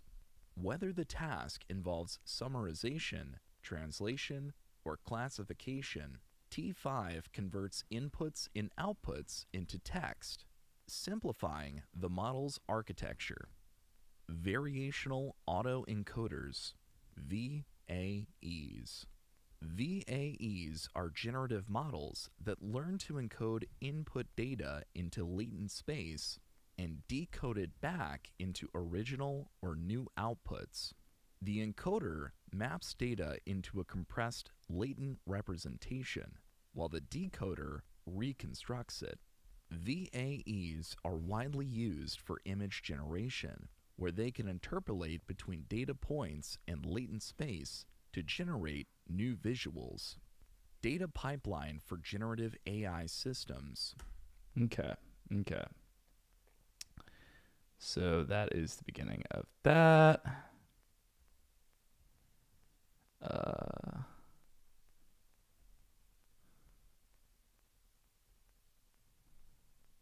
Gonna put everything down to here. Take that away. Condense it all. GPT, generative pre-trained transformer. Okay. I'm going to remove a lot of this excess space here. Understanding model architectures. Understanding model arc. Okay, I'm gonna take out that excessive space. Understanding model architectures. GPT. Generative Pre-trained Transformer. GPT models are based on the transformer architecture and have become new visuals. Understanding model. Okay. 7.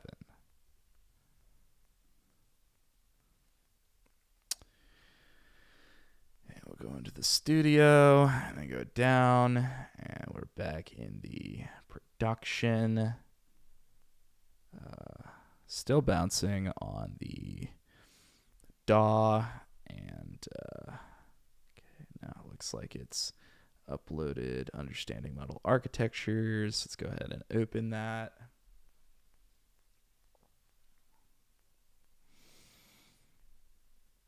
All right. So we are on Data Pipeline for Generative AI Systems, and we're looking for evaluation metrics for generative AI.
Okay, data pipeline. Let's see. So I'm gonna go ahead and, oh, okay, everything looks good there. So scrolling back up and going into Logic. Duplicate that channel. Data pipeline for, oh, there we go.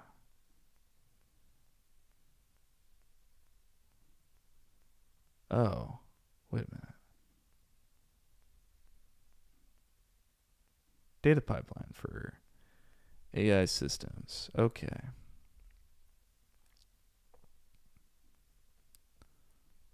Data pipeline for generative AI systems.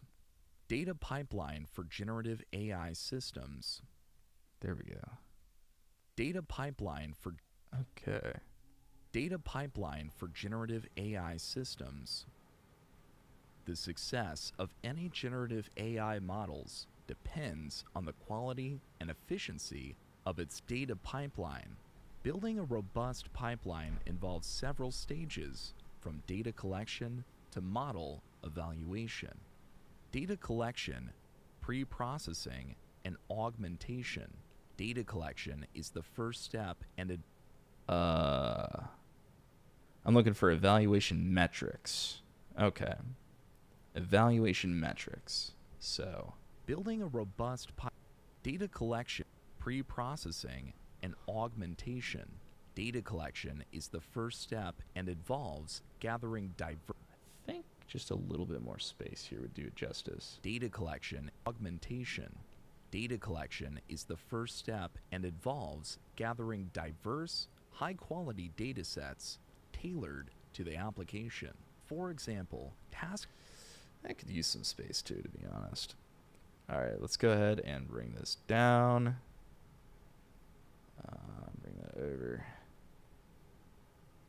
And this right here is. For example, okay, so I like that.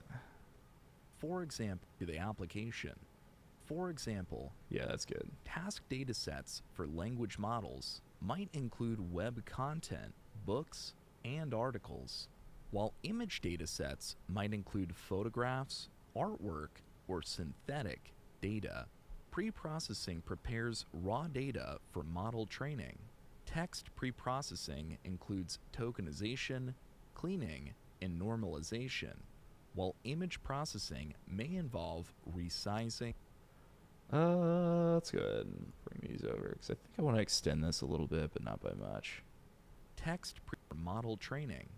Text preprocessing includes tokenization, cleaning, and normalization, while image processing may involve resizing, cropping, and denoising.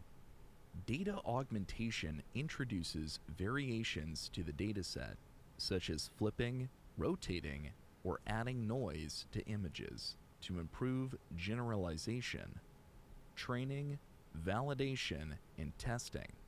During training, the model learns to minimize a loss function by adjusting its parameters. Validation is performed on a separate dataset to tune hyperparameters and evaluate performance, ensuring the model generalizes well.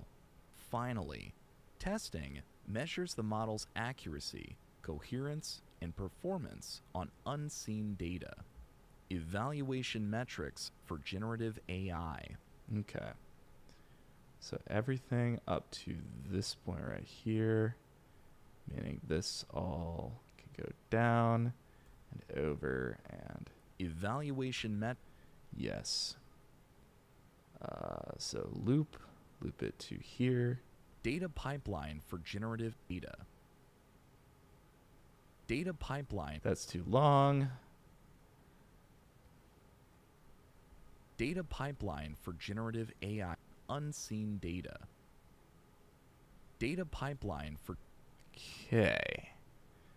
Okay. 8. Bam. Data pipeline. Bounce.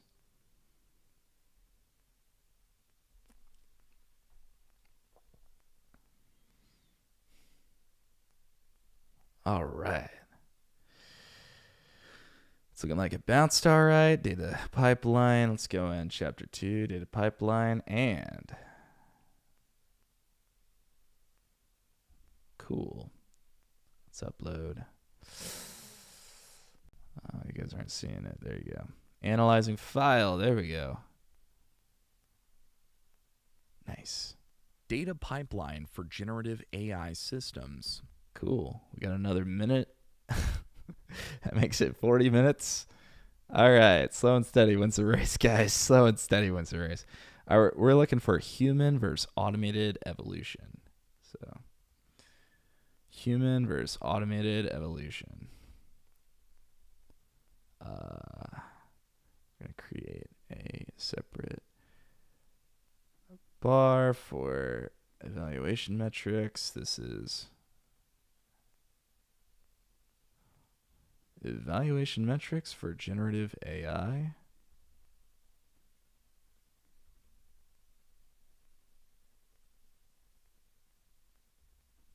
Okay, and this.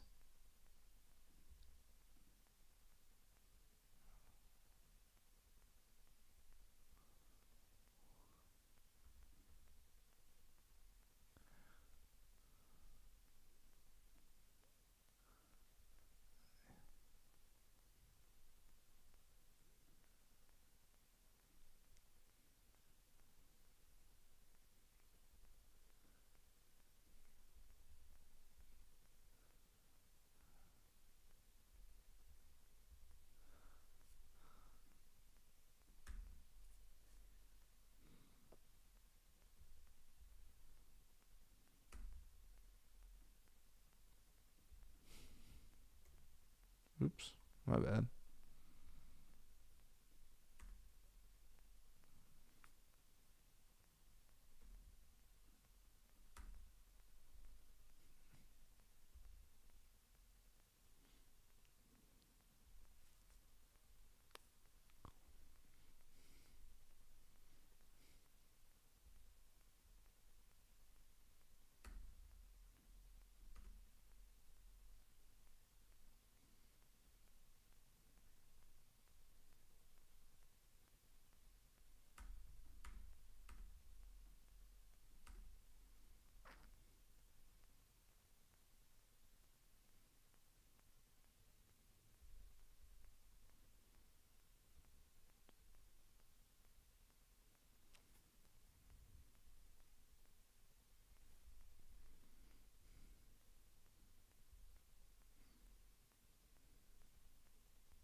Wait.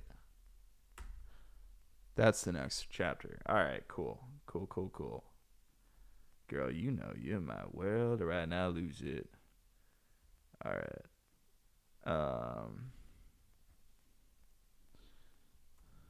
Okay, this is. Hey.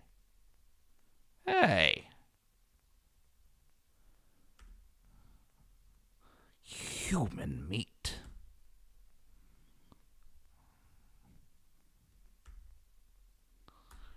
Okay. Do it until. Do it now. Do it good.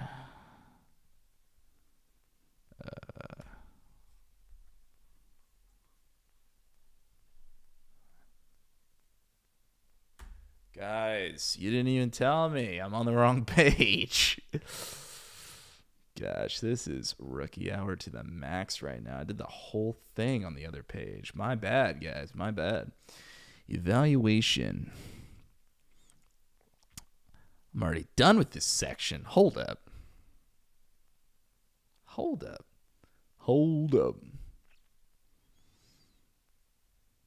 Upload file. Evaluation. Okay.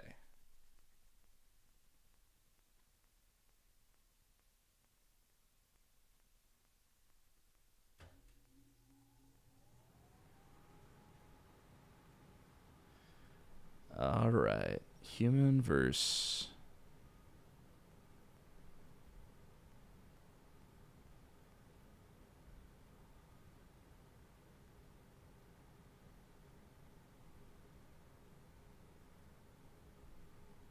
Okay, that's the last section. Let's copy that, go to the studio, bring it back, rename this section that, bring these over here. So, Human versus automated evolution. While automated human versus automated efficiency and objectivity, human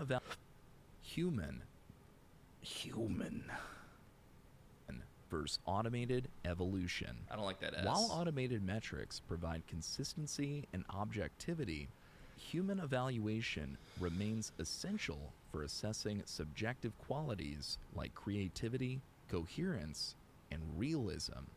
For example, evaluating the artistic quality of generated images or the emotional tone of text often requires human judgment.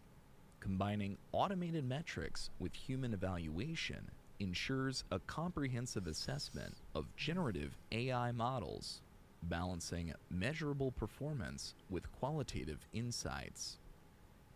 All right, that's it. Fantastic. We love to see it. Hey, you mother. Back. Let's bring it back. Humans. Right there. No later than that. Human versus automated evolution. Well, would you look at that? Where would you look at that? And 10. Bam. Human versus automated evolution. Bounce, baby. And we're bouncing. And it's off. And we're uploading. 10 subsections. We got our own little Substack here.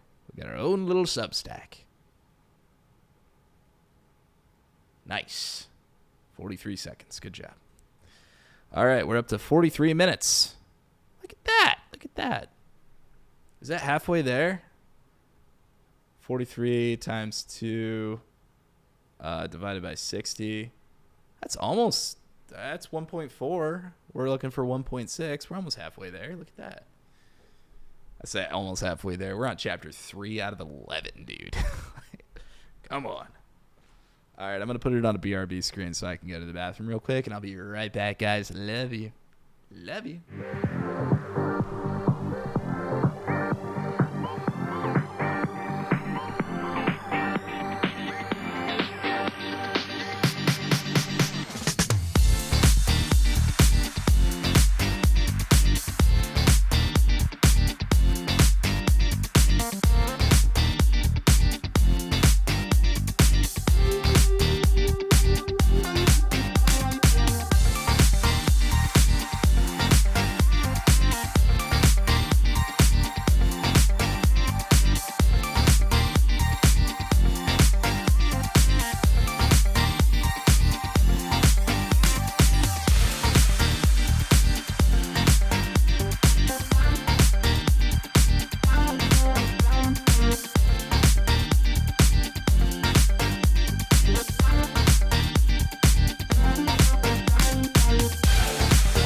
Hey.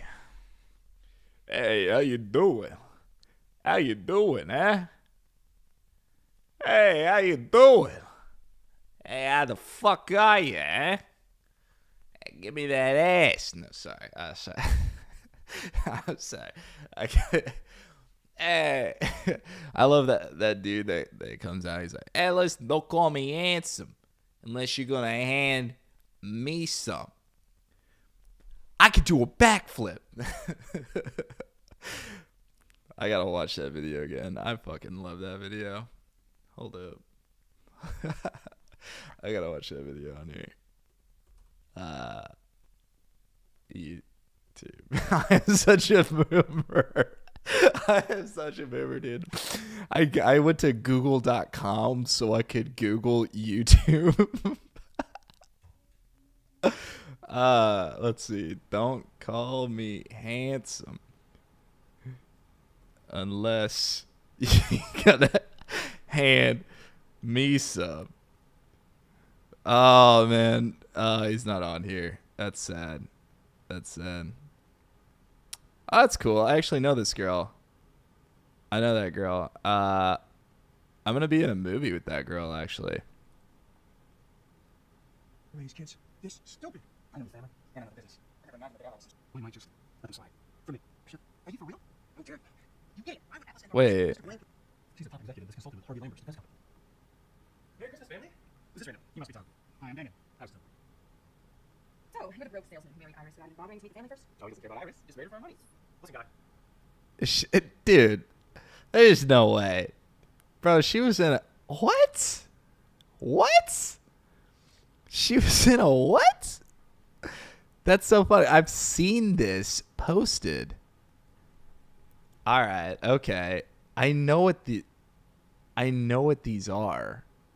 That's so funny that she was in that. Wow. Okay.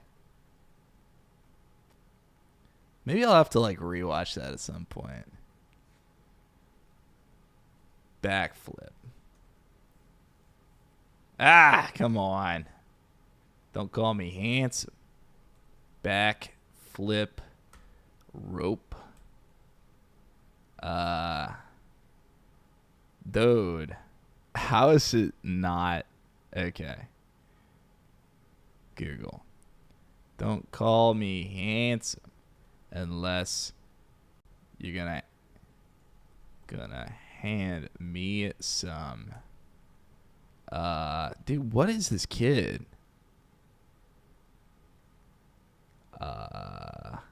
I just learned I can do a backflip.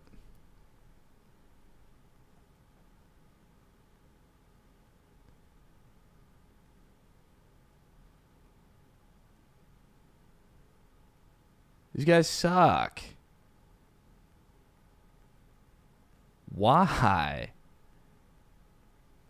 Do not call me handsome if you're not gonna give me some that the donkin' donk. Oh my god. That's not even funny, dude.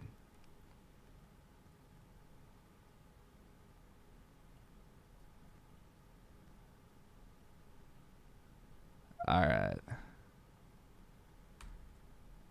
Now, don't go calling me handsome unless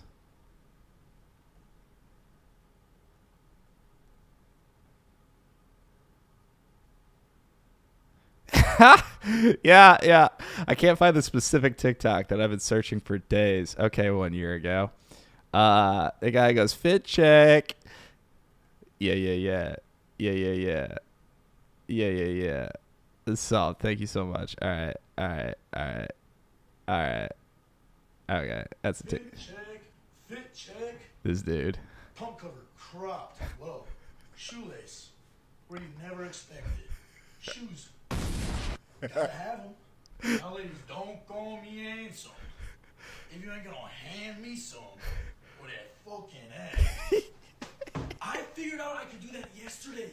At the bar. I was in the dance circle. Whatever shall I do? And then I just did it, and it was sick, and everyone was cheering, and I was like, oh fuck, I can do a backflip now. This isn't the original. Is that the dude? This is the dude. He recut that. Because when I first seen it, it was not that. Dude, why don't you have your most popular fucking pinned, bro? Of course he's in the military. That totally makes sense. That totally makes sense. All right, let's see. Fit check. Dude. Fit check. Fit check. Pump cover cropped low. Shoelace. Where you never expected. Shoes. Gotta have them. Now, ladies, don't call me handsome. Yeah, I want to see the original cut, though.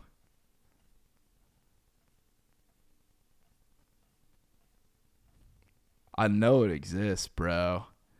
Don't you be trying to hide it.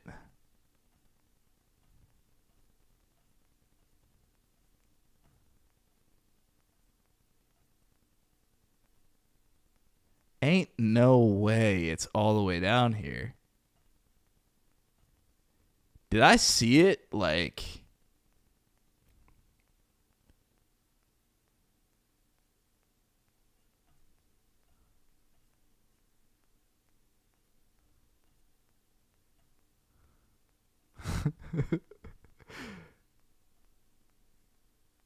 What kind of fucking niche thing was I a part of? If, like, I was one of the few that actually seen the original video. Unless it's, like, up here and I just didn't see it.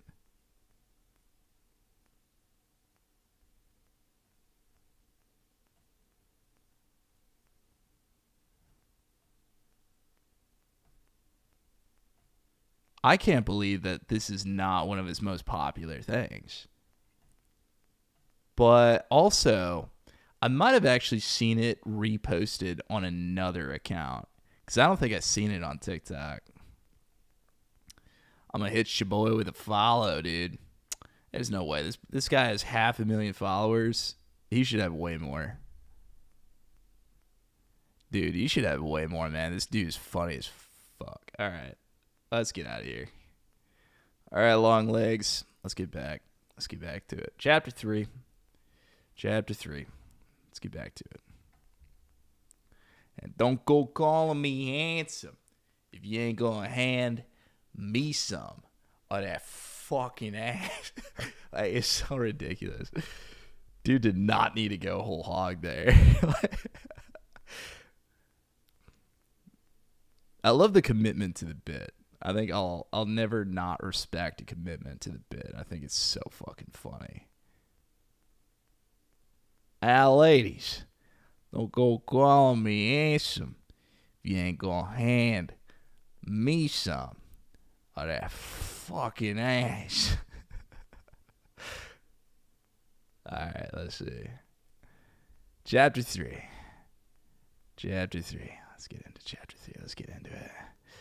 Let's get into it, chapter 3. What do you want, chapter 3? What do you want from me? Dude, what do you want from me? What did I fucking do? I give you everything, okay? I give you fucking everything.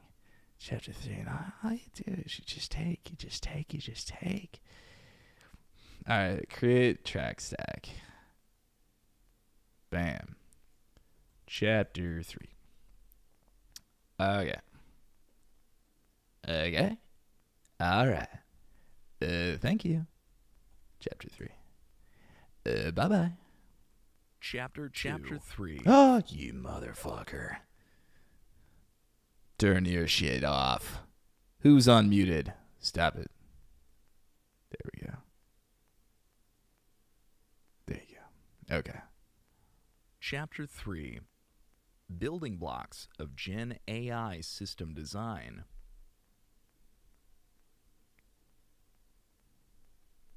Chapter 3. Yeah. All right. Bouncing baby boy. Final new folder. Chapter 3. Chapter 3. This is chapter 3. Chapter 3. Which chapter is this? Oh yeah. It's it's chapter 3. It's chapter 3. Yes, it's chapter 3. Okay.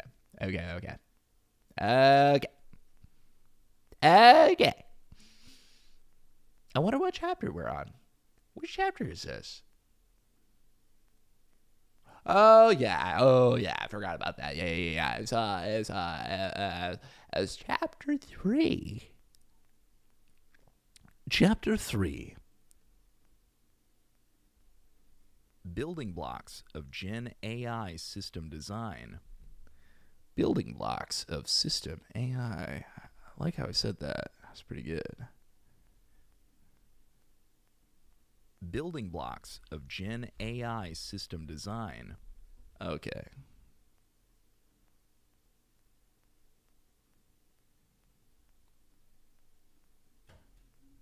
Building blocks of Gen AI system design. System design interviews are a critical component of the building blocks of Gen AI. There we go. Okay. Building block. System design interviews are a critical component of the hiring process for generative AI roles. These interviews test your ability to architect robust, scalable, and efficient systems that solve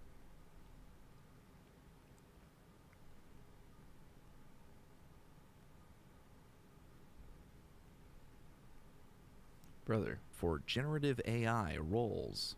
These interviews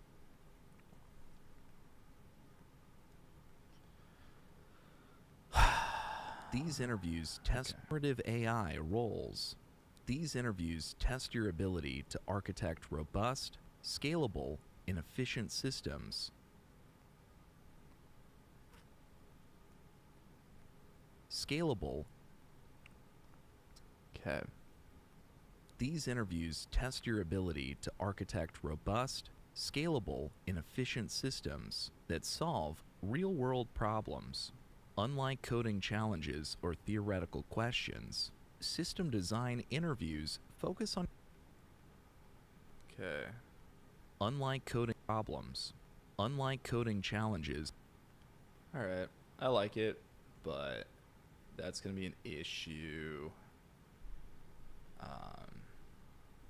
So I'm going to go ahead and give it some space. Unlike coding challenges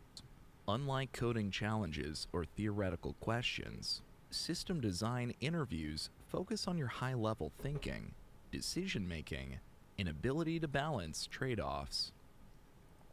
System design interviews focus on your high-level thinking, decision-making, and ability to balance trade-offs. This chapter explores the essential building blocks of generative AI system design, providing a framework to approach these interviews with confidence. Deconstructing. I'm really glad I checked that with confidence, because I literally just checked that, and here we are. Unlike coding challenges or theoretical questions, system design interviews focus on your high-level thinking, decision-making, and ability to balance trade-offs. This chapter explores the essential building blocks of Gen AI system design. System design interviews are a critical component of the hiring process. Building blocks of Gen... Man, okay. All right, okay. Yeah. Damn. Okay. I'll rename that, don't worry.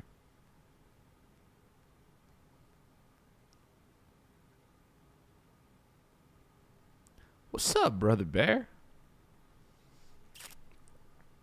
Upload. Let's see. Rename 1, chapter 3.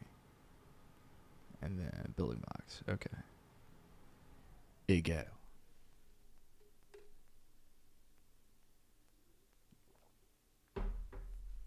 You guys can't even see what I'm doing. What the heck? What the heck? Issues found with audio. Okay. RMS is too high. Brother. What you mean? Okay, it says lower it by how much? 5.2. That's a large amount.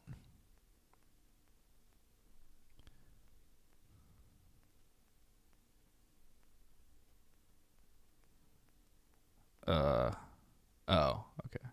Building blocks of Gen AI system design. The mastering didn't change. Okay, I'm gonna turn that back up to like -0.5. Maybe that'll help. Building blocks of Gen AI system design. System design interviews are a critical component of the hiring process for generative AI roles. Yeah, I don't think it's that loud. What is this thing talking about? Let's go ahead and bounce it. Replace.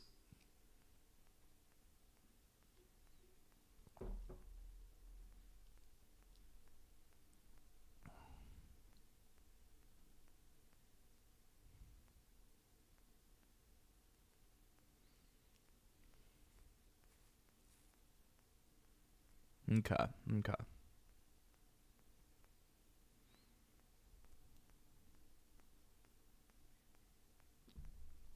Okay, I think chapter 3 is way too loud now. So I'm going to go ahead and copy the channel strip setting and then paste it for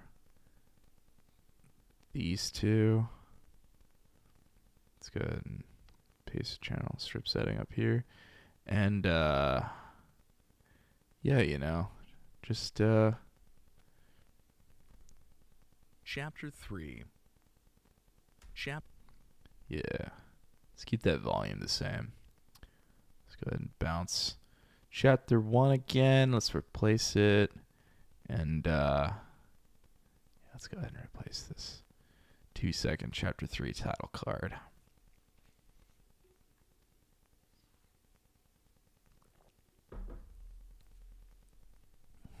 Issues found.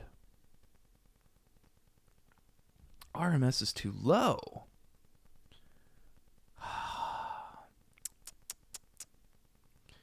Come on, guys. What are we doing? You want me to scream the title card to him? Come on. We can't be doing that. Have some class. Have some class.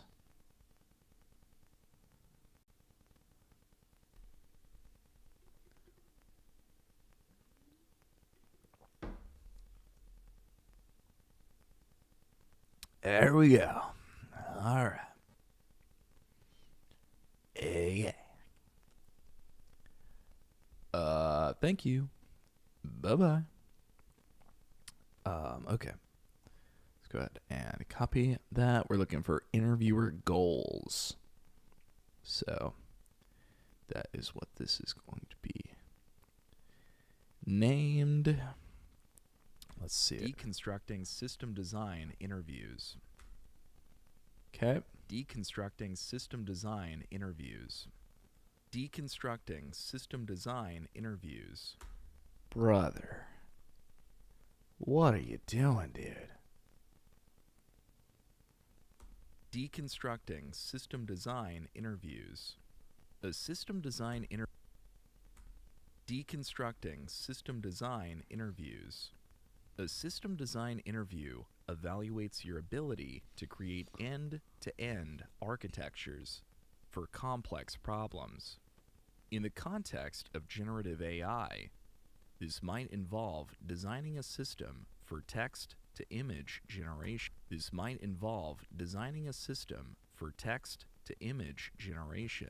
Real-time chatbot interaction, or personalized content recommendations. The goal is not only to assess your technical knowledge, but also to understand your approach to problem solving, collaboration, in strategic,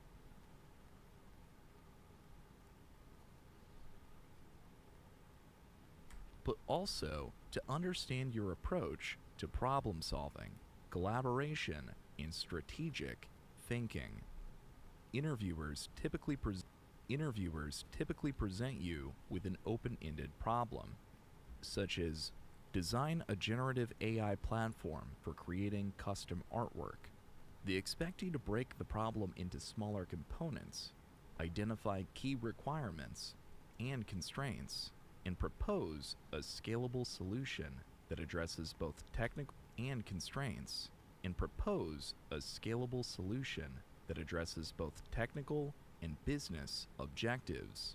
Interviewer goals in system design scenarios. All right, that's what we were looking for. That's what we'll call this one. We're gonna go ahead and copy. Go ahead and paste. And interviewer goals in system design scenarios. Yep. Okay. Take all these, bring them down. Take all these, smush them. Smush them. Snooze. Snoop.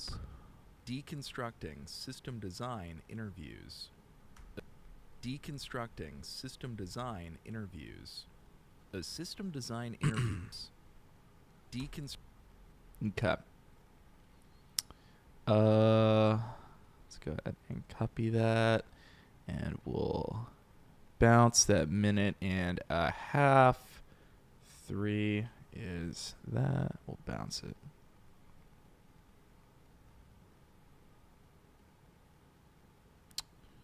And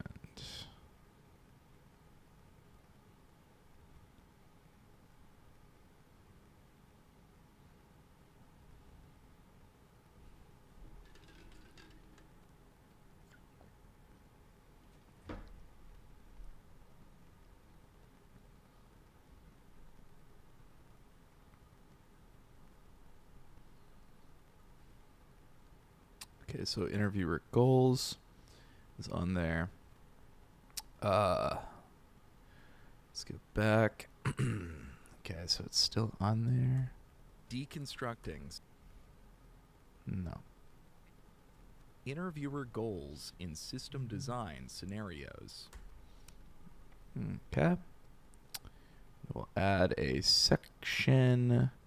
We'll rename that core components. That's what we were looking for. Interviewer goals in system design scenarios. System design interviews are designed to evaluate multiple dimensions of your expertise, including technical depth, your understanding of generative AI components such as model training, inference systems, and deployment strategies, problem-solving skills, your ability to break down complex problems. What? Your ability to and deployments such as your understanding of generative AI components such as system design interviews are design inference system and deployment strategies, problem-solving skills, your ability to break down complex problems, prioritize tasks, and address challenges methodically, trade-off analysis, your capacity to balance competing factors such as accuracy, latency, and resource constraints, communication, your ability to articulate your thought process clearly and collaborate effectively with others. Core components of a generative AI system. Generative AI core components. That was quick. Okay. Everything in between. Okay. So smush. Smush. Smush. Interviewer goals in system design scenarios. System design. Interviewer goals in system design scenario. Okay. And elongate. Interviewer goals in system design scenarios. Others. Interviewer goals in. Okay. And take this and bounce it. Okay. Wait. Copy. There we go. Bounce. Okay, and then for that. And then Brave Browser. Oh man, this is gonna be a long night. This is gonna be a long night. Okay, interviewer goals. Interviewer goals. Open. Core components are already copied. Model deployment and scaling. Okay.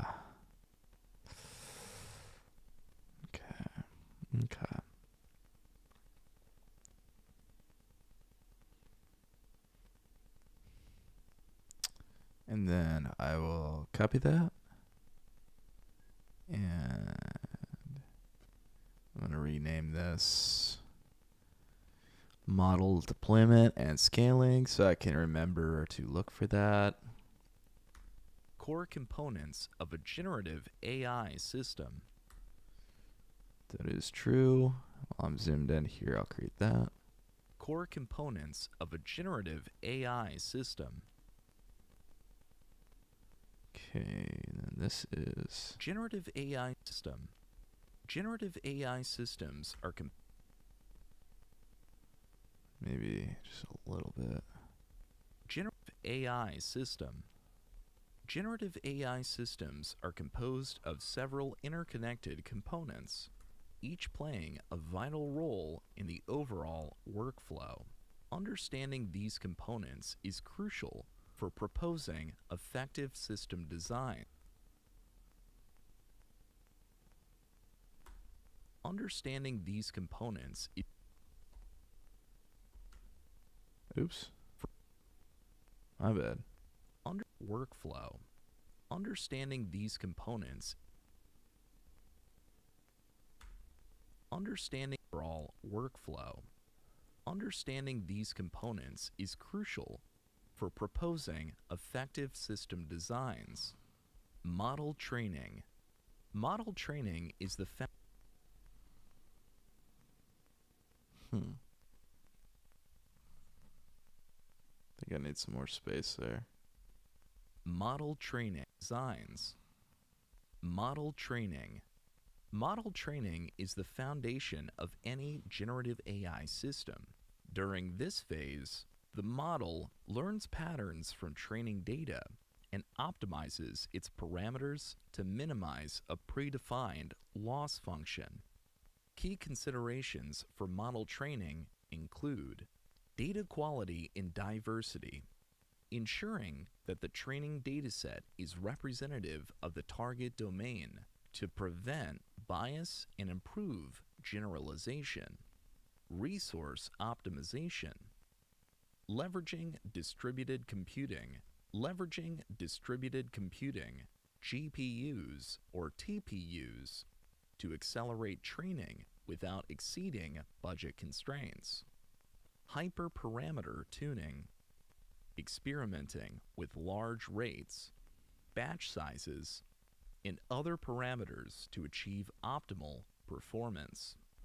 Effective model training lays the groundwork for robust and reliable generative AI systems. Inference systems. Inference systems refers to the process of generating outputs using a trained model. Inference systems must be designed to deliver high-quality results efficiently,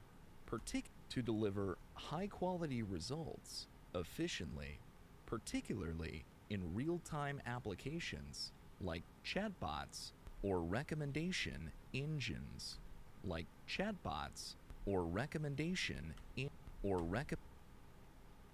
or recommendation like chatbots or recommendation engine like chatbots or recommend like chatbots or recommendation engines. Key aspects of inference include latency,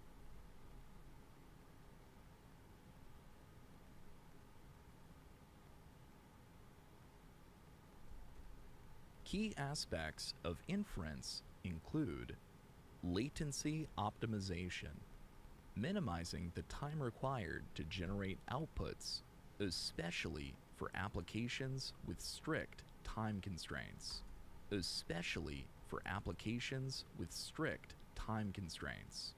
Scalability, ensuring that the system can handle a high volume of requests without compromising performance.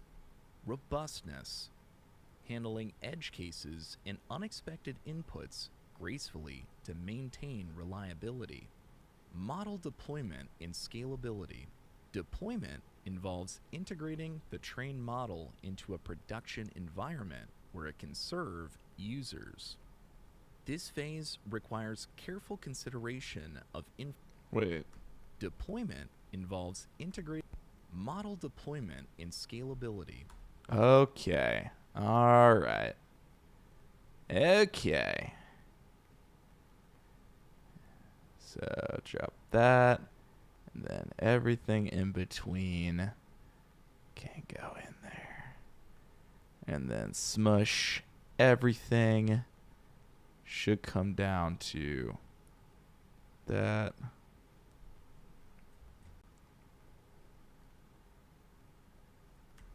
Core components of a generative AI system. Generative AI system and unexpected inputs gracefully to maintain reliability.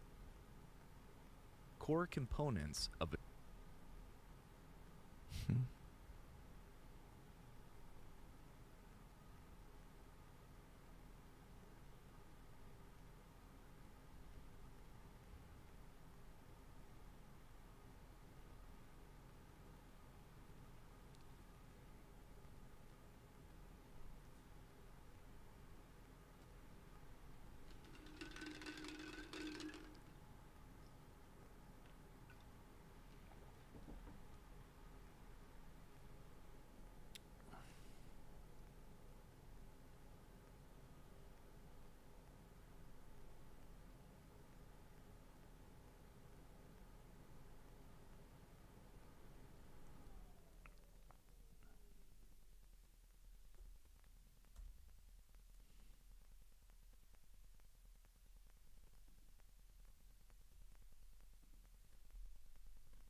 All right, where were we? Core components of a generative AI system. Did we upload that yet? Core components.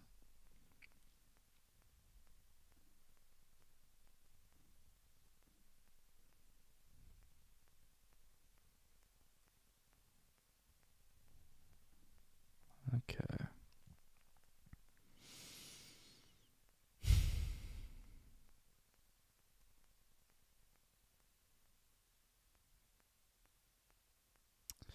You can't save everybody, you know? You can't save everybody. I don't know. I'm thinking through, like,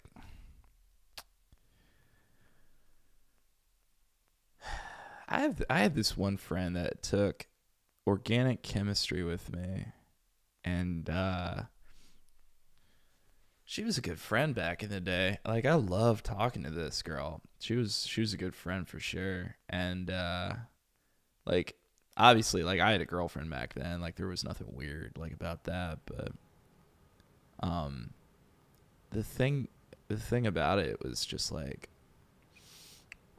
I remember there was this time where, like, we were taking chemistry together, and like we had a lot of like, I think we would do like a lot of like study hall types of things. Like, we would do a lot of study sessions together, and we had like our own little group that we would do these study sessions with. I remember we would like go to the library a lot for those. And I remember she was in my organic chemistry class, and I knew this one would be tough because I didn't take any other classes. I only took organic chemistry because I knew it would be so fucking tough. And I even stopped going to the university I transferred to come back to the community college to just do that class and just do a lab. I said I need to take a break from the university for a second and do this. So I did that, and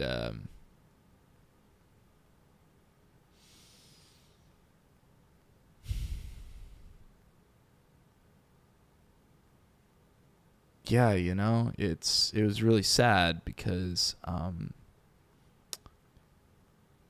yeah, she was taking this organic chemistry class with me, and I remember she just wasn't, like, it wasn't coming as quickly as it did for chemistry for us, and this teacher was just like absolutely no help whatsoever. Like, she just sucked at teaching the class, and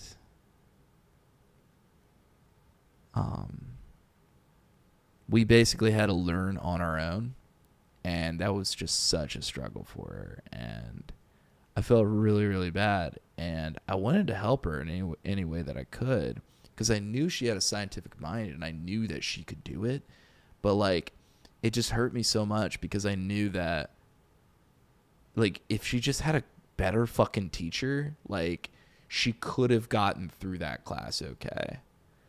But I think she followed through with the lab, but she like dropped out of the lecture or something, and I just remember feeling like this like guilt, like, fuck, I couldn't save her, you know? Yeah, it sucks. And you can't be there for everybody. You can't take their tests for them. That you can't like. Well, I knew that she could do it if she dedicated the time to it, and I just like I couldn't. I don't know. Maybe I just didn't. But I just wanted to like be there for people that I knew could have succeeded, but like we're in a shitty set of circumstances. So I hope she's doing okay. She sucks when those things happen, you know. I went on to become like a chemistry tutor, so I helped out a lot of other people, but like, dude, you just can't I can't save them all, I guess. Core components of a generative AI system. Model deployment and scalability.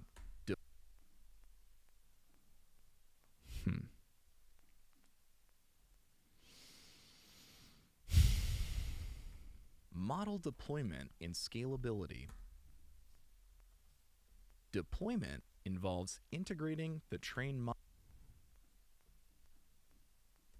model deployment and scalability.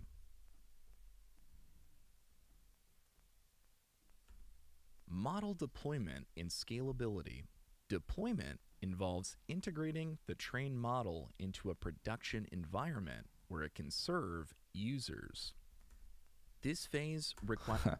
I remember, though, like, this girl was nothing but absolutely nice and cordial and inviting and, like, just a joy to be around. You know, she was just such a fucking joy to be around. And, like, she was fun. She was, like, we'd, like, go out in the car and smoke weed with each other. She would, like, do some hula hooping and shit. Like, she was cool. She was just a free spirit. She would do some, like, rock climbing and shit and tell me about her time, like, rock climbing. You know, and she got really deep with me about certain things and told me about experiences that she had and like heartbreaking things that like she had experienced that she like let me in with everything. And I was so happy to like share some laughs, share some like time and experience, and just like lend an ear and hold space. Like, that was a really good friend to have. Absolutely. And I remember I think I stopped hanging out with her because like the whole thing with the class and everything. And then I transferred to university. But like on top of that, I think my girlfriend at the time was so fucking jealous. That she was jealous about a lot, unfortunately. But like, she got really fucking jealous about that whole situation. And I'm like, dude, this is so unfair. Like, it sucks that as a guy, you can't have like friends that are girls like that without causing suspicion. You know? Because I love having friends with girls. I think girls are awesome to be friends with. I think one of the most heartbreaking things about like hookup culture, in my opinion, was getting to know these girls and forming that friendship only for it to just be broken because like, you know, you fucked and now she wants to see somebody else or whatever. Like that sucks that they have to cut you off because like you have that history. But it's so much better when like you don't have that history and you just have that connection. Like, that's so much better in my opinion. I loved that. You know, I love having female friends. I really do. So it sucks to be in a relationship. Like, I'm not in a relationship like that anymore. Thank God. But I know a lot of people out there that are, and my heart breaks for those people.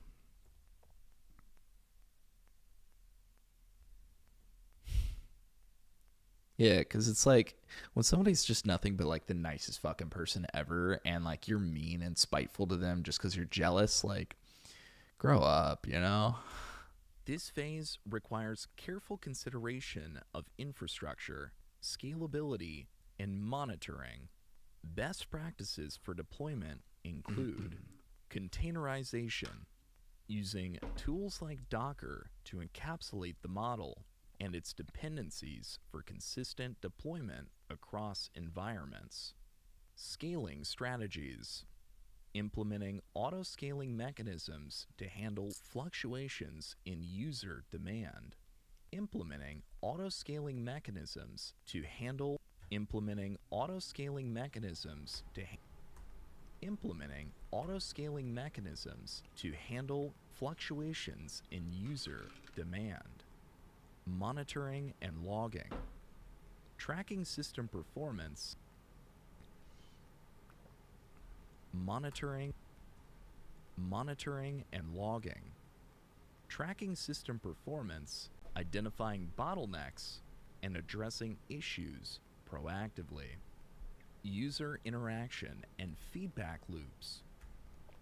Okay, this is the next section here. So this goes down, and then, yeah, glad we're taking a listen to this because there's some repeated tracks. We can't have that.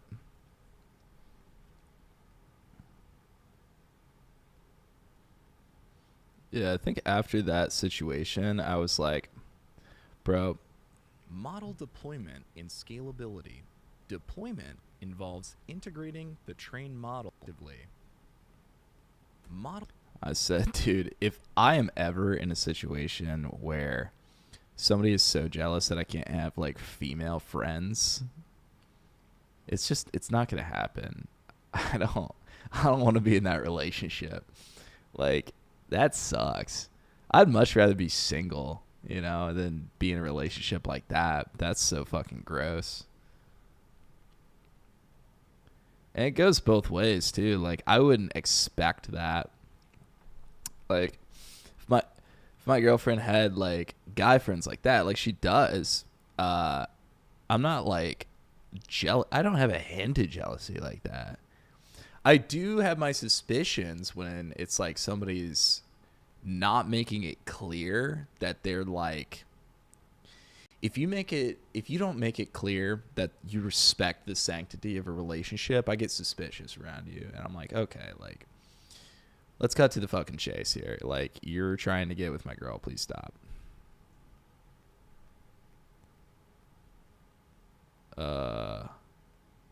What?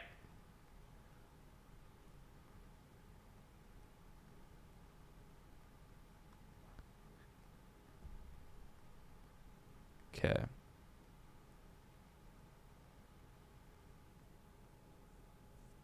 Okay. User interaction and feedback loops is on there. I want to put in create a new track. But yeah, like, I don't have jealousy in that sense. Like that, it's more of just like suspicions.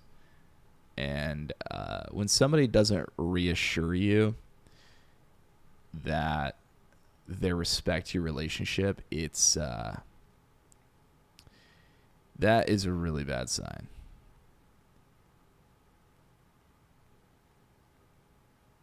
Oh. User interaction and feedback loops. My bad. How about this? Haha. Yeah. And then, yeah, so I've had conversations like that where I'm like, that dude has never expressed to me that he like totally respects relationships, and has told me that he's tried to hook up with girls that are in a relationship. So I don't really fucking trust you around that guy, just because he had, like, not only does he have a reputation, he's told me directly. So don't be around that dude, you know? Stuff like that. User interaction and feedback loops. I don't really fuck with that energy. User interaction is a critical aspect of many generative AI systems, particularly those designed for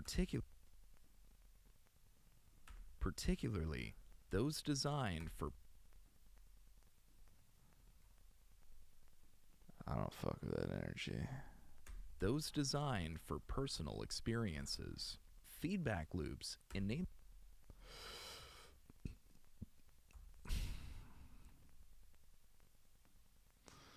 those designed for personal experiences. Feedback loops enable the system to learn from user behavior and improve over time. Key considerations include feedback collection, designing intuitive interfaces that allow users to provide feedback on system outputs. Continuous learning, incorporating feedback into the model to refine its performance and adapt to evolving user needs. Ethical considerations, ensuring transparency, fairness, and privacy in how user data is collected and utilized. Trade-offs in designing Gen AI systems. Okay. Yeah. And like, if you want advice as to like not be that guy, all you have to do is be like, hey, you guys are so cute together. Hey, you guys make a really cute couple. User interaction utilized. Hey, I want to do this, but I don't want to step on any toes. Hey. I like that girl, but she's in a relationship. That sucks. These are all very positive signs that somebody like respects the sanctity of a relationship. And when somebody says like, yeah, there's a goalie, but that doesn't mean I can't score. That dude is a cautionary tale. Don't have that guy around. That dude will try to fuck your girlfriend. Don't be around that dude. Trade-offs in designing Gen AI systems. Trade-offs in designing Gen AI systems. Okay, and then oh, look at that.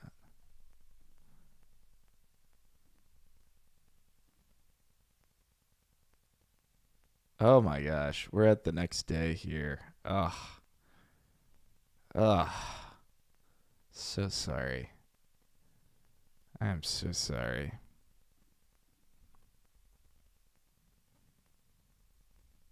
Hey.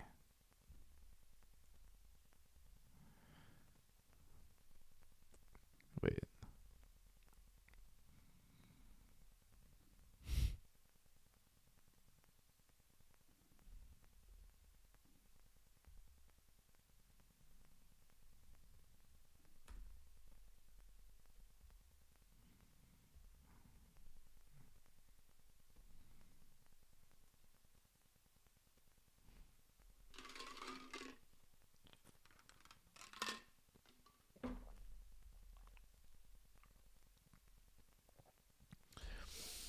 Bro. This is just frustrating. Why is it? There's way too many sections.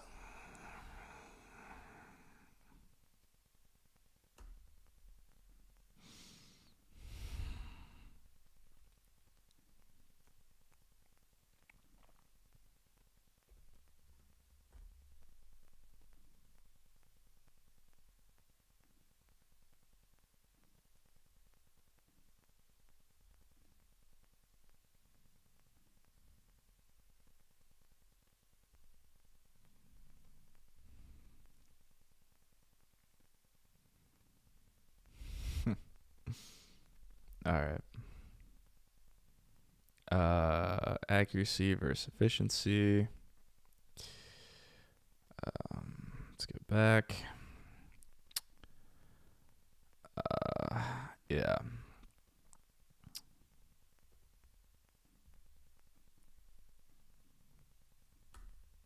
Trade-offs in designing Gen model size versus latency.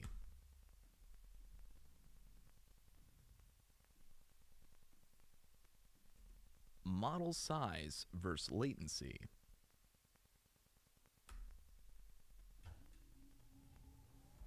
Model size versus latency. Larger models typically produce higher quality outputs. Model size.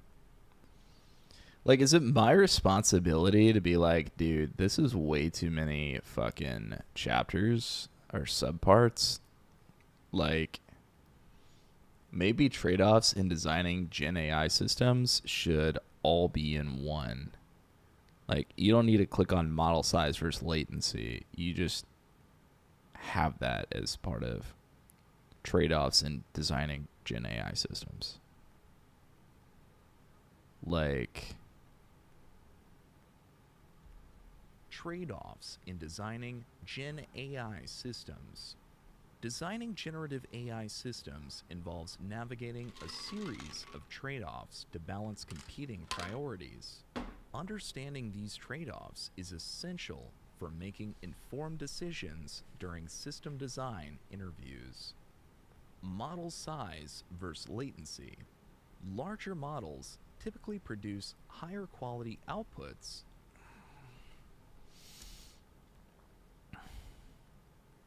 Like, if I'm thinking about the end user experience, it's probably much better if everything is in one go. Like, trade-offs in generative AI systems.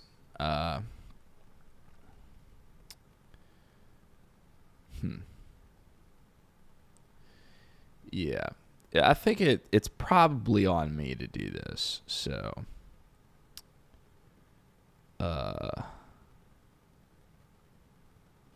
like, I can delete these chapters.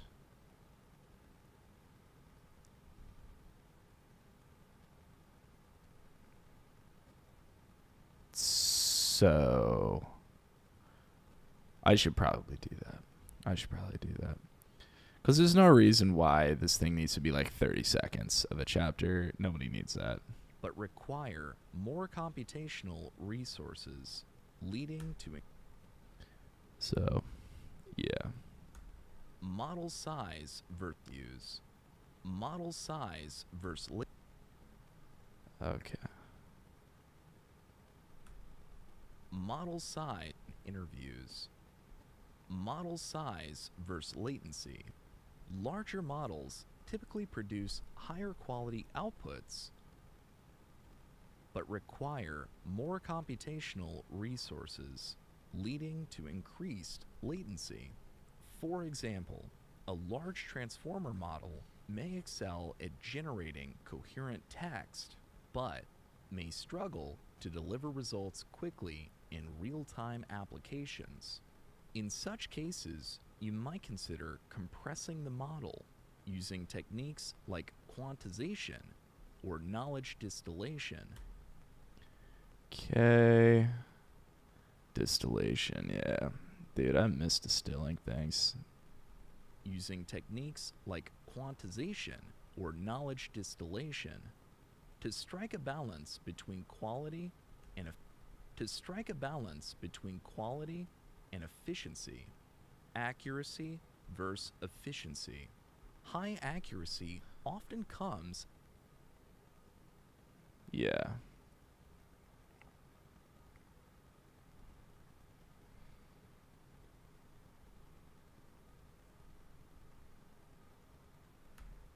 Accuracy, quality, and efficiency.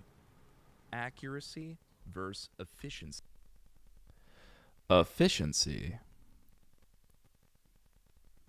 versus accuracy versus efficiency. High accuracy often comes. High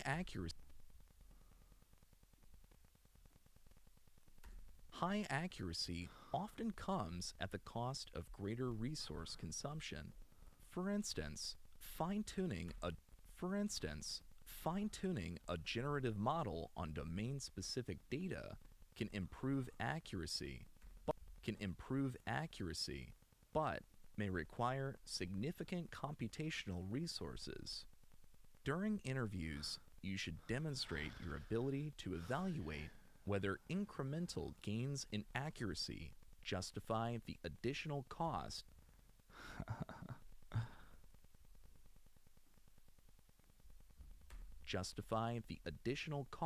and complexity.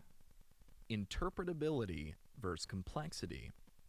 Interpretable models are easier to debug, explain, and trust. Okay. The rules of 3. Explain and trust, but may lack the sophistication of more complex architectures. In applications where transparency is critical, such as healthcare or finance, you may prioritize interpretability over raw performance. Conversely, for creative applications like artwork generation, complexity and output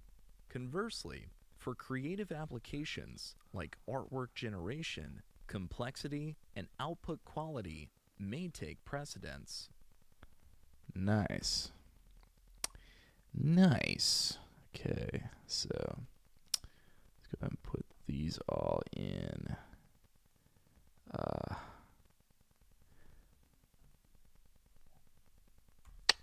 The same boat. Let's delete that track. Let's delete this track. Delete those tracks, yeah. Let's go ahead and delete them. And say trade-offs in designing Gen AI systems. Designing generative AI systems involves navigating a series of precedents. Trade-offs in designing Gen AI systems. Trade-offs in designing Gen AI systems. all right, let's go ahead and bump it. Is it really 2 minutes? Yeah, I guess it is. Bouncing.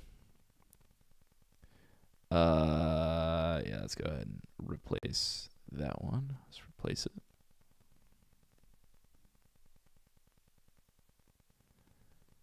Hell yeah. All right, so I'm going to go ahead and delete these subchapters. Interpretability, accuracy versus efficiency, and model versus latency. Let's delete that. Because that's not really the intention here. Let's go down. Looks like it has uploaded. So go to trade-offs and open that.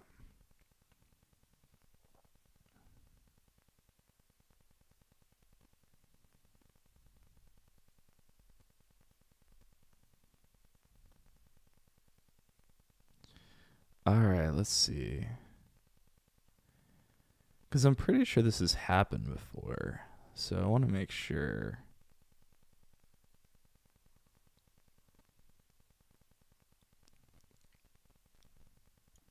Foundations of generative AI. Generative AI is a branch of concepts and terminologies. Generative models. At the core of generative AI are generative models, transformers, diffusion models, and GANs. Tokens, embeddings, and latent spaces. Tokens are the fundamental units of understanding model architectures. Okay. All right. And that should be good. Let's go ahead and listen to trade-offs. Trade-offs in designing Gen AI systems. You are so right. Congratulations. All right, that is chapter 3. We've done chapter 3, guys. Congratulations. Let's go ahead and mute chapter 3 and hide chapter 3. And then we'll take chapter 4 and bring it up top. All right.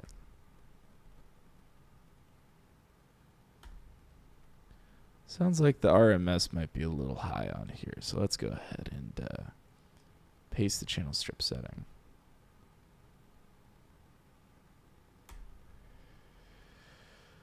All right. And then we'll create a Another channel. Copy that. Go to Logic Pro.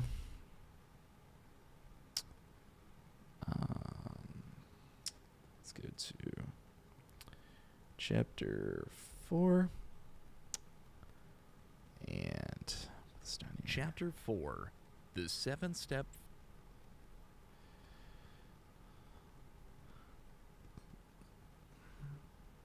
Chapter 4, Chapter 4, Chapter 4.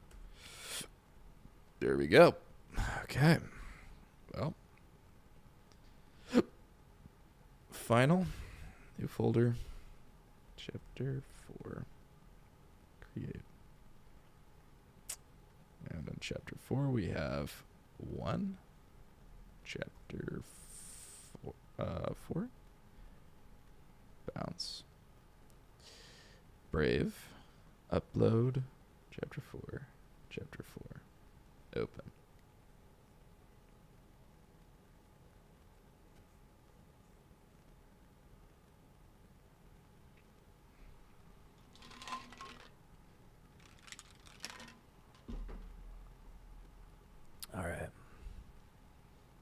All right, we got 52 minutes.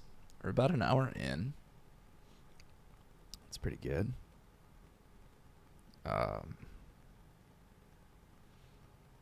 Let's go ahead and select these two.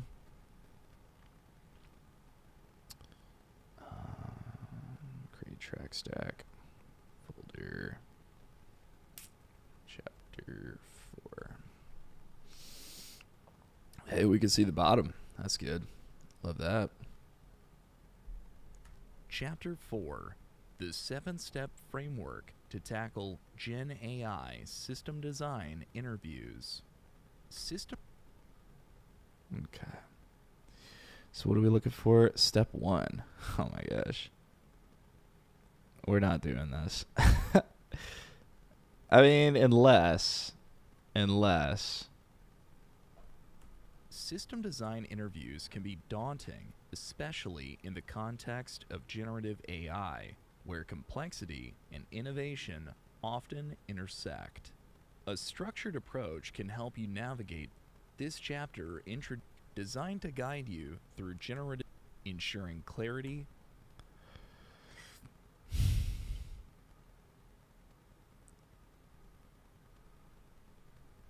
the 7-step framework to tackle Gen AI system design interviews. System design interviews can be daunting, especially in the context of generative AI, where complexity and innovation often intersect. A structured approach can help you navigate these challenges effectively. This chapter introduces a 7-step framework designed to guide you through generative AI system design interviews, ensuring clarity, precision, and thoroughness in your responses. Step 1. All right.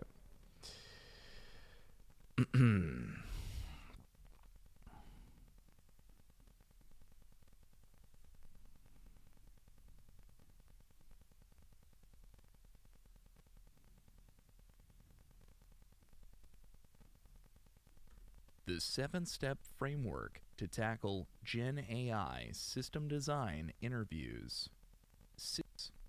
The 7-step framework. Okay.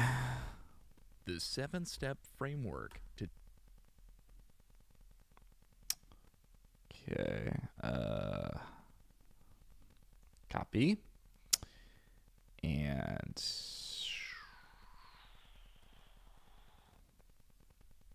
paste.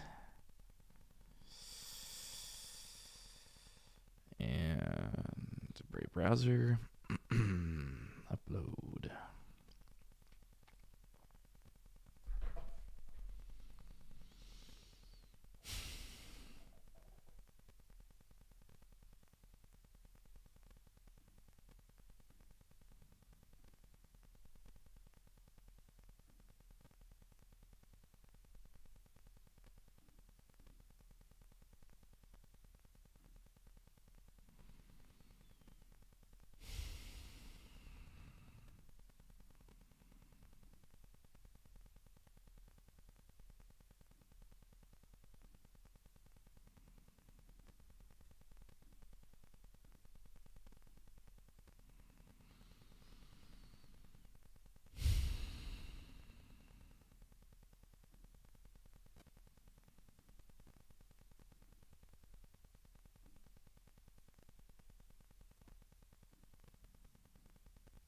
Step 1.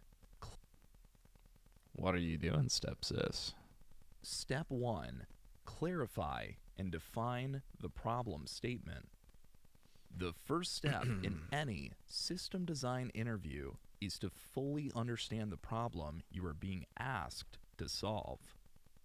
Interviewers often provide open-ended or ambiguous prompts to assess your ability to ask the right questions and identify the scope of the task.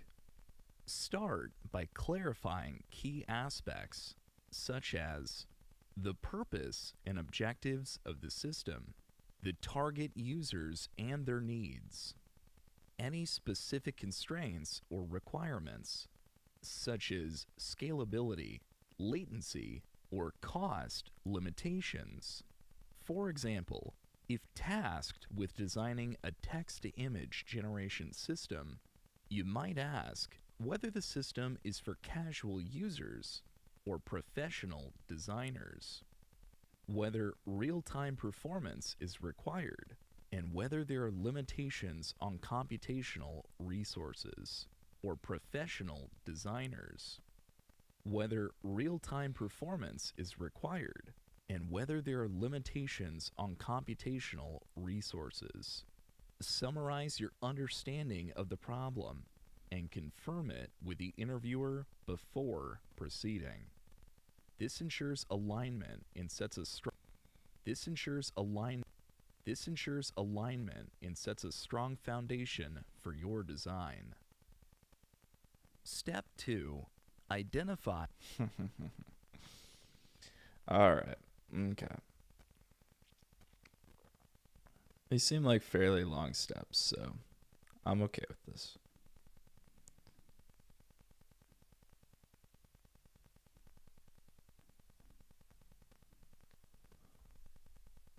Clarify and define the problem statement.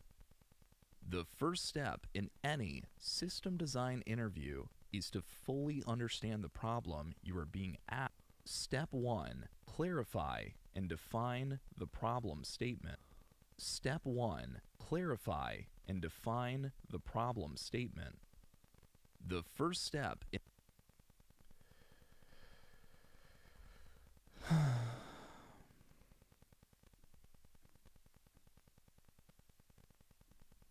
Step 1.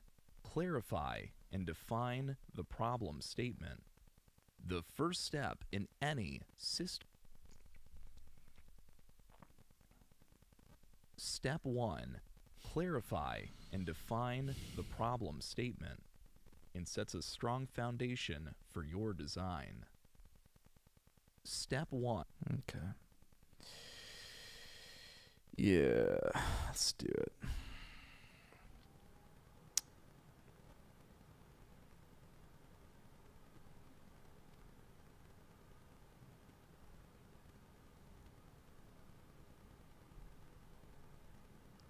Okay.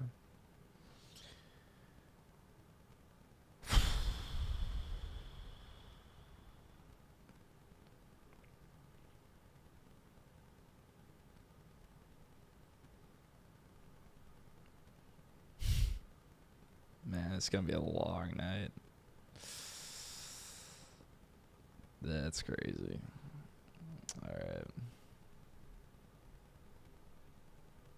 Step 2. Step 2.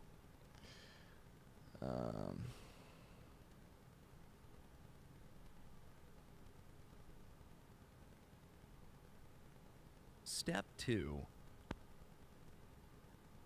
Once the problem is clearly defined,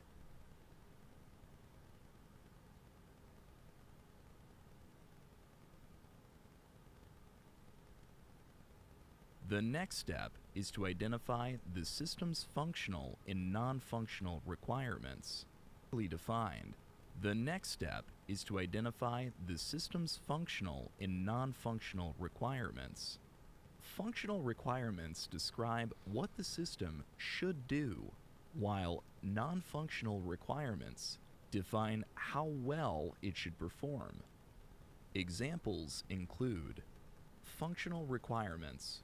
generate high-resolution images, support multiple input formats, or provide real-time feedback. Non-functional requirements: ensure low latency, support concurrent users, or maintain high reliability. Constraints are equally important. These could include budgetary limitations, hardware restrictions, or ethical considerations. For instance, if designing a chatbot, constraints might include compliance with data privacy regulations or restrictions on GPU usage for inference. By documenting and prioritizing these requirements and constraints, you can ensure your design aligns with both technical and business objectives. Step 3. Propose. Okay. So from here down, then Step 2. Identify key requirements and business objectives. no.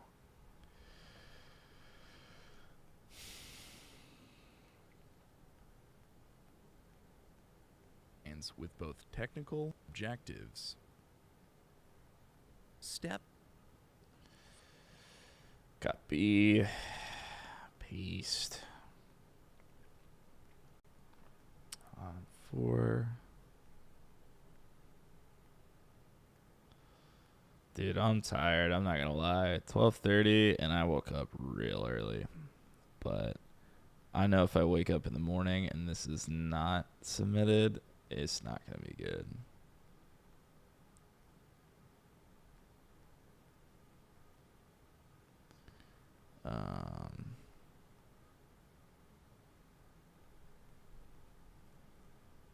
Step 3. Propose a high-level architecture. Okay, maybe like here. Step 3. Step 3. All right, that's good. I like that. With a clear understanding of. Okay. Yeah, Brave browser.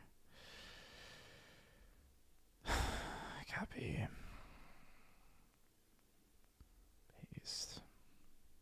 With a clear understanding of the problem and requirements, you can begin to outline a high-level architecture for the system. This involves breaking the solution into major components and describing how they interact. For a generative AI system, key components might include data ingestion and preprocessing, handle raw input data and prepare it for the model, handle raw input data, handle raw input data and prepare it for the model. Model training and fine-tuning. Train the model on relevant data sets and adapt it for the specific application. Inference pipeline. Generate outputs based on user inputs. Deployment and monitoring. Ensure the model runs efficiently in production and monitor performance metrics. Use visual aids such as flowcharts or diagrams to illustrate the architecture and facilitate discussion with the interviewer. Clearly articulate how each component contributes to the overall system and how they work together to achieve the desired outcomes. Step 4. Okay.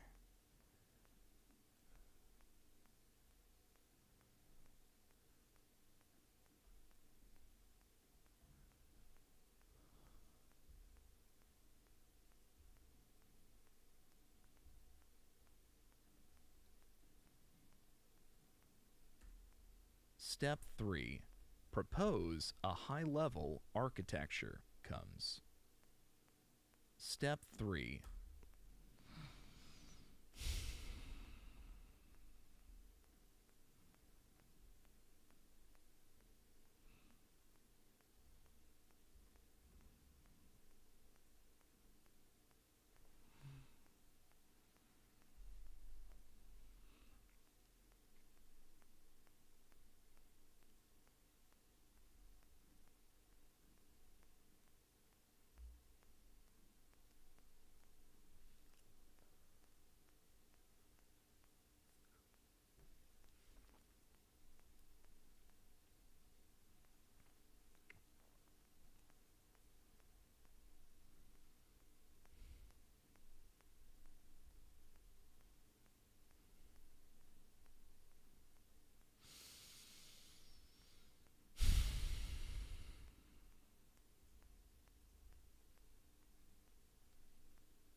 Step 4.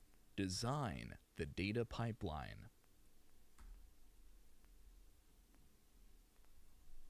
Data is the lifeblood of generative AI systems, making the data pipeline a critical component of your design. Start by explaining how data will be collected, processed, and stored.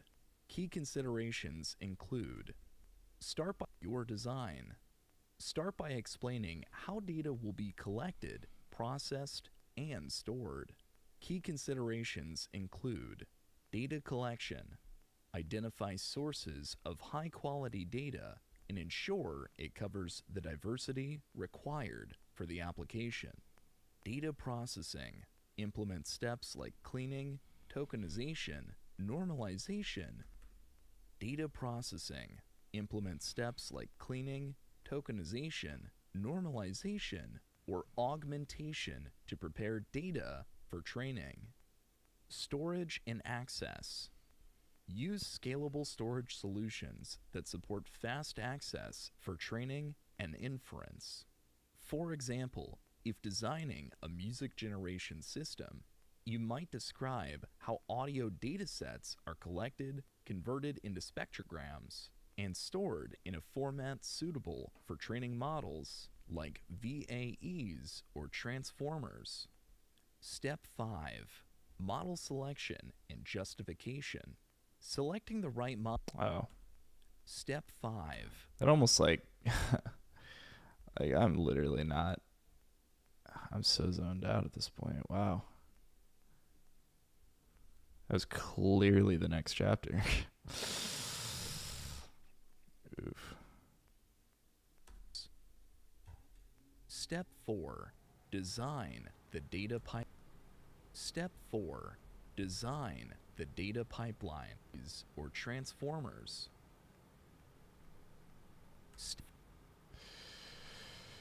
Okay, copy, paste.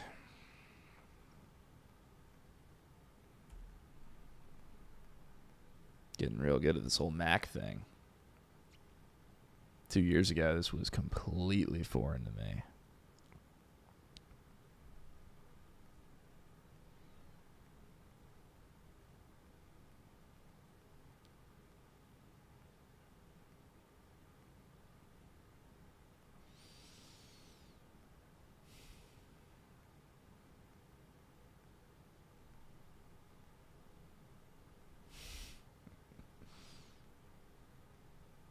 Okay, alright.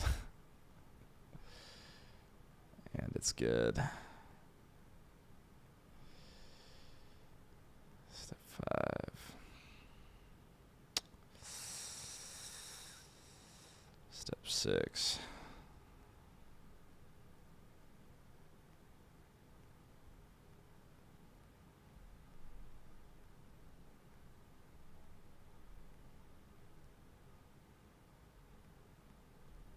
Step 5.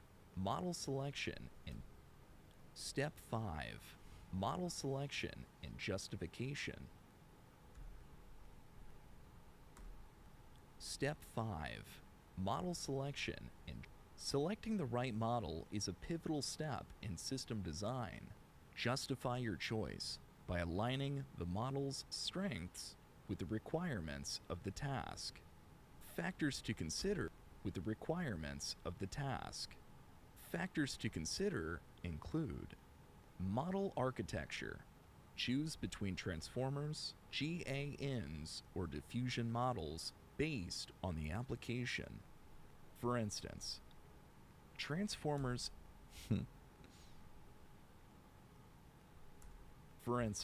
transformers excel at text generation, while GANs are ideal for image synthesis. Training paradigm. Decide whether to use pre-trained models, transfer learning, or train from scratch. Scalability.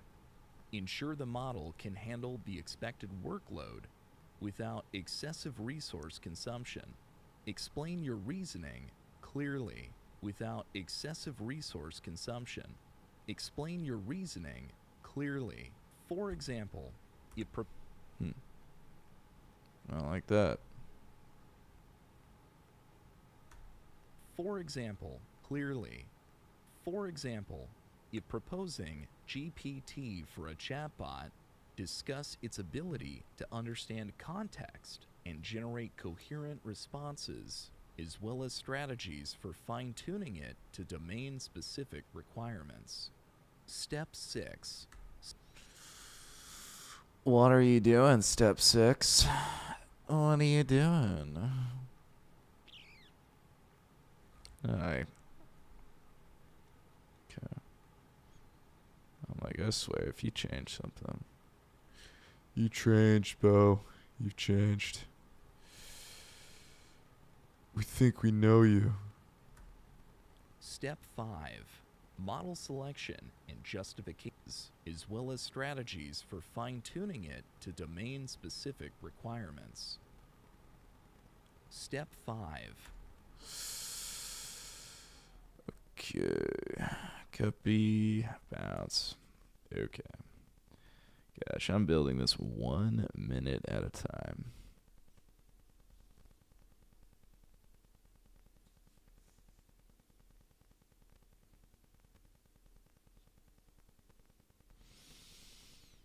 Okay.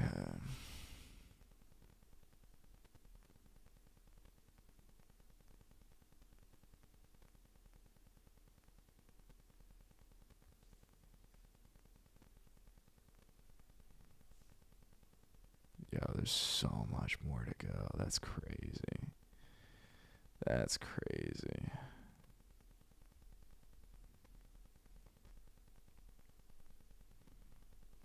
We got an hour, though. We got an hour. Step 6.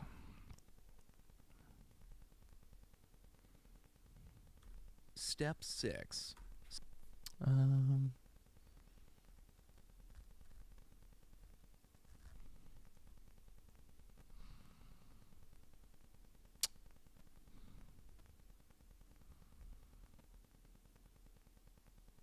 Step 6.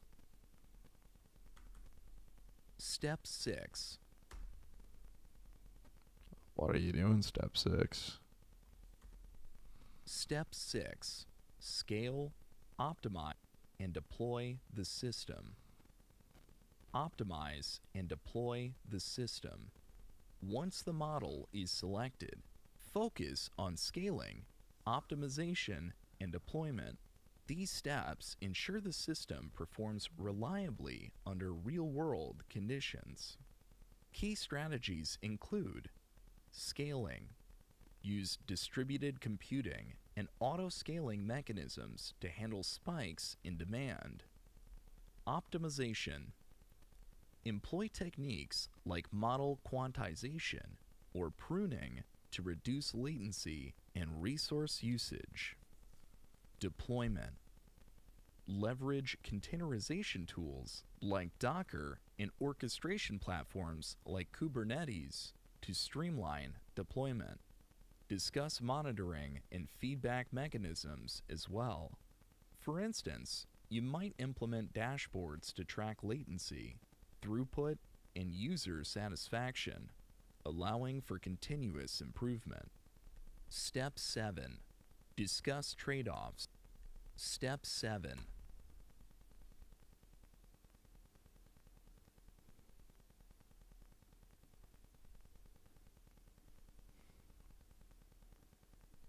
Step 6.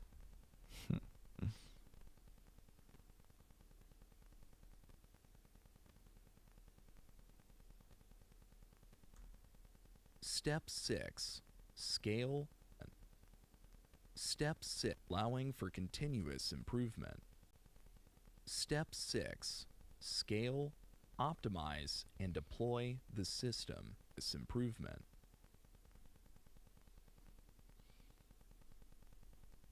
Step 6. Allowing for continuous improvement. Step 6. Okay. So that's going in.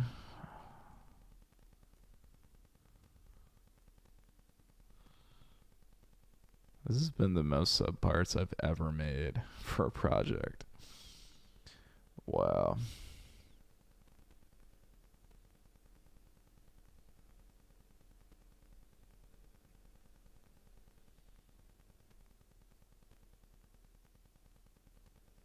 Yeah.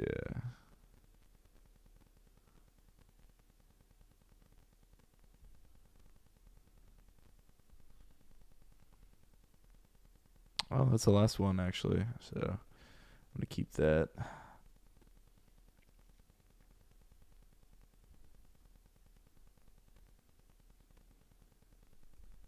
Step 7. Discuss trade-offs and address follow-up questions. The final Step 7. Step 7. Discuss trade-offs and address follow-up questions. The final step is to address trade-off follow-up questions. System design inevitably involves compromising, such as balancing accuracy with latency or interpretability with complexity. Be transparent about these trade-offs and explain how you prioritized different factors. Anticipate follow-up questions and respond thoughtfully. For example, if an interviewer asks how your design handles edge cases, discuss fallback mechanisms. For example, if an interview discuss fallback mechanisms or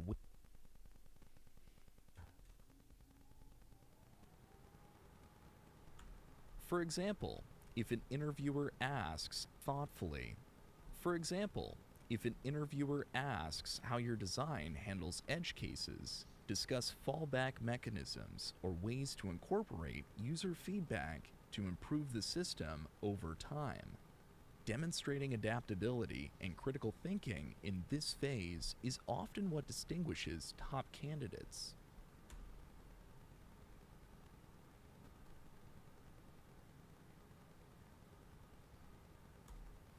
Step 7. Discuss top candidates. Step 7. Discuss trade-offs and address follow-up questions. The final candidates. Step 7. Discuss trade-off candidates.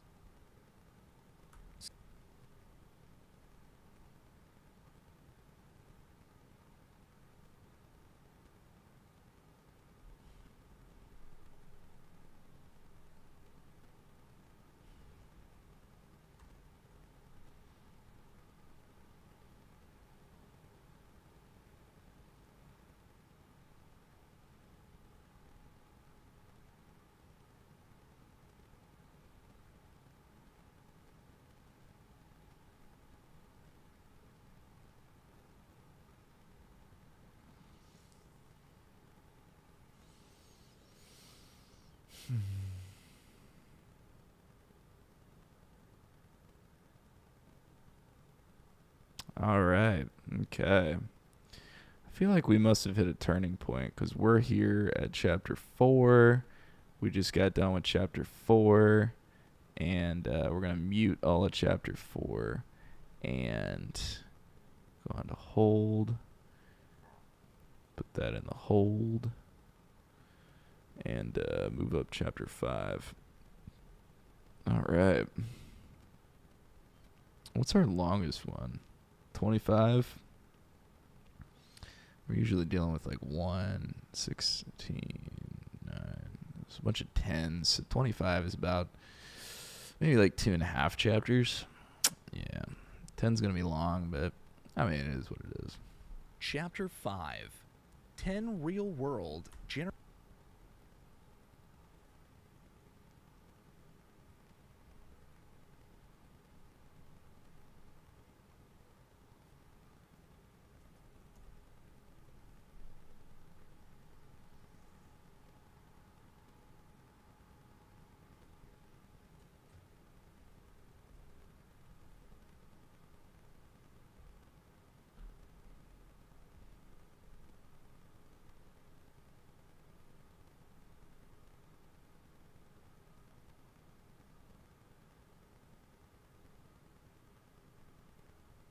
Chapter 5.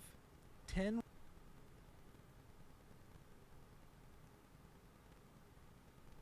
Chapter 5.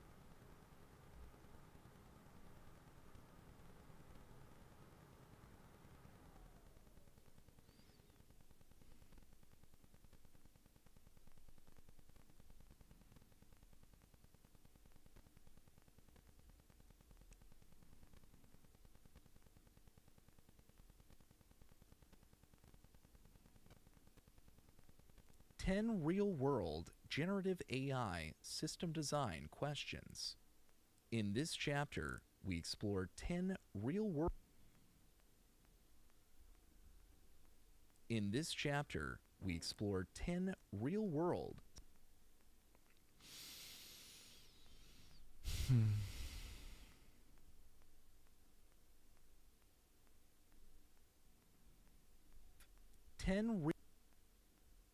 10 real-world generative AI system design questions.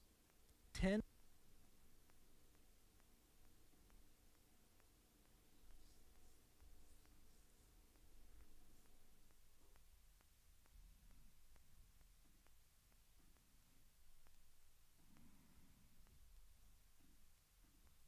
In this chapter, we explore 10 real-world system design questions that frequently arise in generative AI interviews. These questions test your ability to design scalable, efficient, and innovative systems that solve practical problems. Each question is accompanied by a detailed solution and suggestions for potential architecture diagrams to guide your approach. System Design Question 1.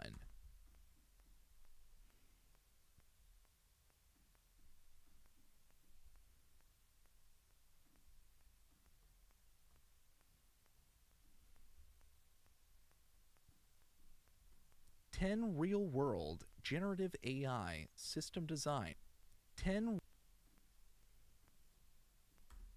10 real-world generative AI system design your approach. 10 real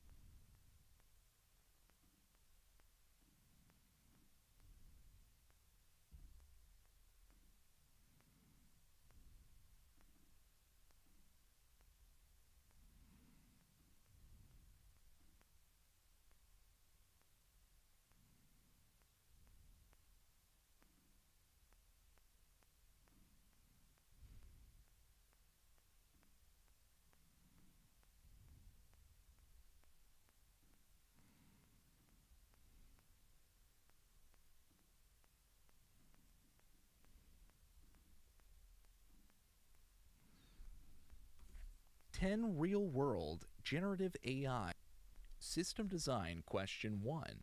Designing a text generation API like GPT. Problem statement. Design a text generation API that functions similarly to GPT, allowing users to input a prompt and receive a coherent and contextually relevant response. Detailed solution. Clarify requirements. The API must handle multiple user requests simultaneously, generate responses with minimal latency, and support customization options such as tone or length of the output. High-level architecture. The system consists of a front-end interface for users, an API gateway for request handling, a back-end server hosting the text generation model, and a monitoring system.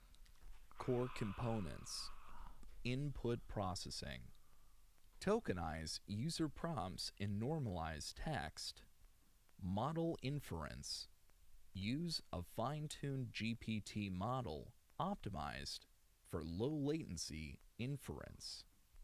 Post-processing, clean and format the generated text before returning it to the user. Scaling, implement auto-scaling for the back-end servers to manage high traffic. Challenges and solutions. Latency, reduce latency by employing model quantization. Scalability, use load balancers and container orchestration tools like Kubernetes. Architecture diagram, a diagram showing the flow from the user interface through the API gateway to the inference server and back, to the inference server and back, to the inference Shameful. to the inference server and back. System design question 2, build. Okay.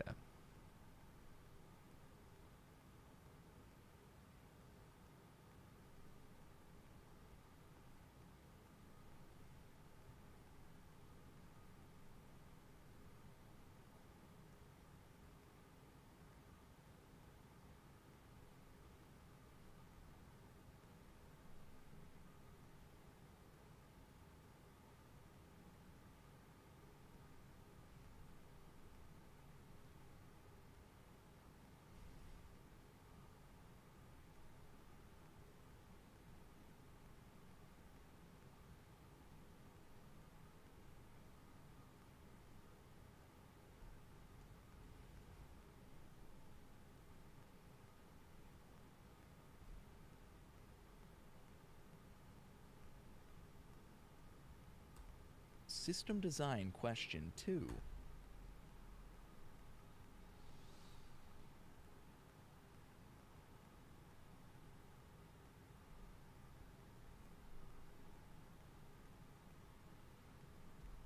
System design question 1.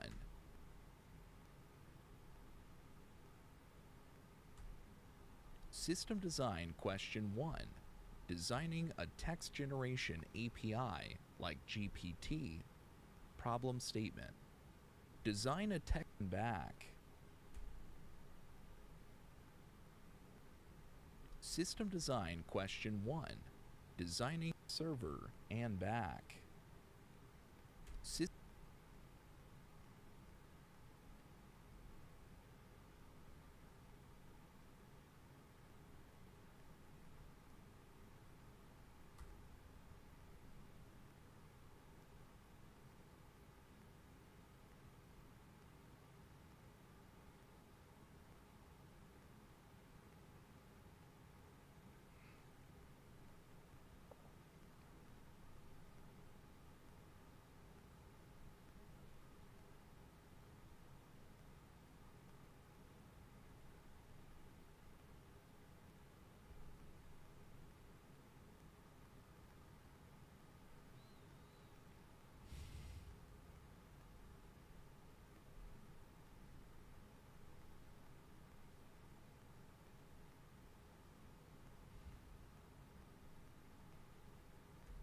System design question 2. System design question 2. System design question 2. System design question 2. Building an image generation platform. Problem statement. Create a platform that allows users to generate custom images based on input descriptions. Detailed solution. Core features. The platform should support text-to-image generation, offer various styles, e.g., realistic, artistic, and allow for downloading or sharing the generated images. Key components: data pipeline, Collect and pre-process text-image pairs for training. Model architecture. Use a diffusion model or a GAN, such as Stable Diffusion or Style GAN. Back-end. Implement a distributed inference pipeline for scalability. User interface. Provide an intuitive UI where users can input descriptions and select styles. Scalability considerations. Optimize inference pipelines and deploy the model on GPU-enabled cloud platforms.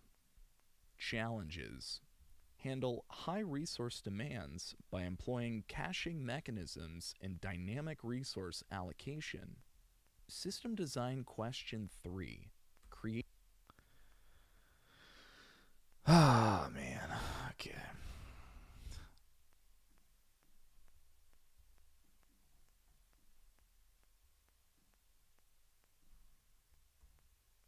Building an image generation platform.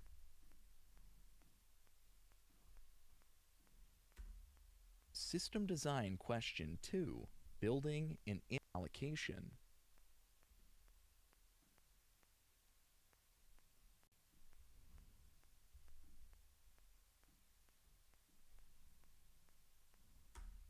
System design question 2. Building an image generation platform. Problem statement.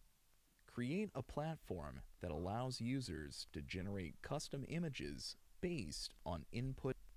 System design question 2. Building an image generation platform. Problem statement. Create a platform that allows users to generate custom images.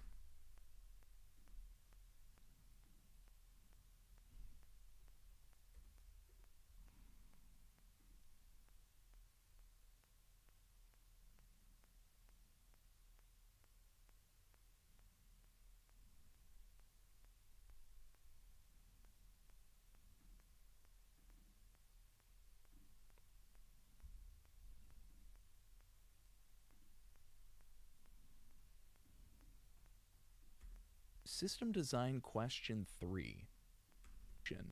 System design question 3. System design question 3. System design question. System design question 3. Creating a personalized content recommendation system. Problem statement.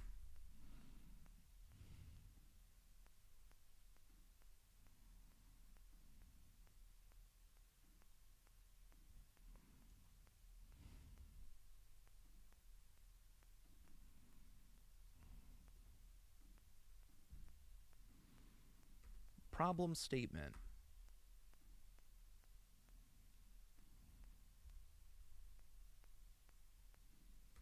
Design a system that generates personalized content recommendations using generative AI. Detailed solutions. Data sources. Collect user interaction data such as browsing history, preferences, and ratings. Model selection. Use a transformer-based model on historical user data to generate recommendations. Pipeline. Data ingestion. Aggregate and pre-process user data. Model inference.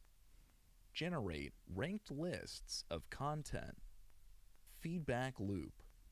Continuously update the model based on user interactions. Considerations. Ensure low Considerations. Ensure low latency in generating recommendations and implement. Ensure low latency in generating recommendations and ensure low latency in generating recommendations. Considerations. Ensure low latency in generating recommendations and implement privacy safeguards for user data. System design question 4. Architect.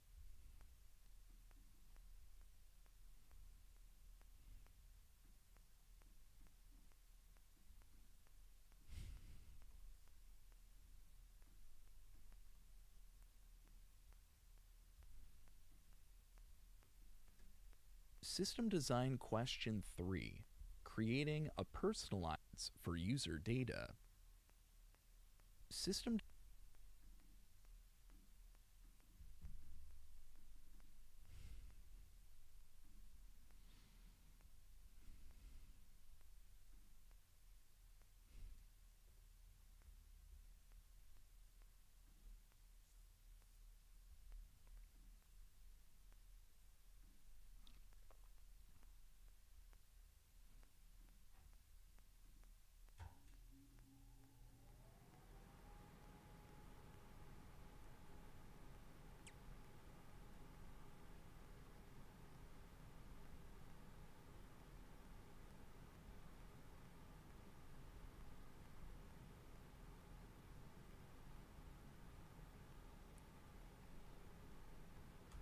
System design question 4.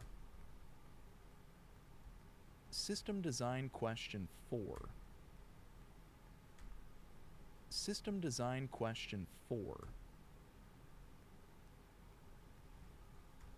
Architecting a real-time chatbot for customer support.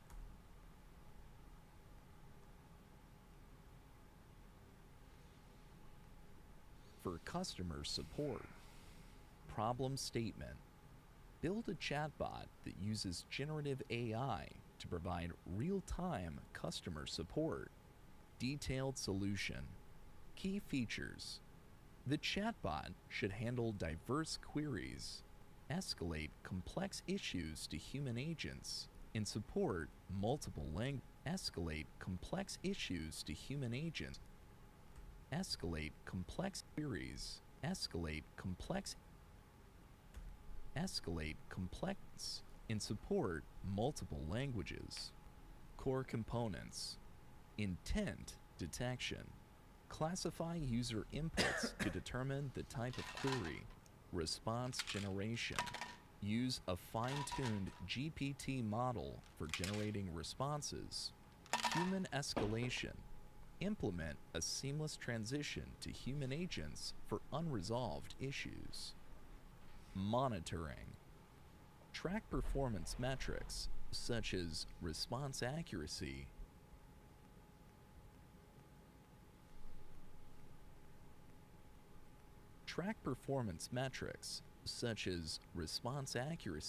and user satisfaction. Deployment. Deploy the chatbot on cloud servers with auto-scaling capabilities to handle traffic spikes. System design question 5. Designing. System design question.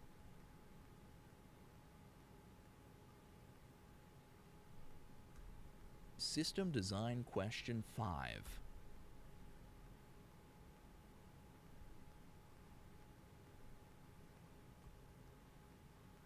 For customer support. Problem statement. Build a chatbot that uses generative AI to provide real spikes.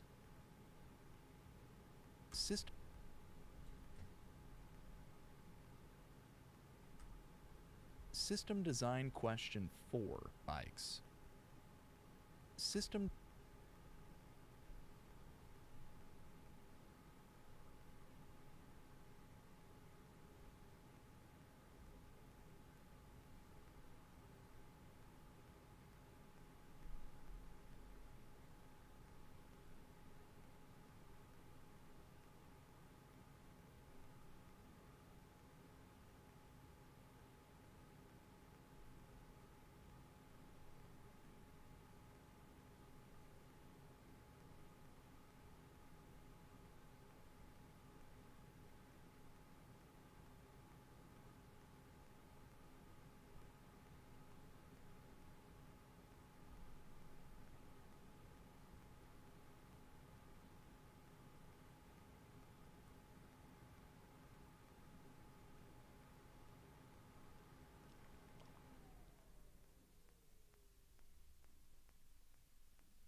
System design question 5.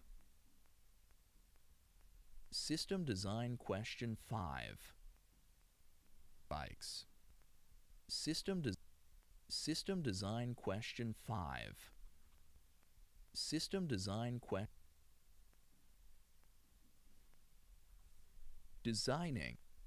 Designing a code generation system. Problem statement.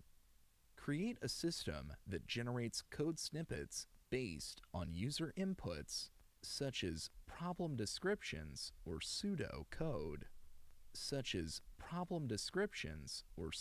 code.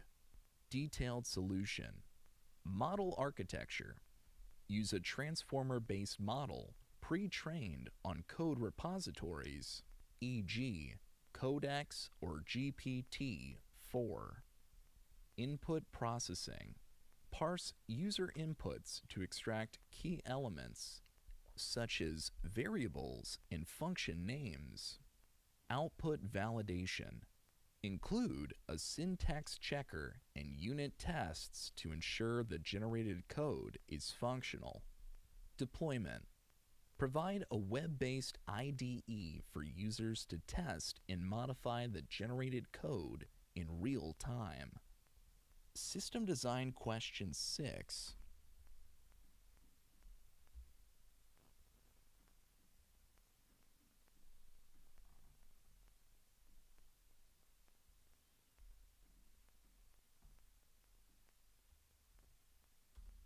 Problem statement.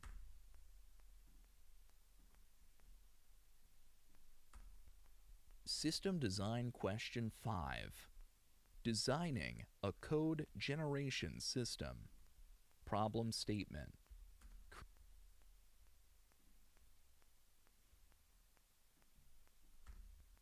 System design question 5. Real time.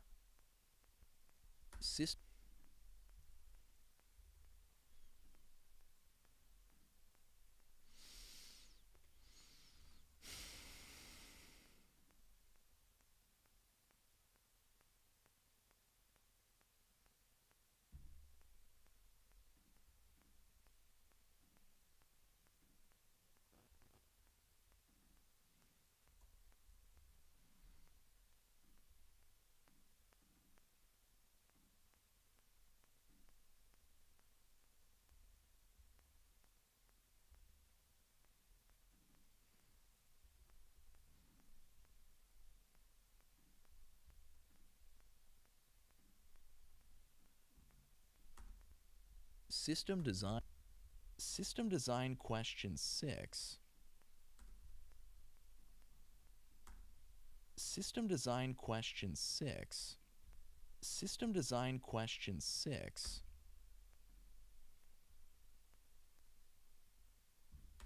Building a multimodal generative AI system. Problem statement. Design a system that combines text, image, and audio inputs to generate comprehensive outputs. Detailed solution. Data processing. Develop pipelines for handling and pre-processing each modality. Model selection. Use multimodal transformers such as CLIP or DAL-E to use multimodal transformers such as CLIP or DAL-E to integrate inputs. Inference workflow. Ensure seamless interaction between different modalities such as generating captions for images or audio descriptions. Challenges. Optimize cross-modal interactions and manage the high computational cost of multimodal models. System design question 7.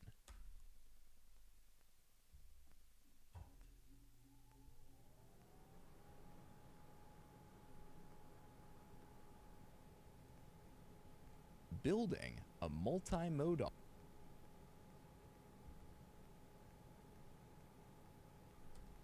System design question 6. Building models.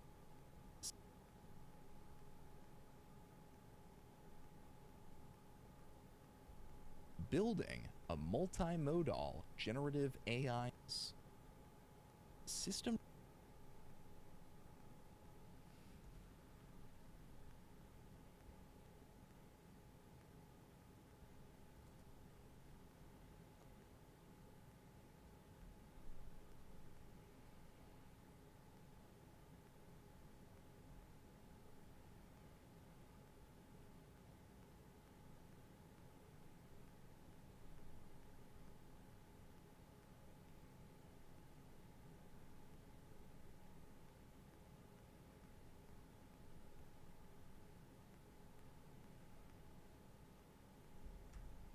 System design question 7. System design question 7.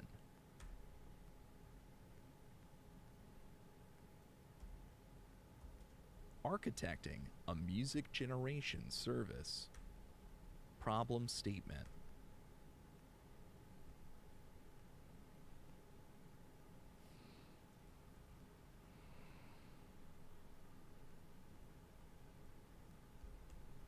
Problem statement.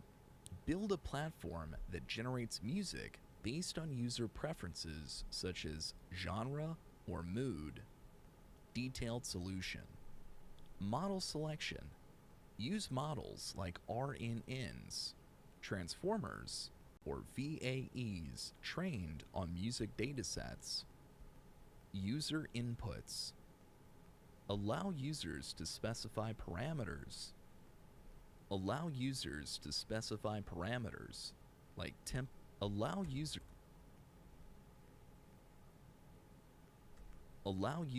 to specify parameters like tempo, key, and instrumentation.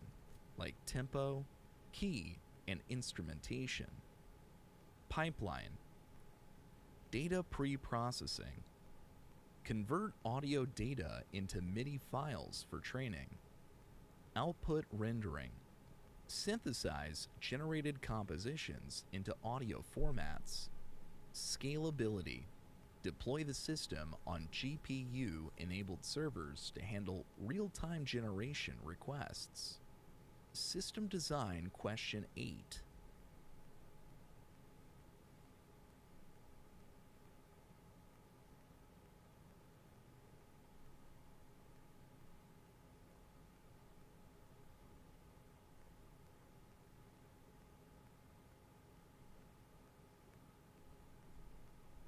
System design question 7. Architecting a music system design.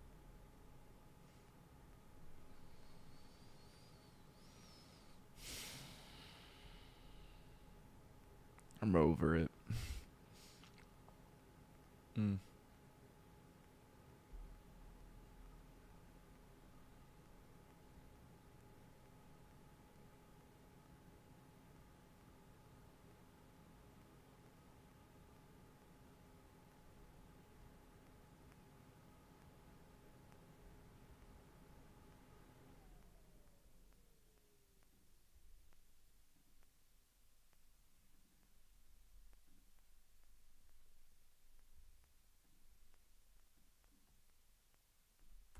System design question 8.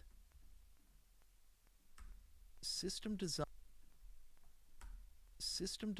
question 8.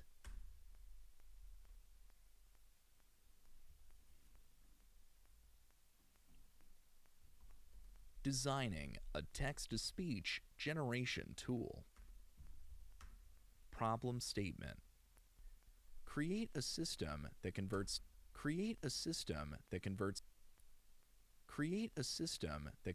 text inputs into natural-sounding speech. Detailed solution. Model architecture.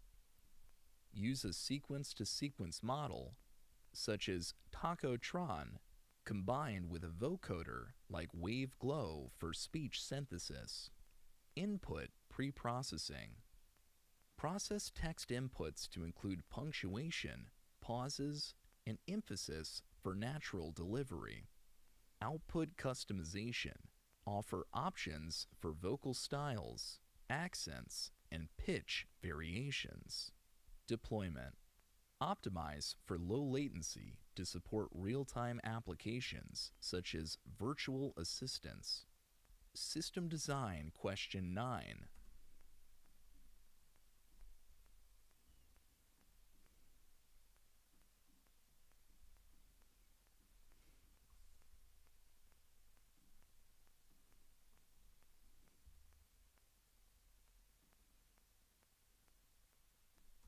System design question 8.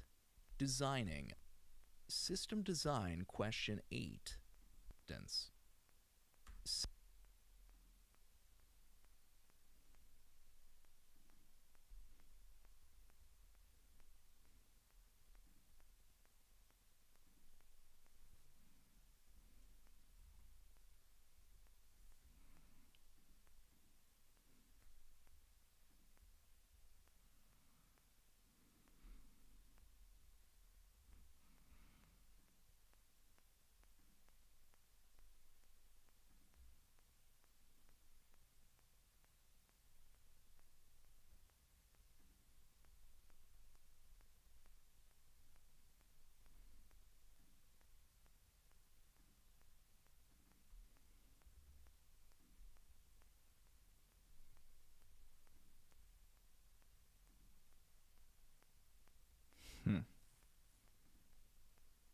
RMS too low, you say?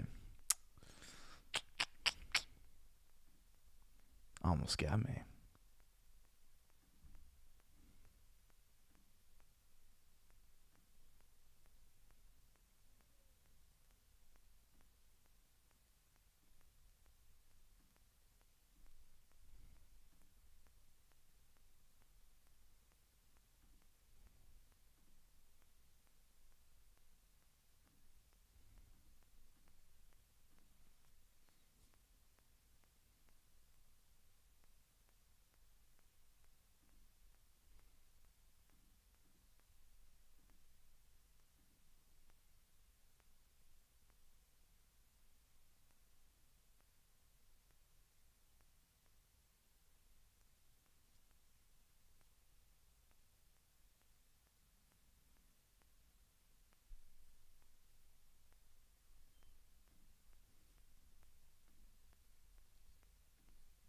System design question 9. Building a video content generator.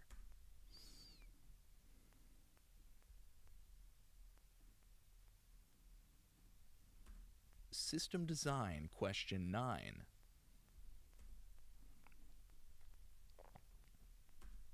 System design question 9.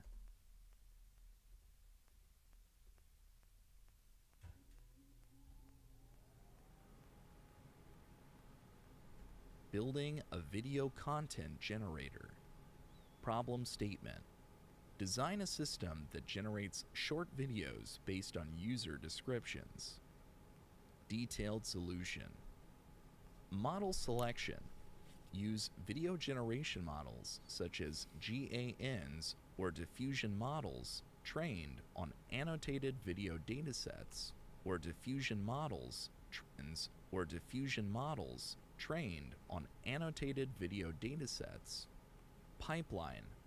Input processing.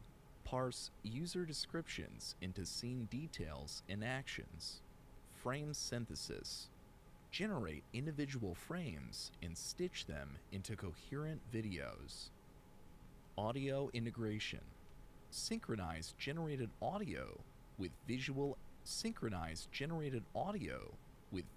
elements. Challenges. Ensure temporal consistency and high-quality rendering across frames. System design question 10.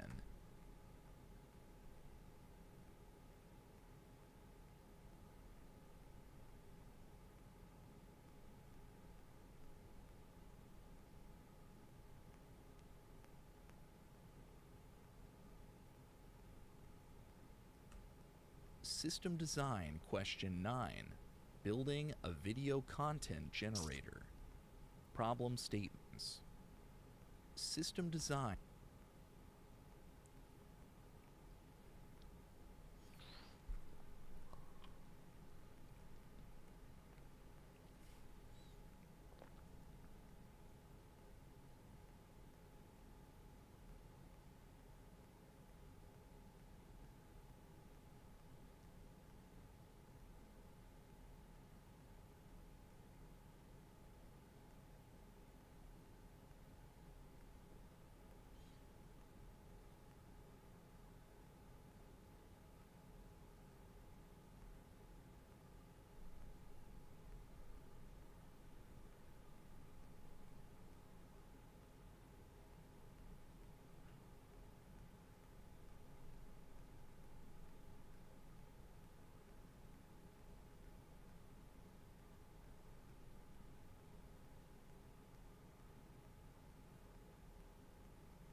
System Design Question 10.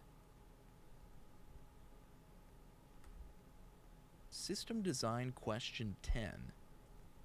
System Design Question 10.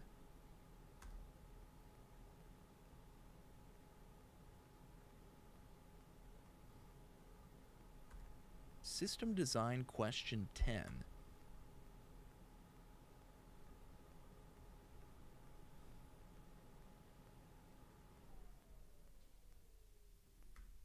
System Design Question 10. Designing a system for style transfer in images. Problem statement. Build a system that applies artistic styles to images while preserving their content. Detailed solution. Model architecture. Use neural style transfer models or GANs trained on artistic datasets. Input handling. Allow users to upload images and select styles from a predefined library. Output optimization. Optimize for resolution and fidelity to ensure high-quality results. Deployment. Implement a cloud-based service with GPU acceleration.